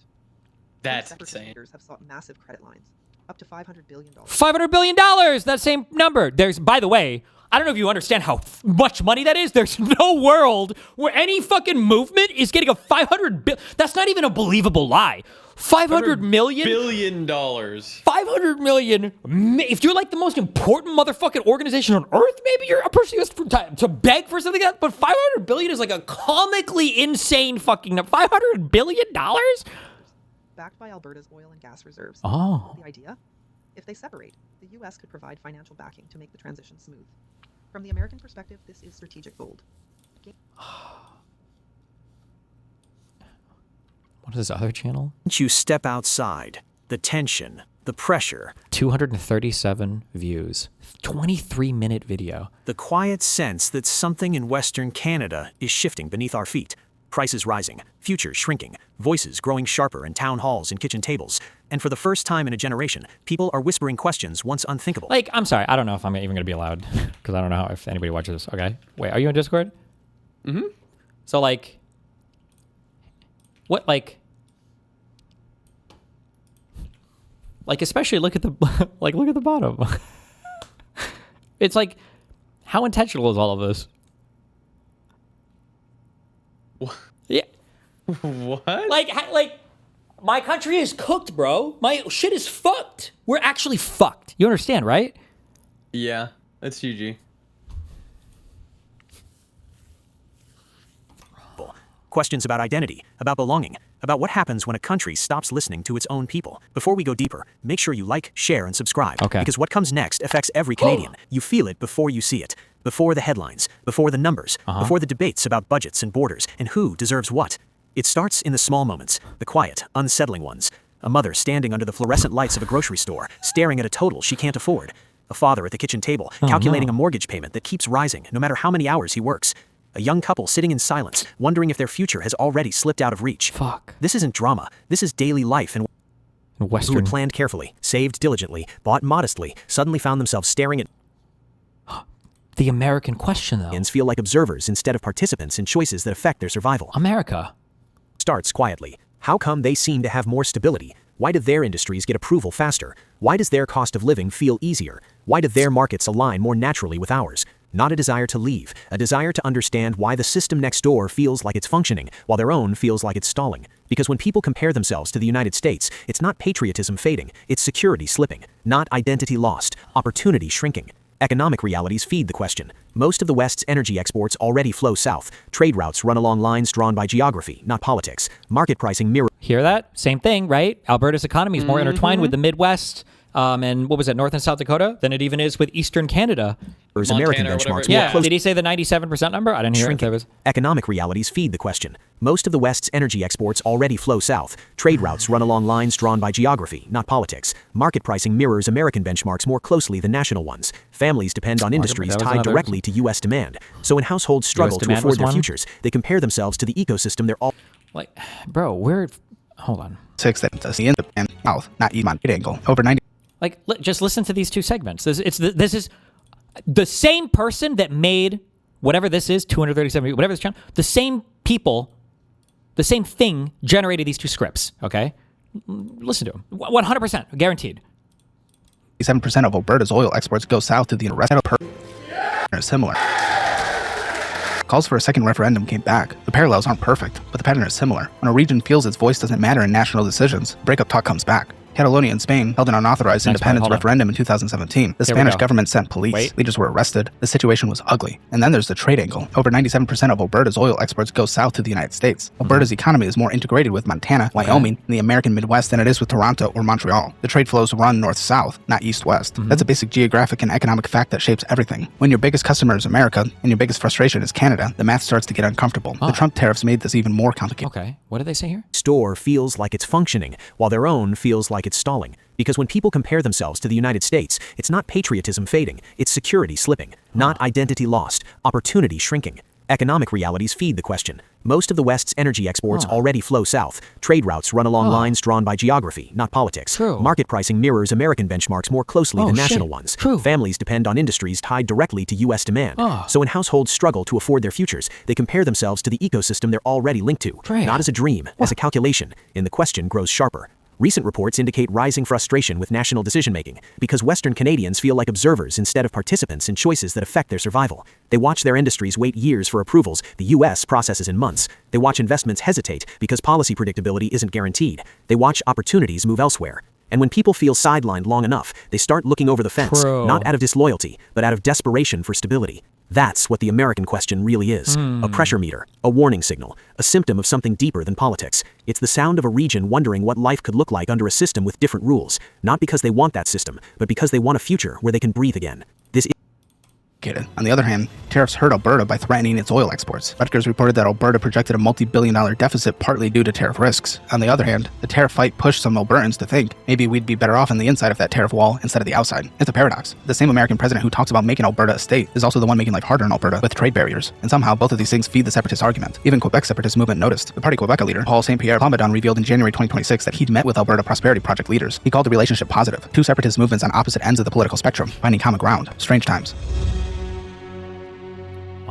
Let's play this out. Say the petition gets enough signatures. Say the referendum happens. Say, against all polling, the majority votes yes. Then what? First, legally nothing happens automatically. Under the Clarity Act and the Supreme Court's rulings on succession, a yes vote creates a duty to negotiate. It doesn't create independence. Canada would have to agree on terms. Other provinces would need to sign on. Constitutional amendments would be required, probably under the 750 rule, meaning 7 provinces representing 50% of the population would need to agree, maybe even unanimous consent for certain changes. Now, the economics. An independent Alberta would inherit a strong resource base, over 4 million barrels of oil per day, huge natural gas reserves, agriculture, and forestry. GDP was around... By the way, now you want a real mind fucker?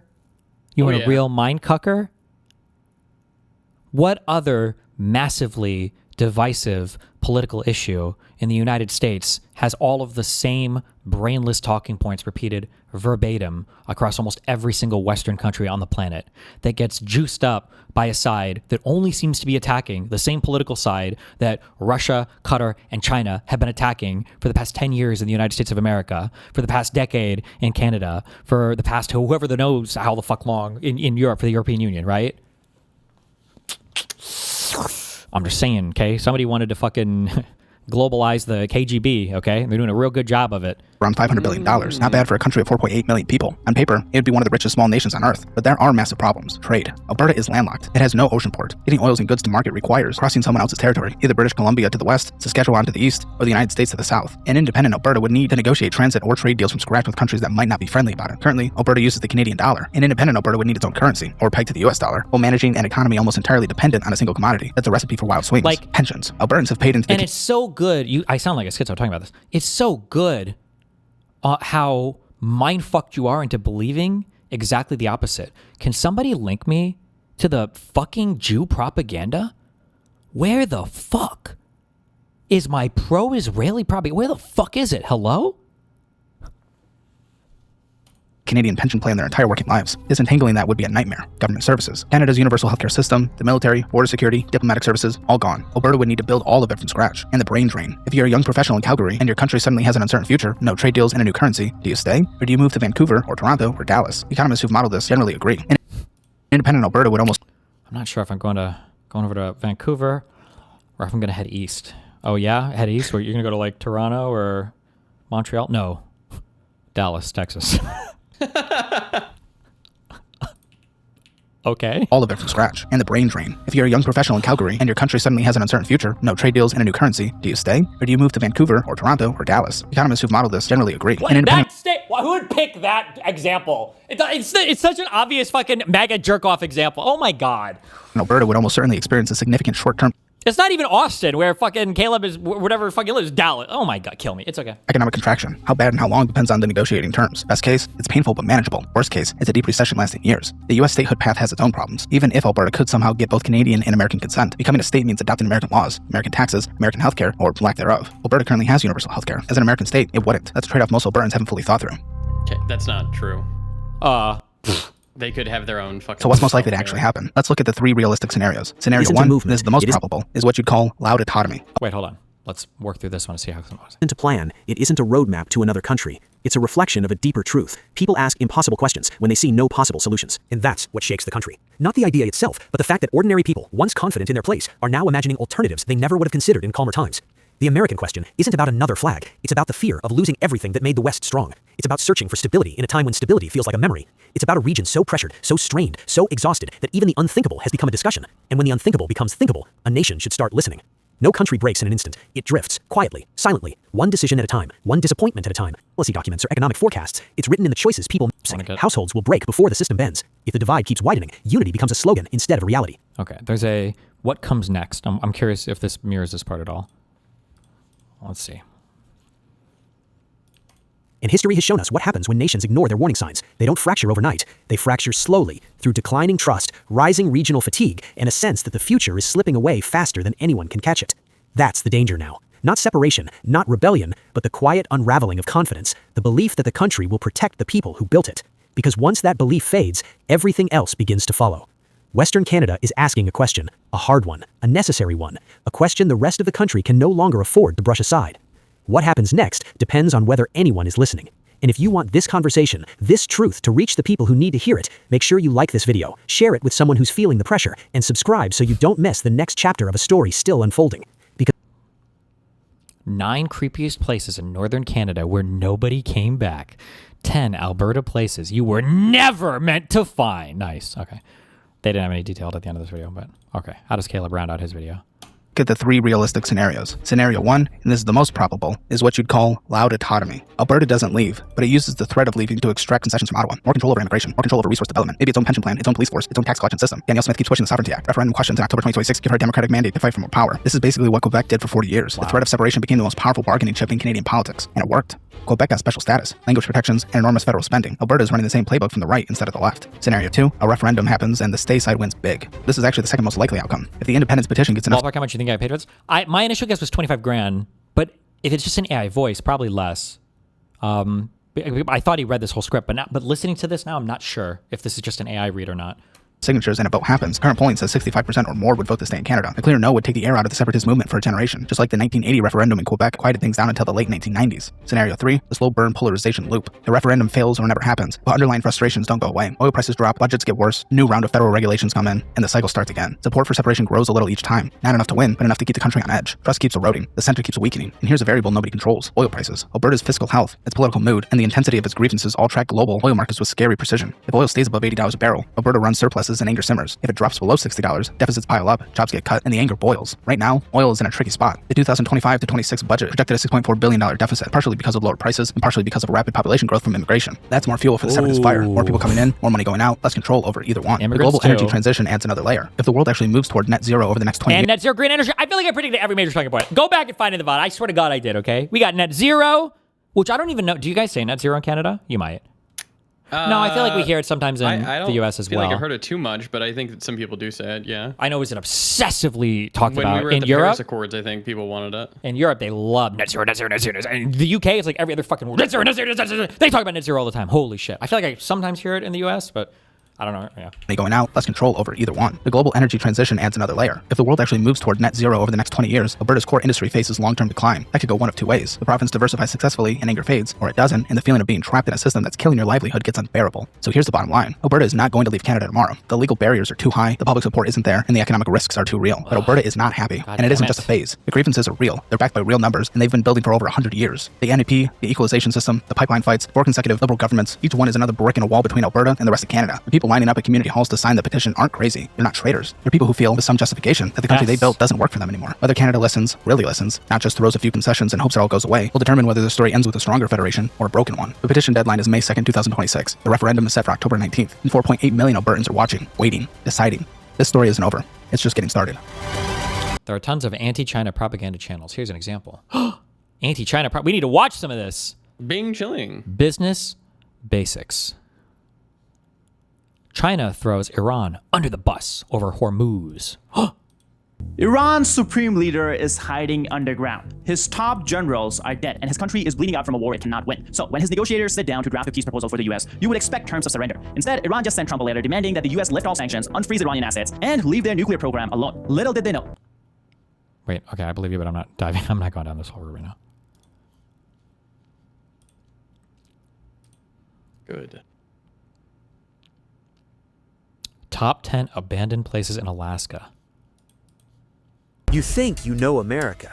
The grocery stores, the malls, the late-night diners. But the hidden map tells a different story. Places most people don't drive past. Towns. Okay, I'm done.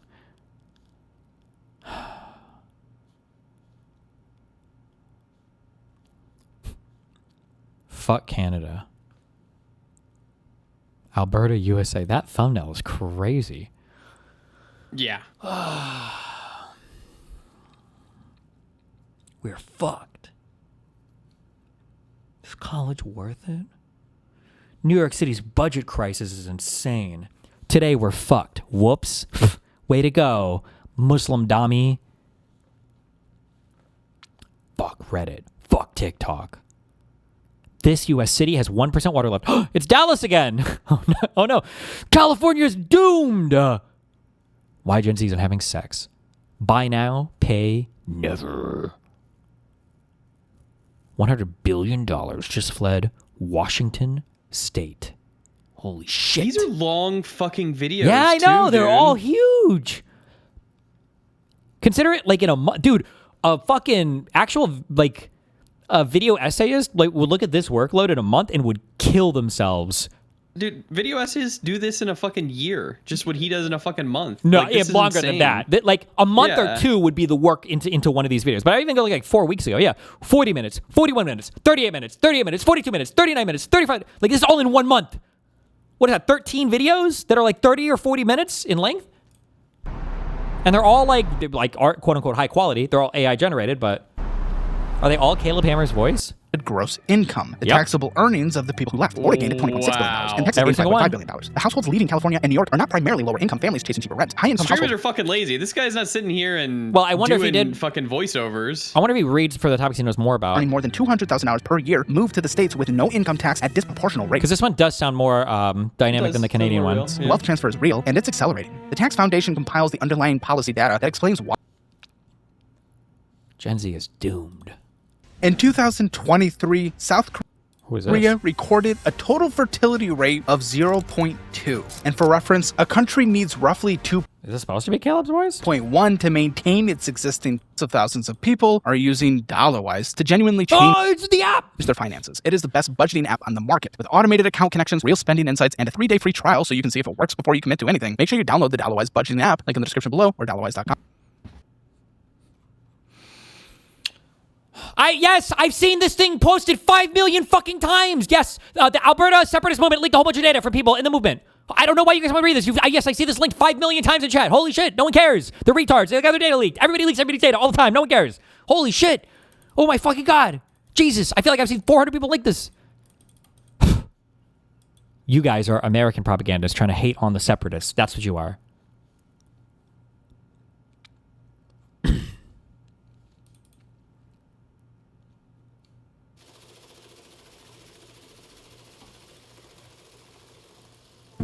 In January 2026, a group of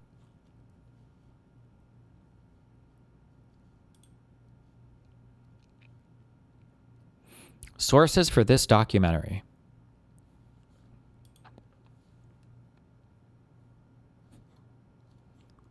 Holy shit, this is so fucking try-hard.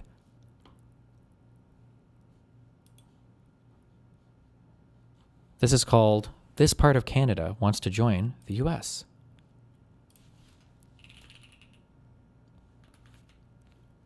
Oh, they don't have a thing for this one yet. Gen Z Gender Wars. Holy shit! Bruh, we gotta nuke the AI shit. I don't want the data centers. Go, get them out. Get them out. What the fuck? What's up? I'm just seeing like what you're going through here. Oh, it's just so tryhard. Oh, nice. The AI fucked this one up. It's like so high effort. And this is all AI slop. They got some prompters. Radiant.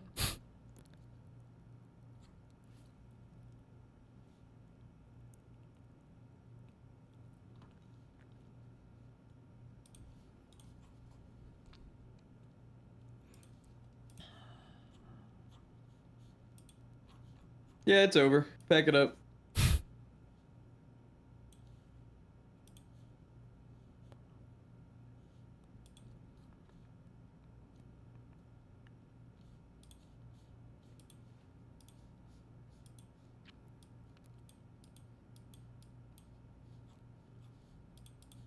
The formatting changes.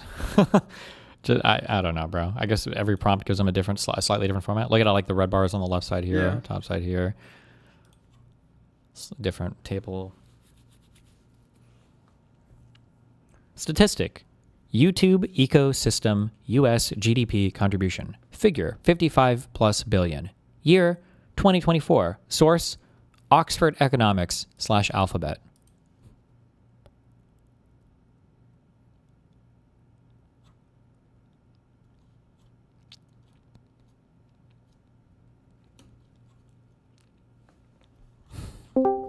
It's over, bro. Yeah, it's GG. It's over. I think the thing you have to consider is that like you can be a lot more productive with AI. No, it's over. So, what does that have to do with anything that we're talking about right now? I'm joking. I hate this garbage. But sorry, it wasn't clear. You're next. How do you feel about the information landscape? It's great. Clearly. Yeah, I feel like this was the thing that we didn't really get into it last time we talked about like the I feel like AI is promoting this huge distrust in communication. No, Like, actually, I almost hated this a long time ago, and I still hate it, and I don't think my opinion is going to change. I think AI is like 1% of the problem. I don't think it's that much of an issue. I think the issue is that this type of stuff has always existed. Nobody has any incentive to ever dig into it, and AI has just given them even more tools to make it like 20 times fucking worse. But like fake news and fake pictures and fake stories and fake all this bullshit has existed for so long, but it's just too hard to ever have an honest conversation about it because the average person is fucking retarded. It is bad now. It's worse now because AI makes it so you can produce so much more of it. But like, it's not an AI unique problem, unfortunately. Like people all No, it's definitely not unique. I mean, you had like SEO optimized websites that were like basically written by slave labor to optimize for search engine results, right? It's kind of the same thing, but it was so much more difficult to do it at scale, and it was harder to make it look convincing. Sure. And I feel like the thing that AI gives you is that it gives you the appearance of high fidelity and high quality content without actually taking that amount of work. Yeah. And I feel like that's a very unique property of, you can say that it's like, it is similar to what we had before, but obviously this is a huge force multiplier, not by like a tiny amount, but like orders of magnitude. Yeah. This guy's getting 1 million+ views on every one of his fucking videos, and on his main channel? Seems like it seems like he takes a sponsor to do fucking propaganda against Canada. That's crazy. It's mind-boggling. Not against Canada, against the West, but Canada was that. I guess, sure. Yeah, because all of it is going to be, well, actually, biblical levels of greed.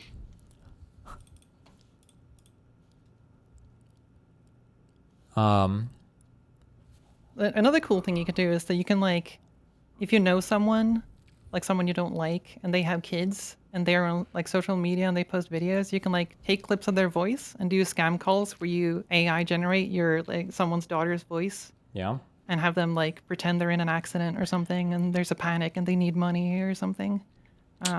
Not good. This has already happened multiple times, by the way. So we're in for a ride with all of this. Not good. Yep. Something is. Do you think? I don't know. What do you think will happen if like? I don't know. Do you think the algorithm is like the biggest issue here, or do you think? I think it's the For You pages. It's gotta go. They gotta go. Fuck. It is kind of the incentives that's a huge issue. In 2023, because the For You page is incentivizing, like trying to like get virality and like the most engaging type of content and kind of like rushing for that. Yes, but I think in a fundamentally different way. It's not trying to get people. I have to iterate on this thing more because I have to think about it a lot more because there's literally nobody that fucking talks about any of this shit, and it's so fucking annoying because all the tech-related people are incapable of criticizing anything related to AI or algos, and then all the other people on the other end are just fucking retards that hate all technology. But like, there's a fundamental difference between I think that there's this. It sounds similar, but there's a fundamental difference between like I need to create content that will capture you, that will get you to watch the content.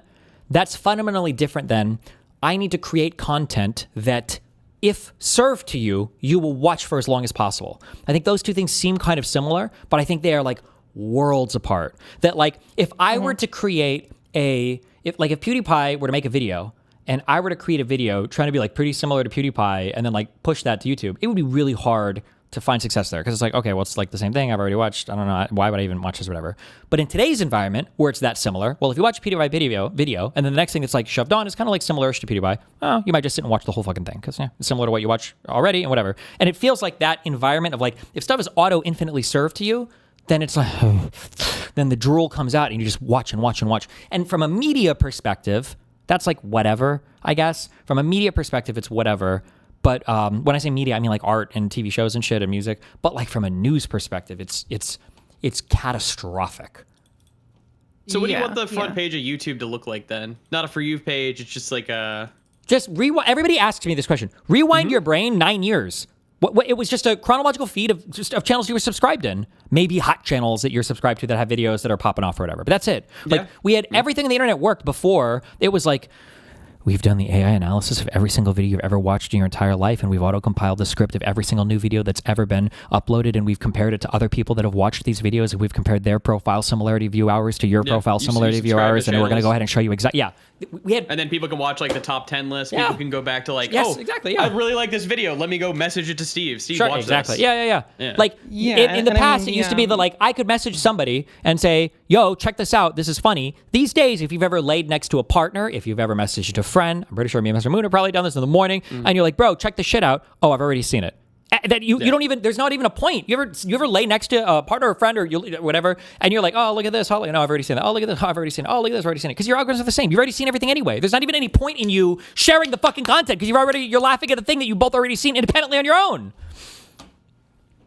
Did you read Chris Hayes' book on the attention economy? No. Claude can summarize it for me, though. I think it's called The Siren's Call, I think it's called. But it basically draws a comparison to how labor basically got commodified with the Industrial Revolution. And there's a similar thing happening to commodifying attention now. I think you might have watched a video, like an interview with Chris Hayes. I think it was on Ezra Klein. But this idea of commodifying attention is something that's absolutely happening right now. And that's exactly what you're talking about with the feed, because the feed is like you're optimizing for like having people stumble upon your content and getting stuck rather than people searching for your content and finding it.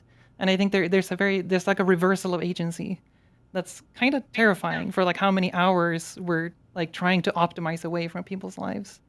Yeah, I agree. Not good. Not good. Not good. Very It's a pretty good book though. It felt a little bit surface level and not much deeper than the interviews that he does, but it was all right.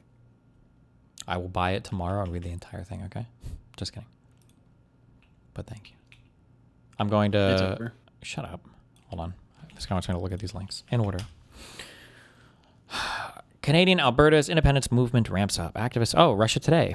Activists aim to collect 177,000 signatures to trigger an independence referendum. Reuters reports.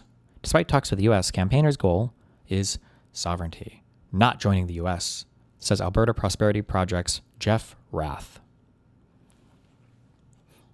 Alberta independence is a beautiful thing.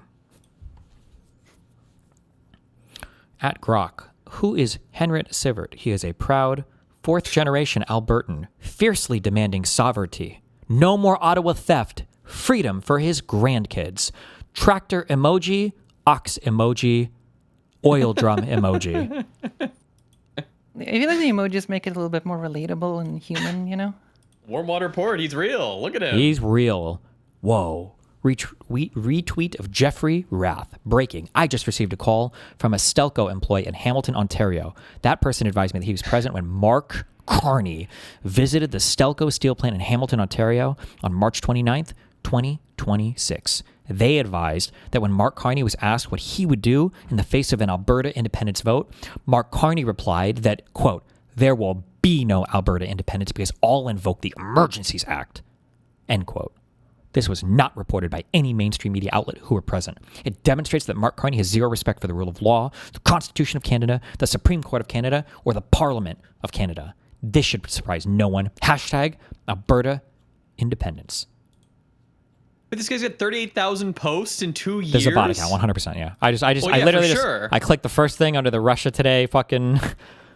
Oh, look at this guy, Alberta AF. All true! Exclamation mark. Oh, he's verified. So this guy's got to be real, right? Let's see. 20-year-old account, 64,000 posts. Alberta strong and free. Just wanted to be left alone. M dash. Now no choice but to fight. Questioning science is science. Puns. Always intended. Hell yeah. From Alberta, Canada. Baby. Maybe uses a VPN, but you know, who knows? Who cares? Don't care. All right. Was there 6 fingers on that hand? I think there were 6 fingers. It looked like. On this one? In the banner. No, he's smoking a fucking finger, bro. Come on. Okay. Just it's real, okay? Look at that authentic Canadian leaf.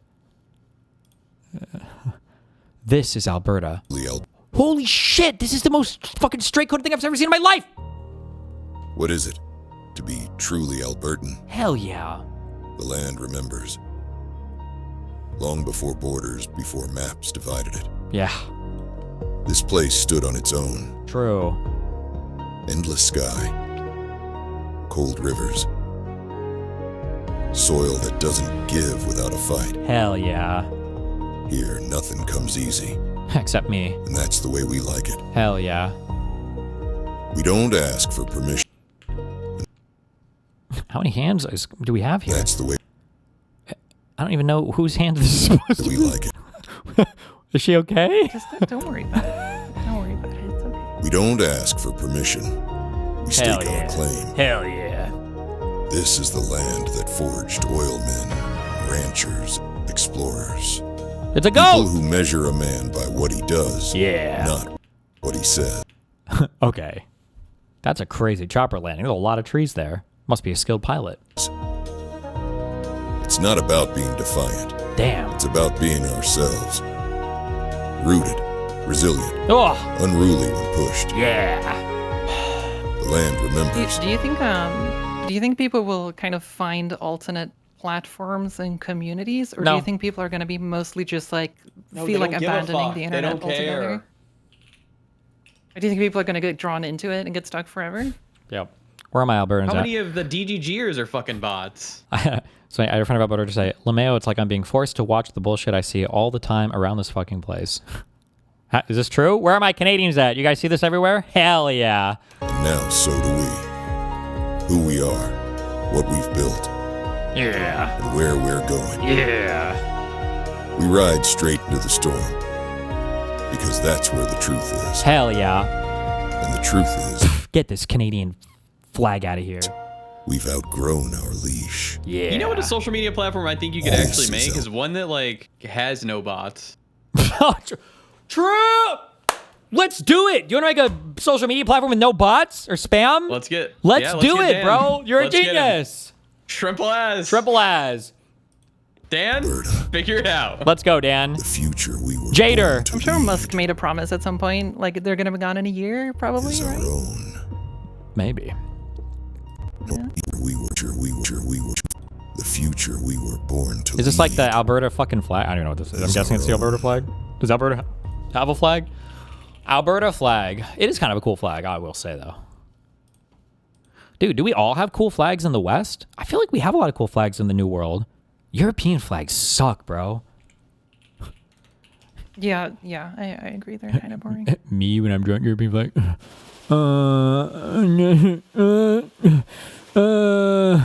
Okay, time to do the next one. Oh my god, guy. Seriously? Really? You gotta realize these flags are fucking 5,000 years old. That was the peak of artistry back then. True. They only had like 4 colors, so. True. Yeah, they didn't invent enough colors back then. Oh, Malay. In freedom, you can be happy or unhappy, but without freedom, unhappiness is guaranteed. Oh my god, so deep. I don't see people going from Miami to Cuba. I see people escaping from Cuba to Miami, risking their lives just to be free. We must declare the climate crisis over. The whole thing is a hoax, a complete scam to crush industry. Do you agree? Concerned Canadian. Wow. Everything I don't like must be banned. Oh, look at this guy wearing a COVID mask. Everything I do like as a human right must be paid for by others. True. Vote. Oh, Hitler himself.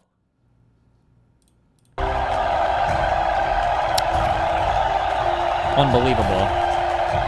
Look at him. Unreal. Are these vehicles in the background? Are they going back? It's glitching. It's glitching. Scenes from the El Bozo Parade in Toronto. Momentum, Canada has still fallen behind because Canada has been unable to attract a meaningful share of global investment. This is the bilingual CEO of TC Energy, a Canadian company that is 30% of all natural gas for North America. Oh my God. Wait, is bilingual like a negative word now, or? No, that's just, it means he's super smart. Bilingual Canadian? That's crazy. Starmer fails Britain, pulls out the script. Carney fails Canada, pulls out the script. Macron fails France, pulls out the script. Dangerous world, progressive values, threats to democracy. Different country, same authors. Oh, apparently there's a dog whistle that people are forced to speak French against their will. Yep, they have to. The Republic of Alberta, support independence for a future that is strong and free. Oh my God. That's Mark Carney and Trudeau combined. This is every brave, independent cowboy that just wants a future for his independent, brave oil mining family. You can't leave, bitch!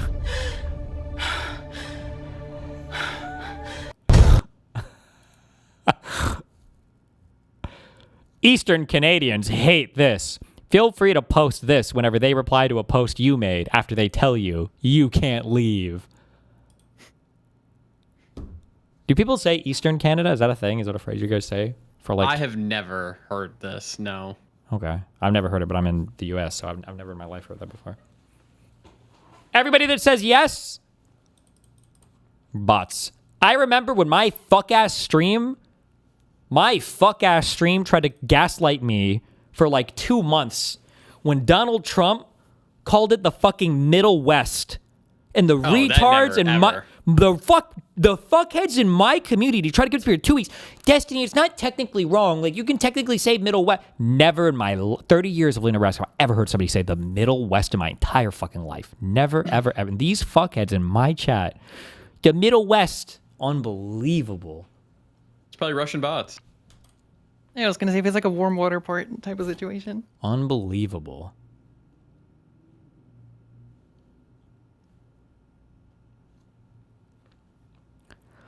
The left picture is Japan 80 years after 2 nukes. The right is Cuba after 66 years of communism. The only thing more dangerous than nukes is leftist governments. Hold on, retweet that. I just started retweeting all of these.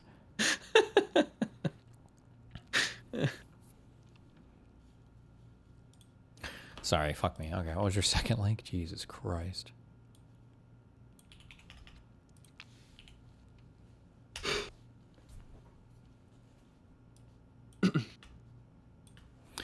The wild claims of Jeff Rath, a separatist firebrand. The free-swinging Alberta Prosperity Project leader is caught on video spouting conspiracy theories and profanities. No way, really?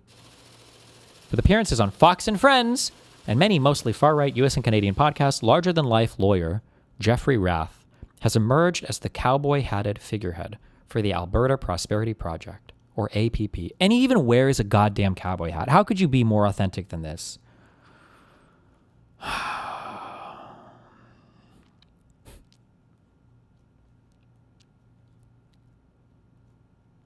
Those fucking truckers, by the way, that were fucking driving their dumbass trucks and trying to clog up the entire Pacific Northwest over COVID masks, also guaranteed you those motherfuckers were all, half of those motherfuckers were Russian funded. Guaranteed. Garen fucking top lane. Let's go. Spin to win. Oh, you want to keep it up? What does Alberta sovereignty mean? Alberta, a land of untapped potential and resilient spirit. Today we stand at a crossroads facing a future where our province's destiny is in our hands. Name drop. This is our story, our path to sovereignty and prosperity. According to the Merriam-Webster Dictionary, sovereignty signifies freedom from external control.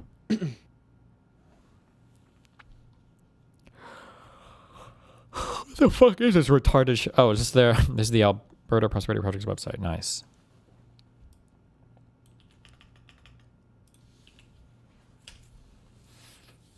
To make Canada the 51st state, and a group in Alberta is apparently on board. Jeffrey Rath is leading that group, a lawyer from Alberta. He has that delegation behind him. Jeff, how big is your delegation? Tell me the feeling you are for joining America. Hundreds of Albertans that are reaching out and volunteering to join our delegation. Right now, our group is very small. We're, it's a steering committee of people that are looking to come to Washington on an exploratory basis. and meet with a representative appointed by President Trump. Is he being held hostage right now? What the fuck? Explore the benefits of either Alberta becoming an independent sovereign nation with economic union of the United States, becoming a U.S. territory, or becoming or pursuing full statehood. Well, how is those Canada, are our goals. God, how has Canada lost their way? How has Canada lost their way that makes you think you got to join us?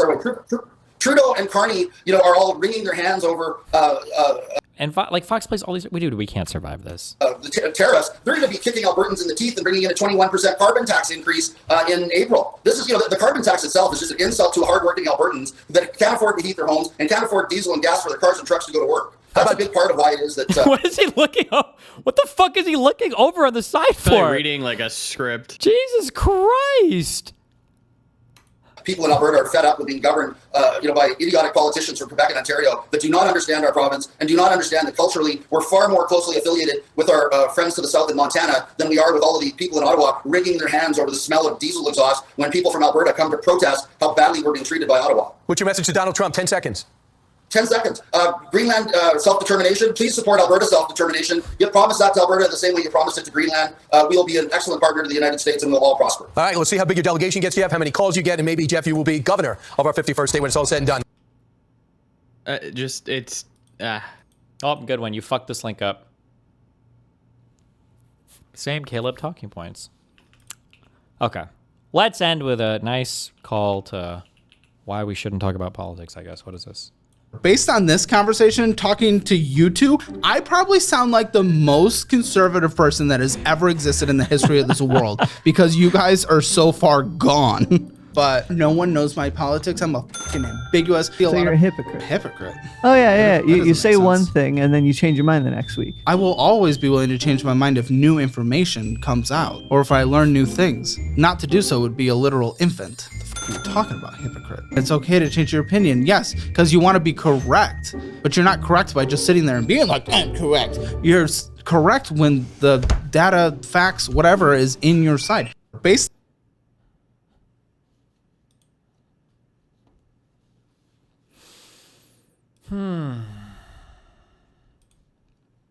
Okay, I did have one thing that I wanted to ask about.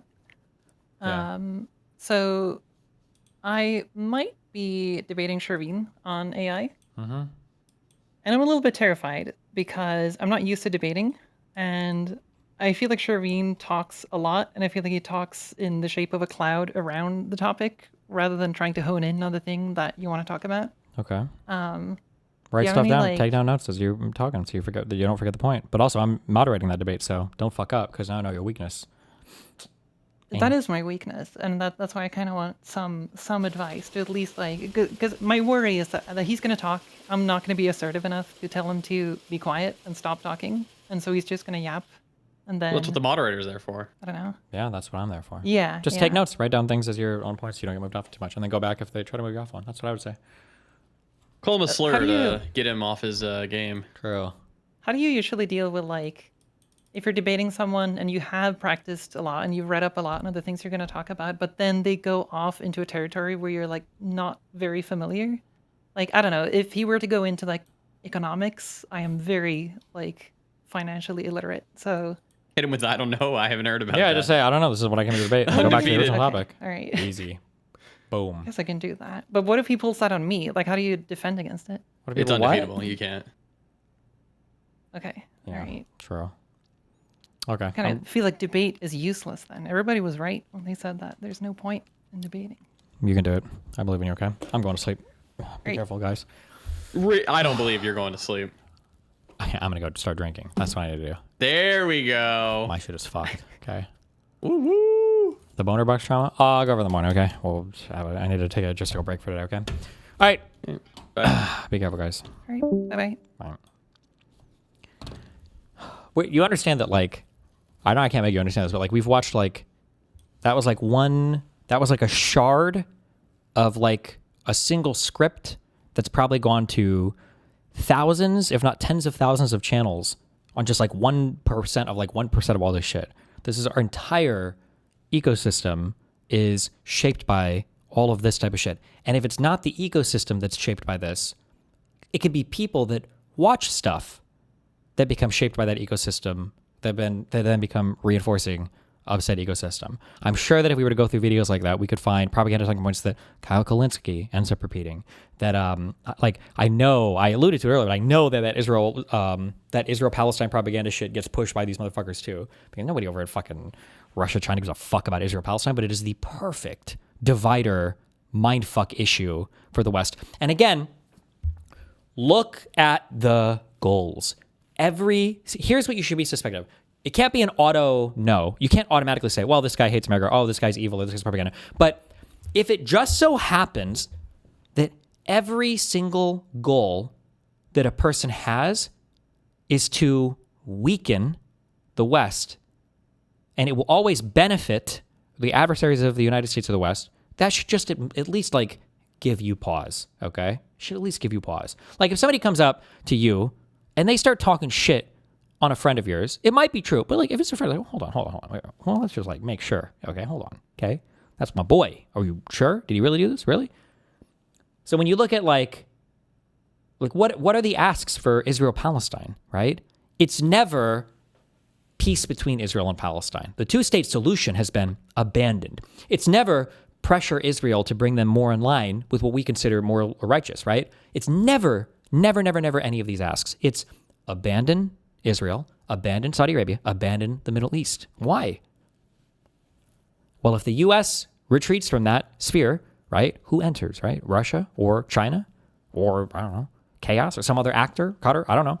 It's not the United States anymore, right? Every single ask, if you look at all of the major policy asks for people like Hasan, for all of your Marxist-Leninists, for all of your MAGA people, every single ask is to make America or to make the West a weaker, less cohesive body of things, right? Can you believe that Kamala wanted us to have a lethal military? No, we got to get rid of all that. We can't have a strong military. Why? You don't have a strong military? What the fuck do you have a military? That's like having it's like having a dull steak knife. If you're going to have a knife, it should be sharp. What a stupid thing to say, right? Or we have to abandon all of our allies. We got to get rid of all the globalism. We got to get rid of all of the corporations and all of our large companies and everything. And all of it's evil, all of it's bad, all of it's terrible. It's like, well, we're not proposing any alternatives to anything. It's just attack, and destroy. It's not, I'm just saying, you know. I don't know.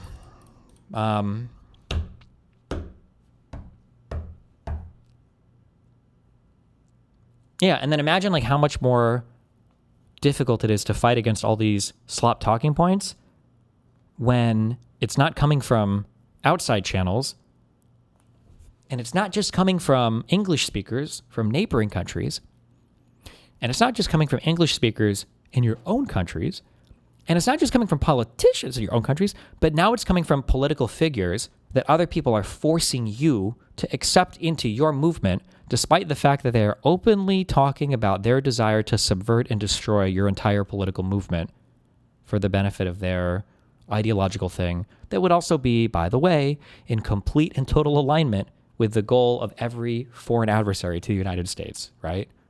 Again, remember, not to make myself a part of this, you can put anyone else in, right? But like Hasan has never been demonetized. Hasan has never been deplatformed. None of these people are generally ever, or none of these people are genuinely or significantly attacked by MAGA, by the right, by China or Russia or Qatar. You never see propaganda related to these people that's like significantly harmful to their careers. They're always just used as vectors to attack the rest of the Democratic Party. Every single time. Where is fucking that dumb fuck Morbler at? Where he's like, wow, Destiny, looks like the heat's really ramping up on Hasan. Looks like they actually are attacking him. Meanwhile, Hasan on his stream, you Asian fuck, why don't you go do some math, you little dick motherfucker? And go cry to your fucking parents who want you to overachieve. Like, holy shit, not a care in the world. Like, the biggest problem with all this stuff, okay, I'm sorry, I'm done. I'm almost done. The biggest problem with all of this stuff you have to understand too, is that like, this is why you always feel like it's a gaslight too, okay? The conspiracy works like this to where the whole thing, like, this is the conspiracy, it's the whole thing, okay? All of it is like part of the conspiracy, but the way that it actually works is like, this is the conspiracy right here, and then all the other people kind of like end up going along with it because it seems whatever.